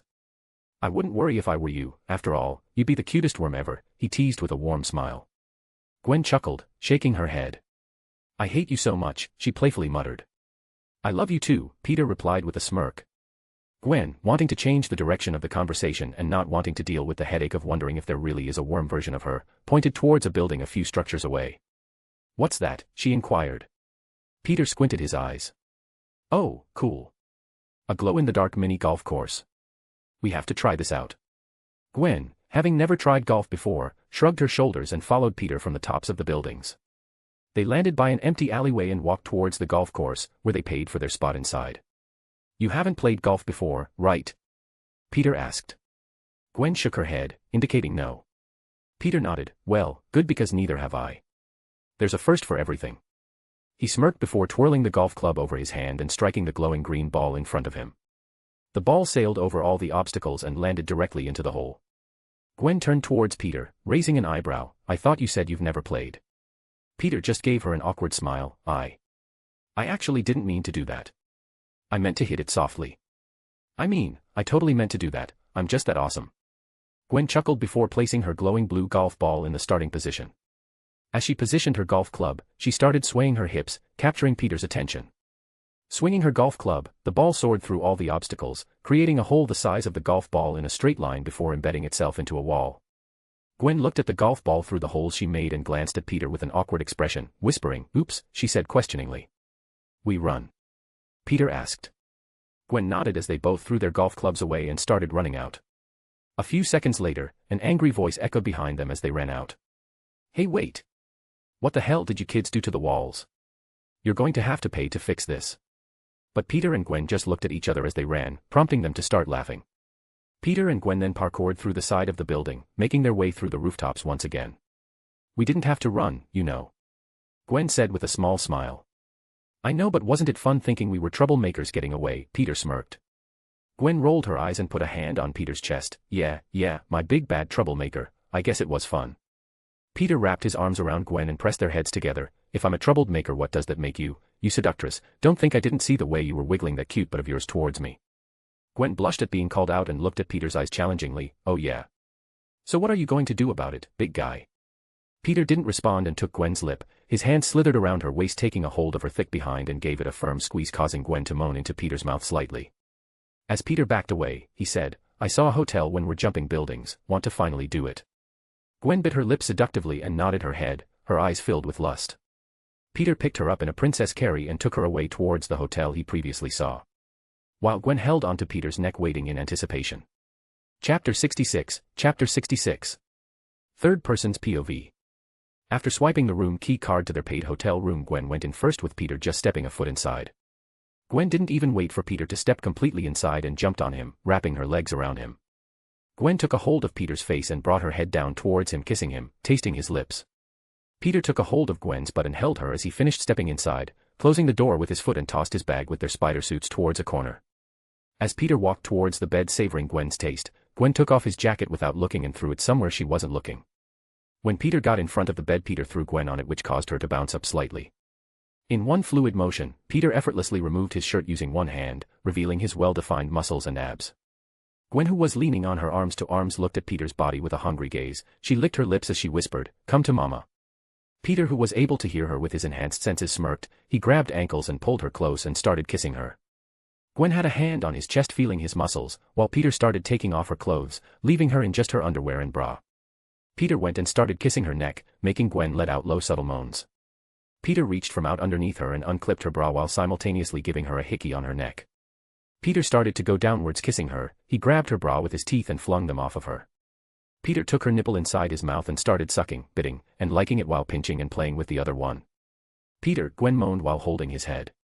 Peter switched between them, not playing favorites, before kissing her right in between and traveling down her stomach, causing Gwen to giggle due to how ticklish it felt. When Peter got towards the end of her stomach, Peter smirked and made eye contact with Gwen as he bit on her underwear before pulling them off with his teeth as well, which just made the lust in Gwen's eyes grow. Peter took them off without once breaking eye contact, making Gwen blush. Peter knelt by the end of the bed and put Gwen's leg over his shoulder and brought his face closer to her private area. Gwen let out a quiet moan as she felt Peter's breath by her opening. Before she could ask anything, she threw her head back and moaned as she felt Peter's tongue slide against her entire slit. Oh. Peter licked her entire slit one more time and felt her little button at the end of it. Peter first stuck his tongue inside his hole, making Gwen moan out his name. Oh, Peter. Peter went under and over her thighs, taking a hold before exploring more of her insides with his tongue. Gwen moaned once more before throwing her head back and taking a hold of Peter's hair. She unconsciously rocked her hips on Peter's face. Peter then let go of her, causing her to look down on him questioningly before she could express her dissatisfaction. Peter started sucking on her pink bub while simultaneously pushing and fingering her insides. Ayaha, oh Peter, I feel something coming. As Peter was sucking her bub, her thighs closed up, squishing his face as Gwen thrusted her hips upwards as she started coming. Aya, I'm coming. Peter didn't stop and continued to eat her out as she orgasmed. She came down from her orgasm panting, having never experienced something so pleasurable before. Peter stood up and smirked at her panting and licked his finger before wiping the corner of his mouth, making Gwen start blushing and get embarrassed. Delicious. Peter said, licking his lips, savoring the taste. Seeing him teasing her, she grew competitive. With renowned vigor, she stood up and aimed Peter's body to the bed before pushing him, making him sit down. Gwen knelt down before him and reached for his belt buckle. After undoing it, she took a hold of his pants and underwear before pulling them off in one quick motion. Gwen knelt before Peter's cock in shock. This thing is supposed to go inside of me, she asked with a hint of fear and awe in her tone. She slowly reached out her hand towards cock, and as she wrapped her hand around it, it twitched, taking her by surprise slightly. Peter gave her an awkward smile. Sorry, your hands were cold. And your cock is hot, she unconsciously whispered out, tightening her grip on it. She slowly started to stroke it slowly, afraid that if she did it too fast it could hurt him. You can go faster, Peter said when he saw her hesitation. Gwen nodded and started to pump her fist at a faster rate. She then noticed precum leaking from his tip, which started to lubricate his shaft. The more Gwen looked at the precum surrounding his tip, the more curious she got. She went and licked the tip of his cock slightly. It's not too bad, she thought to herself, before going for seconds. She started licking his tip while continuing to stroke his cock.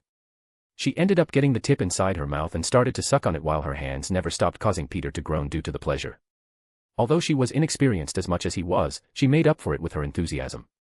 She started to slowly take Peter's cock deeper and deeper into her mouth while licking his shaft every time she bobbed her head. Gwen closed her eyes and savored the precum that was coming out of Peter's cock. Peter groaned once more and put his hand on her head and unconsciously pushed her head down more than she expected. She made a few gagging sounds but otherwise didn't stop. Instead, she picks up her speed, slobbering his cock with her saliva. Peter grabbed her hair and held it in a ponytail and watched as Gwen went up and down his cock with great enthusiasm, bringing him close to the edge. He slowly thrusted his hip, making his cock go even deeper. Gwen had to stop stroking him and hold his thigh for support. She kept making gagging noises, but she was enjoying it all the same. She then felt his cock start twitching inside her mouth, which was followed by Peter's grunts. Shit. Gwen, I'm close to blowing my load. When hearing that, she picked up her speed until Peter held her head in place when she reached his pelvis. I'm coming, Peter grunted, shooting down his webbing, doing Gwen's throat.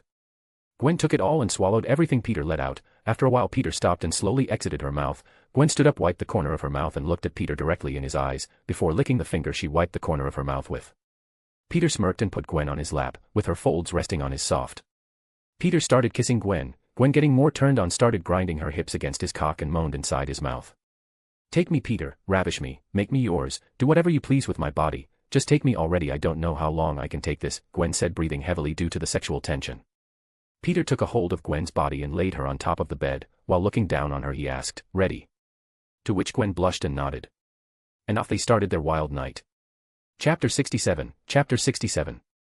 Third person's POV. Gwen laid underneath Peter with her hands around his neck, looking at him in his eyes. Peter kissed Gwen before taking a hold of his tool and started aiming it towards Gwen's pussy. Gwen moaned as she felt Peter's tip start entering her pussy. Her moaning got louder as his cock went further in, expanding her insides until he reached an obstacle, which was her hymen. Peter looked at Gwen for confirmation. Gwen bit her lip and nodded her head. And with a big thrust, Peter pushed through, breaking her hymen, making Gwen cry out in pain and pleasure. They both started glitching in place for a few seconds before stopping, causing them to groan out in pain. Peter, trying to salvage the situation, looked at Gwen and teased her, damn ma, your inside felt so good you made me glitch from this reality. Gwen, who had tears in her eyes due to the pain of having her virginity taken and then glitching, smiled, appreciating Peter's humor in a time like that. She pulled Peter's head down to her level and started kissing him, tasting his lips, savoring them, as their tongues battled with each other. As they caught their breath with their foreheads pressed together, looking at each other's eyes, you can start moving now, Gwen muttered. Peter kissed her one more time before he slowly started moving his hips. Peter grunted as he felt Gwen's wet and hot walls clinging and scrapping against his cock. While Gwen at first moaned in pain, wondering why anyone would find it enjoyable, before those feelings of pain started turning into pleasure. Mama, Peter. Gwen moaned. Okay, I'm starting to get why this is so addicting, Gwen thought to herself in between her moans. Faster Peter, Gwen cried out, now feeling only pleasure as Peter's cock scraped against her insides. Peter increased the thrust of his hip, causing Gwen to moan to increase. Peter thrusted his entire length inside, making Gwen moan in both pain and pleasure as Peter's cock started crushing the entrance of her womb. The two moaned and groaned in pleasure as their hips clashed. The sounds of their skin slapping against each other resounded around the room. The sound of the bed creaking and the headboard slamming against the wall increased as they increased their pace. The two lovers moaned and groaned as they both started approaching their limit. Peter thrusted a few more times before stopping deep inside Gwen, his cock expanding as he shot his load deep inside of Gwen. Feeling Peter's cum enter her womb was enough to send Gwen over the edge. Her eyes rolled to the back of her head as she came, her pussy clenching around Peter's cock, milking him dry. Peter and Gwen panted as they caught their breaths. Peter was about to pull out when Gwen stopped him, grabbing him by the neck and pulling him closer. She whispered seductively in his ear, I don't want any of your cum to leak out, so stay inside. Peter felt a shiver run down his spine as he looked her in the eyes. He saw how much she wanted this and how serious she was. He smirked at her and leaned closer, whispering in her ear, your wish is my command. Peter kissed Gwen before pulling out and flipping her onto her side, lifting her leg and sliding himself back in. Gwen moaned as she felt Peter re-entering her, his cock still hard even after the intense session they had. Peter grabbed her hand and interlocked their fingers as he started moving his hips, thrusting his cock into Gwen's pussy. Gwen bit her lip in pleasure as Peter's cock reached places she couldn't even imagine, the new angle allowing Peter's cock to scrape against the inside of her pussy. Oh, Peter. It feels so good, Gwen moaned as she turned her head towards Peter, locking their lips together. Your pussy is so tight and warm, Gwen, it's sucking me in, Peter groaned, as he moved his mouth down and started sucking on Gwen's neck. Your cock feels so good inside me, fuck, Gwen moaned, the new position and Peter's cock reaching new angles sending Gwen to heights she's never been to. Peter's hand snaked around Gwen's front as he started fondling her breast. He twisted her nipple and pulled at it, making Gwen groan and moan in pleasure. Gwen turned her head towards Peter again and started kissing him. While their tongues battled with each other, Gwen used her hand to grab Peter's hair and pull him closer. The two broke the kiss, gasping for air. Peter increased his speed and intensity as his hand trailed down and started rubbing Gwen's clit, which caused her to start moaning even louder. Oh, Peter. Gwen cried out. Gwen, your pussy is too good. I'm gonna come, Peter groaned, feeling Gwen's pussy clench around him as his thumb rubbed circles on her clit. Me too, Peter. I'm gonna come, Gwen replied, feeling Peter's cock start to twitch inside her. Come for me, Gwen, Peter said as he pinched her clit and bit down on her neck, making Gwen come all over Peter's cock. Her walls clenched around his cock, milking it, making him explode inside of her, filling her up. Peter and Gwen laid there catching their breaths, as Peter was about to pull out. Gwen grabbed his hand and stopped him. Like I said before, I don't want any of your cum to be wasted, so please stay inside. Peter just looked at her with a smirk and started thrusting, surprising her. Oh, what are you doing? Peter, Gwen asked, surprised as she turned her head to look at him. Peter just smirked and continued thrusting. Like you said, you don't want any of it to leak out, right? Well, yes, but dash, Gwen started before moaning as Peter picked up his speed, his hand going to her breast and playing with her nipple. It's okay, just enjoy the ride, Peter whispered in her ear before nibbling on her earlobe, his hip still thrusting into her. Peter and Gwen laid there enjoying themselves, both of their bodies and minds lost in pleasure. I'm close, Peter, Gwen moaned. Me too, let's come together, Peter grunted, speeding up his thrust. Peter, Gwen cried out in pleasure as her pussy clamped down on his cock. Peter grunted as his cock twitched, releasing his seed inside Gwen. The two collapsed as they caught their breath. That was amazing, Gwen panted, smiling at Peter. It was, Peter replied, returning the smile. I didn't know it could be so addicting, Gwen admitted, blushing as she looked at the ceiling. Now you know why people go crazy over sex, Peter joked, making her laugh. After a few minutes, Gwen's eyes widened in horror. What if I become pregnant? I was so lost in the moment that I forgot all about it. Peter's eyes widened in shock when he also realized, we could go and get the after-morning pill. No, I don't think that's possible. My body has been changing a lot recently, it's almost like it's evolving. The pills probably won't work on me, I think my body would probably just reject it, Gwen replied. Peter sighed, fuck it, I'm going to do the manliest thing a man could do in this situation. It's okay, Gwen, if you get pregnant. Then it'll be because we made it together, so I'll take responsibility, Peter said, looking into her eyes. Gwen looked at him surprised before she started laughing, making him frown. Peter then started to remember something and asked, hey Gwen, when was your period? Hearing this, Gwen's tensed body relaxes and lets out a sigh of relief. Today's my safe day. I don't think I have ever been luckier. Well, I guess this was our first time. So, I don't think we did it wrong, Peter said, letting out a breath of relief. Gwen looked at Peter and smiled. She moved closer to him and laid her head on his chest. Peter's arm wrapped around her and hugged her. Gwen nuzzled closer into his chest and closed her eyes. A few minutes passed and the two fell asleep, both tired from their recent activities and being transported to another world. Chapter 68. Chapter 68. Third person's POV. The next morning Peter and Gwen woke up. Gwen woke up with a smile on her face when she saw herself waking up in Peter's chest. She went and kissed Peter on cheeks and patted his chest. We have to get up, I'll hop in the shower first. Gwen hopped off Peter and winced slightly as she still felt sore from last time. She quickly went and entered the bathroom of the hotel. Peter, who was lying on his back with his hands behind his head, smirked when he heard the shower on and threw the sheets off of him. He just confidently strolled in, surprising her as they had never taken a shower together before. "Aha!" Gwen screamed as she instinctively covered all her private parts. Peter chuckled, "What are you covering yourself for? It isn't like I haven't seen you naked before." Gwen blushed when she realized. Peter got in and hugged Gwen from behind, causing her to blush even further. "I was just surprised, that's all. I've never done this with you before." "Well, I guess it is my turn to ask you for a shower together." "I see. Now, let's just enjoy ourselves." "Okay," she said. As Peter started washing her body, she felt his hands rub the soap into her skin. The two of them enjoyed the moment as they were getting used to this feeling of showering together. They enjoyed each other's company as they took turns washing each other's backs. He then rubbed the soap onto his hands and lathered them up before washing her body. Once he finished with the upper part of her body, he started to move down to her stomach, which caused her to blush as she felt him wash her stomach. She felt him move even lower and he was washing her legs now. Gwen could feel the blood rushing to her face as his hand was getting closer and closer to her nether regions. Her whole body felt like it was on fire and her heart was beating wildly in her chest. Gwen closed her eyes and moaned when she felt Peter's hands on her butt. He massaged her butt cheeks for a bit before moving to her legs and then moving up to her pussy. "Aya." Gwen moaned as she felt Peter's fingers enter her pussy. Peter," she moaned. "It's okay, Gwen, just enjoy it." Peter's fingers went deeper and deeper into her pussy and he moved faster. Gwen couldn't control herself anymore and started moaning loudly. She came with a scream as Peter continued to finger her. Gwen could feel the juices flowing from her pussy as she orgasmed. "Oh, Peter," she moaned. Peter pulled his fingers out of her pussy and smiled at her. "You taste really good, Gwen," Peter said as he licked his fingers. Gwen blushed even more when she saw him do that. "Now it's my turn to have fun," Peter said. Peter turned Gwen around and kissed her.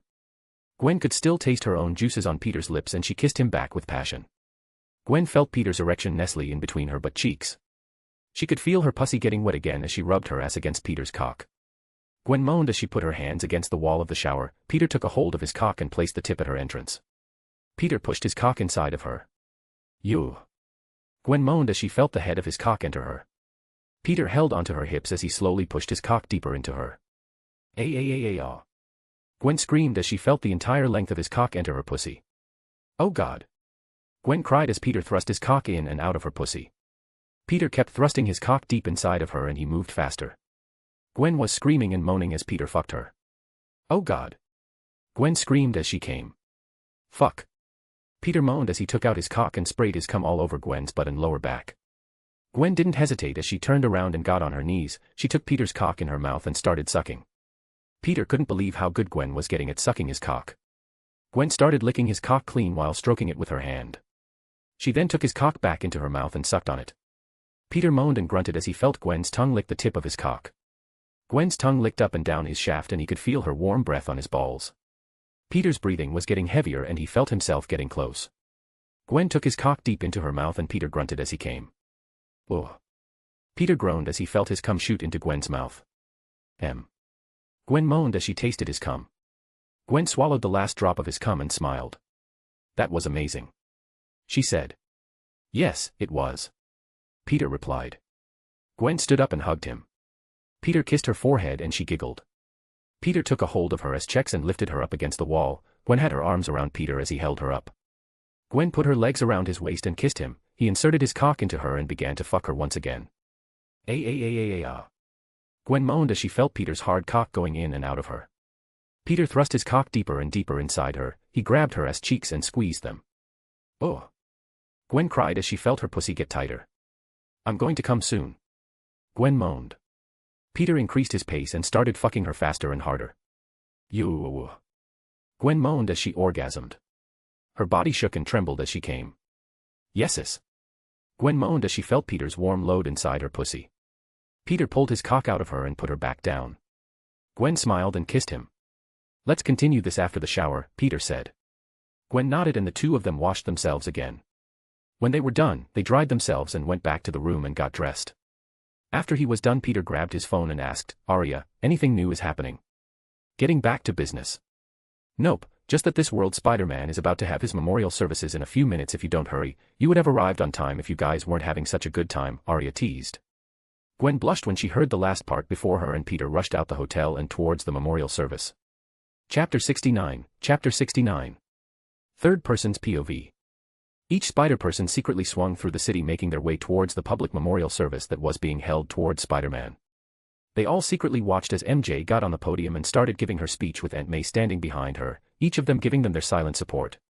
Peter sat on top of a building looking down towards everyone that was wearing Spider-Man mask with Gwen sitting on his lap. It looks like this Spider-Man is really loved, Gwen muttered seeing everyone gathered together.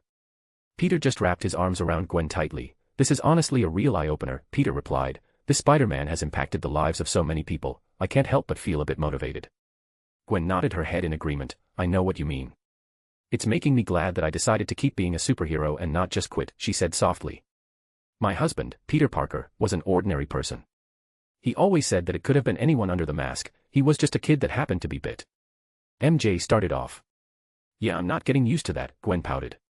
Peter just chuckled and kissed her cheek, making her scoff before smiling and paying attention to the much older-looking MJ. He didn't ask for his powers, but he chose to be Spider-Man. My favorite thing about Peter is that he made us each feel powerful. We all have powers of one kind or another. But in one way we all are Spider-Man and we're all counting on you. We have another Spider-Man unaccounted for, Arie interrupted, showing a much rounder-looking Spider-Man in their HUD. You sure that isn't just a regular guy wearing a Spider-Man outfit? There's a lot of those here today, Gwen asked, looking at his appearance with skepticism. I was looking over the footage last night as you guys were getting busy, Arie said with a teasing tone causing Gwen to blush. And look at what I found, she then showed a Spider-Man coming out of the portal and hitting an electric billboard face first before falling down off of it. Are there any more spider people that we have no knowledge of around? Peter asked. Nope, that's everyone accounted for. Keep an eye on him, was all Pete said as he watched Aunt May go up on the podium and give her speech. After her speech they all started paying their respect until late in the afternoon, with each Spider-Man watching like a silent protector. They all then regrouped and escorted Aunt May home. When they were all together, Arie used Peter's speaker on his phone to announce something.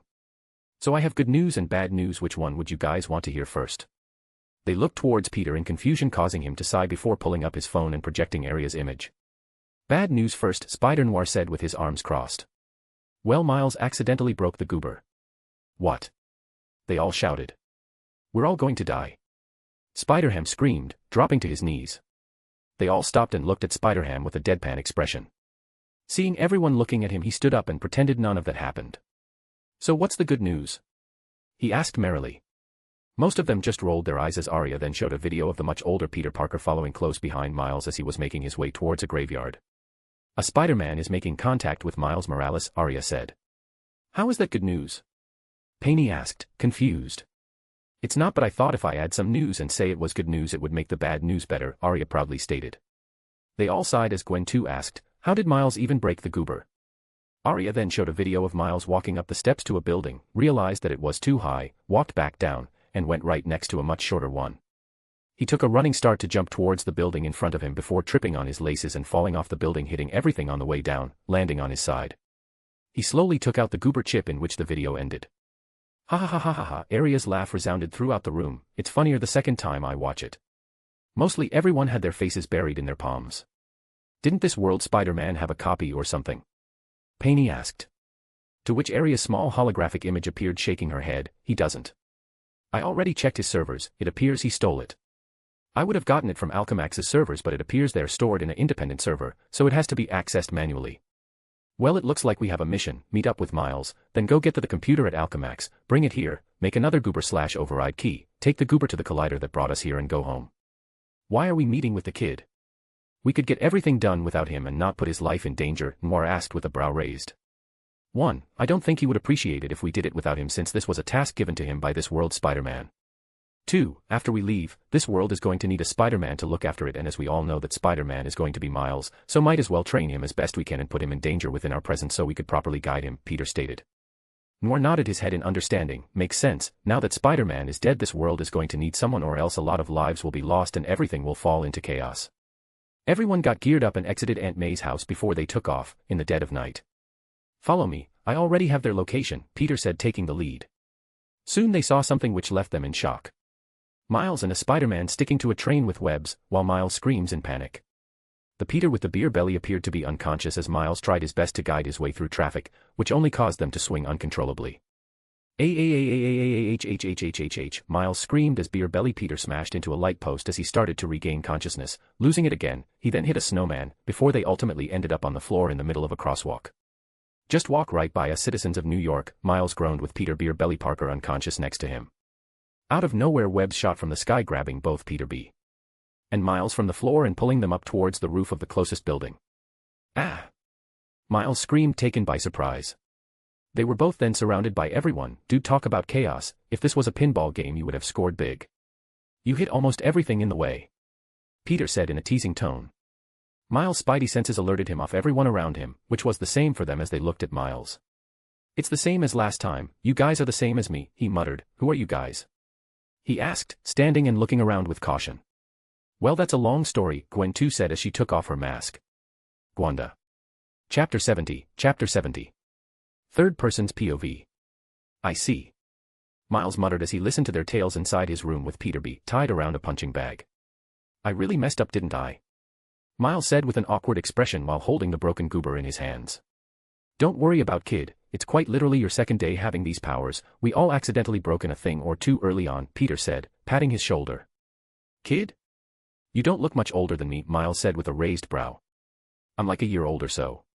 Peter shrugged his shoulders. You are. They look at Peter in surprise. What? Is it that surprising?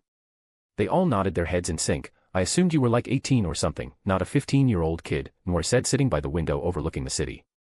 Wait, how long has it been since you were bit? Gwen too asked. Gwen and Peter then looked at each, like around 3 months ago. A/N, if someone can actually do the math, I would make love to you. Really? They all shouted once again, except for Miles looking surprised. Gwen and Peter looked at the others in confusion. What are you surprised about? Don't take this the wrong way, but I thought you would have had more experience or something with the way you have been acting. I wouldn't have assumed you were a newbie.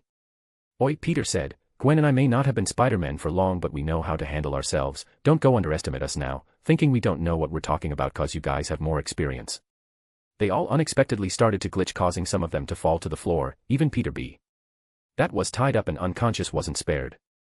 Miles looked around with worry, so this is what they meant when they said they needed to do this quickly.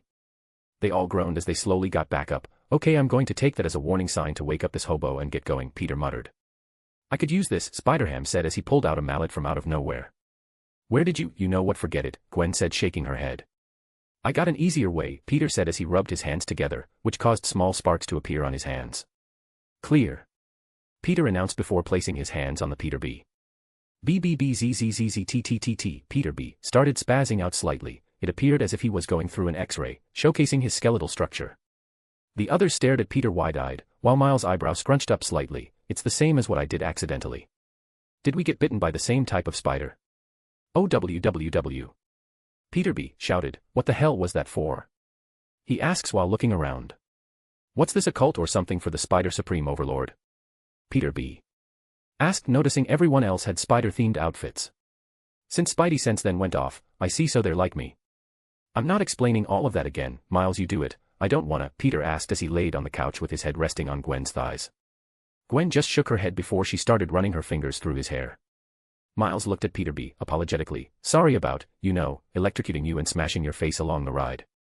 Peter B. just sighed. Don't worry about kid, I have suffered worse. So why am I tied up? In case you were dangerous or were an evil version of Peter, the multiverse is a big place, Miles said, and as you can guess, everyone here is the same as you, other beings from different universes.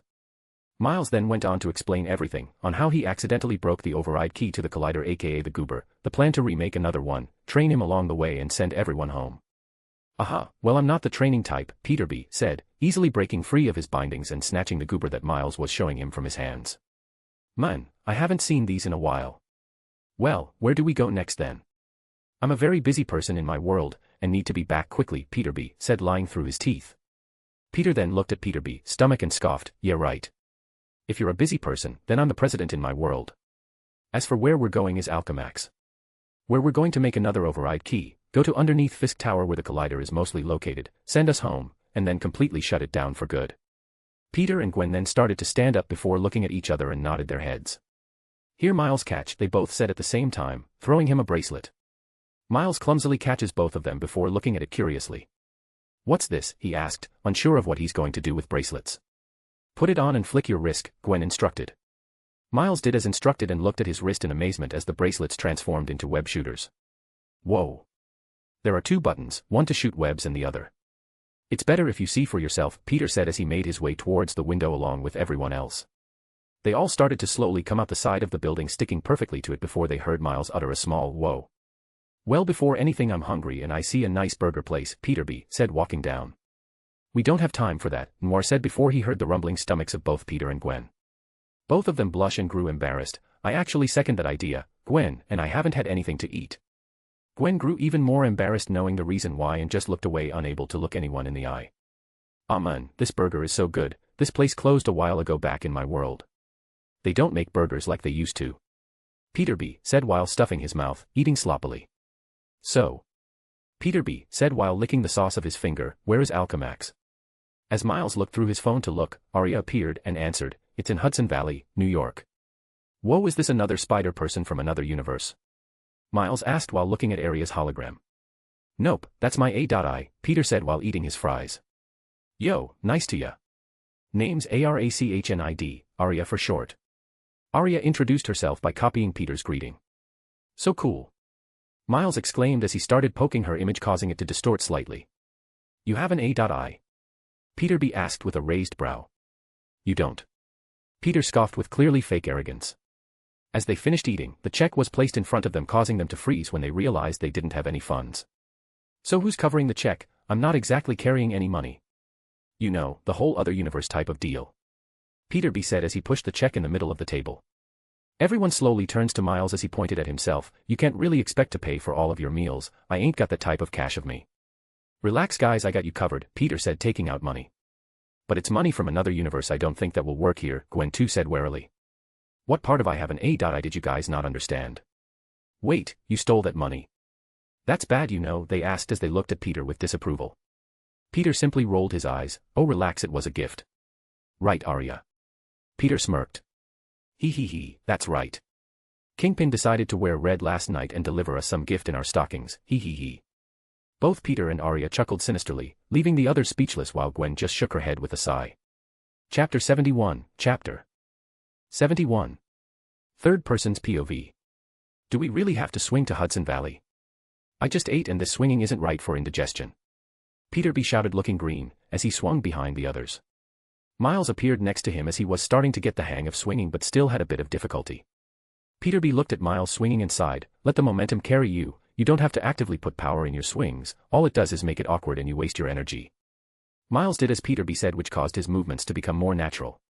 Unbeknownst to him, Peterby let out a small grin. That's it, you're getting the hang of rather quickly, kid. Haha, this is amazing. Miles shouted.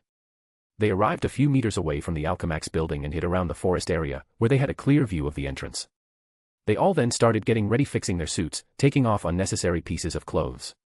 Everyone silently stared at Miles as he tied a yellow cape and posed as the winds made the cape flutter. What? He asked, still posing. No capes. Peter said, snatching it off his back. Peterby and Gwen too looked at Peter with a sigh. Are you seriously making an incredible reference right now? Gwen too asked. You're goddamn right I am, Peter said in a serious tone. All right, here's the plan. Peterby started off, trying to change the subject while crouching down to avoid being detected, which caused the others to follow his actions. Step 1, we infiltrate the lab. Step 2, we find the head scientist computer. Step 3, I hack the computer. Step 4, download the important stuff. And Step 5, grab a bagel from the cafeteria and run. Or. Peter said, Gwen and I turn invisible, go in stealthy, connect Arie to the computer, have her download all the important information and transfer it back to this world's Spider-Man hideout, and have her make the override key. But that's boring. But Both Miles and Peterby said at the same time before they looked at each, Jinx. They both said pointing at each other. So are we going to ignore the fact that these two can turn invisible? Gwen too asked in surprise. Yes we are, Peter nodded his head. Didn't you say you were training the kid? This could be a part of it. Peterby stated his case, putting a hand on Miles's shoulder. You did say we could use this chance to train Miles, so I don't see the harm of him going for it, Penny said from her spider mecha. Peter sighed. Very well, we'll go with your idea, but my Gwen and I are coming along. We will be invisible following the two of you, looking at Peterby and Miles. But just know Gwen and I will not be helping you, everything is on you. We will be there to just in case things go haywire, we will be the last resort. As for the rest, I will need you guys to stay out here in case things go south and need cover while we escape, Peter said while looking at the others. They nodded their heads in agreement as they went forth with the plan. Both Gwen and Peter both turned invisible as the others looked at where they were standing with a hint of jealousy. Invisibility is so cool, I wish I had it. I can just imagine all the cool things I could do, Spider-Ham said, shedding silent tears. I would have become an undetectable creature of the night, Spider-Noir muttered, looking lost in thought. Miles followed alongside Peterby as he crawled his way through the air vent, making as little noise as possible. While Peter and Gwen just casually walked through the front door, undetected. As they follow Peterby and Miles on the ground level, outside a new development happens. At first they were all seen laying around a hammock made from webs resting until they noticed a black van suddenly parked in front of the entrance, attracting Gwen 2's attention. Guys, you might want to see this. They all look over and see Kingpin exiting the van before talking to a scientist and heading back inside. Shit, they all simultaneously said. How do we warn them? Penny asked worriedly. Well, if we think about this logically, Peter and Gwen are inside invisible, so they should be able to spot him before he spots them. They would be able to inform Peterby and Miles, and work together if anything happens, Noir said with a hand on his chin. So we don't do anything? Gwen asked, irritated. If we hear a commotion inside we will rush straight in, if not we would just be informing everyone of our presence, Noir said looking at Kingpin's van. At the same time, a warning sign came to Peter in his HUD inside his mask. Yo daddy-o, it looks like we have a guest. Peter didn't say anything and climbed towards the ceiling along the long vents, where he found Miles and Peterby crawling through. Heads up, Kingpin is here, he whispered inside the air vent, which they managed to pick up. Got it, they whispered back and continued crawling ahead. Peter climbed back down and joined Gwen. Peter and Gwen waited for Kingpin, who appeared rather quickly with a female scientist in tow. On her chest her name was displayed as Dr. Olivia Octavius. They followed them inside what they assumed was her office. Mr. Fisk, look at this data. I know you really can't understand it, but these are really good numbers. Dr. Olivia sat by her computer and typed out her password, which Peterby caught from the openings of the air vent. And password caught. He muttered to Miles. Dr. Olivia turned over her computer monitor and showed Fisk images of the after effects of the collider. Mr. Fisk, if we fire again next week there could be a black hole under Brooklyn. You see this and this? She said excitedly while pointing towards different images. These are multiple dimensions beginning to crash into each other. Blah blah blah, Peterby whispered, mimicking them with his hands. He put his arm around Miles. This the norm for Spider-Man stakes. Watch this. Next he's going to say, you've got 24 hours, Peterby deepened his voice. You've got 24 hours, Kingpin said, just as Peterby predicted. What this means is there could be a rupture in the space-time continuum, Dr. Olivia tried to explain, following behind Kingpin as he was already leaving the room. As they left, Peterby opened the vent and escaped from the middle of the octagonal-shaped lights and stuck to them before jumping down and landing on the seat in front of the computer. He started typing out the password as Miles tried to do the same but had trouble unsticking from the lights, which caused Peterby to stop what he was doing and look up towards Miles. What are you doing, bud? I can't move. He loudly whispered. Okay, just relax your fingers, we don't have time, just let go. Be in the moment, Peterby tried to coach Miles. I am in the moment. It's a terrible moment, Miles said, still loudly whispering while shaking the lights to try and free himself as Fisk and Dr. Olivia talked just outside her office, which could easily be noticed. They're right there, they're going to see you. He tried to explain, which just caused Miles to become more anxious and start shaking the lights more frantically. Miles, you gotta unstick, what do you do to relax? Relax. Okay. Miles stopped moving the lights before he started singing, musical note, needless to say, musical note, which progressed to humming. Oh, for crying out loud, Peterby mumbled, while hearing the sound of snickering close to him. Musical note, Callan, it quits now, baby, I'm a wreck, musical note, Miles continued to sing before slowly becoming unstuck. Musical note, oh, musical note, Miles sang as a hand became unstuck. He quickly lost balance, causing him to fall from the lights and onto the floor with a large bang. Ah. Teenagers are just the worst, even though he was wearing a mask one could tell he said that with a straight face. Chapter 72, Chapter 72. Third person's POV. Peter B looked around and got up from his seat. Miles, where did you go? I'm right here, he whispered loudly. Where? I can't see you. I'm right in front of you. Miles then looked at his hands in surprise. Whoa, I turned invisible just like Peter and Gwen. This is awesome. I didn't know every Spider-Man had these powers. That's because they don't, Peter B said with a sigh. Now that's seriously unfair. Either this is rare and you guys were lucky. Or every Spider-Man could do this and I just so happened to miss out on the spider power lottery. It's rare. They heard the whispers of Peter and Gwen. This world Spider-Man didn't have it either, Miles said. I mean seriously, this is so cool, it's like a flight or fight mechanism, Peter B said while poking where the voice was coming from. Ah. My eye, you just poked me in the eye. Miles said as his part of his eyes blurred like part of the camouflage was coming undone. So it comes undone when touched, that's good to know. Peter B muttered towards Miles. They then saw Dr. Olivia's silhouette making her way back towards her office as their earlier ruckus had attracted her attention. Miles simply turned invisible, causing Peter B to sigh. Is there any ways you guys can help us out? He quickly asked Peter and Gwen. Nope, they both said simultaneously, popping the P, which caused Peter B to sigh once more and turn towards where Miles turned invisible. Remember this password, DGFAMPESAND. Slow down, Miles pleaded, but Peter didn't listen and instead said it faster as Dr. Olivia came closer to her office. For $3587653454535. Wait, I need to write it down. Peter B handed him a new chip while saying, I need you to download the schematic, while I turn on my charm, he said, running his hand over the top of his mask as if he was running his fingers through his hair. How do I do that? Miles asked, pleading to give him a hint. Dr. Olivia entered her office and was surprised by her unexpected visitor, Spider-Man. She asked in disbelief. Peter B was seen leaning against her desk. Oh hey there, I didn't see you there. Wow. She said in amazement, okay, I'm kinda freaking out right now. I mean you're supposed to be dead. Surprise.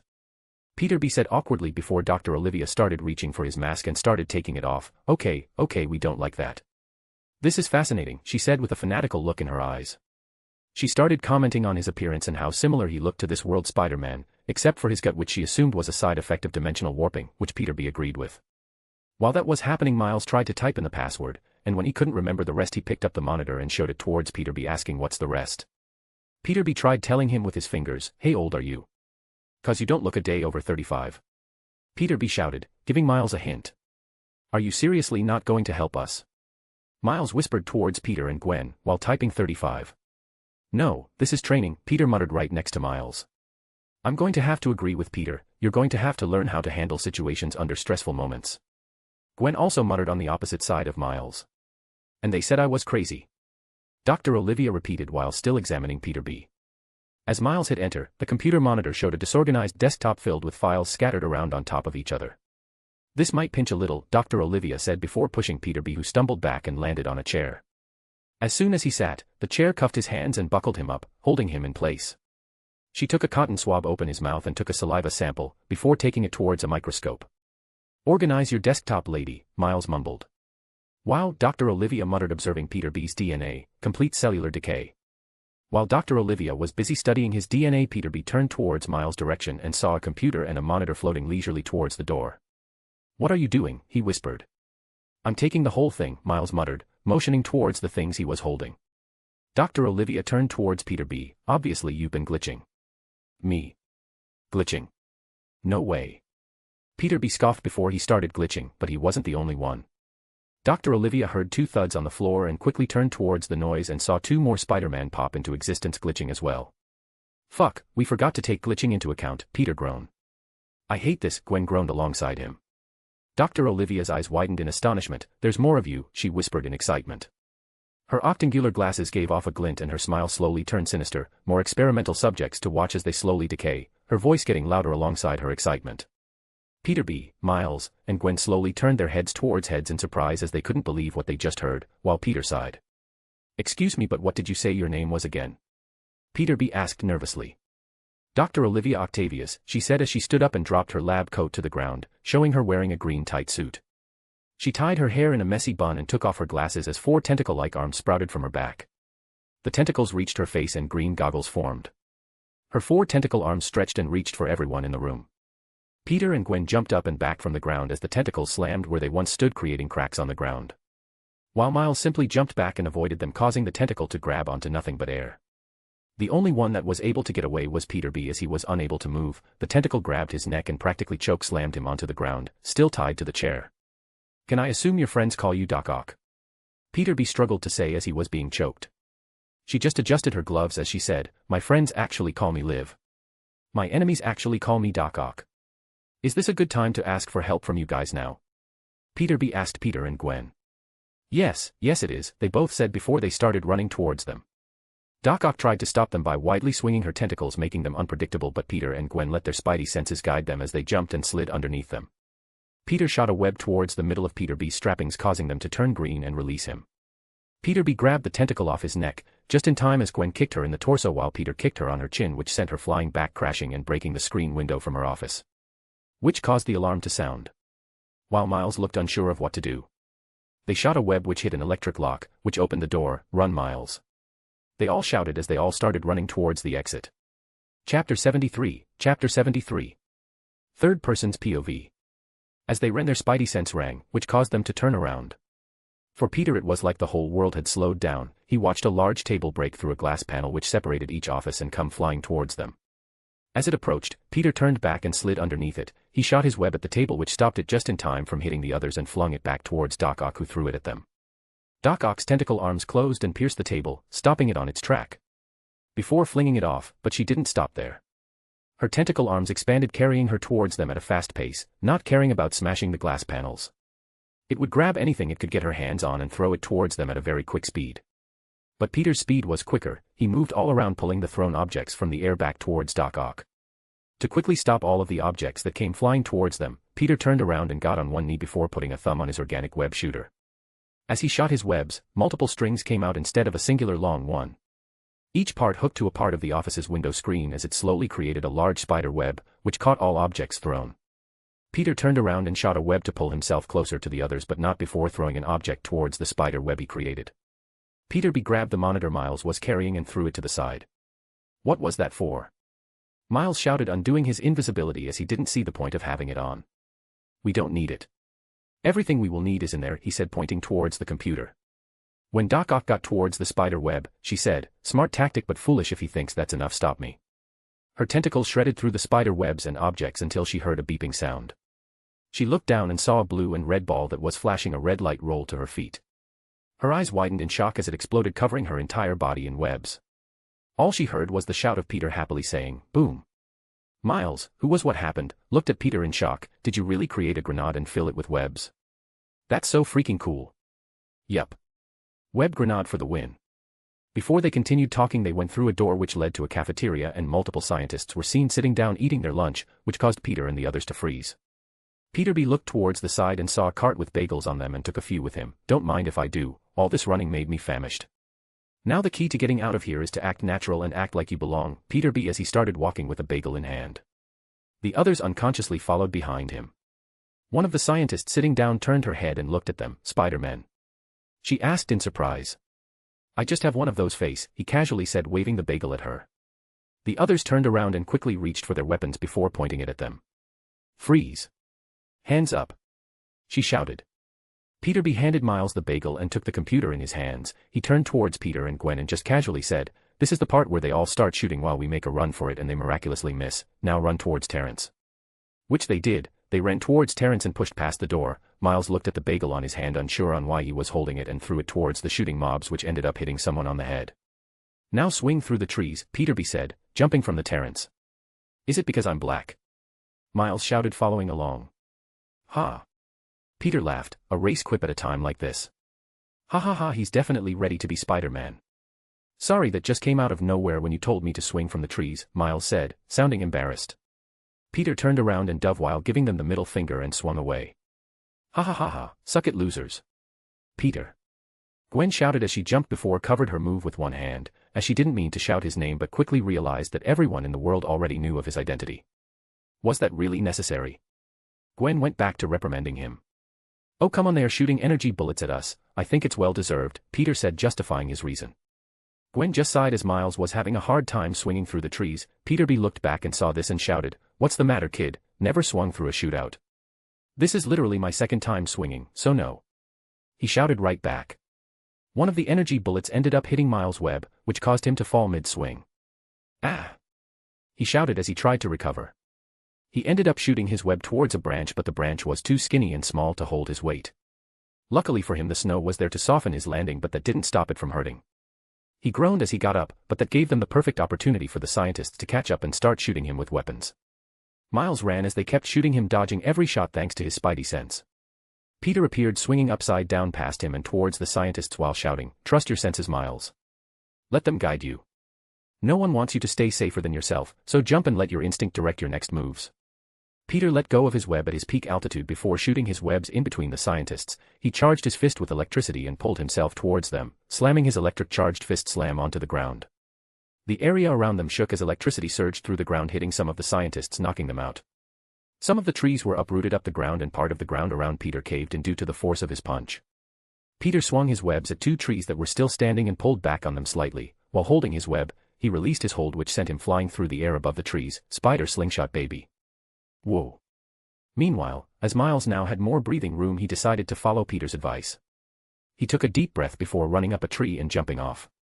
He closed his eyes, shaking, but before he touched the ground his body reacted instinctively and shot a web towards the nearest tree. Miles reopened his eyes, which widened in excitement. Ha ha ha. I'm never going to get sick of this.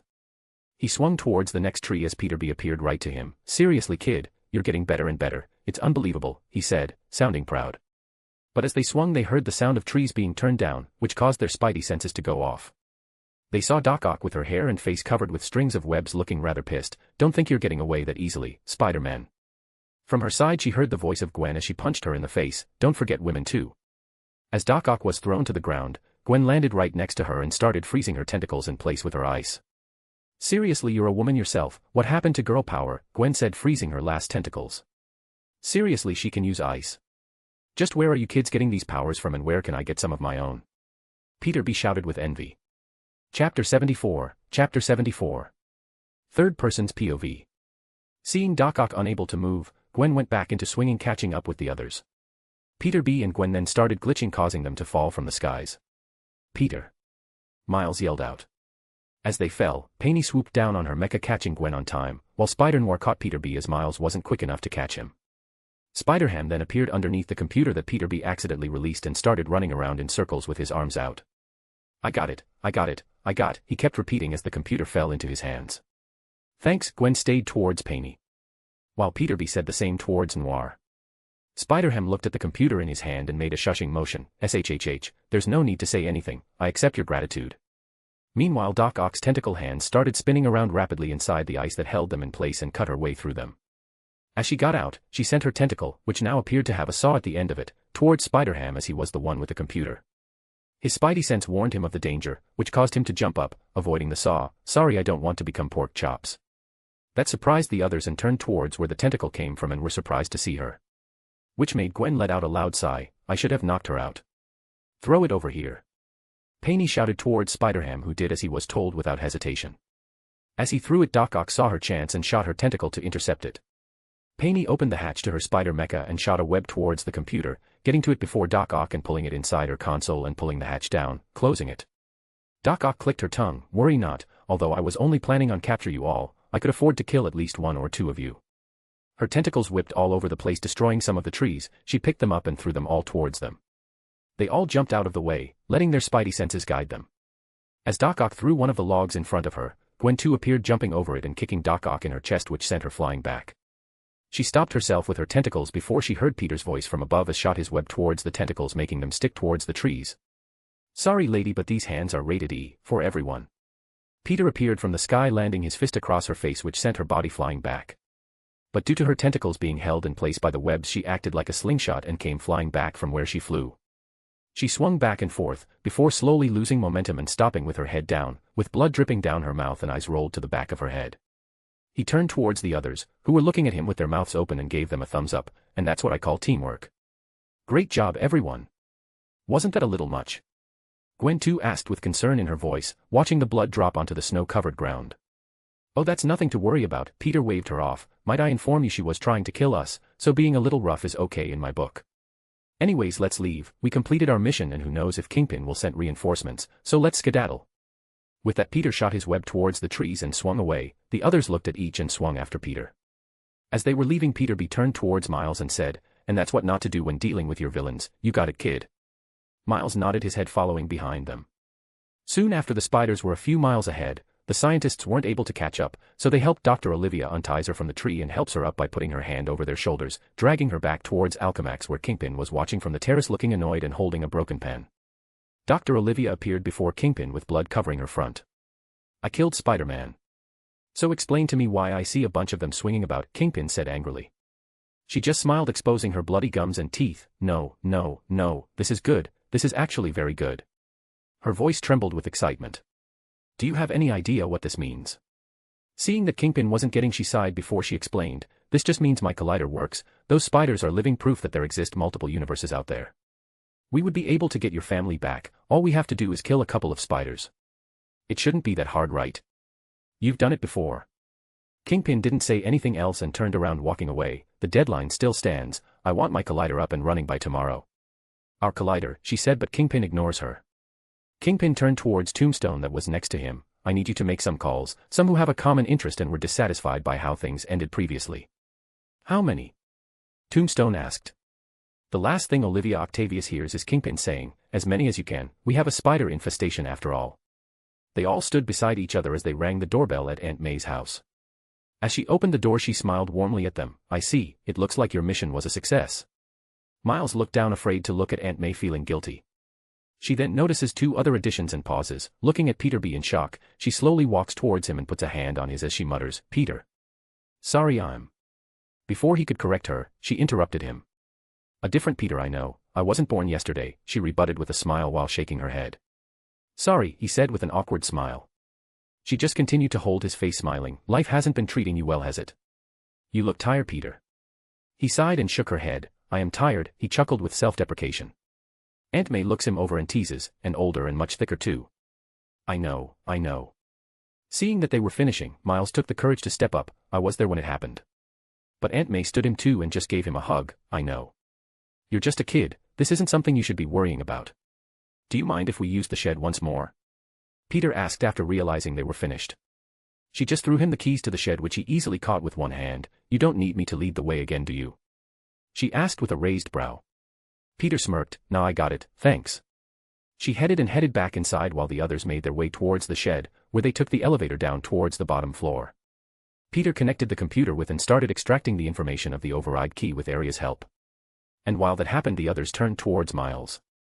"Surprise attack!" Noir yelled out of the nowhere, taking Miles by surprise as Noir swept his leg, causing him to fall. "Ow. What was that for?" Miles said, standing up. "The plan was to have you send us home, but are you up for it?" Noir asked in a serious tone. "What? Of course I am. This was a mission entrusted to me." "It may have been entrusted to you, but how would we be able to put our trust on you? We were watching how you handled yourself out there and it wasn't a pretty sight. You were just running for your life. You didn't fight or anything. Kingpin will most likely send me after us, so you have to be ready. Surprise attack." Noir shouted once more, knocking Miles down once again. "Have you ever been in a fight?" he asked. "Well, no." They all then started to overwhelm Miles with a multitude of questions about his skills and worthiness. "Guys, stop it already," Peter said, taking a stand to defend Miles. "He may not be able to do some of the things you've said, but he has other great skills. He can turn invisible like that." Peter and Gwen, "Show them, Miles." Miles looked at his hands and grunted, "I can't do it on command." "He can also do the zappy hand thing. Show Miles." Once more he grunted with his hands out, but nothing happened. "I bet he has other great skills." "Those are the only ones." There was a heavy silence, and just as Miles was about to disappear, he heard Peter's voice. "You're supposed to blend into your surroundings, not simply disappear. You're not turning invisible, just camouflaging. And you're supposed to let the electricity flow through your body. Electricity/lightning is too chaotic to be controlled properly and precisely, so you must direct it where you want it to go, kinda like how wires transfer/direct power from one place to another." They all turned towards Peter, who was still typing away, getting access to all the files, not even looking at any of them. Miles didn't say anything but nodded his head before closing his eyes and disappearing from their view. And leaving the place, Peter looked at the others in frustration. Was that really necessary? He asked as he saw the elevator start rising up and disappear. "It was," Peter said, finally looking at them. "Miles doesn't have any real confidence in himself at the moment. So they tore down his fake confidence and left him naked so he could discover it himself. You could have been nicer about it, and helped him find the confidence he needed, not just jump him like that, Peterby retorted. That's the thing, the confidence he needs isn't something others can give him, this is the type of confidence only you yourself can find, Peter said, still not looking at them. Peterby sighed before shaking his head, meanwhile Penny looked at the large monitor. Hey, do you mind if I do it? If I do, it should be done fairly easily with my bestie's help, plus it's time I should give you guys a view of my expertise, she patted the mecha spider. Sure, go ahead, Peter said before turning back towards Aria and asking her, are her inventions there? 'Cause if they are, I just thought of a really good idea. Aria paused before pulling up a file of a blueprint of 4 tentacles, causing Peter to grin widely. Here you go, Daddy, Aria's cute voice announced. Peter turned towards the others and asked, are you guys in need of a suit upgrade? No, not really, they all said, satisfied with what they had and saw no need to change. Peter nodded and turned towards Gwen, let's go and change, I think it's time we have a suit upgrade. Gwen looked at the screen and then at Peter before an idea of what Peter was planning formed in her head, causing her to smile and nod her head. Let's go then. Chapter 75, Chapter 75. Third person's POV. After the recent unsettling events, Miles sought refuge in the only place that offered comfort and support, his Uncle Aaron's apartment. Climbing up the fire escape, Miles peered through the window to check for any signs of occupancy. Noticing the emptiness, Miles stealthily entered and decided to leave a note. Dear Uncle Aaron, Miles muttered, I gotta do something and I don't know if I can do it. I'm scared, man. I'm just tired of letting everyone down, you're the only one I can talk to. Miles halted as he detected movement, freezing at the sight of an imposing black figure near the window he had entered. Gasping, he observed as the figure lifted the window, prompting Miles to quietly run and conceal himself. The Prowler, the mysterious figure, stood vigilantly, scanning the area with a visor attempting to detect anomalies. Miles cautiously moved behind a couch, avoiding the Prowler who was slowly advancing in the opposite direction. The Prowler suddenly turned and locked eyes with Miles behind the couch. Fortunately, Miles turned invisible at the right moment, evading detection even from the Prowler's advanced gear. Miles' breath quickened, he covered his mouth with his hands, but fear still gripped his heart. In Miles' mind, the only sound was the rhythmic beating of his own heart. He remained motionless, fearing any sudden movement that might alert the Prowler. The Prowler tapped on his earpiece and spoke, maintaining direct eye contact with the spot where Miles was concealed but unable to detect him. Hello, Mr. Fisk. I have the security tapes from the tunnel right here, he conveyed, his voice resonating with a deep, robotic, and artificial tone. As the Prowler remained engrossed in his conversation, declaring, if the kid's out there, I'll find him, Miles began crawling backward in an attempt to escape undetected. Unmasking himself, the Prowler revealed his true face and switched to his authentic voice, stating, you know me, sir. I don't ever quit. Miles sat there, eyes widened in disbelief, realizing the shocking truth, the Prowler was none other than his Uncle Aaron. Witnessing his Uncle Aaron moving about the apartment, Miles crawled back toward the window in a frantic attempt to escape. In his agitated state, he inadvertently brushed against the leaves of a plant, creating a rustling sound as he made his way back to the fire escape he had initially entered.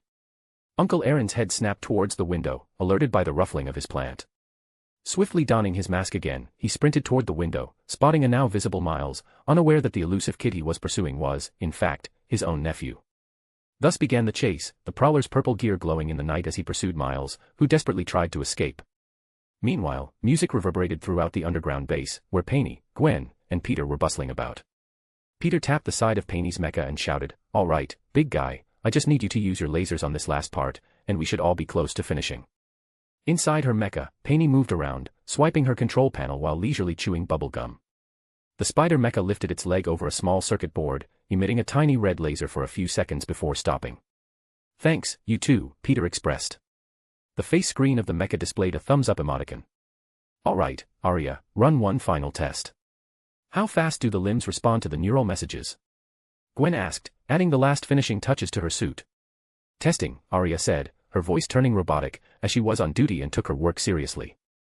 At the moment, it takes around 5 milliseconds for the legs to respond to the neuron signal, Aria reported. Peter sighed upon hearing that, surprising Gwen and Penny. Why do you sound disappointed? Penny asked in confusion. Yeah, Peter, 5 milliseconds is great, Gwen said, proud of their accomplishment. Oh, don't get me wrong. I know it's great. That sigh was just me being a perfectionist. I wanted it to be 0.1 milliseconds. But I'm okay with this since it was only our first try. Gwen playfully scoffed at him, only you would be dissatisfied with great results. Peter grinned before tossing something to her, which she caught.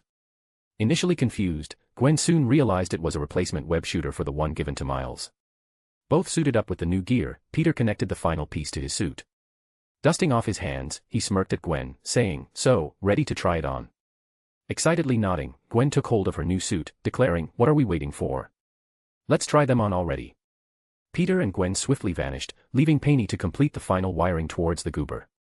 After her work was finished, Peter and Gwen reappeared, donning their new outfits. Gwen's suit featured predominantly white and black colors with pink and ice blue accents. Her white hood had a touch of white fur resembling ice, and something white clung to her back. Image: Gwen's suit. Peter's Spider-Man suit displayed a dark blue with glowing blue accents and a spider symbol. His hood also took on a blue color, and a similar feature to Gwen's was visible on his back but in blue. Image: Peter's suit. Ready? Peter asked with a hidden smirk beneath his mask. Gwen smirked as well, nodding. Ready. Flexing their shoulders, 4 spider limbs simultaneously popped out from the objects on their backs. Peter's were dark blue with glowing blue tips, reflecting his electrical abilities, while Gwen's were white with light blue tips, giving them a colder appearance to represent her ice abilities. "Looking pretty good, guys," Penny exclaimed, appreciating their new looks. They both thanked her before distancing themselves. Peter commanded the limbs, making them perform stabbing and scratching motions. Gwen made 2 spider limbs support her, then walked with them. She jumped, curling the limbs around her protectively before landing safely. "Hey, Gwen," Peter called out, chuckling. Gwen looked at Peter in confusion. Peter extended one limb toward her, asking, "Wanna touch tips?" Gwen blushed and ran towards Peter, slashing her new limbs at him. "You're disgusting." "Why would you say that?" Peter laughed, dodging her slashes with his spidey sense. Meanwhile, Penny shook her head, not accustomed to such crude jokes, and decided to redirect their focus. "Let's go back upstairs and show the others. I already completed the goober," Penny suggested. They stopped fooling around and followed Penny towards the elevator. Before they entered, Arie flashed red lights, signaling an emergency. "Emergency. Emergency. Emergency." Arie repeated, showing them Miles being chased by the Prowler. However, the Prowler let him escape so Miles could lead him toward the other spiders. "It looks like they have an idea where we are based on the direction Miles is running towards. Multiple villains this world Spider-Man has faced are quickly making their way here," Arie informed them. "Let's go, we have to inform the others upstairs." Penny rushed towards the elevator, with Peter and Gwen following closely behind. "We have an emergency on our hands. Miles is accidentally leading a group of supervillains here as we speak," Peter urgently informed everyone, jolting them from their initial casual state. The news spurred them into action. "Since they don't know we know they're coming, we can be the first to strike, throwing them off their plans," Peter strategized, a sentiment the others quickly agreed with. Chapter 76, Chapter 76. Third person's POV. Miles burst through Aunt May's front door with a frantic, panicked look, his mask pulled over his head. "My uncle," Miles struggled to say, "my Uncle Aaron, he's the Prowler, the one that has been chasing after me." "Slow down, Miles," Peter softly said, attempting to calm him down. "We don't have time, we're surrounded." "Mask down, kid," Peter interrupted, rushing outside with the others. Peter picked him up, pulled down his mask, and carried him outside. "What? What's going on?" Miles asked with worry. "Aunt May, stay inside and be hidden," Peter warned, explaining to Miles that he was being followed.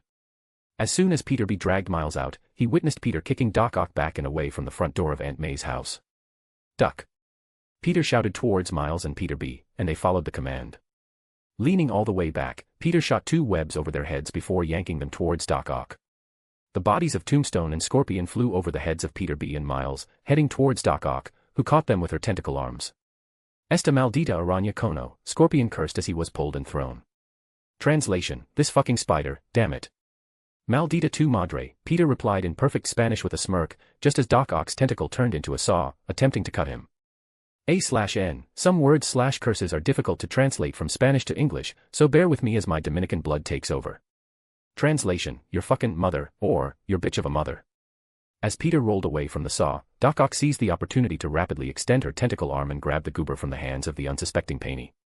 Penny, realizing the situation, clicked her tongue and swiftly ran towards her mecha before jumping in, transforming it into battle mode. Gwen jumped from a surrounding building, swiftly shooting her web at the goober in Doc Ock's tentacle, successfully taking it away. However, a blurred figure swooped down and grabbed it from her hands with a large metal beak before flying away. "What?" Gwen couldn't help but shout in surprise, looking up to see a man dressed in a green bird costume with a large beak over his mouth. "Arie, who is that?" Gwen asked, chasing after the figure. "Based on the data I have collected, he is known in this world as the Vulture, one of this world's Spider-Man main villains, Arie explained, showing his file to Gwen. Gwen shot one of her fastest webs from her web shooter towards him, holding him as the Vulture flapped his wings to escape. Almost successful, if not for Gwen's strength. She took hold of her web with both hands and pulled the Vulture towards her. Ah! The Vulture screamed as he was pulled. He used the pulling momentum to his advantage and dove towards Gwen with a glare. Gwen, anticipating his move, sprouted spider legs from her back as the Vulture approached.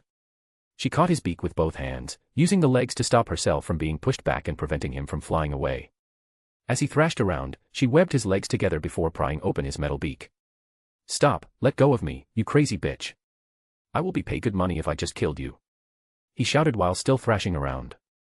Ignoring his threats, Gwen casually opened his beak, normally too difficult for regular humans, taking out the goober. She shot a web inside, shutting up his mouth. "Normally, good birdies sing beautiful songs. Your voice is simply annoying," she teased, pretending to clean her ear, leaving him muffled and yelling in frustration. Her spidey sense suddenly tingled, prompting Gwen to execute a beautiful backflip, evading a large vibration sent her way, which destroyed the ground in its path. Before the attacker could continue, multiple webs shot towards his gauntlets, the source of the vibrations, stopping it from working. "What?" he shouted in anger, looking up to see Gwen 2 flying overhead, aiming her web shooters at his gauntlets and continuing to fire. "What are you doing over here?" Gwen asked Gwen 2 with a smile and a wave. Gwen 2 continued webbing up the attacker before answering, "I saw you running after someone and then being secretly chased. I followed behind him in case you need support." "Thanks," Gwen replied, this time not needing to ask Arie anything as she immediately knew what Gwen was going to inquire. "Another Spider-Man villain going by the alias of Shocker," Arie said, displaying Shocker's file, similar to what she did with the Vulture. "Thanks, Arie. Happy to help, Mother." Gwen smiled before turning to Gwen 2, "What about the others, are they okay?" "I'm not sure, but they should be fine. It's mostly a free-for-all out there." Gwen 2 shouted back. "You spiders are so annoying." Doc Ock growled with anger. Meanwhile, Scorpion was just surprised someone understood Spanish. Before he could say anything about it, Peter B rushed towards him, while Noir headed for Tombstone. Doc Ock's tentacles swirled all over the place, attempting to catch Peter, but he effortlessly dodged them. She grabbed a parked car and threw it at Peter. "Just stand still and let me hit you," she shouted as Peter sprouted legs from his back, catching the car and carefully placing it down without further damage. She stopped, staring at Peter with widened eyes. Veins started protruding from her forehead as she pointed at him in anger. Why you fucking thief, you stole my invention." Peter looked at his mechanical spider legs and put on a mocking pondering pose. "Did I? Huh, well, would you look at that, I guess I did." Overwhelmed with anger, she propelled herself towards Peter using 2 of her tentacles while stretching the other 2 to grab onto him. Peter's spider legs compacted behind him, making him leaner.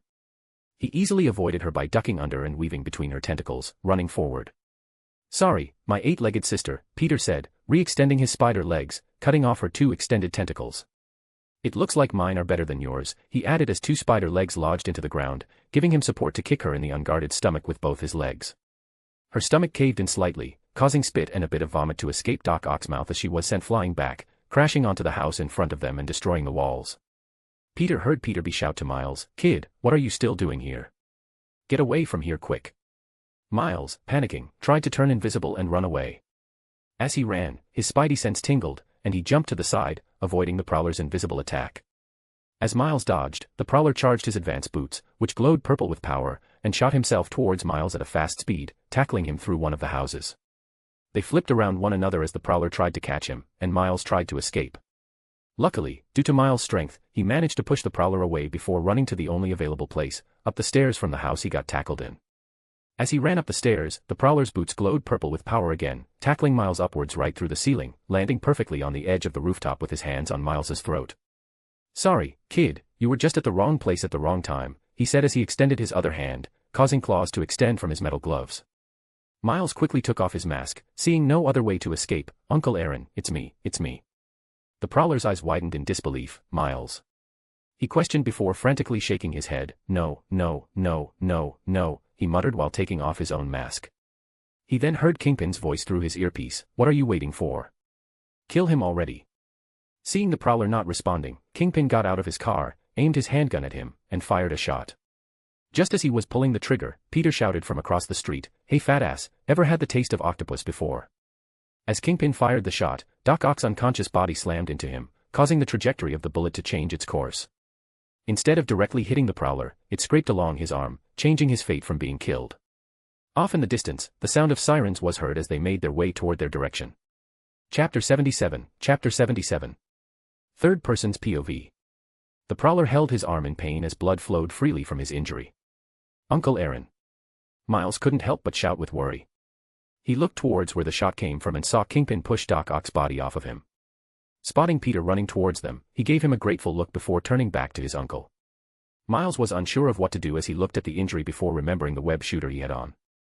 He glanced at his wrist and pulled out the panel with multiple symbols, signifying the types of webs he could use.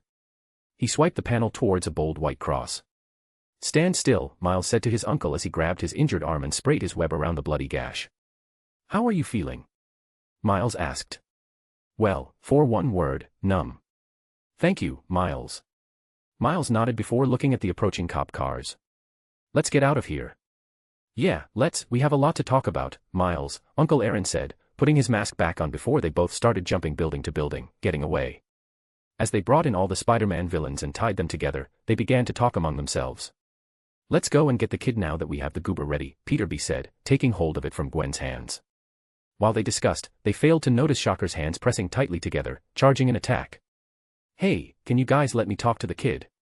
Peter B started off before his spidey senses, along with everyone else's, went off in their heads, warning of the nearby danger.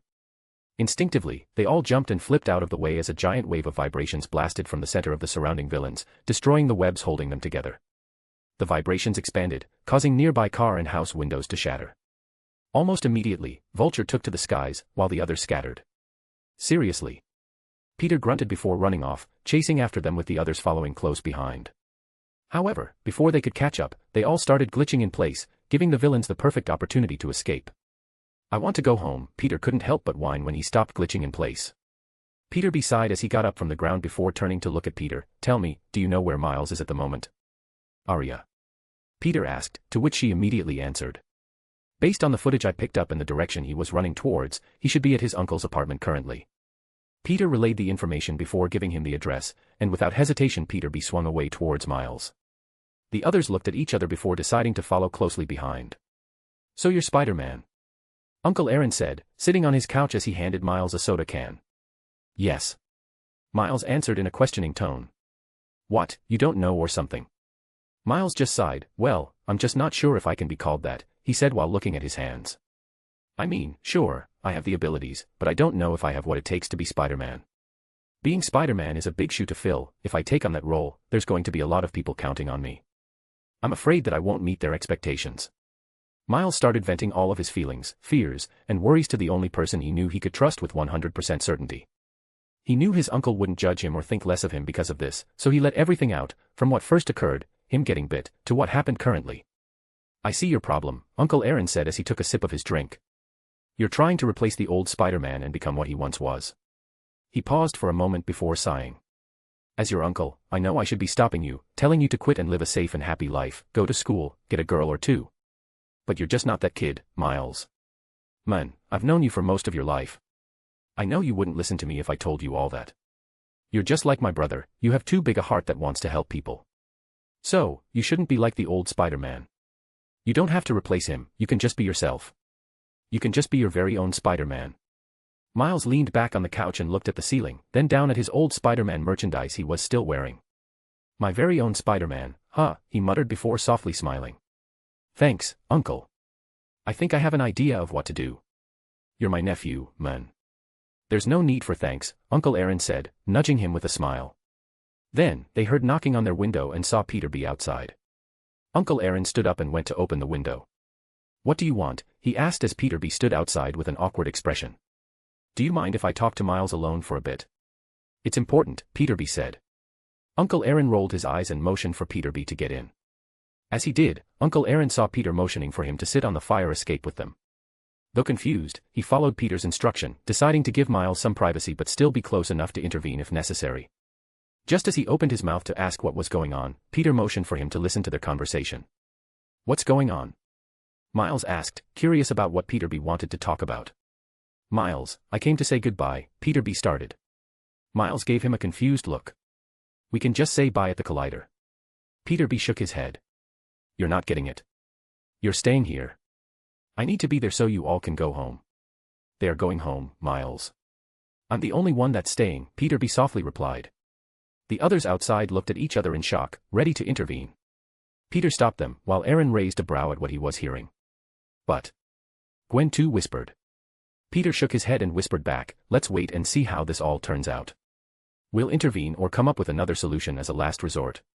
Just wait. You're taking my place, they heard Miles say before continuing, if you stay here, you'll die. I'm just doing what needs to be done. I just wanted you to hear it from me. What about MJ? Not everything works out, kid. I made a promise. Before Miles could continue, Peter interrupted. A promise that will get you killed. You're not ready, Peter sternly said. Yes, I am. Miles confidently exclaimed. Peter attacked Miles unexpectedly and tried to sweep his leg. Miles, already suffering plenty from that, jumped out the way and tried to kick Peter in the face as a counterattack to show him. But Peter just grabbed his leg and let go, grabbing his shirt before jumping up towards the ceiling, holding him up just by his Spider-Man merch suit. Uncle Aaron, peeking through the window, was about to intervene himself, but Peter stopped him and shook his head, mouthing, just watch. Then Venom strike me right now, Peter demanded. Or turn invisible on command so you can get past me. Miles looked up at Peter with newfound confidence. Well, just to be clear, you asked for this, so sorry in advance, Miles said, remembering Peter's advice about his power. Let it flow, don't force it, guide it. And he did just that. Static came forth from his hand as Miles took hold of Peter arm, shocking him off the ceiling. As he fell, Miles's body instinctively twisted, moving around and turning Peter body underneath him, cushioning his landing on top of him. Peter groaned from the unexpected attack before slowly sitting up. When he looked around, he didn't see anyone nearby until he heard Miles's voice right next to him. So, what do you think? Am I ready now? Peter sighed as he laid back on the ground for a bit. Yeah. I guess you did all right, kid. Uncle Aaron, who saw everything, smiled proudly. Miles undid his invisibility and turned towards the window, asking, hey, guys, mind if I ask a question? When did you guys realize you were ready to take on the responsibility of being Spider-Man? Seeing their cover was blown, Peter smiled and peeked out his head. He lifted his mask and smiled towards Miles. We didn't. Miles looked surprised as Peter continued with a grin, I speak for Gwen and I when I say we didn't know what to really expect when we decided to become superheroes. We just dove right in with uncertainties about many things. But my Uncle Ben once told me, you can never be certain. There are no certainties in life. It's all a leap of faith. So, that's what it was, Miles, a leap of faith. Although he did have another saying. He paused, causing mostly every spider-person to groan out loud. Now repeat after me, Peter cheerfully said, with great power comes great responsibility. They all said in unison in a tired tone, as if those words clung to them like a ghost. Miles chuckled before looking at his hands once more. A leap of faith, he muttered before nodding his head. He smiled towards everyone and looked at Peter on the floor as he confidently said, you guys can go on without me. I have something to do. I'll be sure to catch up to all of you and send everyone back home safely. You sure? Peter asked, standing up. But as he looked into Miles' eyes, he realized he didn't need an answer and just nodded. Well then, make sure not to take too long, kiddo. Peter came out from the window and jumped off the fire escape without a second thought. We'll see you there, Miles. They all shouted as they swung away. I guess it's time for me to be my own Spider-Man, Miles said before bidding goodbye to his uncle. Go get them, nephew, Uncle Aaron cheered as he watched Miles leave his apartment. Chapter 78, Chapter 78. Third person's POV. You think he's going to make it on time? Gwen asked worriedly. Yeah, don't worry. Let's have faith in Miles, Peter said as they all made their way toward Fisk Tower. They soon landed on top of a crane a few feet away from Fisk Tower, a large skyscraper towering over the surrounding buildings with golden lights flashing from its skylight. Penny in her spider mecha scanned Fisk Tower as she explained, Kingpin has a private elevator entrance from his penthouse to the collider below. And it looks like we have an audience, Noir said, observing multiple people dressed in fancy suits and dresses entering the tower. It should be easy for Gwen and me to enter with our invisibility. You guys are the ones who are going to have a tough time getting inside without being detected, Peter remarked. You shouldn't worry about me. I'm a master at the art of stealth, Noir said in a low voice before they all jumped from the crane and made their way onto the skylight, where they had a perfect view inside the tower. You have to be kidding. They muttered loudly. Inside Fisk Tower, Kingpin was seen in his Wilson Fisk persona, holding a charity event for New York's fallen hero, Spider-Man. Just how shameless can he get, Gwen sighed. I know, right? What a pig! Spider-Ham exclaimed, shaking his head in disappointment. Everyone slowly turned their heads toward him with a deadpan expression, even visible through their masks. Noticing their look, Spider-Ham turned his head in confusion. What? They just shook their heads in resignation as Spider-Noir pointed out how the waiters were dressed, each wearing a Spider-Man mask. Well, I guess you guys don't really need to try so hard to blend in then, Gwen remarked before she and Peter both turned invisible. All of them were seen walking side by side, with Gwen too pushing a trolley, with the spider mecha underneath it using it as cover. Meanwhile, Peter and Gwen were leisurely walking around, secretly taking food from people's plates undetected while they giggled mischievously between themselves. As they made their way toward the elevator room, Peter detected this universe's MJ, who looked identical to his own MJ, which caused him to stop in his tracks. Without hesitation, he made his way toward her, but Gwen too immediately stopped him in his tracks, saying, "No, we have places to be." But before Peter could say anything to retort, Peter intervened while still staying invisible. "Listen, if you want to tell MJ something to get off your chest, it's best to do it with the right one and not with a replacement. I know you're scared and I know it's hard for you, but saying what you have to say to this MJ wouldn't fix anything with your MJ. And if you're scared of the criticism your MJ is going to give, then good, because you probably deserve it. Just like you want to express your feelings, I'm sure she does as well." Peter froze when he heard that and let out a long heavy sigh. Just how far have I fallen? I'm getting relationship advice from a kid who's probably still with his first girlfriend. Actually, Gwen is letting me make a harem, so I say my relationship advice is pretty solid. I have the credibility to prove it, Peter said in a bragging tone. It's not a harem, Gwen said, emphasizing each word with gritted teeth. Seriously, you kids are getting more and more difficult to understand. Sigh, but you're right, I should say what I'm feeling towards my MJ, Peter sighed before resuming walking towards the elevator. So are you seriously letting him have a harem? Gwen too couldn't help but ask after hearing their conversation. It's not a harem. I'm just letting my world's MJ have a chance to be with him since we're best friends and I know how she feels about him, but that's it. Any more and I'll probably kill him in his sleep, Gwen at first screeched before saying the last part in a sweet voice. Love you too, baby, Peter said cockily. As they made past the main lobby charity event and into a long corridor with multiple doors, Peter detected the very subtle shaking of the ground. We have to hurry, you guys. They're starting up the collider. The others felt it as well and crawled up towards the ceiling to remain undetected and crawl towards the only door with guards standing in front, while Peter and Gwen just ran on the ground level. The two guards, after letting Kingpin pass through, suddenly heard the whispers of Peter before feeling their heads pushed into each other, knocking them out. Night, don't let the spider bug bite. Noir and Spider-Ham both webbed the two guards up towards the ceiling so they wouldn't be found quickly. They rushed inside the door and made their way towards the elevator. Noir kicked the elevator door open before they all jumped down. Kingpin was seen in the control room of the collider with a serious expression and his hands behind his back. Start the sequence, he commanded, which caused the scientists to finish preparing everything. Aria, can you slow down or at least stop the collider from firing up for now? Peter asked as they ran through the top of the collider close to reaching the front of it. I can't. She responded, sounding disappointed with herself. There's a firewall that's stopping me from gaining access to it. It would take a few minutes to encrypt it and disable it, but by the time I would be finished, it would be too late.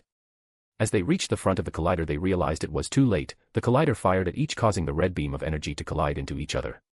Which caused them to start slightly glitching but to the point that it wasn't detrimental. The collider didn't only cause them to start glitching, above ground wasn't any safer due to the dimensions clashing into one another distorting the area around Fisk's tower. Well, it could be worse, Spider-Ham said, looking at the red beams clashing. Don't say that. They all shouted at the same time. A/N, I know it's short, it's only 1K words but I wanted to focus on the fighting next chapter and not mix it with this one. I think the next chapter should be the chapter where the Spideyverse ends. Hoped you enjoyed Pokey's smiling face with Heart's face blowing a kiss. Chapter 79, Chapter 79. Third person's POV.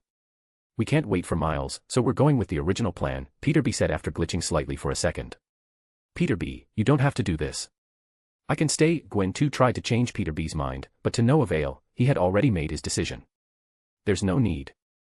I've already made up my mind, he said with determination as he shot his webs towards the ceiling of the collider, with the others following close behind him.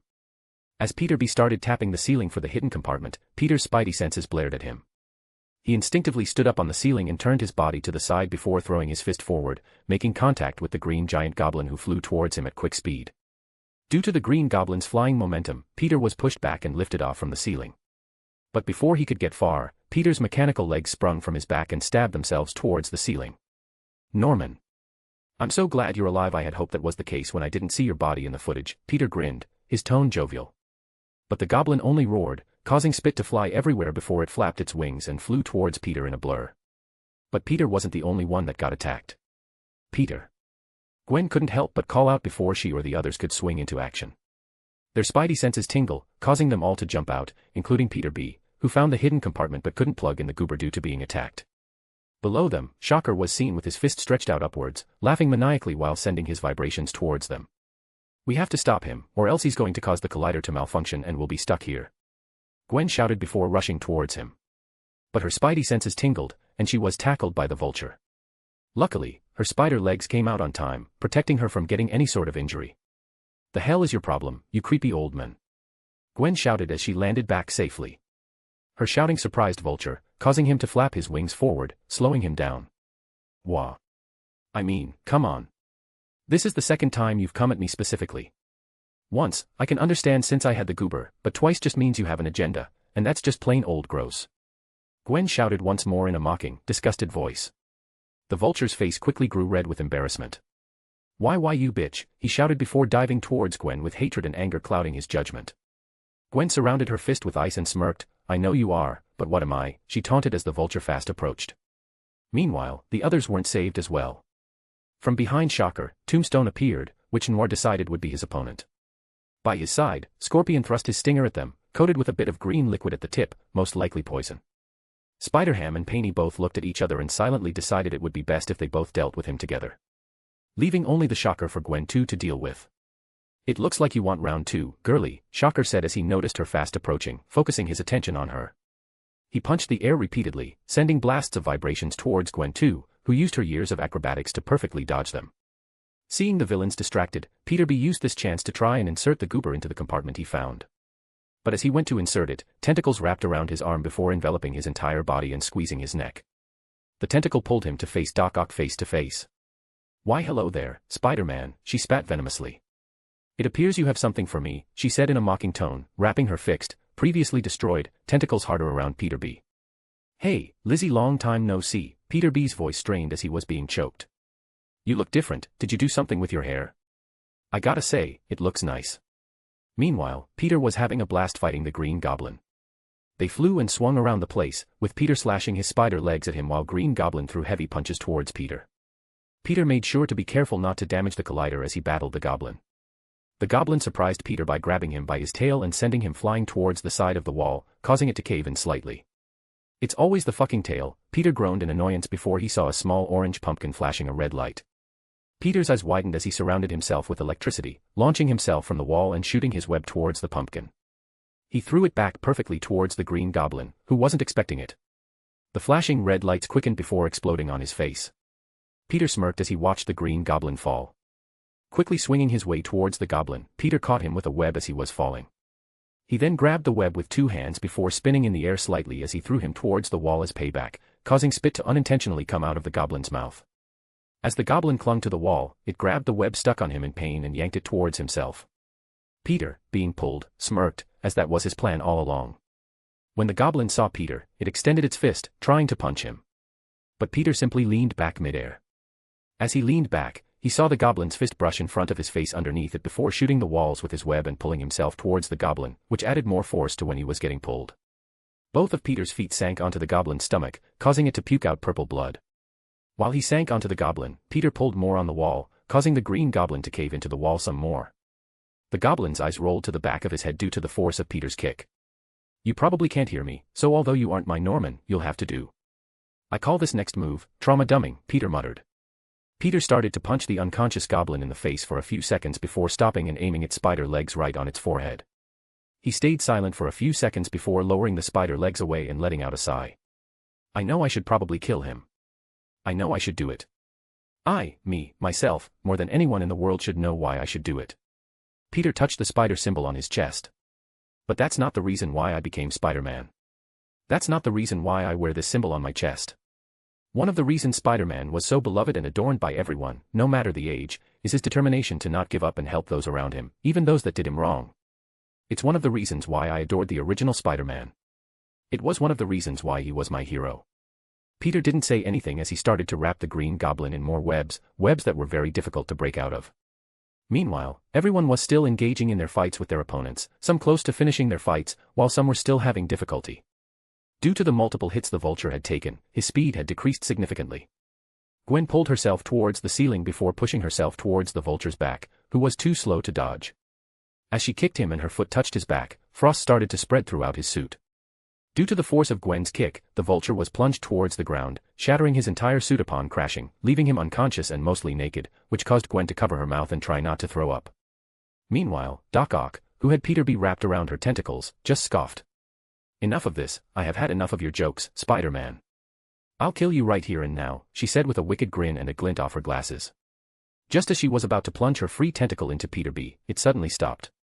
No matter how much she tried to command it to move, it just wouldn't budge. She looked at the tentacle, a bit confused. "Did I mess up the repairs?" she thought to herself. Miles undid his invisibility, taking Doc Ock by surprise and punching her in the face, which caused her to unconsciously release her hold on Peter B. "Kid. Is that you?" Peter B asked, looking at Miles in his new Spider-Man suit. Instead of the black and red he was supposed to be wearing, Miles now had a black and purple Spider-Man suit in honor of his uncle who supported his idea of becoming Spider-Man. "You look amazing," Peter B shouted, sounding proud. "Yo Miles, looking good, my guy," Peter said while carrying an unconscious green goblin on his shoulder, walking towards them. Their spidey senses flared up once more, making them jump out of the way as Doc Ock threw the metallic ceiling tiles at them. They sensed more danger, causing them to move around. People with laser guns were rushing out, aiming at everyone and trying to shoot them down. "This is going to be difficult," Peter B sighed. "No, it's not," Gwen said, appearing before them after her battle with Vulture. "She's right, this is going to be easy," Peter said, putting down the goblin and dodging the laser bullets. "Gwen and I will deal with the foot soldiers while the two of you will deal with the hentai tentacle fetish lady." Miles and Peter B nodded, agreeing with the plan. But before they could begin, they noticed the collider building up more power. A black mass started forming in the center of the collision of energy.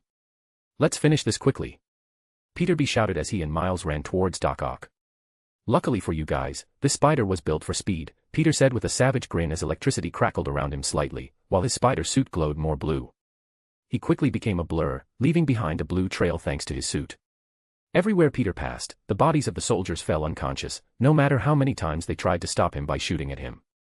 Gwen followed close behind, freezing people in place while disarming them, but not as quickly as Peter. After all, just like he said, he was made for speed. The others quickly joined after finishing their battles, leaving Scorpion, Tombstone, and Shocker unconscious. They followed Peter and Gwen's lead, taking down everyone while the area around them crumbled and glitched due to the black mass forming in the center. As Peter knocked people unconscious, he slowly made his way towards Kingpin. He kicked the door to the control room down. "Trick or treat, fatso. Spider-Man. Always ruining my plans. I killed one and more show up. Like the bugs you are, I'll crush you." "I killed one spider, what's another to the list?" Kingpin growled. "Shut up, bro, you're built like a 1x1 Lego piece," Peter said, giving him the middle finger. Enraged, Kingpin charged towards Peter, but Peter dodged his punch and grabbed his arms with both hands before throwing him out of the control room. Kingpin quickly recovered and charged towards Peter once more. "Jesus Christ, man, I have super strength and I still had trouble picking you up. How much do you weigh?" Peter kept taunting Kingpin while easily dodging his attacks. As to Peter, he was too slow. Peter then got serious and started counterattacking. Each punch he delivered bruised Kingpin's body even with his durability. Peter shot his webs towards Kingpin's legs and yanked him off his feet before he had a chance to react. "Earthquake. Everyone, take cover," Peter taunted, angering Kingpin further. Before he could get up, Peter caught him on top of him and started punching him in the face until blood started leaking and teeth started disappearing from his mouth. This punch is punch 4, punch. A. Punch. U. Punch. N. Punch. T. Punch. Space. Punch. M. Punch. A. Punch. Y. Punch. A/N, Peter literally said the word space out loud, just to be clear LOL. Peter just looked at the barely conscious Kingpin. Although I said the OG Spider-Man was my hero, that doesn't mean I wouldn't do things my way, and my way is putting the fear of God in them until they leave the life of crime. Peter held Kingpin's bloody collar and pulled him closer to his face, whispering words only Kingpin could hear. "Listen here. Should anything, and I mean anything, happen to this world's Aunt May, trust me when I say I would know about it. I would haunt you down to the very edge of the multiverse if I have to. From this day forward, you're nothing but a bug caught in my webs. Every single movement, every single breath, every twitch of your muscles, I would know of it. The only reason a spider would leave a prey on its web after it's caught and not do anything is because it's not worth its while. But should you do something that displeases that spider, it just may end up ending your pathetic, miserable life. I would break that killing promise I made towards myself at any moment, so watch yourself. My God, kid, what have you done?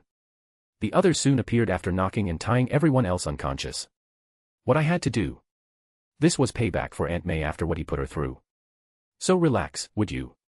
Peter said towards Peter B while wiping off his bloody hands on Kingpin's suit. Relax. You went too far. Peter B shouted. Listen, I don't tell you how to be Spider-Man, so don't come lecturing me on how to do it.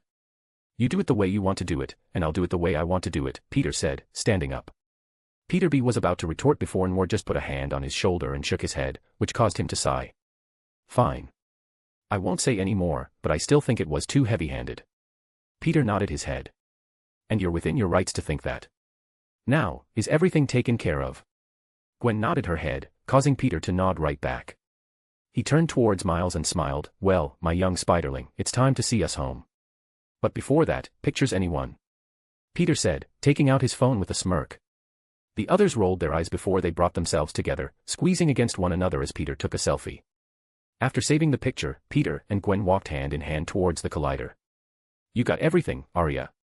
Peter asked with a smirk. Asterisk, who do you think I am? Of course, I do asterisk, Aria replied with a scoff. Peter turned towards the others and gave them his signature salute. Well, we'll be the first ones off then. Until next time, guys. Oh, and Miles, don't worry about anything. You'll be an amazing Spider-Man. Just as they were jumping in, Peter shouted, but I'll always be better. And with that, Peter and Gwen soon started returning towards their universe, ending their multiverse adventure. A/N, 2.6k words by the way. Chapter 80, Chapter 80. Third person's POV. Both Peter and Gwen reappeared back in their world, exactly where they disappeared. As they jumped out of the portal, they immediately started swinging away, surprising everyone who was just walking by. Peter looked around but didn't see the rhino anywhere nearby. Aria, how long have we been missing? Approximately only 30 minutes have passed since your disappearance, she replied. Okay, that's good. We can work with it. Aria, did the lizard escape, and where is the rhino currently? In the 30 minutes of your disappearance, the lizard has escaped and is currently resting in the underground sewage. Meanwhile, the rhino was able to gain back mobility in his suit and took off running. Also, you have 20 missed calls from your aunt, 10 from your uncle, and 3 from Felicia Hardy. Okay, first things first. Gwen, with your ice abilities, you should be able to capture the lizard and secretly bring him to our hideout to cure him. And I'm going to be dealing with the rhino. Gwen nodded. Aria, please show me the lizard's whereabouts. Gwen then headed in one direction, while Peter went towards the opposite direction, where Aria showed him Rhino's location. Aria showed Peter live video footage taken from a police helicopter that was following the rhino in his suit, pushing cars away as he made a run for it. Gotta go fast, I guess, Peter thought before surrounding his body with electricity, jumping between buildings in a fast manner, leaving only a blur behind. Aria, send a text to Aunt May and Uncle Ben, saying that I'm alright and I'm in the middle of something so I can't really talk right now, Peter instructed. Peter quickly appeared over the rhino as he made his way onto a bridge. The hell? Is that someone else, or did he decide to change outfits? The rhino thought for a bit before deciding to focus on more important matters. Not getting caught. As he charged through the bridge, he started throwing the cars off to the sides before going on all fours and running away once more. Peter, seeing this, silently cursed as he jumped off the side of the bridge. He started webbing the cars to the sides of the bridge inside before deciding to stop chasing the rhino and let him get off the bridge. His main priority was getting the people to safety. He slowly started pulling them back onto the bridge, making sure they were all okay and weren't injured before charging himself with electricity once more and taking off running. So he wouldn't get noticed, Peter turned invisible. Due to his speed, Peter managed to catch up with the rhino rather quickly. Peter jumped from the top of a building and landed right on top of Rhino's suit. As he undid his invisibility, his spider legs emerged from his back and plunged into the head part of the suit, ripping it off completely. Rhino looked up in shock, his eyes widening as Spider-Man crouched on his shoulder, looking down at him amidst the control panels. Frantically, Rhino pushed 2 buttons on the handles he was holding, causing rockets and a machine gun to appear on the suit's shoulder. But before he could activate them, Peter's spider legs easily slashed them apart, leaving Rhino in shock. The spider legs then positioned themselves around Rhino's neck as Peter leaned over, silent but with glowing eyes fixed on him. Rhino looked mortified and started shaking. "PP, please let me live. I was paid to capture you, so please let me live. This better be the only time I am meeting you. Should there be a next time, prepare to face the consequences," Peter warned. Rhino nodded eagerly but carefully, mindful of the spider legs still aiming at him. Peter then pulled him out of the Rhino suit and webbed him up completely. He wrapped up the Rhino mechanical suit as police began to arrive and circle the perimeter. "Why hello there, officers," Peter greeted them. "Thanks, Spider-Man, for your work, but you can leave the rest to us," the officer who seemed to be in charge said. Peter glanced at the officer's name tag and replied, "Sorry, Nathan, I can't just leave this to you guys." "And why not?" Nathan asked sternly. "What if he escapes and manages to steal it away, causing more damage than he has already done? What if someone else unrelated takes it and builds on it, making it more dangerous than what it already is?" "I'm sorry, sir, but I'm not willing to take that chance." "And what makes you think you can protect it better than us? We have multiple personnel right for the job, while you're just one guy," Nathan argued. "1, I have superpowers, and 2, you don't know where I live, who I am, or where I'm going to keep it. Well, you have to document all those things," Peter replied with a smirk before jumping into the air and yanking the webbed-up suit of armor towards him, swinging away before they had a chance to react. They quickly pulled out their guns and aimed at Peter. "Permission to shoot, sir," one of the officers asked. "Stand down," Nathan commanded, shaking his head with a sigh. They lowered their guns, questioning their captain's decision-making. "Sir, do you think it's wise for us to have done that?" one officer asked. No, I don't. But what choice did we have? He's right about a lot of things. He has superpowers and is a dangerous individual. I would only be putting your lives in danger for something minor such as greed. There is also now the known fact he is recording us, and if that footage is released, we may experience backlash from the public." A look of realization overcame them, and they nodded in understanding, grateful for their captain's wisdom in avoiding a potentially disastrous mistake. "Just take him under arrest. We have a lot of paperwork to do," Nathan instructed. A few minutes earlier, Gwen landed in the middle of the streets before casually pulling the manhole cover up from the ground and jumping down, placing the cover back where it was. As she landed, the dirty water splashed around her, eliciting a sound of disgust. I'm wearing white, it's definitely going to be stained. God, I should have taken on Rhino myself instead if I knew I was going to get my suit dirty." After recoiling in disgust, she sighed and asked, "Aria, which direction is the lizard?" "North from where you are standing. Also, you have 9 missed calls from your father, and from the tone of his voice left in his voicemails, he sounds worried," Aria informed her. Gwen sighed upon hearing this before saying, "Please send him a message saying I'm doing something important, which is why I wasn't able to respond, and that I'm safe and sound."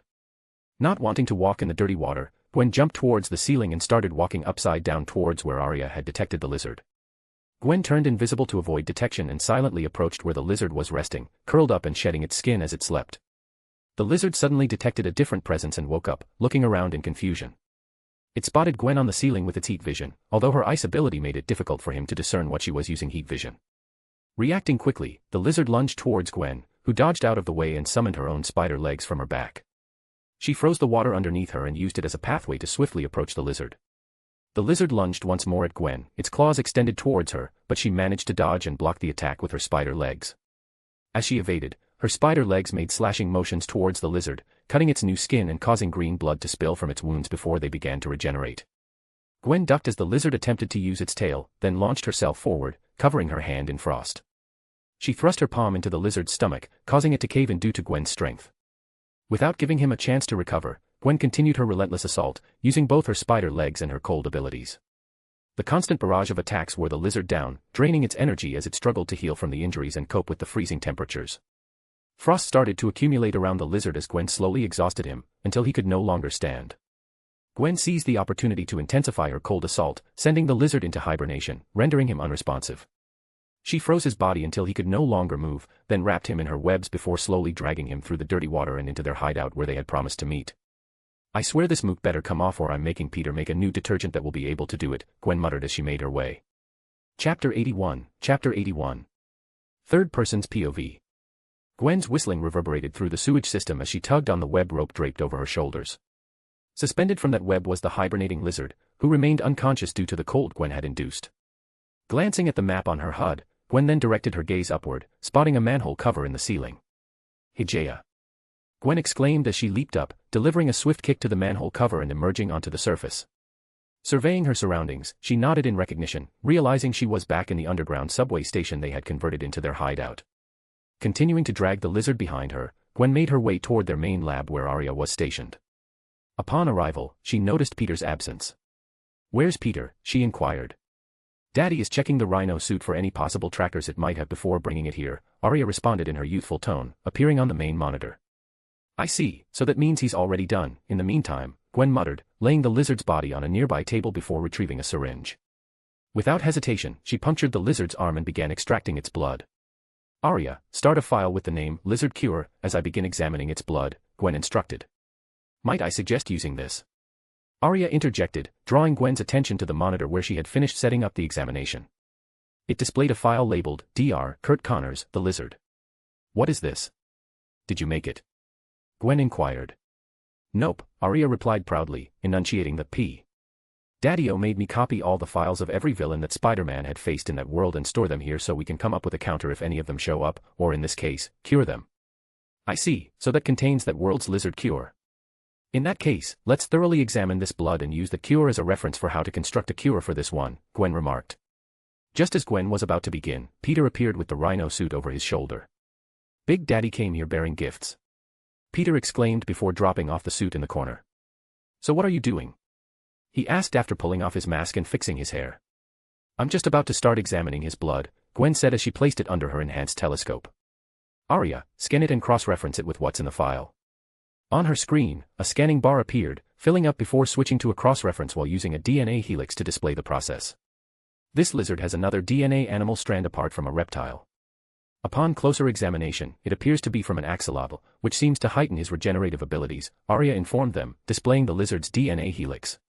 "With what we know now and the lizard cure from that world, how long would it take to come up with a cure?" Gwen asked, her hand on her chin. "It would take approximately 5 minutes, a maximum of 10, Arie replied, already working on it. "Do we have everything we'll need?" Gwen turned towards Peter. Peter nodded. "You know how I like to be prepared, so I managed to get every element available for future uses. I even had to get Arie to go into the black market to get some that were illegal to obtain." Gwen nodded as she continued to study the lizard's DNA. "Hey, do you think it would be alright to take more of his blood for future uses?" "Why?" Peter asked, raising an eyebrow. "Okay, I know this might seem crazy and like a very stupid idea, but if it works, this would be immensely helpful. Now, what if we use the lizard's DNA and, with Arie's help, we come up with a serum that would give us the powers of different animals, like it did for the lizard?" Peter smirked when he heard her idea, before kissing the side of her head. "I love that big head of yours." She swatted him on the arm for his comment. "Your head is big," she growled in retaliation. "Which one?" Peter asked, wiggling his eyebrows in a suggestive manner. Gwen blushed before glaring at Peter. "Don't make jokes like that in front of Arie." Peter simply raised his hands in surrender. My bad. "So anyways, what do you think?" Gwen asked to change the subject. "I think we should go for it, but I'm kinda iffy about it. I mean, right now we only have the powers of a spider and we're crazy strong as it is. Just imagine adding the powers of every other animal. But then can we still call ourselves Spider-Man?" "Ah, I see what you mean, but although we would be getting different animal powers, it doesn't mean we have to change what we fundamentally started off with," she said while looking at Peter with a soft smile. Peter smiled back before lowering his head and kissing her. "You're right, so let's do it." "I just said I was iffy about it, not that I wouldn't do it." Peter went and grabbed a couple more syringes and started drawing more blood before storing it in a freezing unit, where they kept all the other chemicals that needed to be in a cold climate to survive. After he returned, Arie was already finished configuring another cure for their lizard. So Gwen and Peter began to work together, moving around their labs mixing different chemicals. Peter looked at the formula for a second and decided to tweak it ever so slightly. After a few minutes of mixing everything together, Peter and Gwen were left with a green-colored syringe. Peter aimed the syringe around his neck before plunging it and injecting the cure. After a few long seconds, the lizard started letting out little growls before it started shrinking and its green skin started to slowly recede before returning to its normal skin tone. A few more seconds, and he was back to the way he was, except there was an extra bonus to him that wasn't there before. Instead of only having just one arm, he now had two. Gwen looked towards Peter and asked, "Is that what you changed when we were making the cure?" Peter nodded his head. "Yeah, one of the main reasons he was into the whole lizard serum thing in the first place is because he wanted to regrow his arm, and now that he has it, he doesn't have a reason to be pressured into dabbling with it." "Ah, I see. So he doesn't become the lizard again." "I was reading some of his file while you were storing the blood, and it mentioned him being a recurring villain, so it's nice to see that wouldn't be a problem," Gwen nodded in understanding. Peter then sighed as he began to dress him up in normal clothing. "I'll take him to the police station." In the meantime, can you call both Aunt May, Uncle Ben, and your father to meet us in about 30 minutes? Why? Gwen asked with a raised brow. Well, we did promise that once we've been doing this for a while we would reveal ourselves to our family to not keep them in the dark. The timeline we set for ourselves had already passed. I think it's about time they knew. Gwen sighed before nodding her head. I'll inform them. Peter nodded, donning his mask. He grabbed a sticky note and wrote a few words before putting Dr. Connors over his shoulder and leaving their hideout by swinging away. He wrapped him in webs before putting him down in front of a police station and put the sticky note on Dr. Connors' forehead. Which read, the identity of the lizard that recently attacked Midtown High, oh and he can thank us later for fixing his arm. Before the police officers nearby could react, Peter turned invisible and swung away. Chapter 82, Chapter 82. Third person's POV. Upon returning to the hideout, Peter found Gwen already dressed and ready to head home, though she paced nervously. As Peter dressed, he asked, did your dad say he was going to be there? Yeah, he asked if it was urgent enough for him to leave work. I told him yes, that he needed to meet us at Aunt May and Uncle Ben's place. Peter walked out, fully dressed, and noticed Gwen pacing. Aren't you a little too nervous? What if Dad decides to arrest us? Gwen asked anxiously, prompting Peter to laugh. Gwen glared at Peter. It's not funny, I'm serious. Peter approached Gwen from behind and hugged her before kissing her on the cheek. You're worrying for nothing. Will we get scolded? Absolutely. I'm even scared of Uncle Ben's reaction. But they care about us. Trust me. Your dad will just be angry that we're risking our lives. He'll be in total dad mode. Gwen leaned back on Peter, took a deep breath, and kissed his cheek. I hope you're right. Let's do this, while I'm still up for it and before I change my mind. Peter nodded, and they both left the hideout, scanning their surroundings before leaping to a nearby roof and darting home, bounding from building to building. Arriving near their house, they spotted a police cruiser parked out front. Peter glanced at Gwen, who appeared tense. He gently took her hand, lifted it, and kissed it. They entered the house and were immediately engulfed in a hug by Aunt May. Oh, thank goodness you guys are all right. Do you have any idea how worried I've been? Especially after what happened to MJ. I tried reaching you, but you wouldn't pick up the phone, Aunt May said, her voice filled with concern. Sorry, Aunt May. We were occupied. This is actually why I had Gwen call you to meet us here, Peter explained, leading them to the living room. In the living room, George and Uncle Ben awaited them. Peter sat Gwen next to him, and they faced their family. Gwen and I have some important news to share, Peter began before giving Gwen a wink. What is it? This better be important. I left the office in the middle of a meeting for this, George said, eyeing them with a raised brow. Well, it's a heavy topic that will affect all of us, Peter said solemnly. Nervously, Gwen blurted out, we've been really careful, I swear. Peter fought to maintain his composure. We've kept this secret for a month, and it's been eating us alive. We knew you'd scold us and be disappointed, which is why it took so long to tell you. We considered keeping it hidden, but we couldn't. So, instead of you finding out on your own, we decided to tell you first. Uncle Ben and George looked horrified, while Aunt May's hand covered her mouth, tears welling in her eyes. Gwen and Peter exchanged a glance before nodding. You're pregnant. Aunt May, Uncle Ben, and George exclaimed simultaneously, with Aunt May being the loudest. We're Spider-Man and Ghost Spider, they said at the same time as they all shouted out. A heavy silence settled in the room as they grappled with the revelation and the misunderstanding. Here's the revised version. The silence was abruptly shattered by Peter, who erupted into laughter, doubling over with tears streaming down his face. Aunt May, Uncle Ben, and George Stacy looked unamused. Aunt May turned to Gwen and asked, so, are you pregnant or not? Gwen shook her head, eliciting a collective sigh of relief from the group, though Aunt May's disappointment was evident, though she'd never admit it. George sighed heavily before standing up. I'm extremely busy at the moment, I don't have time for your childish games. Gwen, I'm very disappointed in you. It's no laughing matter to claim to be the most wanted vigilante in New York. If you had said that to the wrong person, it could have gotten you into serious trouble. Peter's laughter ceased, and he exchanged a glance with Gwen. They both leaped from their seats, landing on the ceiling, leaving everyone speechless, even George. Peter looked down awkwardly. Sorry about that. I thought if I gave you fake terrible news first, then revealed our actual news, which isn't as bad, you'd have a better reaction. Like, well, at least she's not pregnant. So, once again, Gwen and I are Ghost Spider and Spider-Man. We're sorry for keeping it hidden from you. It took a few moments for them to process the information, resulting in an awkward silence as they all stared up at Peter and Gwen with mouths agape. George took a few steps back and sat down next to Uncle Ben. What? They all collectively shouted, prompting Peter and Gwen to jump back down into their seats. How did it even begin? Uncle Ben was the first to ask, unable to contain his curiosity. You remember when you told me to take a leap of faith, and then I showed you a permission slip for a field trip? Peter asked, and Uncle Ben nodded, recalling their interaction. Well, during that trip, Gwen and I were bitten by spiders, which gave us our superpowers, Peter explained, holding out his hands as sparks flew from them. I gained an electricity-type power from the bite. Gwen extended her hands, and a white mist began to emanate from them. Mine was related to ice. Why did you guys decide to do something so dangerous? Aunt May couldn't help but shout, looking at them with concern. Peter glanced at Uncle Ben. For me, it was because of you, Uncle Ben. Aunt May turned to Uncle Ben, glaring.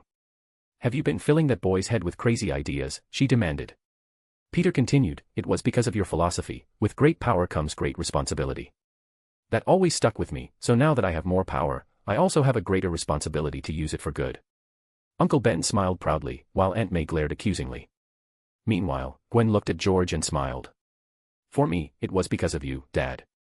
George looked shocked and pointed at himself before scoffing, I did no such thing. In fact, I'm pretty sure I would have adamantly denied the thought of being vigilantes, which you should know I wouldn't allow. Gwen shook her head. That's not what I meant. I meant I look up to you.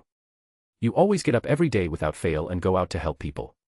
You dress and carry a badge to show people they can count on you whenever they're in need. I always looked up to you for it, which is why when I was bitten, I decided to be exactly like you, dress up and show my symbol to the world to tell them I'll be there to help. George covered his mouth with his fist before looking away, holding back his emotions. After regaining control, he turned toward her and sighed. If you wanted to be like me, then you should have gone to school, gotten good grades, gone to a police academy, before receiving your very own badge, he said in a reprimanding tone. I could have you both arrested for your actions, you know. What you're doing is against the law, and as a police officer, I have every right to arrest both of you, George said, his voice stern.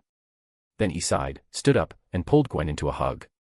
But right now, I'm here as a father, and as a father, I'm both extremely worried and proud of what you've done and what might happen to you. Quit, Aunt May said sternly, surprising everyone in the room. What? Both Peter and Gwen asked in astonishment. You heard me. I said quit. I will not have you running around putting your lives in danger just because you want to play heroes. Forgive me for using your name in vain, Lord, but for Christ's sake, you're only 15 years old. Do you expect me to be okay with letting you go out there like nothing? So like I said, I expect you to quit, she said with no expression on her face. Chapter 83, Chapter 83. Third person's POV. Peter took a deep breath to prepare himself for the conversation he was about to have with his aunt. He looked up into her eyes while instantly replying, no. Excuse me, she asked with a tone of authority. Hearing her tone, Uncle Ben and George Stacy chose to remain quiet, knowing they would be the ones to get scolded if they said anything. So all they could do was silently support Peter. This isn't a matter of discussion, young man. I wasn't asking, I was telling you, Aunt May stated with her arms crossed. But Peter didn't back down. This is a matter of discussion, Aunt May. I love you, but this is where I'm willing to put my foot down and argue with you about it. I'm not quitting on being Spider-Man, no matter what you do or say. And I say you will quit. I will not stay up all night wondering if you're going to come back alive or dead. Must I reiterate that you are still 15 years old?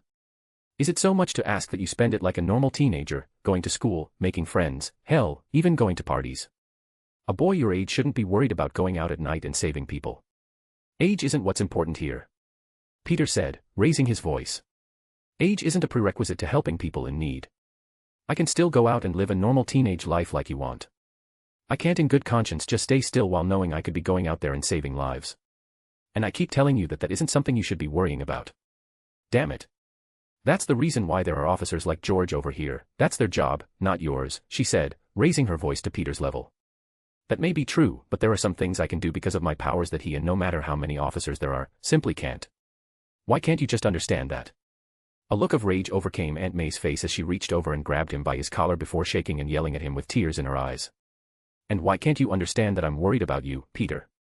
You are like a son to me. I may not be your biological mother, but I'll damn well say I raised you like one. I don't want to worry. I don't want to spend every waking day and night wondering and worrying if you're hurt out there, if you're suffering. I don't care about the lives of strangers, your life matters more to me than a million others. Tears started streaming down Peter's face as he looked at Aunt May's tear-stained face. It's exactly like you said, you raised me. I'm like this because you raised me. You and Uncle Ben taught me to be the kind-hearted man that I am today. I know I'm probably going to suffer, the path of a hero is never easy. I didn't start doing this because I thought that, I didn't delude myself into thinking I was the exception. Like you and Uncle used to say, when the going gets tough, the tough get going. So no matter how much I suffer, I want to help people, save them, protect them, all because that's how you raised me to be. So why, damn it, why can't you just be happy and be proud of me? Gwen quietly held her mouth as she started shedding tears as well. Uncle Ben, seeing how the situation was dissolving, sighed as he stood up and started to separate them. That's enough, you two. Yelling and screaming at each other isn't going to solve anything, he said as he took Aunt May's hands away from Peter and brought her close to a hug. Aunt May started to sob on Uncle Ben's chest. Peter didn't say anything as he started walking away and out of the house with tears still streaming down his face. Due to his high emotional state, Peter didn't care about being seen and simply started swinging away. As Uncle Ben comforted Aunt May, he turned towards Gwen and looked at her softly as he mouthed, "Please look after him." Gwen nodded her head before running after Peter. George sighed as he put his police cap back on. "I'll leave you two alone. I have some thinking to do on my own, and I need to return to work." Uncle Ben just nodded as he rubbed Aunt May's back. Peter sat on top of a tall building, watching cars pass by with his arms wrapped around his legs and his chin resting on his knees. Gwen finally caught up with Peter, arriving where he was sitting and settling right next to him, mirroring his position without saying a word. After a few seconds of awkward silence, Gwen reached over and gently placed Peter's head on her shoulder. They remained like that for a few minutes before Peter decided to break the silence. "Sorry," he muttered. "Why are you apologizing?" Gwen asked softly, sounding confused. "For looking so pathetic and crying in front of you like that. I'm supposed to be the one you can count on and be there to support you in your time of need." Gwen playfully pouted. "Do you really think so little of me? Do I seem like someone who would think less of you just for expressing your emotions?" "No," Peter replied, smiling slightly. There was a long, comforting silence between them before Peter once again spoke up. "Well, that was a mess, definitely not how I expected it to go." "And how did you imagine it?" Gwen asked curiously. "I mean, I definitely thought there would be a discussion with a lot of words, and I thought it would have been more between you and your dad, given how nervous you were beforehand. The tears were definitely unwelcome guests. I don't think my dad had a chance to properly digest the situation. We'll probably talk a lot more when we get home." Gwen awkwardly said. "Man, I'm really starting to regret this," Peter muttered. "Honestly, I'm glad we did," Gwen said. Peter looked at her with a raised brow, to which Gwen reiterated, "I mean, yes, there was a lot of screaming and tears, but that just showed how much you two love each other. I thought that was very beautiful." Peter then smiled. "I guess you're right, but I still feel kinda crappy for making Aunt May cry like that. That just means we have to reassure her that she has nothing to worry about, though I do think she's going to keep on worrying no matter how much we reassure her." Gwen awkwardly smiled. Peter stood up and walked behind Gwen, wrapping his arms around her and burying his face in her neck. "That's true, plus, I feel like our discussion isn't truly over," Peter muttered. But before Gwen could say anything else, the sound of multiple police sirens filled the air, followed by several cars, causing them to sigh. "And it looks like neither is our job," Peter said as he stood up and took out his mask from his pocket. Gwen did the same, putting on their masks before stripping off their clothes to reveal their suits underneath. They both then jumped from where they were standing and swung away, following the police cruiser. Chapter 84. Third person's POV. After Peter and Gwen finished their superhero duty, Peter received a call from Uncle Ben. "Pick it up, Aria," Peter said with a sigh as he put back on his regular clothes, with Gwen doing the same. "Peter, please come home. I think that was enough time for the two of you to have calmed down. I think it's best to have a civil conversation between all of us." "We'll be there in a minute," Peter said after a few seconds before hanging up the call. Peter let out a frustrated groan, ruffling his hair before turning invisible alongside Gwen. "Peter, my dad is most likely home at this hour and most probably wants to talk with me alone," Gwen said reluctantly as she didn't want to leave Peter by himself to face his aunt and uncle. Peter just shook his head. "Although it couldn't be seen, it's fine, we each need to confront our family individually, we can call each other after and talk about." Gwen smiled before doing. They both then jumped from the building they were standing on and went to their respective homes. A few minutes later, Peter landed in front of the house before entering. Hearing the door open, Uncle Ben peeked out from the kitchen. "Ah, you're he," he blinked a few times before warily calling out, "Hello." Peter was at first confused before he realized that he forgot to turn their invisibility off. "Sorry about that," Peter said, undoing his invisibility. Uncle Ben let out an exasperated sigh. "That's definitely going to take some getting used to. Anyways, come in here and sit down." He made his way towards the kitchen where he found Uncle Ben and Aunt May sitting down at the kitchen table. He went and sat down on their opposite side without saying anything. There was a heavy silence as they stared at each other. "So, how's your day going?" Peter asked, unable to handle their silence. Could be better, and you? Uncle Ben replied, just trying to make their interaction a little less awkward. Oh, you know, the usual. We got attacked in school by a crazy scientist that turned into a giant lizard, went out and fought a mechanical rhino, got sucked in a wormhole and ended up in an alternate reality where we met alternate versions of ourselves, returned here, refought the crazy lizard scientist and metal rhino, captured them, made a cure for the lizard, sent them both to prison before coming here where we told you our identity. But other than that, nothing crazy, Peter replied, shrugging his shoulders. Aunt May and Uncle Ben looked at him with their mouths hanging wide open, unable to believe what he just described. Did that seriously happen? Uncle Ben couldn't help but stutter. Peter took out his phone and showed them the picture he took with everyone before leaving Miles' universe. Yeah, see here. Apparently, I, Peter Parker, am destined to become Spider-Man in almost every single universe, Peter explained. Uncle Ben and Aunt May stared at Peter's phone and at the picture for a few seconds before Aunt May then asked, when did this happen? You haven't been absent or anything for a long period of time. Ah, you know, space-time nonsense. Time works differently. Remember how you couldn't get in contact with us for about 30 minutes before we texted you? Yeah, during those 30 minutes, we spent around 3 days in that universe, Peter answered. Uncle Ben and Aunt May looked at each other before looking back at the picture in front of them. Tell me, do you know their parents' or aunts' and uncles' reactions to them doing what they're doing? Aunt May asked with a serious expression on her face. Peter was unsure of how to answer her question and sat silent for a bit before asking. Do you want the awful painful truth? Or the truth with a bit of a white lie without actually lying but concealing some of the things that make it awfully painful? What? They both muttered. Give us both, give us the latter first and then the former, Uncle Ben said, curious as to what Peter had to say. Peter nodded his head. For the latter, with them, some of their aunts knew and helped them out while the others chose to keep their family oblivious. There was a pause before Peter said, for the former, most of them don't get to see their uncle's reactions to them being Spider-Man because, well, their Uncle Ben is dead. His death is the catalyst that causes each of them to become Spider-Man in the first place. And so as to not worry their aunt, they chose to remain silent. That piece of information shook them slightly as Aunt May reached over and helped her husband's hand in a grip. If that's the catalyst as you call it, how come I'm still alive and you're a Spider-Man? Uncle Ben asked with a confused and serious expression. Peter shrugged his shoulders before letting out a sly smirk, different universes. Maybe their Uncle Ben is destined to die while mine is a stubborn old man. Uncle Ben scoffed at first before smirking right back. Aunt May, still holding on to Ben, looked back at the picture before looking at Peter and back at the picture before sighing. She ran her fingers through her hair. I swear, Peter, you're going to turn all my hair gray with your nonsense. Fine. I won't make you quit being the Spider-Man, although I would really want you to. I know you're too stubborn to heed my advice and would probably sneak out or something, so might as well give you my permission. But there will be some conditions. If I see you are failing in school, then I'm allowed to suspend your activities. You would have to keep me updated on what you do, even if it's small. I want updates to make sure you're all right. Just no more secrets, please. If you have anything else that you have kept hidden, just throw them out now since I'm being nice and nothing you say could probably shock me. Peter inwardly pumped his fist before looking away, feeling slightly guilty when the secret part was mentioned. Just out with it, Uncle Ben sighed, not having the mental fortitude to deal with all of this for too long. Peter started pressing his index fingers together before puckering his lips and looking away from them. Well, let's just say you may or may not have a granddaughter. What? They both shouted, standing up and slamming their hands on the table. Peter flipped over his phone and said, introduce yourself, Aria. Aria's hologram manifested from his phone before they bowed towards them. Hello grandmother, hello grandfather, I'm Daddy's daughter, Arachnid, Aria for short. It is a pleasure to finally meet you. Peter, what is this? Uncle Ben asked, pointing at Aria. Aria then started pouting at them. I already introduced myself, I'm not in it. I said my name was Aria.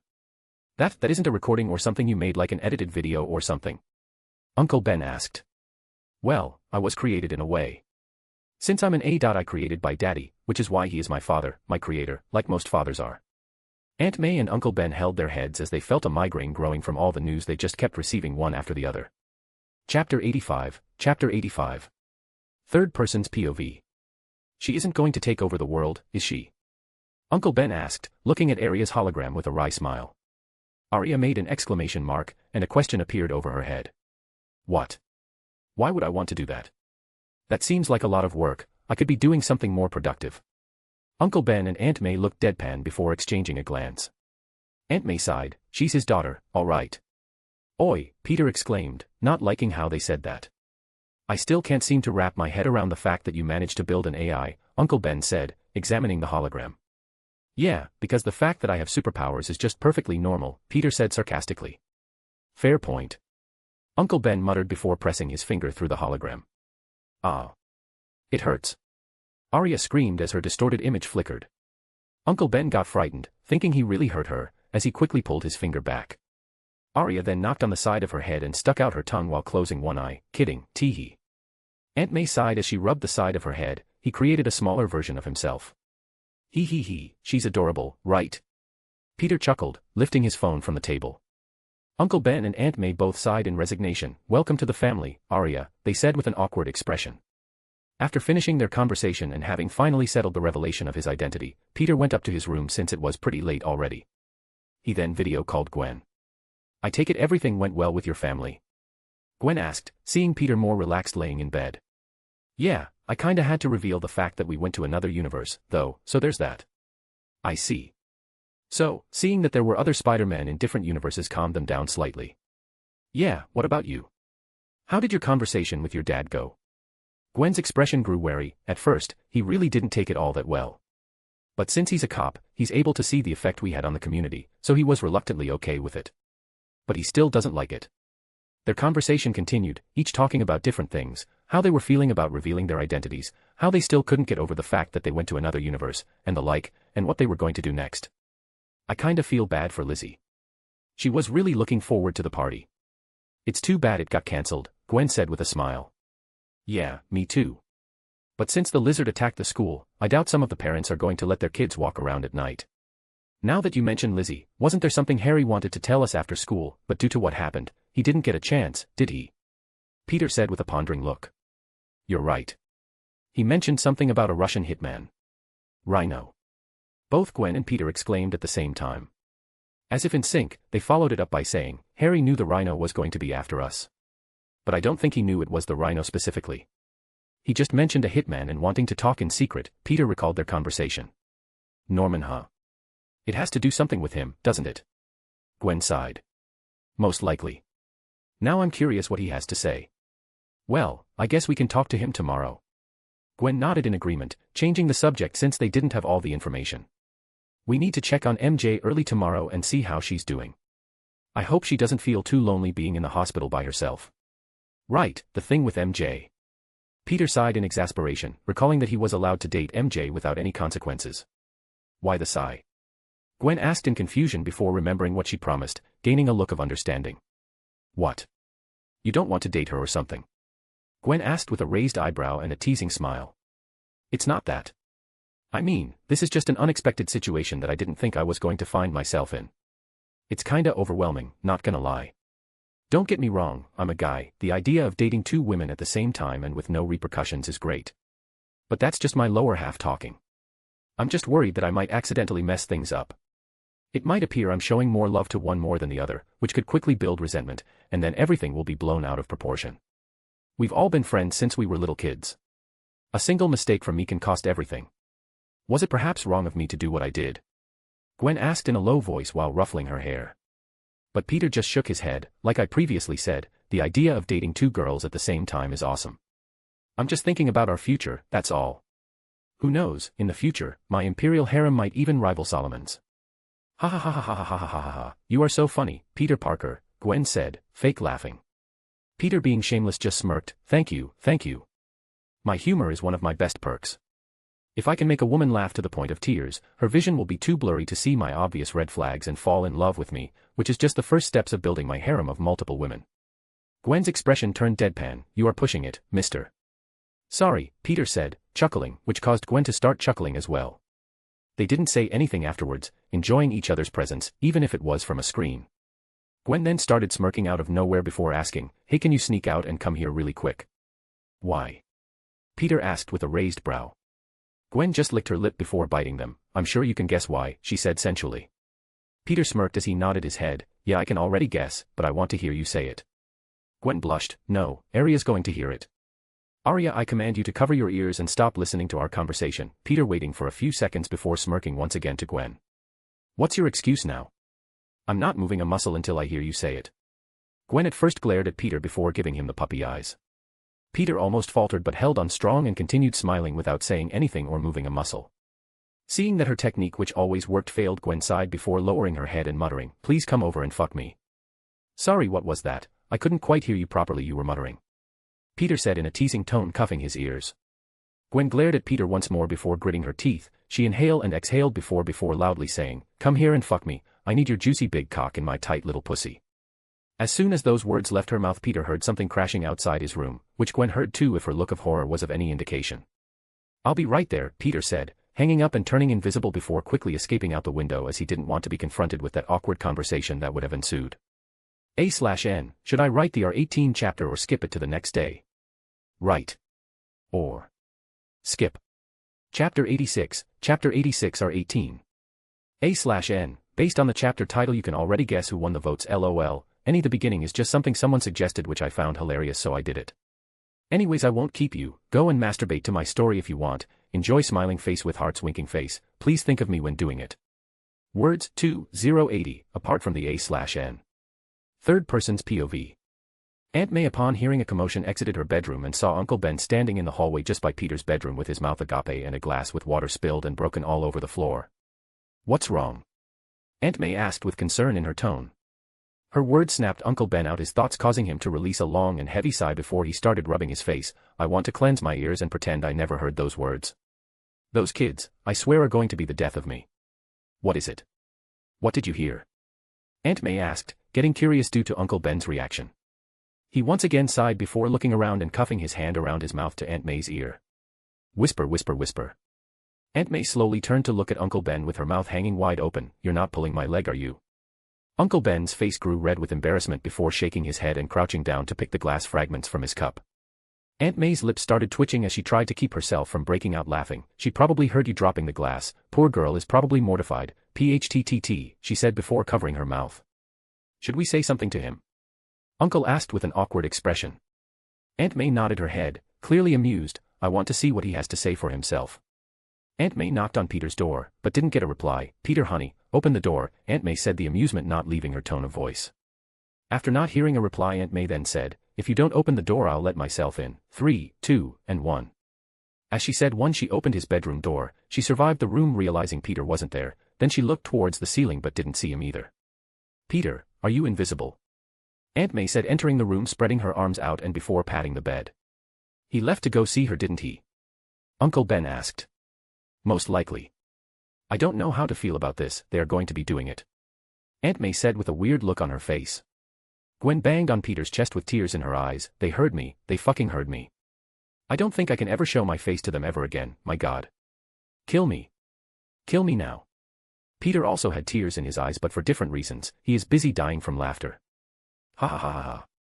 No one ever told you to scream it," Peter said, wiping the tears in his eyes. "My walls are thick, okay, I have great sound isolation, I didn't think I was going to be heard." Gwen started turning invisible due to the embarrassment she was feeling. Peter, still knowing she was standing in front of him, just grabbed her face and squished her cheeks before kissing her lips. "There, better?" he asked with a smirk. Gwen, with her head smooched against his hand, just shook her head but continued to look at Peter expectantly. So Peter kissed her again. "How about now, and now, and now, and now, and now?" Peter repeated while giving her kisses. A/N, "I'm going to die alone," loudly crying face. Gwen pressed her finger and thumb close together, a little bit. Peter just smiled before going in for a much longer kiss. Instead of squishing her face, Peter held onto her more sensually while Gwen wrapped her arms around his neck. She broke the kiss and pressed her forehead against Peter's. "Please make me forget my embarrassment, Peter." "Your wish is my command, princess," Peter said with a smirk before picking her up and putting her on the bed. As he did, he threw a plastic bag he brought to the side before taking off his shirt, exposing his great figure. No matter how many times she saw him, Gwen could never get enough of looking at his body as she stared hungrily. "What was that?" Gwen asked, motioning to the bag. Peter just smirked. "That is what I like to call Plan B, which mean we wouldn't have to worry." Gwen just smirked before she started taking off her blouse. Peter got in bed with her and started helping her, while they also kissed. Peter started kissing her neck before unhooking her bra. His lips slowly gravitated towards her erect nipple as she turned one from all the excessive kissing. Peter bit into one of them before kneading the other one as if it were dough, which caused Gwen to moan lightly, biting her lip. Peter then started to kiss the middle of chest before slowly transitioning down, raining down kisses on her stomach before grabbing her shorts and pulling it off of her alongside her underwear. Gwen wiggled her hip, helping him remove it, leaving her bare. However, just before Peter went down on her, Gwen stopped him. "Wait," she said before reaching down to his belt. Holding on the belt, Gwen flipped them both, leaving Peter on his back and Gwen on top of him. She started untying his belt while smirking. "Let me help you with that." She repeated Peter's actions, leaving them before. She took a hold of Peter's cock before stroking it slightly. "I want to make you feel better too," she muttered before lowering her head and giving his cock a kiss which caused it to jerk in her hand. Peter just looked at her in amusement before taking a hold of her and turning her around. "Here, this way we can both make each other feel better." Gwen moaned as she felt Peter's breath directly in her pussy. Her moaning increased as she felt Peter's tongue run across her slit. To stop herself from moaning, she blocked her mouth with his cock, which caused Peter to groan as he felt her moans right through his pole. Peter plunged his tongue in her hole and started to taste her inside, while Gwen bopped her head on his shaft, trying to give Peter the same pleasure she was feeling. Unconsciously, she wrapped her tongue around his cock and around its head before she started to suck his cock. The room was filled with the sound of their slurps as they started tasting each other. Peter wrapped his lips around her clit and started sucking on it, which made Gwen shiver and groan with pleasure.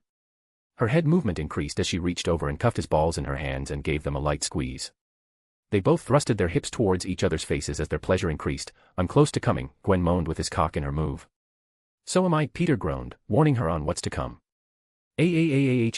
Gwen moaned, releasing her juices into Peter's mouth, who slurps up everything she releases. Peter then started releasing his own cum down Gwen's throat. She at first started choking as she was moaning, but quickly wrapped her lips around his tip and started sucking the cum out of his cock and drinking it. As she released his cock with a pop before licking her lips and making a gulping sound. After her own orgasm finished, she looked at Peter from behind and opened her mouth and stuck out her tongue, showing there was nothing left. Peter's cock quickly got hard once again, seeing her action. He took a hold of her waist before going on his knees on her bed, which forced Gwen to go on all four, creating the doggy position. Peter aimed his cock on her already wet pussy before plunging in all the way, causing Gwen to release a loud moan, that if it wasn't for the sound isolation in her room would have resounded throughout her entire house. Peter, she called out with pleasure. Peter took a hold of her hips before he started to thrust roughly into her. Gwen gripped the sheets as she felt Peter start expanding her insides. "Oh fuck, oh fuck, oh fuck, oh fuck, that's right Peter, take me. Make me yours." Peter groaned upon hearing her, as he kept thrusting her, took her hair in a ponytail and pulled on it slightly, which just increased the sound of moaning. Peter felt empowered seeing how her ass jiggled and rippled against him. As he held her hair back, Peter pulled her slightly towards him and roughly kissed, which Gwen enjoyed. I'm coming," she screamed. Peter felt her inner walls tightened around his already sensitive cock. "I'm gonna come," Peter whispered into his ear. As he came, he thrusted his hips, matching his release. Gwen moaned as her walls tightened with her orgasm. Gwen slipped off his cock and landed on the bed face first while breathing heavily. After a few seconds she spread her cheeks, which gave Peter a good view of his semen spilling out of her. "I hope you're not finished, I can still go for more," Gwen said with laborious breath. Peter grabbed her cheeks and started spreading and kneading as he watched his cum running down her legs. "Are you kidding? You're not getting any sleep tonight," Peter said before thrusting his cock inside her once again. Gwen moaned, gripping the sheets once more. This time, due to mind-blowing pleasure, her eyes rolled to the back of her head slightly as bit the sheets. Seeing her cheeks rippled, Peter couldn't help himself this time and slapped her ass, which jiggled and turned red. "Ah fuck. That's right, abuse me," she moaned, drooling slightly. Fuck, Peter fuck. Gwen felt Peter's cock pressing against her cervix, which caused her mini orgasms every time the tip of his cock entered and exited. "Shit Peter, faster shape my insides to the shape of your cock," she moaned before becoming incomprehensible. She then started to violently shake as she started squirting all over his cock and onto her bed. Peter groaned as pleasure shot through his whole body as he watched Gwen squirm and shake with ecstasy. He loved the feeling of watching her come with pleasure because of his own actions. He pressed himself even harder inside of her, blowing another load as she gripped her ass cheeks that even his fingers started being imprinted in her flesh.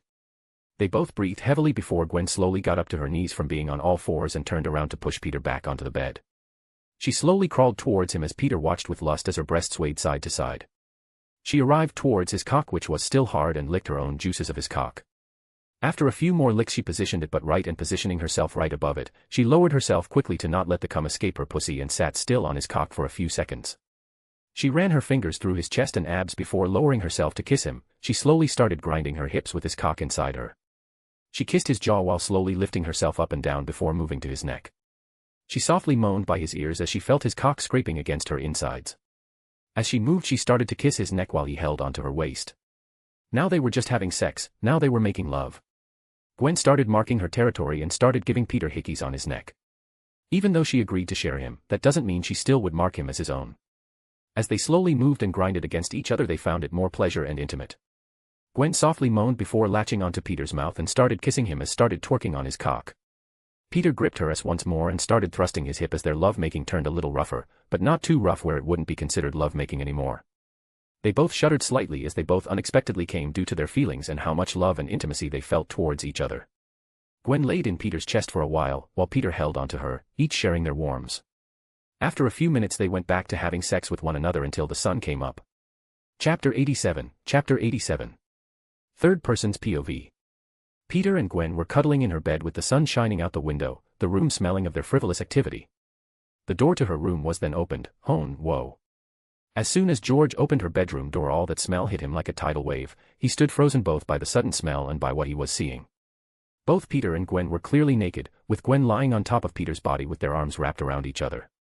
Peter, hearing something, slowly woke up from his slumber and froze as he saw George standing there with a shocked and horrified expression, unmoving. They both maintain eye contact while Peter slowly tries to sit up. It's not what it looks like, Peter tries to carefully say with his hands slightly up, motioning him to calm down.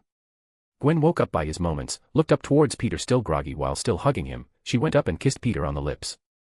"Last night was fantastic, Peter, we should do it more often," she muttered, but loud enough that even George was able to hear it before snuggling closer on his chest. "Gwen, baby, I love you, but please don't fall asleep. I can see your father reaching for his gun." Gwen was confused before opening her eyes. She looked at Peter looking ahead of them with an awkward expression. She turned to look where Peter was looking. As she did, her eyes widened. She practically jumped out from the bed with her arms out. "Dad. It's not what it looks like," she said before rushing over to close the door. George saw come running down both of Gwen's thighs and his eyes almost rolled to the back of his head as he started feeling lightheaded. Gwen shut the door quickly. She positioned her back towards the door and looked at Peter with a horrified expression before covering her face with her hands. "It just keeps getting worse." Gwen groans while Peter just watches with an awkward expression, not knowing what to do. George tried to control his breathing. His expression started turning enraged, his knuckles practically turning white due to the force of which his fist was clenched. George stood by the door not knowing what to do or say. Unsure if he should confront them or just wipe the memory off his mind. Due to his indecisiveness, he ended up hearing their conversation that follow. "Please leave Peter before my dad decides to bust down the door and kill you," Gwen said with urgency in her tone. "After our night together you're just going to throw me out?" Peter said in a clearly fake girly voice. "Peter," Gwen exclaimed, embarrassed. "Is that all I am to you? A quick booty call for a good fuck before throwing me out after using me?" Peter continued to tease using a high-pitched girly voice as he kept getting dressed. "Peter, I swear to God." Veins started protruding out of George's forehead and neck as he gritted his teeth as he heard Peter start to fake cry. "Boo-hoo, boo-hoo-hoo. Ugh. I hate you so much, Peter. Love you," George heard Peter say before hearing the sound of smooches, which was followed by Gwen's quick reply. "Love you too, now leave." George heard Peter's hee before it grew fainter until there was only complete silence. George let out a sigh before knocking on the door. "Get yourself sorted, young lady, because you and I are going to have a very long talk." "Yes, sir," Gwen responded with a heavy sigh, accepting her fate. Peter arrived at his place and immediately took a shower before heading down, strutting towards breakfast. "Well, someone is in a good mood today, it seems," Aunt May said with a teasing smile. "Indeed I am, ma'am," Peter responded gingerly. Uncle Ben, who was reading a newspaper, just sighed. "I hope you're at least smart enough to use protection." "I did no such thing," Peter responded without a hint of shame in his expression or tone. Aunt May and Uncle Ben both look at Peter with such, "And why not, young man? Are you trying to ruin that young girl's life or something?" Aunt May exclaimed, ready to smack Peter with her spatula. Peter rolled his head. "Relax, she was on the pill. Why can't you have any shame like a normal teenager that doesn't want to share what they're doing?" Uncle Ben grumbled with a newspaper covering his face. Peter just shrugged his shoulders. "I mean, what part of me screams normal teenager? Plus I'm pretty sure you heard the thing last night. There's no point in denying it or keeping it hidden." "All right, that's enough talk about this topic at the table. Eat your breakfast. We have to pick up Gwen to go and visit MJ at the hospital," Aunt May said sternly as she put a plate of pancakes and a side of scrambled eggs and bacon in front of Peter. Peter then noticed something. It was a blurred shot of Gwen and Peter in their hero suits on Uncle Ben's newspaper. "Is it talking about Gwen and I?" Peter asked Uncle Ben, who nodded his head, showing the newspaper to Peter. "It talked about how you and Gwen destroyed the school while fighting the lizard and how you three were probably in cahoots with one another and as a result a student got injured because of it," Uncle Ben exclaimed. Peter sighed as he shook his head as they proceeded to talk and eat about different topics, but mostly those surrounding Spider-Man. After they were done, they got in Uncle Ben's car as he drove them towards Gwen. When she came out she wore a hood and pulled it down to cover her face as she approached their car and got in. Gwen couldn't even look Uncle Ben or Aunt May in the eyes as she got in next to Peter. "Hey sweetie, how's it going?" Aunt May asked with a smile knowing she was still embarrassed. "I'm good," she squeaked out. Aunt May just looked at Uncle Ben gaining an amused look. "There's nothing to be embarrassed about sweetie, it's normal for kids your age to start getting curious. Please. I beg of you, don't talk about it and forget it ever happened," Gwen pleaded, pulling on her goodies further. Sorry, I won't say anything else but please be careful with one another," Aunt May said still smiling. Gwen just shyly nodded before Peter asked, "So what did your dad say about, Wait, George caught you guys in the act?" Aunt May asked, looking for gossip. "No, he discovered us afterwards while we were cuddling." Peter barely was able to finish his sentence before Gwen covered his mouth with both her hands. "Nothing much, I think he was still in shock and couldn't think much about what to do and grounded me for a week without a cell phone." Gwen rapidly answers before releasing Peter and sliding off her seat while turning invisible due to the embarrassment. "He didn't say anything about wanting to kill me or anything of the sorts. I mean, he looked as white as a ghost when he saw us." "No. But I think he was thinking about it," Gwen shyly answered before shooting a web towards Peter's mouth, shutting him up. "Please stop talking about it." Aunt May just looked at Gwen with a smirk. "I wish you would have told us about your powers sooner. If I had known I would have called you over almost everything day to come and shut his mouth up." Gwen just smiled, feeling less embarrassed, while Peter just looked at Aunt May offended as they made their way towards the hospital. Chapter 88. Third person's POV. "Yo," Peter said, poking his head inside MJ's hospital room. MJ, who was sitting upright, looked towards Peter and smiled as he entered, followed by Gwen, Aunt May, and Uncle Ben. Peter handed her a bouquet of flowers. "We got you these along the way, my lady," he said, taking her hand and giving it an old-style kiss. Gwen smiled at his actions and shook her head, while MJ started chuckling. Aunt May practically pushed Peter out and gave MJ a hug. "How are you feeling, sweet? Do you know how long you have to stay here? You're not permanently injured, right? Did you have anything to eat? Is the hospital food any good? I'm feeling so much love from you, Aunt May, it's insane," Peter said sarcastically, rolling his eyes. "Oh, shush you, can't you see we're talking here?" Aunt May retorted. MJ smiled at Aunt May's concerns and started answering her questions. "I'm good. I have to stay one more day since I'm just getting stitches along my back, and they have to make sure it's done properly and won't come off. No, I'm not permanently injured, thank goodness, and my mother stopped by just a minute ago to get me something to eat." Aunt May let out a sigh of relief, while Gwen went and sat on the bed by MJ's feet. They all talked amongst each other, asking her about her well-being and other topics for approximately an entire hour. "Sorry, we have to leave so soon. We have to get to work in a minute," Aunt May said, giving MJ another hug. "It's all right, thanks for visiting," MJ said, hugging Uncle Ben as well. "What are you guys going to do?" Aunt May asked Gwen and Peter. "We'll stay here for a while longer," Peter said, sitting on the other side of the bed and scrolling through his phone. Aunt May nodded before she and Uncle Ben started leaving. As they left, Peter turned towards Gwen, and they began to speak through their eyes. Seeing this, Gwen sighed and turned towards MJ. "Want anything to drink? I'm feeling thirsty and I'm about to go get something." "I'll take a Coke," Peter said with a raised finger. Gwen just gave him a look but didn't say anything. "I'll just have water," MJ answered. Gwen nodded, leaving the two of them alone. "All right, so what's this about me building a harem?" Peter asked with a teasing smirk. "PHHTTT, is that what you've been calling it? I can already picture you just bothering Gwen with it constantly," MJ said, chuckling, before blushing due to how sudden he asked. "And just to be clear, it was all Gwen's idea, okay?" MJ muttered, not wanting to look like she was desperate enough to suggest Gwen share her boyfriend with her. "I don't doubt it," Peter muttered back with an awkward smile. Peter let out a sigh as he took her hands into his and looked into her eyes. "Answer me honestly, is this something you truly want to do? Are you fine with sharing a boyfriend with someone, even if that someone is your close friend? If this is something Gwen just sprung on you and you being caught up in the moment agree but then later on regret and make you miserable, I'd rather you say it now and don't have to go through all that pain. Of course this isn't something I want to do, and I doubt this is something Gwen wants to do as well. Then why are? Wait, let me finish. As I was saying, this isn't something neither of us want to do." MJ then started to blush slightly as she continued, "But the thought of not being with you is 100 times more painful than just watching in the sideline. Do you have any idea how much it hurt seeing you be with Gwen all happy and in love while knowing that was something I'll never have? That's been my entire life up to this point." Peter was in shock as he saw MJ's eyes start to water. MJ then took a deep breath and took a hand away from his. She then pointed her index finger in between Peter's eyes. "That's right, I, Mary Jane Watson, have been in love with you, Peter Benjamin Parker, since we were just little kids and I always will."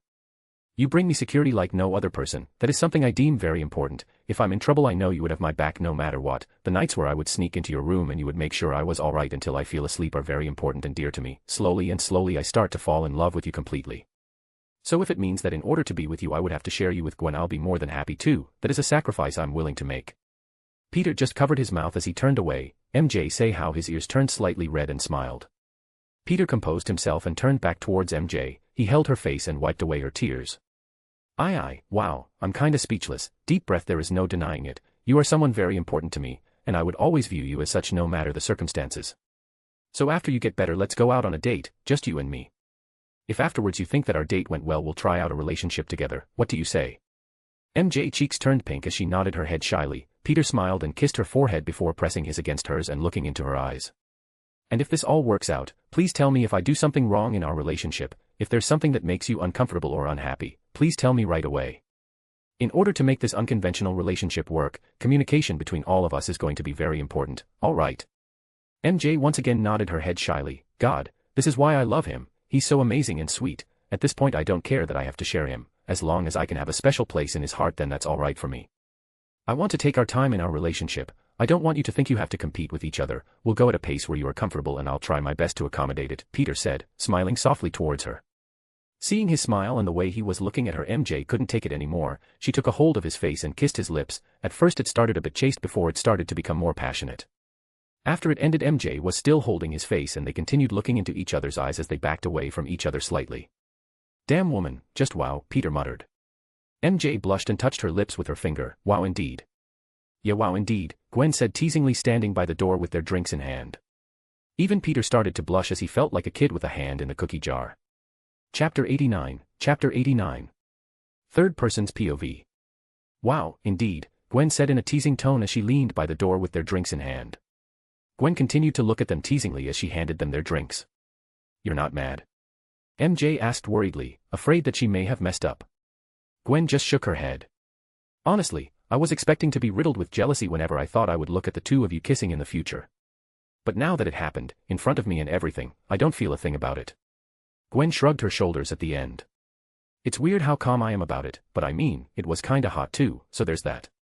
Peter and MJ looked at Gwen in shock at her last statement. Noticing their look, Gwen started to act defensive. What? Don't judge me. Peter raised his hands in a surrendering manner. No one's judging you. Gwen rolled her eyes before continuing. So yeah, don't worry. I mean, I can completely understand why you did it. Gwen grabbed Peter from underneath his chin and squished his cheeks. I mean, look at him, you just want to grab this guy's face and give it a big old smooch, so I can understand why you kissed him. Yeah, that's definitely not what I was expecting to hear when coming in. They all snapped their heads toward the door and saw Felicia standing there with a deadpan expression. Felicia!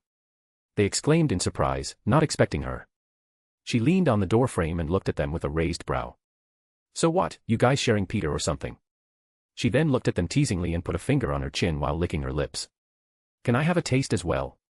Heh heh, Peter giggled. Gwen glared at Peter before glaring at Felicia. No. Aw shucks, that's too bad. Maybe next time, Peter, Felicia continued in a teasing manner. Peter let out a sigh. You're right, maybe next time. Gwen rolled her eyes. What are you doing here anyways? I'm visiting a friend, obviously. What does it look like? She entered the room and stood next to MJ. Now don't change the subject. What about kissing Peter? Don't tell me you two are planning to date him at the same time. Felicia looked at the three of them weirdly with suspicion. Gwen and MJ blushed and didn't say anything while looking away, while Peter just looked proud of himself. Felicia's mouth hung open in shock as she looked between them all. I know it's none of my business, but seriously. Now I'm curious. What's so great about Peter that you two are willing to compromise and share him? Peter let out a sigh when he heard that. And that's how it starts. You become curious, wanting to know more about me, and the more you learn, the more curious you become. To the point it becomes an addiction. Then it comes to the point where you see it, you see why. You see why they like me. And as you see it, you can't unsee it. Every time you look at me, it will be all you see. You'll be ensnared, unable to look away, like a bug stuck in a spider web. No matter how much you try to break away, you'll be unable to. And before you know it, you've fallen completely in love, to the point of no escape. There was a long silence as Gwen, MJ, and Felicia looked at Peter in utter shock. PHTTTT, Felicia covered her mouth as she laughed. Ha ha ha ha, seriously, Parker, where do you get such confidence from? I can't deny that I find such confidence in a man to be attractive. You just keep making me more curious. Peter smirked, then made a hidden quip that only he would understand. Careful there, sugar, curiosity kills the cat, don't you know, he finished with a wink. Luckily for me, cats have 9 lives, Felicia retorted right away. Smack. Youch. Owie, Peter said, rubbing the back of his head. I'm right, Gwen stopped herself and looked at MJ before starting over. We're right here. Why the hell are you flirting with her in our presence, you idiot? Do you want to die? No, ma'am. Gwen then pointed her finger towards Felicia. And you, Hardy, you better watch it. Gwen then stood up and hugged Peter in a protective manner. He's my. Gwen once again stopped herself and looked towards MJ. She pulled MJ's arms and made her hug Peter as well, squeezing him between the two of them, while Gwen glared at Felicia. He's our man. Peter started laughing goofily to himself with a proud look, while MJ turned red with embarrassment. Felicia didn't look at all offended and looked at them with amusement. You're one lucky guy, Parker. The luckiest, Peter continued smirking. Felicia then rolled her eyes as Gwen continued to glare. Relax, girlie, I was only teasing.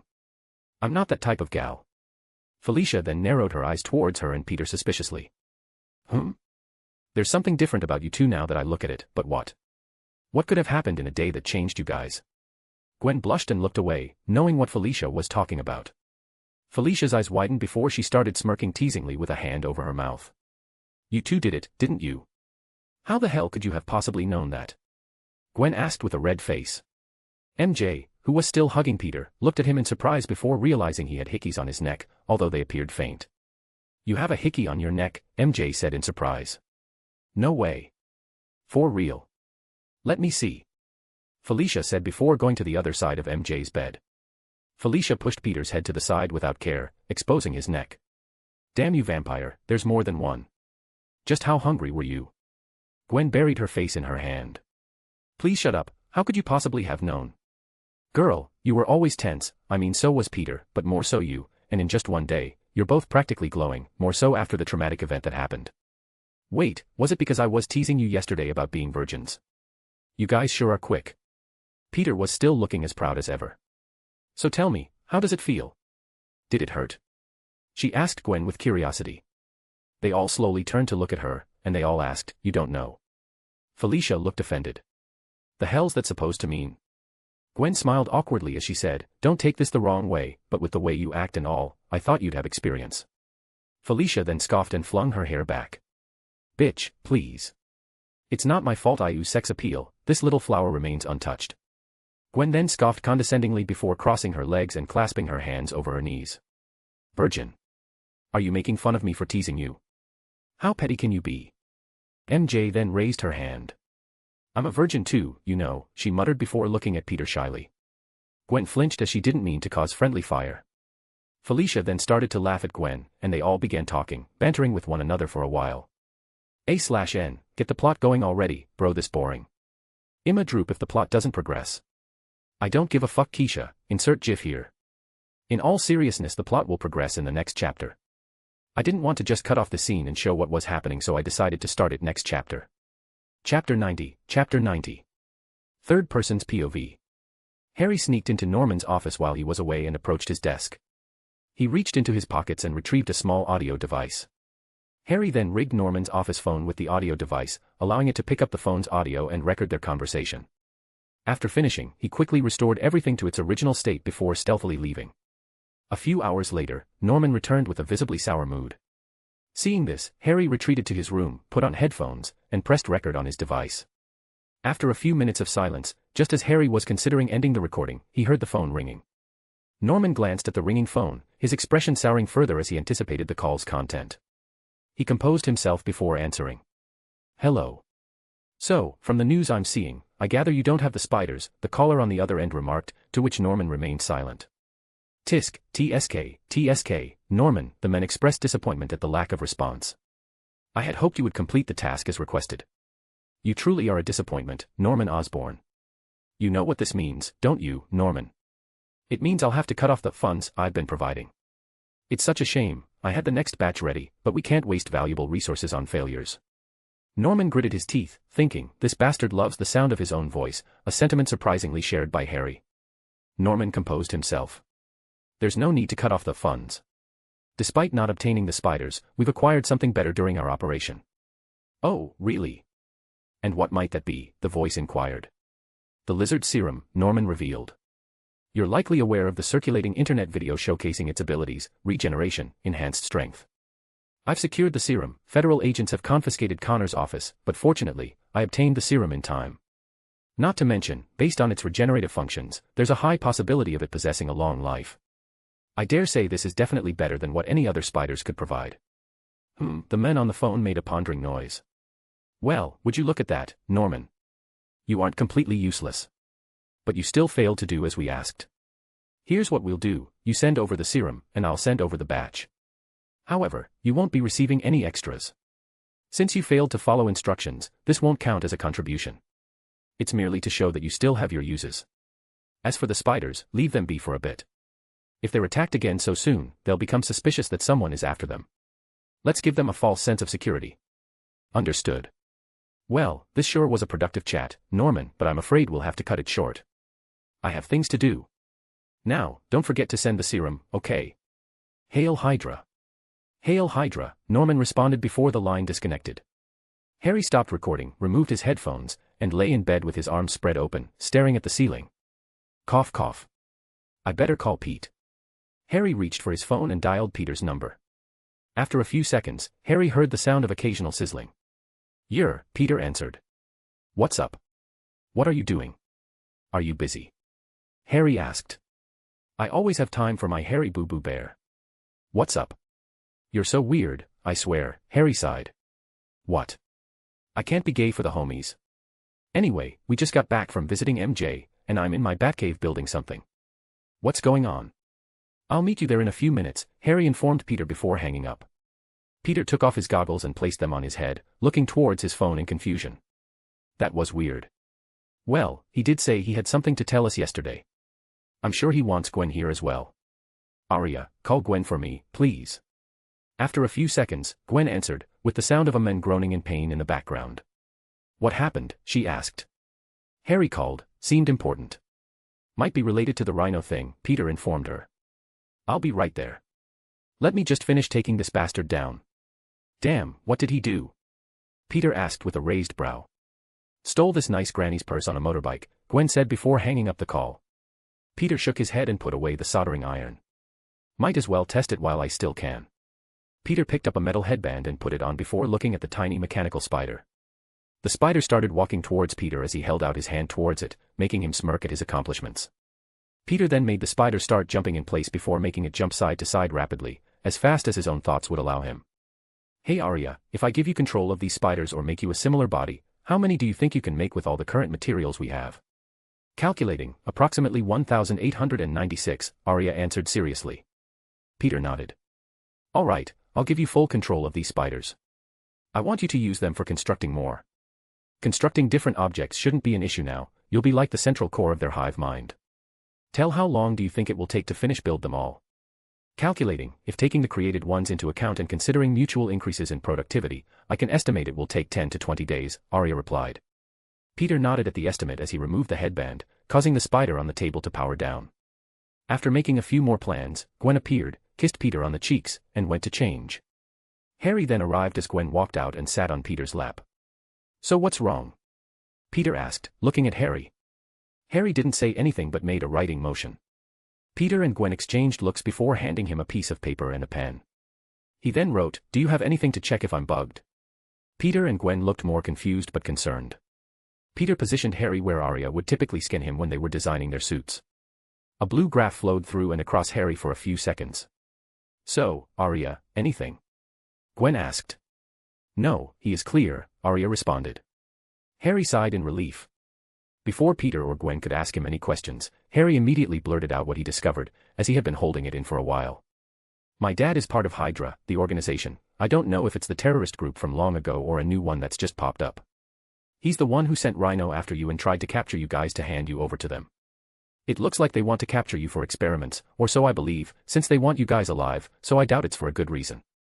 The guy my dad was on the phone with kept mentioning funds, but he was putting emphasis on the word. Luckily, I decided to rig his office phone so I could eavesdrop. I brought it with me so you could listen to it if you guys didn't believe me or anything. I just don't know what I'm going to do. My dad is a terrorist. I'm freaking myself out now that I'm saying it out loud.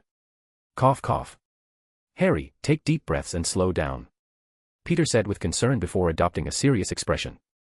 Now then, repeat what the fuck you just said, Peter said in shock, while Gwen had her mouth agape.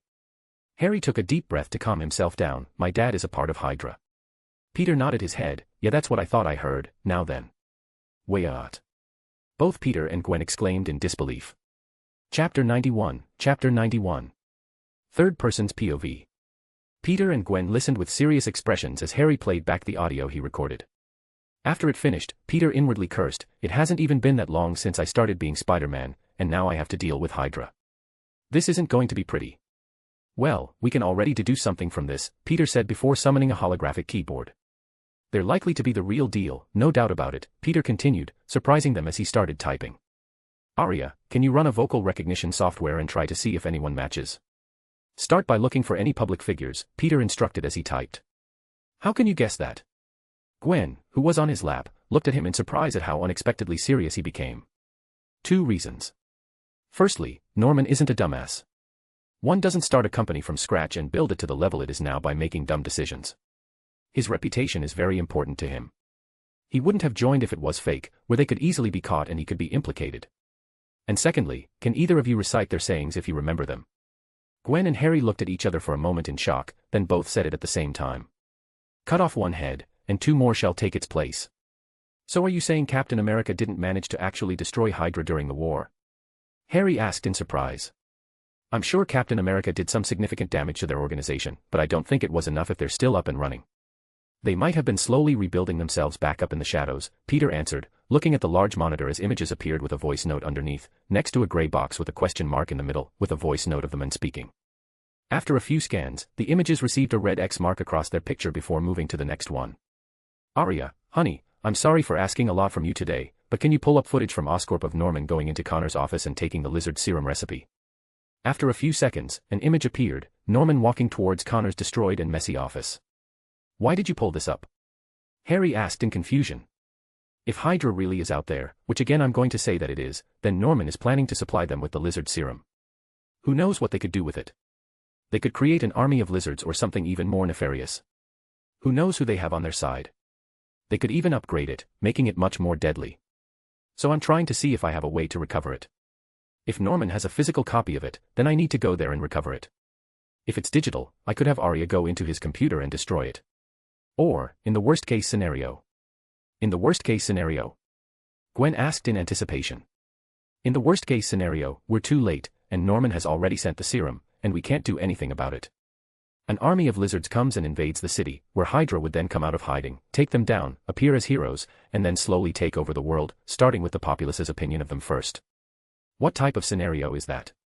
Harry asked, equally confused. Like I said, the worst one. Now, Aria, play the video, Peter said as he watched with a serious expression, with the others doing the same. The video showed Norman walking inside Connor's office with a USB in his hand, making Peter let out a sigh of relief. Good, it looks like it's a physical copy. It can still be taken back, Peter muttered as he watched Norman plug the USB into the computer and start typing away for a few minutes before unplugging it and walking away, stuffing the USB in his pocket. Now for the difficult part, Peter muttered. Aria, check throughout the surveillance throughout the entire day. See if at any point in time Norman has handed anyone something. Peter instructed with a sigh. The video then started to speed up, following Norman's day. He went to his office, met a couple of people wearing FBI jackets, led them back towards Connor's office before leaving them be and going back towards his own office. He spent the rest of the day there typing away at his computer before leaving for the day. Well, that was uneventful. I'm sorry to say this, Harry, but it looks like your dad doesn't have a life, Peter teased, while Harry gave him a deadpan look. Really? At a time like this? Harry asked with the same look. I can't help it, it's how I cope, Peter responded with an awkward smile. You should know that by now. Unfortunately, I do, Harry retorted, shaking his head. The video continued, showing Norman getting into a car with the chauffeur driving him back to his mansion, with the camera switching every time he passed a corner. As Norman entered his mansion a few minutes later, Harry appeared before walking out. The camera continued to skip along until it is currently live. I see, it's good he hasn't sent anything, Peter muttered. Match found. Arie announced, switching back to the vocal recognition software and showing a picture before playing the two voice notes side by side. Gwen and Harry had their mouths wide open upon seeing who the man was. Are you serious? How deep has Hydra infiltrated themselves into the government? This stern guy is a senator for crying out loud, Gwen asked in shock, seeing the information on the screen. Harry then started to breathe heavily, looking like he was about to have a panic attack. Harry. Peter and Gwen both went to support him. What's wrong? Are you all right? Gwen asked worriedly. Harry took a big gulp as he tried to calm himself down. Sorry, it's just, seeing that all this time the guy on the phone he was talking to was a senator, it all became too real for me. Harry took hold of Peter's arms tightly and looked at him with panic in his eyes. Peter. I don't know. I don't know what to do, please help me. Harry started to then breathe heavily again, so Peter started to panic and not knowing what to do, all he did was hug Harry, which started to make him feel better after a few long seconds, and his breathing started to slow down. Chapter 92. Third person's POV. This is going to be a little tricky to navigate. If I'm being honest, I don't see a way to save your father. If I do go over and steal the lizard serum, he will get in trouble with Hydra, which would mean he would be on their bad side, which could end in his death. But if we don't do anything, it would mean the death of who knows how many, which wouldn't be good for anyone, Peter said with a serious expression, looking at Harry as he started calming down from his earlier panic attack. Normally, Peter wouldn't try to help Norman and would let him face the consequences of his actions, but above all else, he values his friendship with Harry a lot more than his feelings of hate towards Norman. Harry had a hand on his forehead as he sat down on a chair and looked down with widened eyes and a look of contemplation. He bit down on his lip and pondered what to choose, the life of his cold, uncaring father, or the lives of strangers he doesn't know. Answer me this, if you were in my position, and it was either Uncle Ben or Aunt May, what would you choose? Harry asked, trying to gain a different perspective. Peter, knowing that Harry didn't mean any ill will towards the question, sighed as he answered, without a doubt, Aunt May and Uncle Ben, but our situation is different. Harry knew what Peter was trying to say. Before letting out a sigh, he slapped his cheeks together and looked at Peter with a serious expression. Do it. Harry said, nodding his head. Are you sure? Peter asked with an awkward smile. To which Harry nodded, yes. My father is planning on doing something nefarious. It should be no-brainer on what I should choose. But I can't help it, he's my father, he's the only family I have left after all. But just because he's my father doesn't mean I have to let other people suffer and excuse his bad actions. So do it, go and take back the lizard serum so it doesn't fall into the wrong hands. Gwen went and hugged Harry as she knew it was a very hard decision he was making. Peter put a hand on his shoulder and looked at him with a serious expression. If something does happen to your father, you aren't going to be alone or without a family. We grew up together for fuck's sakes, you're like a brother to me. So you are never going to be alone. Harry just let out a sigh as some of the tension left his shoulders. Thanks, you guys. Peter nodded and went to get dressed in his Spider-Man outfit. He looked at the gadget he finished building and pondered on where to bring it with him to use before sighing and deciding not to. It would be caught. I didn't add the light reflection panels on it, which means it can't turn invisible yet, Peter thought before shaking his head and putting on the mask. Wait a minute. Peter muttered before rummaging through his work desk and grabbing an empty USB which he connected to his computer. His fingers practically blurred as he started typing away. Holographic keyboards then appeared at the side as his arms blurred while he solely focused on the monitor which showed green text flashing down the screen. What are you doing? Harry asked curiously. Even with the mask on, anyone looking at Peter could immediately tell he was serious, but Peter never replied and was solely focusing on typing. Gwen, seeing this, sighed. He isn't going to answer you. He is in what he likes to call the zone. It happens when he has an idea and he doesn't want to lose his thought process. When he's like this, Aria is the only one who knows what he's doing. So Aria, what is he doing? Gwen asked. Based on what he's typing and encrypting, he's creating an undetectable virus. The virus doesn't look like it does anything except watch, so it won't be discovered. I believe he's going to switch the USB instead of just stealing it from Norman. He plans to spy on Hydra with this virus, so instead of them receiving the lizard serum, they will just receive something that watches over them and spies on them so they could never be one step ahead of him, or so I believe. After a few more seconds, Peter let out a sigh as he hit the enter key and extracted the USB. It's exactly as Aria described. It came to me when I put on the mask and was about to turn invisible. Anyways, I better get going before it's too late. Peter turned invisible before a strong wind hit both Gwen and Harry, ruffling their hair and clothes and causing some of the papers around them to fly all over the room. Peter! Gwen shouted in anger before grumbling and picking up the paper, with Harry helping. To alleviate the awkwardness, Gwen then asked, "So how are you and Liz doing?" She must be pretty disappointed that her party didn't get to happen. "Yeah," Harry chuckled, glad to think and talk about anything else that isn't his father. Although she's disappointed, she's thinking about doing it next week as a way to throw one big party just before the midterm exams start. "Speaking about midterms, have you guys decided where you're going to intern?" Gwen nodded. It was a tough decision. It was between either Stark Industries or the Baxter Building. A/N, can someone fucking tell me what the name of their stupid organization is called before they were the Fantastic Four? Baxter Building just doesn't sound right to me for some reason. "And what did you two decide on?" Harry asked curiously. "Well, Peter at first wanted to go to Stark Industries, but then realized they don't really deal with biology, and it's mostly about technology, so we decided to go to Baxter since it offers both. Plus, Peter is really excited to meet Reed Richards. He said he wanted to test which one between the two of them is smarter since it's been said that Reed is one of the smartest men alive," Gwen explained. "Huh. Why didn't you just go to Baxter's and he go to Stark's?"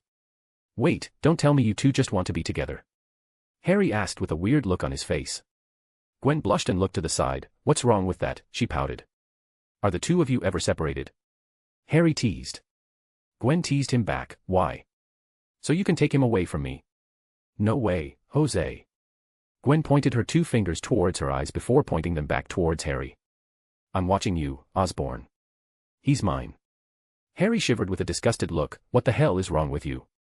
Gwen just started giggling before realizing that Peter had now entered Harry's home as she watched the monitor. Chapter 93. Chapter 93. Third person's POV.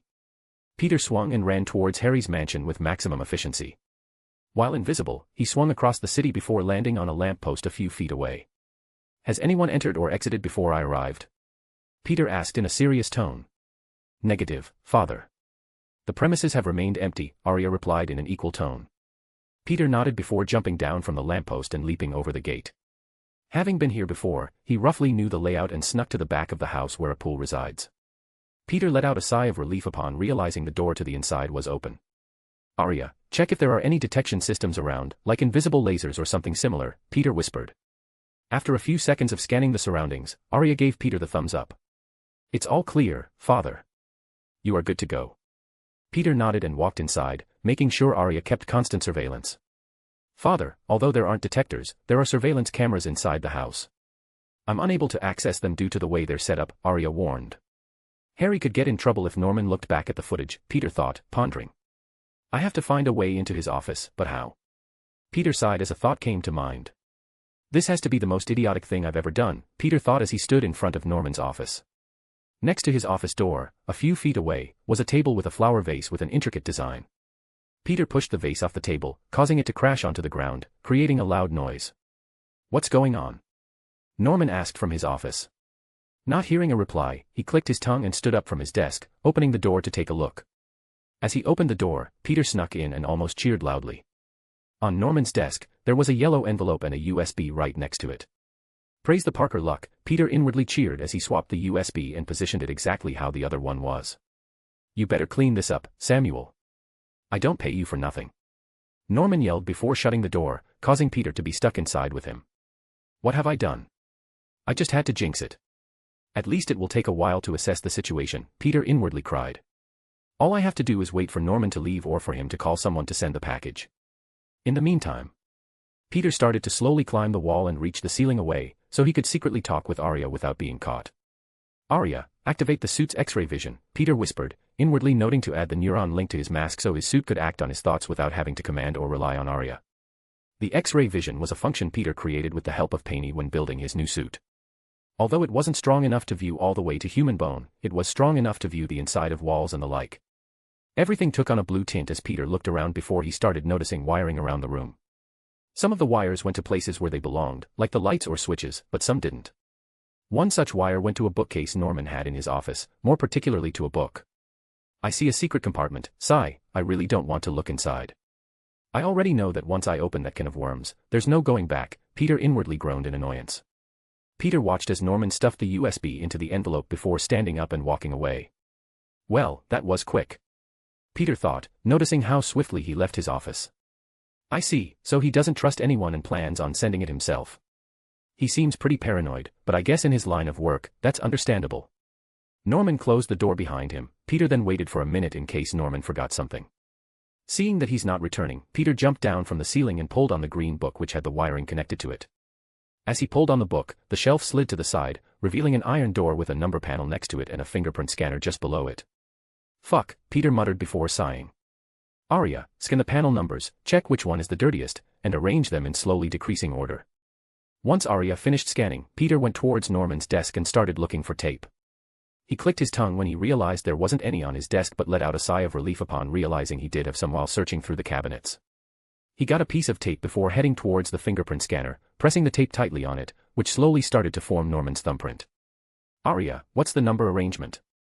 It is believed that some of the numbers are pressed more than once, thus making it harder to guess the order, Arie said. Show me the number that's been pressed the most. Arie showed Peter the panel with the number 1 and how much dirtier it was compared to the others.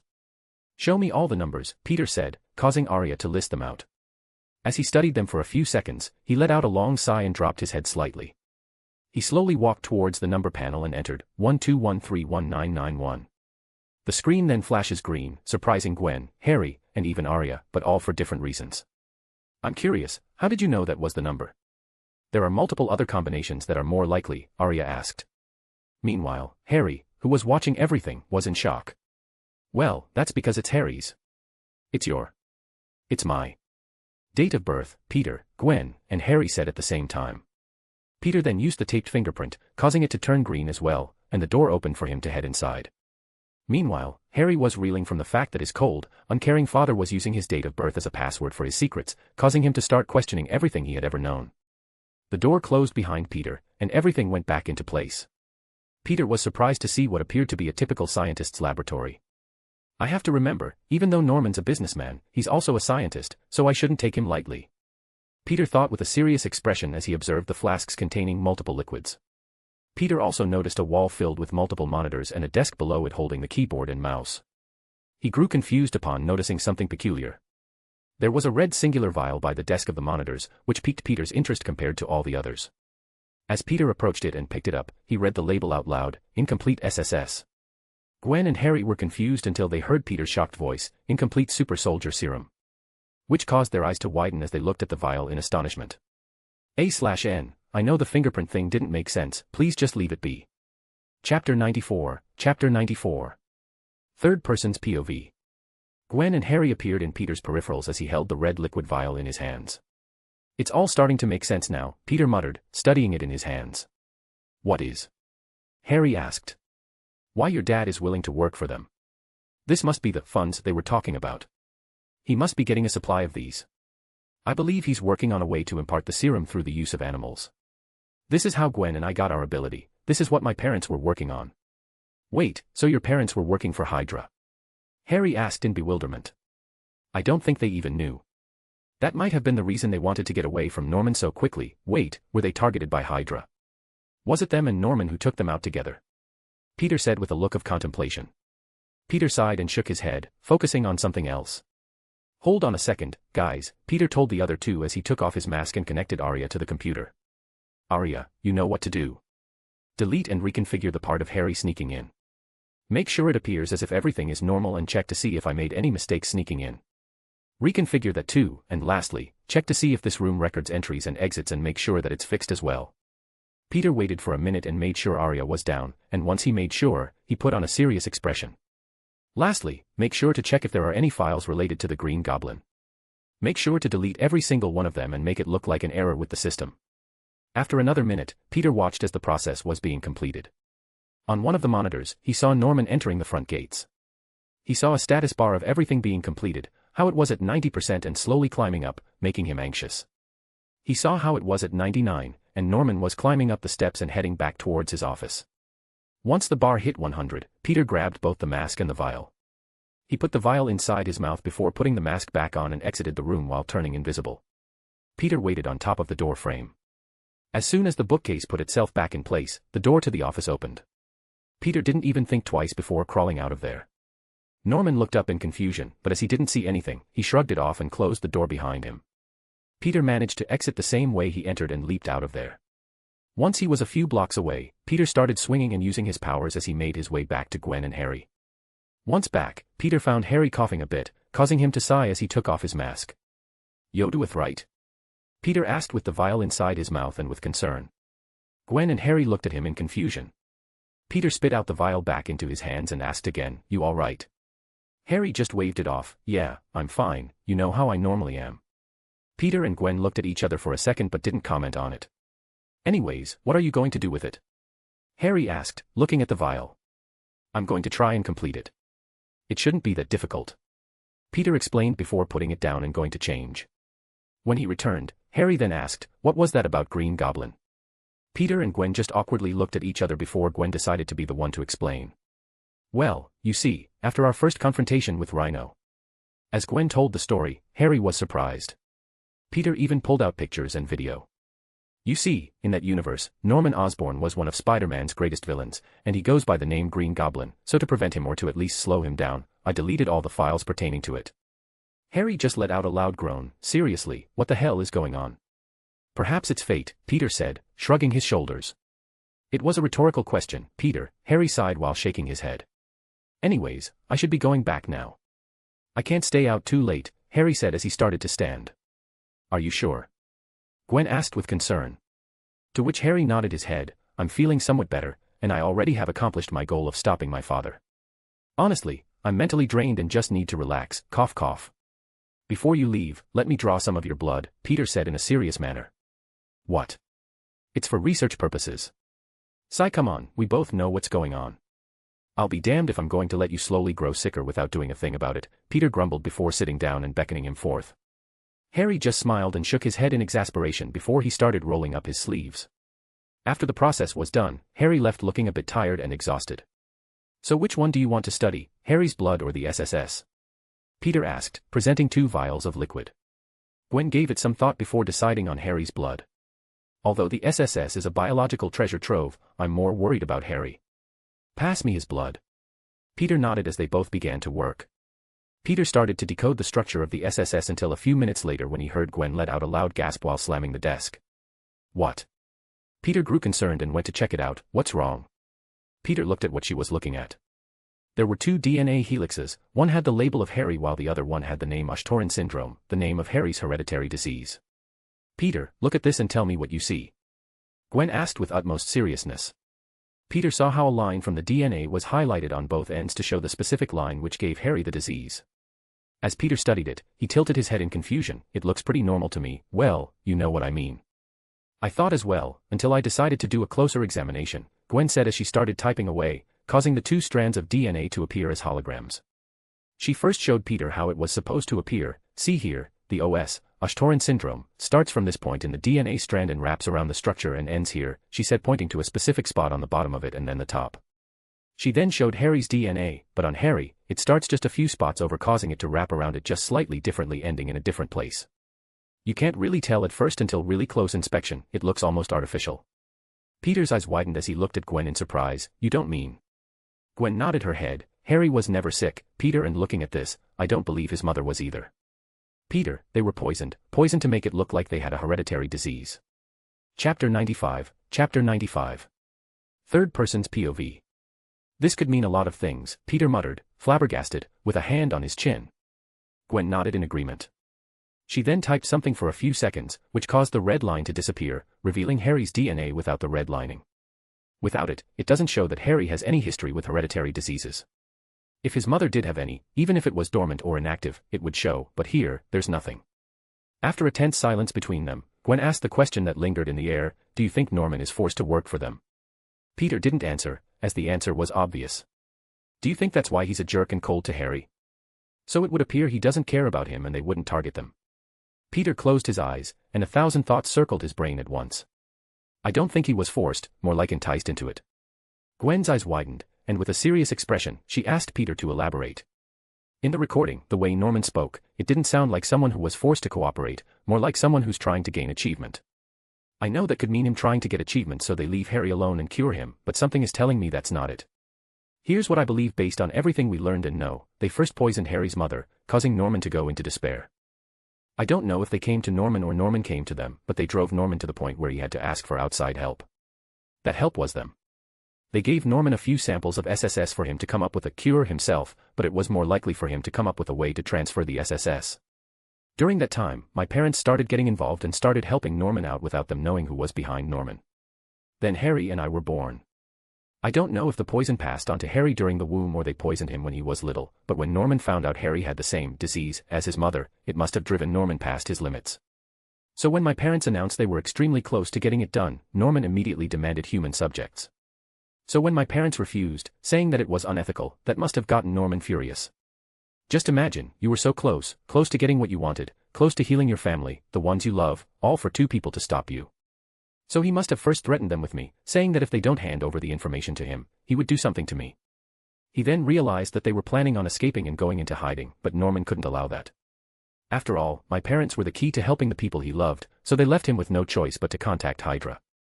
Once Hydra realized that they were close to getting what they wanted, they also came to the same conclusion as Norman. They couldn't allow my parents to escape, so they worked together, and ended up killing them. Peter closed his eyes and took a deep breath. He shook his head as he realized he went on a tangent. Why am I on the ceiling?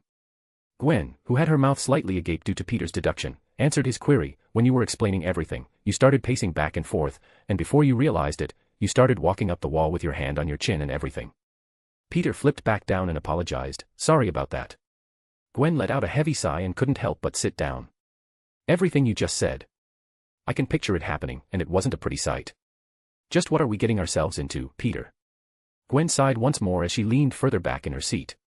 Peter kissed the top of her head, causing her to close her eyes and bask in his love to make herself feel better. Should we tell Harry? Gwen asked. We should, but not now. I feel like he would do something rash if he found out, Peter replied.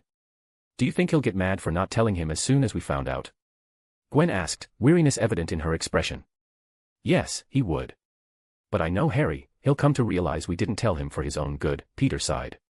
Tell me, do you think you're able to come up with an antidote? Gwen nodded. Yes, it shouldn't be too hard. If it truly was a hereditary disease, it would have taken me much longer and would have been much more difficult, since we would have needed to find a way to reconfigure his DNA structure. But since it's just poison made to look and behave like a hereditary disease, it shouldn't be too difficult. The minimum amount of time it will take me is a week, the absolute maximum a month. Peter nodded, and they both went back to work. The next day, Norman was seen heading into his office. As he entered, he unconsciously looked around before pulling on a bookcase, causing it to slide to the side, revealing a hidden door.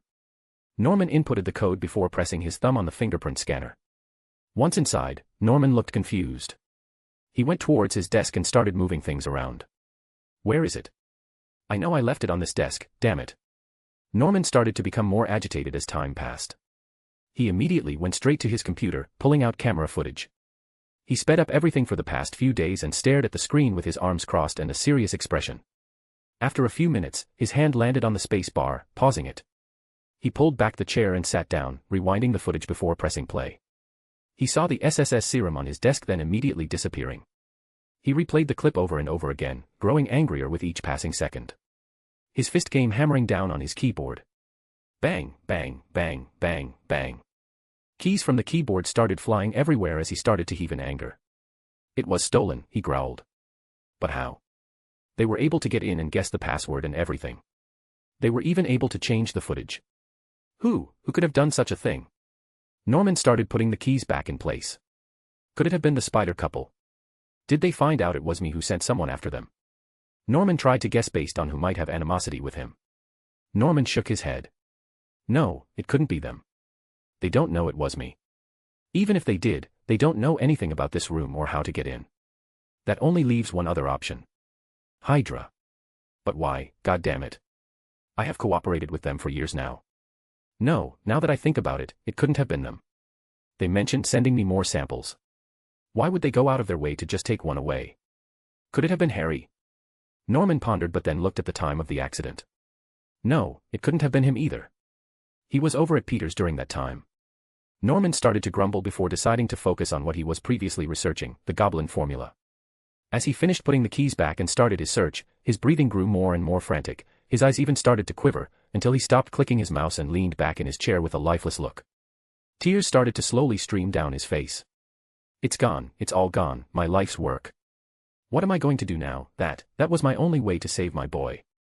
I failed him, Norman's voice choked. Chapter 96, Chapter 96. Third person's POV. Later in the day. Knock knock. Senator Stern, a package with your name on it has arrived, a female voice sounded behind the closed door. Must be from Norman, he thought while inwardly smirking. Bring it in. The secretary did as instructed and brought the package to him before leaving and closing the door behind her. Stern opened the packet, taking the USB from inside. He held it in his hand for a while, examining it. He reached over to his desk drawer, pulling out a laptop and plugging the USB inside. Once it was plugged in, Stern watched as the bar filled up, uploading the file. As it finished, Stern then clicked on it. Musical note meow meow meow meow. Meow meow meow meow. Meow meow meow meow meow meow meow meow musical note. Stern put his hand by his forehead, covering his eyes and sighing as a bunch of cats started dancing on his screen. You had one job, Norman, one job. 5 days later. So nothing has happened with your father? Peter asked, looking at Harry while leaning on his locker. Harry just sighed as he shook his head. He only had this defeated look in his eyes. I almost feel bad, but apart from that, it doesn't look like his life is in danger. Just then, Gwen, Felicia, MJ, and Lizzie appeared. Lizzie went and kissed Harry on the cheek before looking at Peter and the others. Now that everyone is here, I can warn you all, don't you guys dare miss the party tonight. They all started groaning as soon as they heard that, except for Harry, who just chuckled. We know, you've warned us like a million times already, Felicia said, rolling her eyes. Lizzie just started pouting and grabbed a hold of Harry's arm. I'm just saying, I don't want another accident like last time to happen. I'll probably arrive a little late, though, since I don't live near where you do, Felicia warned. I could pick you up if you want, Peter said, shrugging his shoulders. You have a car? Felicia said in complete surprise. Yup, I just barely drive it since it's technically against the law, but laws are meant to be broken. Breaking it for one day shouldn't hurt anyone. Harry and Gwen both looked at Peter in amusement.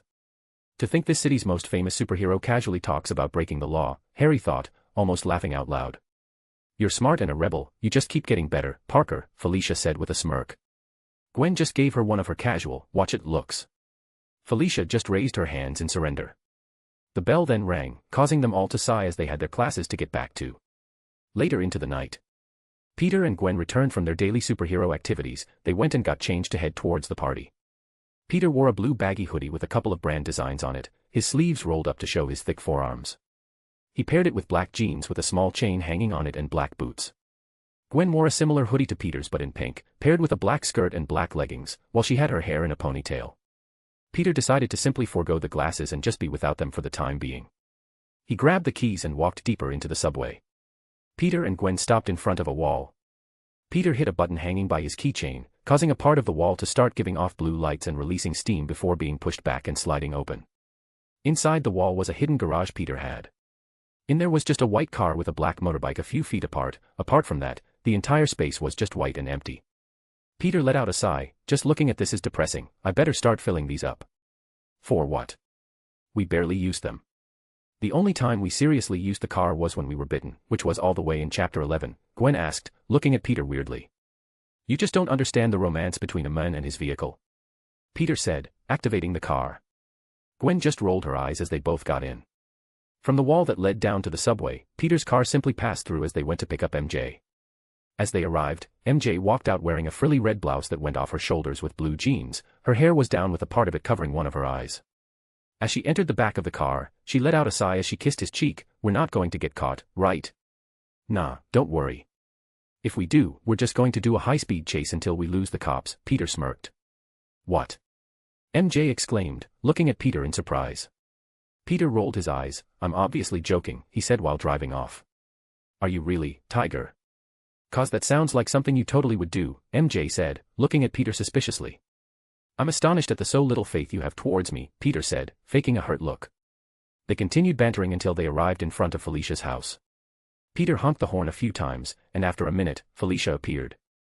Her hair also appeared loose with a black turtleneck shirt, black jeans, and black boots. She let out a whistle as she walked towards the car. Damn Parker, nice ride. Where'd you rent it? She said in a teasing tone as she got inside. Hey girlies, looking cute as always, she addressed Gwen and MJ. Now then, onward, my harem of women, to the great party ahead of us, Peter declared as he drove off. Gwen and MJ groaned in annoyance while Peter and Felicia just cracked up in laughter. Whoa, the inside of this car is sick. Now I'm really curious where you rented it, she said after seriously admiring the interior, the blue light outlining the inside of the car with a black interior going well with the white outside. There's no way this baby is rented. I built her myself, I'll have you know, Peter said, puffing up his chest. Yeah right, and I'm the president, Felicia scoffed. Well then, nice to meet you, Miss President, Gwen and MJ said at the same time in a teasing voice. They both looked at each other before they started laughing together. No way, Felicia said, looking between the two of them in shock, are you guys for real? MJ let out a sigh, something you don't realize since you're relatively new to our group, but Peter's crazy smart, like the crazy scientist smart. Since he normally jokes and brags about mostly everything, what he says would just come out like plain old boasting. MJ then gained a reminiscent look. During middle school, Peter would drag Gwen, Harry, and me to a junkyard to help him carry a few things. Then he would build cool and crazy stuff with it. MJ looked towards Gwen with a look of amusement. Remember the thruster boots he made? Gwen then broke out laughing, oh my god yes. Gwen turned to Felicia and started to explain, Peter built these boots which had thrusters near the bottom of them. He made them with some junk he thought could be of use. As he activated them, the thrusters, he flew a bit off the ground but a part that was holding the thrusters together came off causing them to be in a weird angle. Peter hearing this started getting embarrassed as he knew where the story was leading. Due to the angle, Peter started going in a circle really fast. This dummy failed to see the consequences of eating before flying at high speeds and ended up throwing up. Due to how he was flying and going in the air, the vomit ended up hitting perfectly in his face causing him to really start screaming and flapping his arms. Which kinda helped as it changed his angle and causing him to fall to the floor while rolling. As he stopped, he was on his hands and knees vomiting some more by how disgusted he was about the situation. We didn't mean to, but MJ and I couldn't help it but start laughing. Harry started crying laughing as well. He was laughing so hard he accidentally ended up throwing up as well, by how grossed out he was and how funny it was. Seeing that, MJ and I absolutely lost it. We almost peed ourselves laughing. We literally couldn't breathe with how hard we were laughing. I have sworn to never touch rocket boots since the day I live, Peter thought as even his cheeks started turning red. Felicia was laughing hysterically while pointing at Peter, which caused him to grumble, it's not that funny, I was seriously traumatized by the experience. Aunt May and Uncle Ben had to get me to therapy because of it. They continued their conversation and sharing stories with Felicia for a bit before they soon arrived in front of Lizzie's large estate, where the party was being held. Chapter 97, Chapter 97. Third person's POV. When they arrived at the given address, they were all stunned as they looked at the large house. It almost appeared like a mansion all of its own. Has Lizzie always been this rich? Peter asked in confusion. Apparently. Who would have thought? Gwen said, looking at the mansion that was flashing multiple colors, with loud music playing inside. How have you guys been friends with her for this long and don't know her parents are rich? Felicia asked, looking at them weirdly. Sorry, my bad. I should be asking everyone I meet about their and their parents' financial situation to see if we can be friends or not, Peter said sarcastically while parking his car. Don't patronize me, Parker. I mean, you guys should have obviously had a clue at least, Felicia retorted, glaring at Peter. MJ just shrugged her shoulders slightly. We knew she was well off, but not by this much. We've never been to her house before actually, this is the first. They all then got out of the car as Peter just finished parking. Well, at least we know she isn't with Harry for his money, Peter muttered towards. Gwen and MJ both elbowed him on the side, causing him to rub the back of his head awkwardly. As soon as they entered, they were kind of surprised by what they were seeing. Everything was mostly dark, and the things that were visible were the glow sticks people were carrying, some even had face paint on that glowed in the dark. This isn't a party, this is a fucking rave. Felicia yelled over the loud music. Whoa. Let's fuck bitches and smoke crack. Peter yelled, pumping his fists up and down with the music.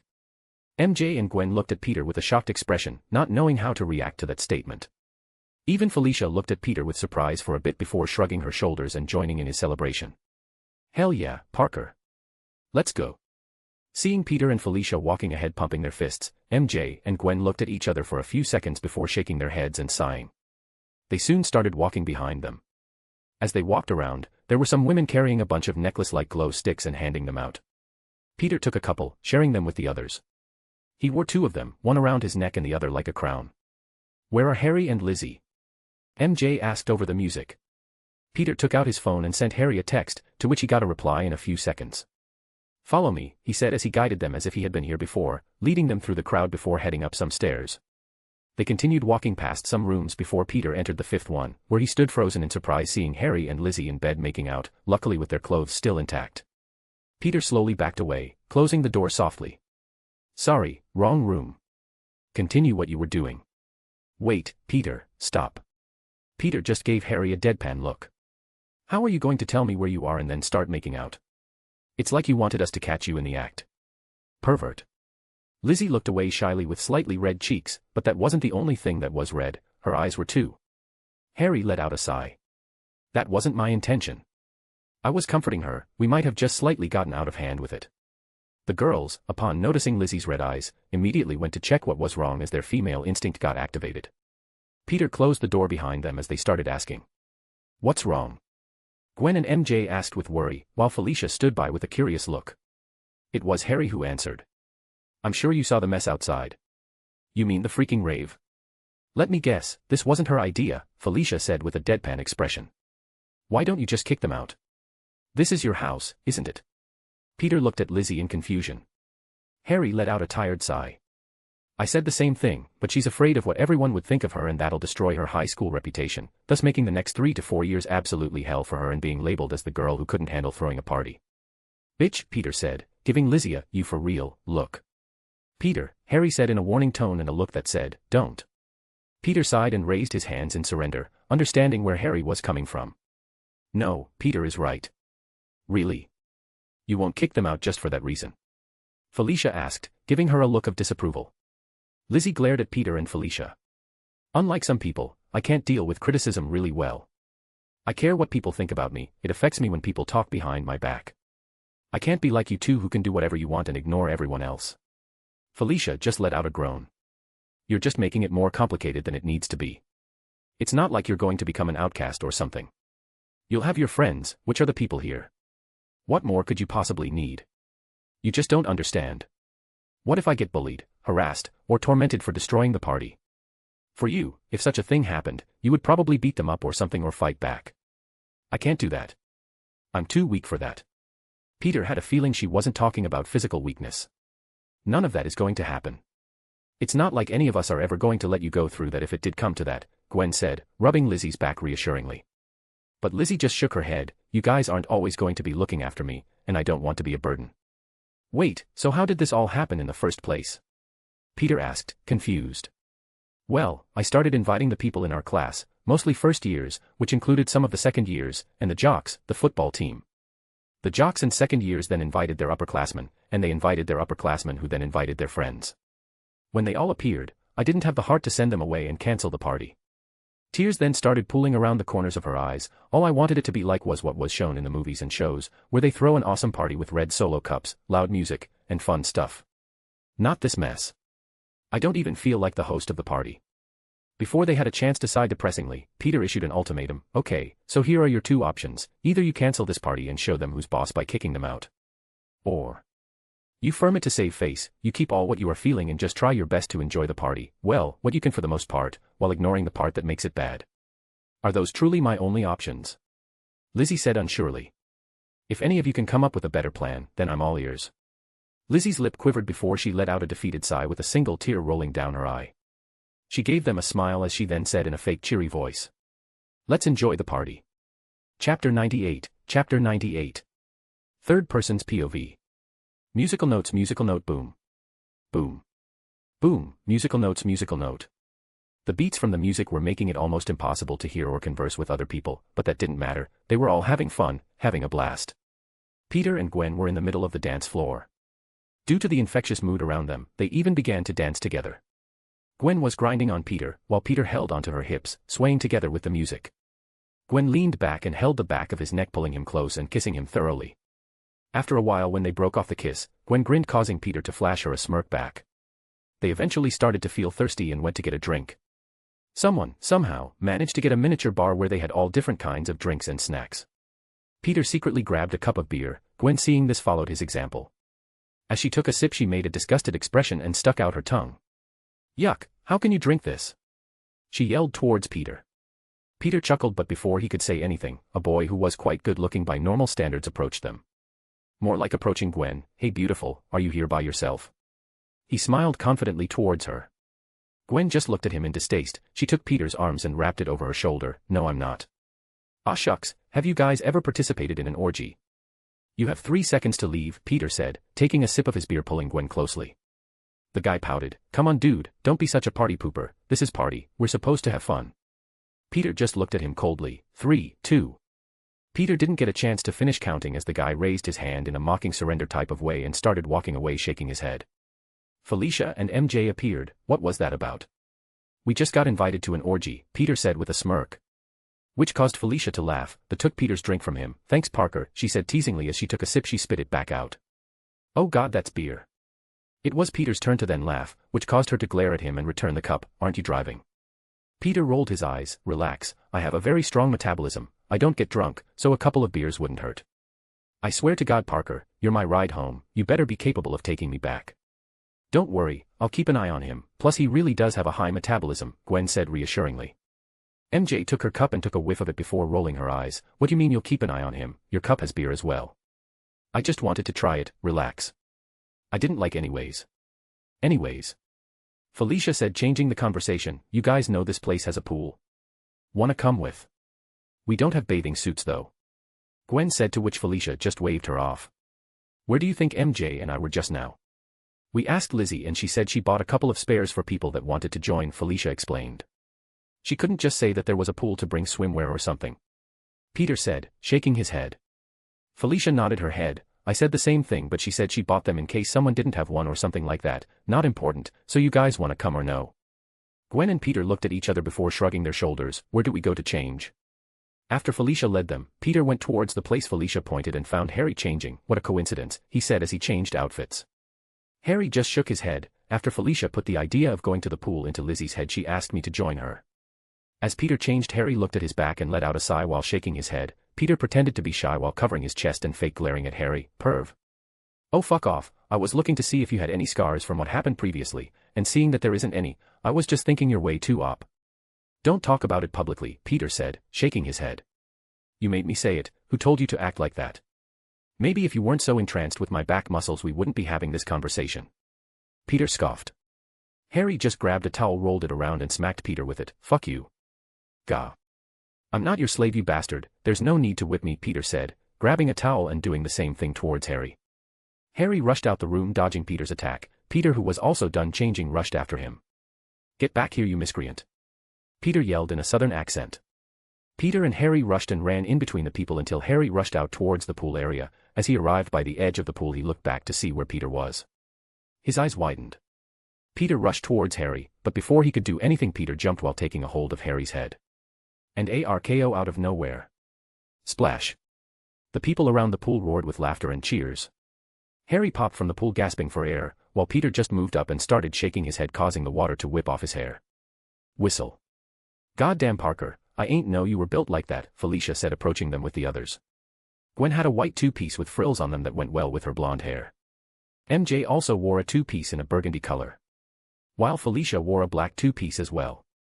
Lizzie was with them, but Peter wasn't even paying attention to her. Peter whistled right back. Why hello there ladies. Watch it Pete, Gwen said with a smirk. Yeah Tiger, you better keep your eyes to yourself, MJ said in a teasing tone. Felicia started posing. Don't stare too hard now. They all soon joined Peter and Harry in the water. Lizzie held on Harry's neck with her arms around him. Gwen did the same towards Peter for a bit before she just decided to float looking towards the night sky. Felicia appeared behind Peter and pushed him down before getting on his shoulders. She looked towards Gwen with a challenging look. Ever heard of water jousting? Gwen smirked back. She dove in and scoped MJ, carrying her on her shoulders. MJ yelled and grabbed onto Gwen's head as she wasn't expecting it. You guys are so going down, Gwen teased. Unexpectedly a third contender appeared. You guys aren't thinking about leaving us out, right? It was Harry, who was carrying Lizzie on his shoulders. Felicia just smirked. Look, what do we have here? A three-way battle. While that was happening, a single thought was going through Peter's mind. Thighs, thighs, thighs, thighs, thighs, thighs, thighs, thighs, thighs, thighs, thighs, thighs, thighs, thighs, thighs. Peter, Gwen, and Harry started circling around each other with a smirk. Outside the pool there were people observing with an amused look. Some were even chanting. Fight, fight, fight. Some were even making bet. My money's on the silver one. My money is on the two girls team. Oh please, you're only saying that because they're hot. Isn't that why you voted on the silver one? No comment. Surprisingly, the first to attack was Harry's team. Lizzie went to try and push Felicia. Lizzie and Felicia locked into a pushing contest. Trying to get payback for earlier. Felicia smirked. Lizzie grinned. Absolutely. Out of the corner of his eyes, Peter saw MJ and Gwen coming towards them. Peter tapped Felicia's thighs, she immediately understood the message and let go of Lizzie's hand. Peter took a step back causing their attack to miss, Felicia countered the attack and pushed MJ. MJ almost fell but Gwen managed to get a good hold of her until she saw Peter smirking at her and winking. He rushed himself towards, which gave Felicia the proper chance to push MJ off Gwen's shoulder causing them to dive in the water. But while that happened Lizzie managed to sneak close and push Felicia. Peter took a good hold of her from her thighs, which caused Felicia to blush slightly, even though she normally liked to tease people, she wasn't used to being touched like that. Peter swam back giving them room, "You good?" Peter asked. Felicia adjusted her while taking a hold of his head, "Yeah, that one was close." "I'll create a distraction," Peter whispered. Felicia gained a serious expression and waited. As Peter and Harry moved towards each other, Peter swung his arm creating a blog splash of water.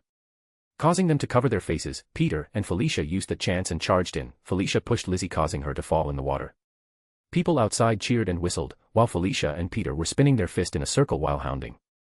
Peter put a fist up and Felicia fist bumped him while they laughed. "Ha ha ha, we make an invincible pair, Parker," Felicia exclaimed while flexing her muscles. Gwen then splashed them with a wave of water. "You can get down from my boyfriend now, Felicia."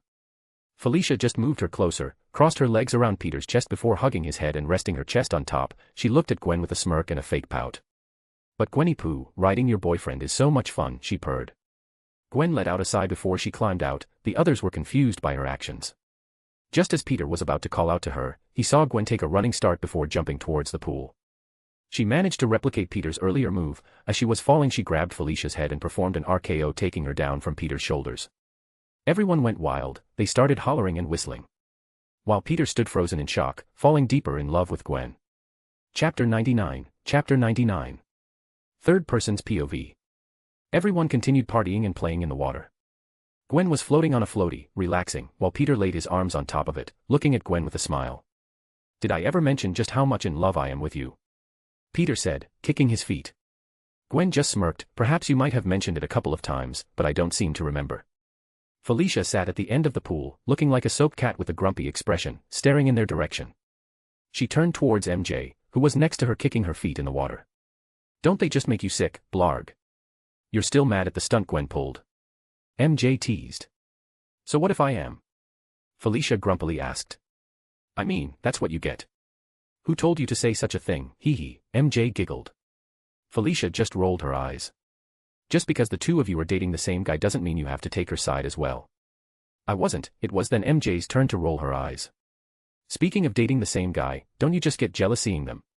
Felicia looked towards Peter and Gwen. Gwen lowered her head towards Peter, and they both started kissing. MJ just smiled. "A bit, but what can I do?" MJ shrugged her shoulders. "Plus, Peter promised me a date tomorrow, so I'm fine with this. Gwen can have him for today because for tomorrow, he's all mine." Felicia just looked at MJ with a weird look, which caused her to look away a bit embarrassed by what she said. Felicia shook her head in amusement. "You do you, baby girl. I'm going to get something to drink. Want anything?" MJ shook her head.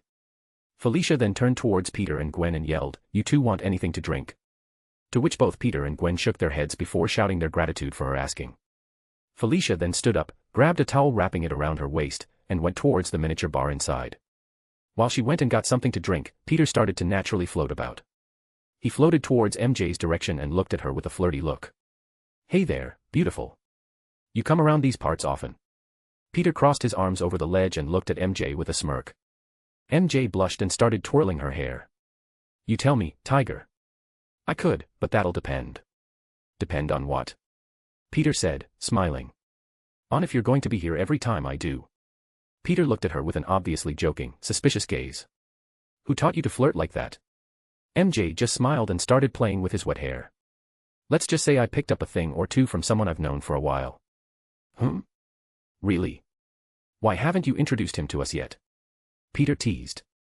MJ played along. "Yikes, I don't believe I can. He can be really mysterious and doesn't like to show himself." MJ then pretended to look around, whispering, "He just so happens to be Spider-Man." Peter burst into laughter alongside MJ. If Peter hadn't detected the mocking and joking tone in her voice, he would have definitely thought she had found out his identity. He couldn't help but laugh at such a coincidence. Afterwards, the two continued to banter with each other for a few minutes, while Gwen, who had sunglasses on from who knows where, was spinning around on the floaty. As MJ and Peter basked in each other's presence, MJ muttered, What's taking Felicia so long? Did she go to the bathroom? Peter's eyes widened. Fuck. He jumped out of the water and sprinted inside, taking MJ by surprise. At first, she was confused by his actions, but then it hit her. Oh, she muttered with widened eyes matching Peter's. Peter's going to kill someone. Gwen's head snapped towards MJ's, causing the glasses to fly off her face, her eyes widening as well. MJ would have normally questioned how Gwen was able to hear her, but they both had a look of horror.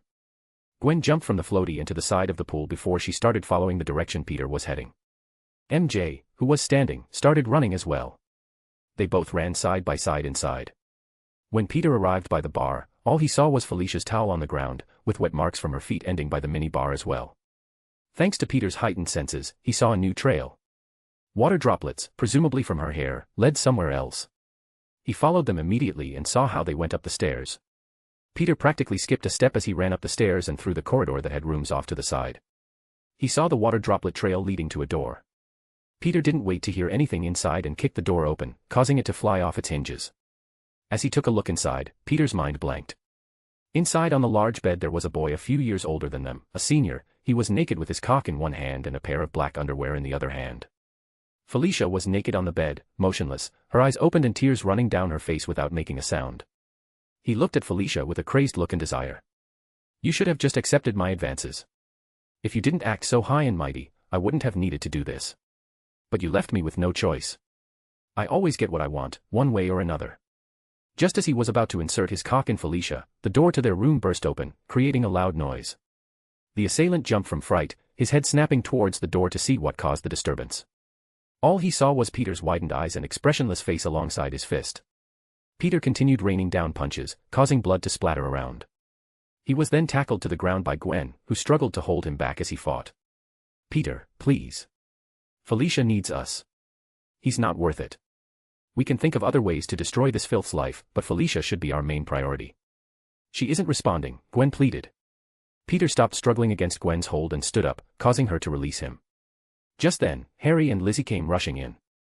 What's going on, fuck, Harry began before seeing the scene. Aha! Lizzie screamed in shock. Peter paid them no mind. He walked towards Felicia, wrapped the covers around her motionless body, and lifted her up. MJ and Gwen, knowing Lizzie's scream would attract attention, quickly gathered Felicia's belongings, and they all started walking out. Peter stopped by the doorway and slowly turned to look at Harry from the corner of his eye.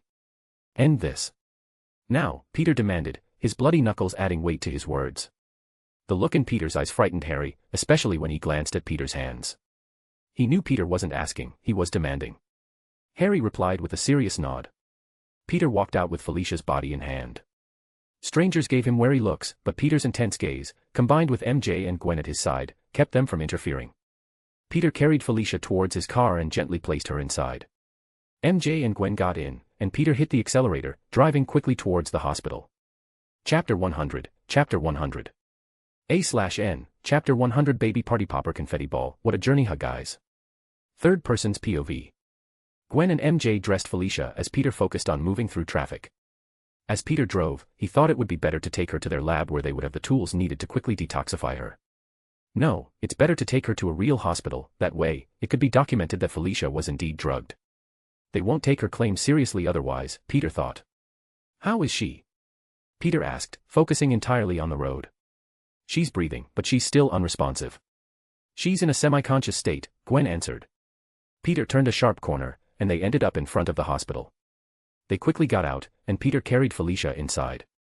A nurse came to check on them immediately. It's not every day you see a guy in a swimsuit with two ladies in bikinis following him, and another unresponsive person wrapped around in a blanket, while having bloody knuckles. What's the matter with her? The nurse asked. She's been drugged, Peter answered. The nurse's eyes widened, especially seeing how young they looked. She immediately got into action. Soon a doctor came and started checking up on Felicia. They took her to a room to start their checkup and see what they could do. The nurse from earlier then appeared and looked towards Peter. Come, let's get your knuckles wrapped up. Peter shook his head. No need. This isn't my blood. I see. I think I'm starting to get the picture. At least clean up your hands, and call someone to bring you guys clothes or something. You guys can't be standing out here naked, she informed them. We kind of left in a hurry and didn't bring our phones with us, Peter said awkwardly. The nurse let out a sigh and handed them her phone. Here, be quick. Peter sighed and decided to call Uncle Ben. Dial. Ring. Ring. Hello. Uncle Ben said as he didn't recognize the number. Aw, hey Uncle Ben, how are ya? Peter said, a bit embarrassed. Peter heard Uncle Ben let out a sigh on the other end of the phone. What did you do this time? Why do you always assume I'm the problem? Peter grumbled. Peter then heard the nurse clear her throat, indicating to him to hurry it up. So yeah, listen, I'm at the hospital, and I don't have any clothes with me at the moment. Do you mind bringing me, Gwen, and MJ some clothes? No, I'm not hurt, and neither are Gwen and MJ, Peter replied. Our friend got drugged and almost, you know. Peter replied again. Top drawer, Peter answered. Yes, I resorted to violence, but you can forgive me this time. You can't seriously get mad at me for this. It doesn't matter that I promised, I snapped. Okay. Huh, you really aren't mad. So like you're really not angry or anything like that, just disappointed I didn't follow your earlier advice, but you understand why I did what I did. Oh, okay, see you in a bit, yeah, bye, hugs and kisses, choo-choo yeah, I said that to piss you off a bit, okay, bye, love you, he, Peter said. Peter's earlier joking expression disappeared, and only his serious expression remained as he handed the nurse back her phone. Thanks, Peter said. The nurse just looked at him with an amused look before shaking her head and walking away as she had other patients to deal with. Peter's earlier antics on the phone had calmed down Gwen and MJ's nerves slightly, which was exactly his plan. Peter then clapped his hands, getting Gwen's and MJ's attention, so, he started. While we wait for Uncle Ben, let's put our heads together on how to dispose of a body, Peter said nonchalantly with a big smile. The doctors and nurses that walked by stopped for a bit and looked towards Peter's direction in shock. Peter, Gwen chastised seeing the look the doctors were giving them. I'm joking, there's no way I would need to discuss that I already know how to do it, Peter said waving them off. Peter. It was MJ's turn to grow embarrassed. Peter just raised his hands in surrender. Sorry, it's how I cope with stressful situations. Just as they continued to wait for Uncle Ben, a woman came rushing towards the area Felicia was being taken care of. My daughter, is she going to be okay? She asked the nearest doctor she could get her hands on. The doctor, clearly having experienced this before, calming her down. Please tell me the name of your daughter so I can verify. Her name is Felicia Hardy, the woman answered, clearly distraught. The woman was tall, had blonde hair, and wore a green woman's business suit.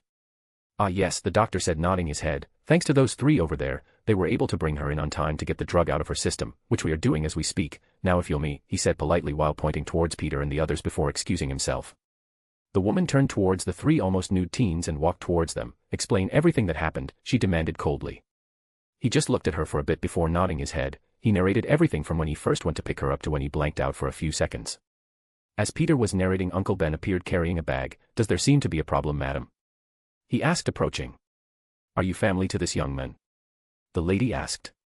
Yeah, I'm his uncle, Uncle Ben said as he gave Peter the bag of clothes. The woman turned towards and expressed her gratitude. Thank you for caring for my daughter and looking after her. If it was for your actions, I don't even want to think what might have happened to her. Peter just shook his head. Felicia is our friend. We went together, so she was my responsibility. I'm just ashamed I let it come this far.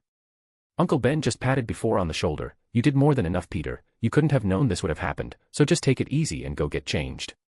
Peter just let out a sigh as he went with Gwen and MJ.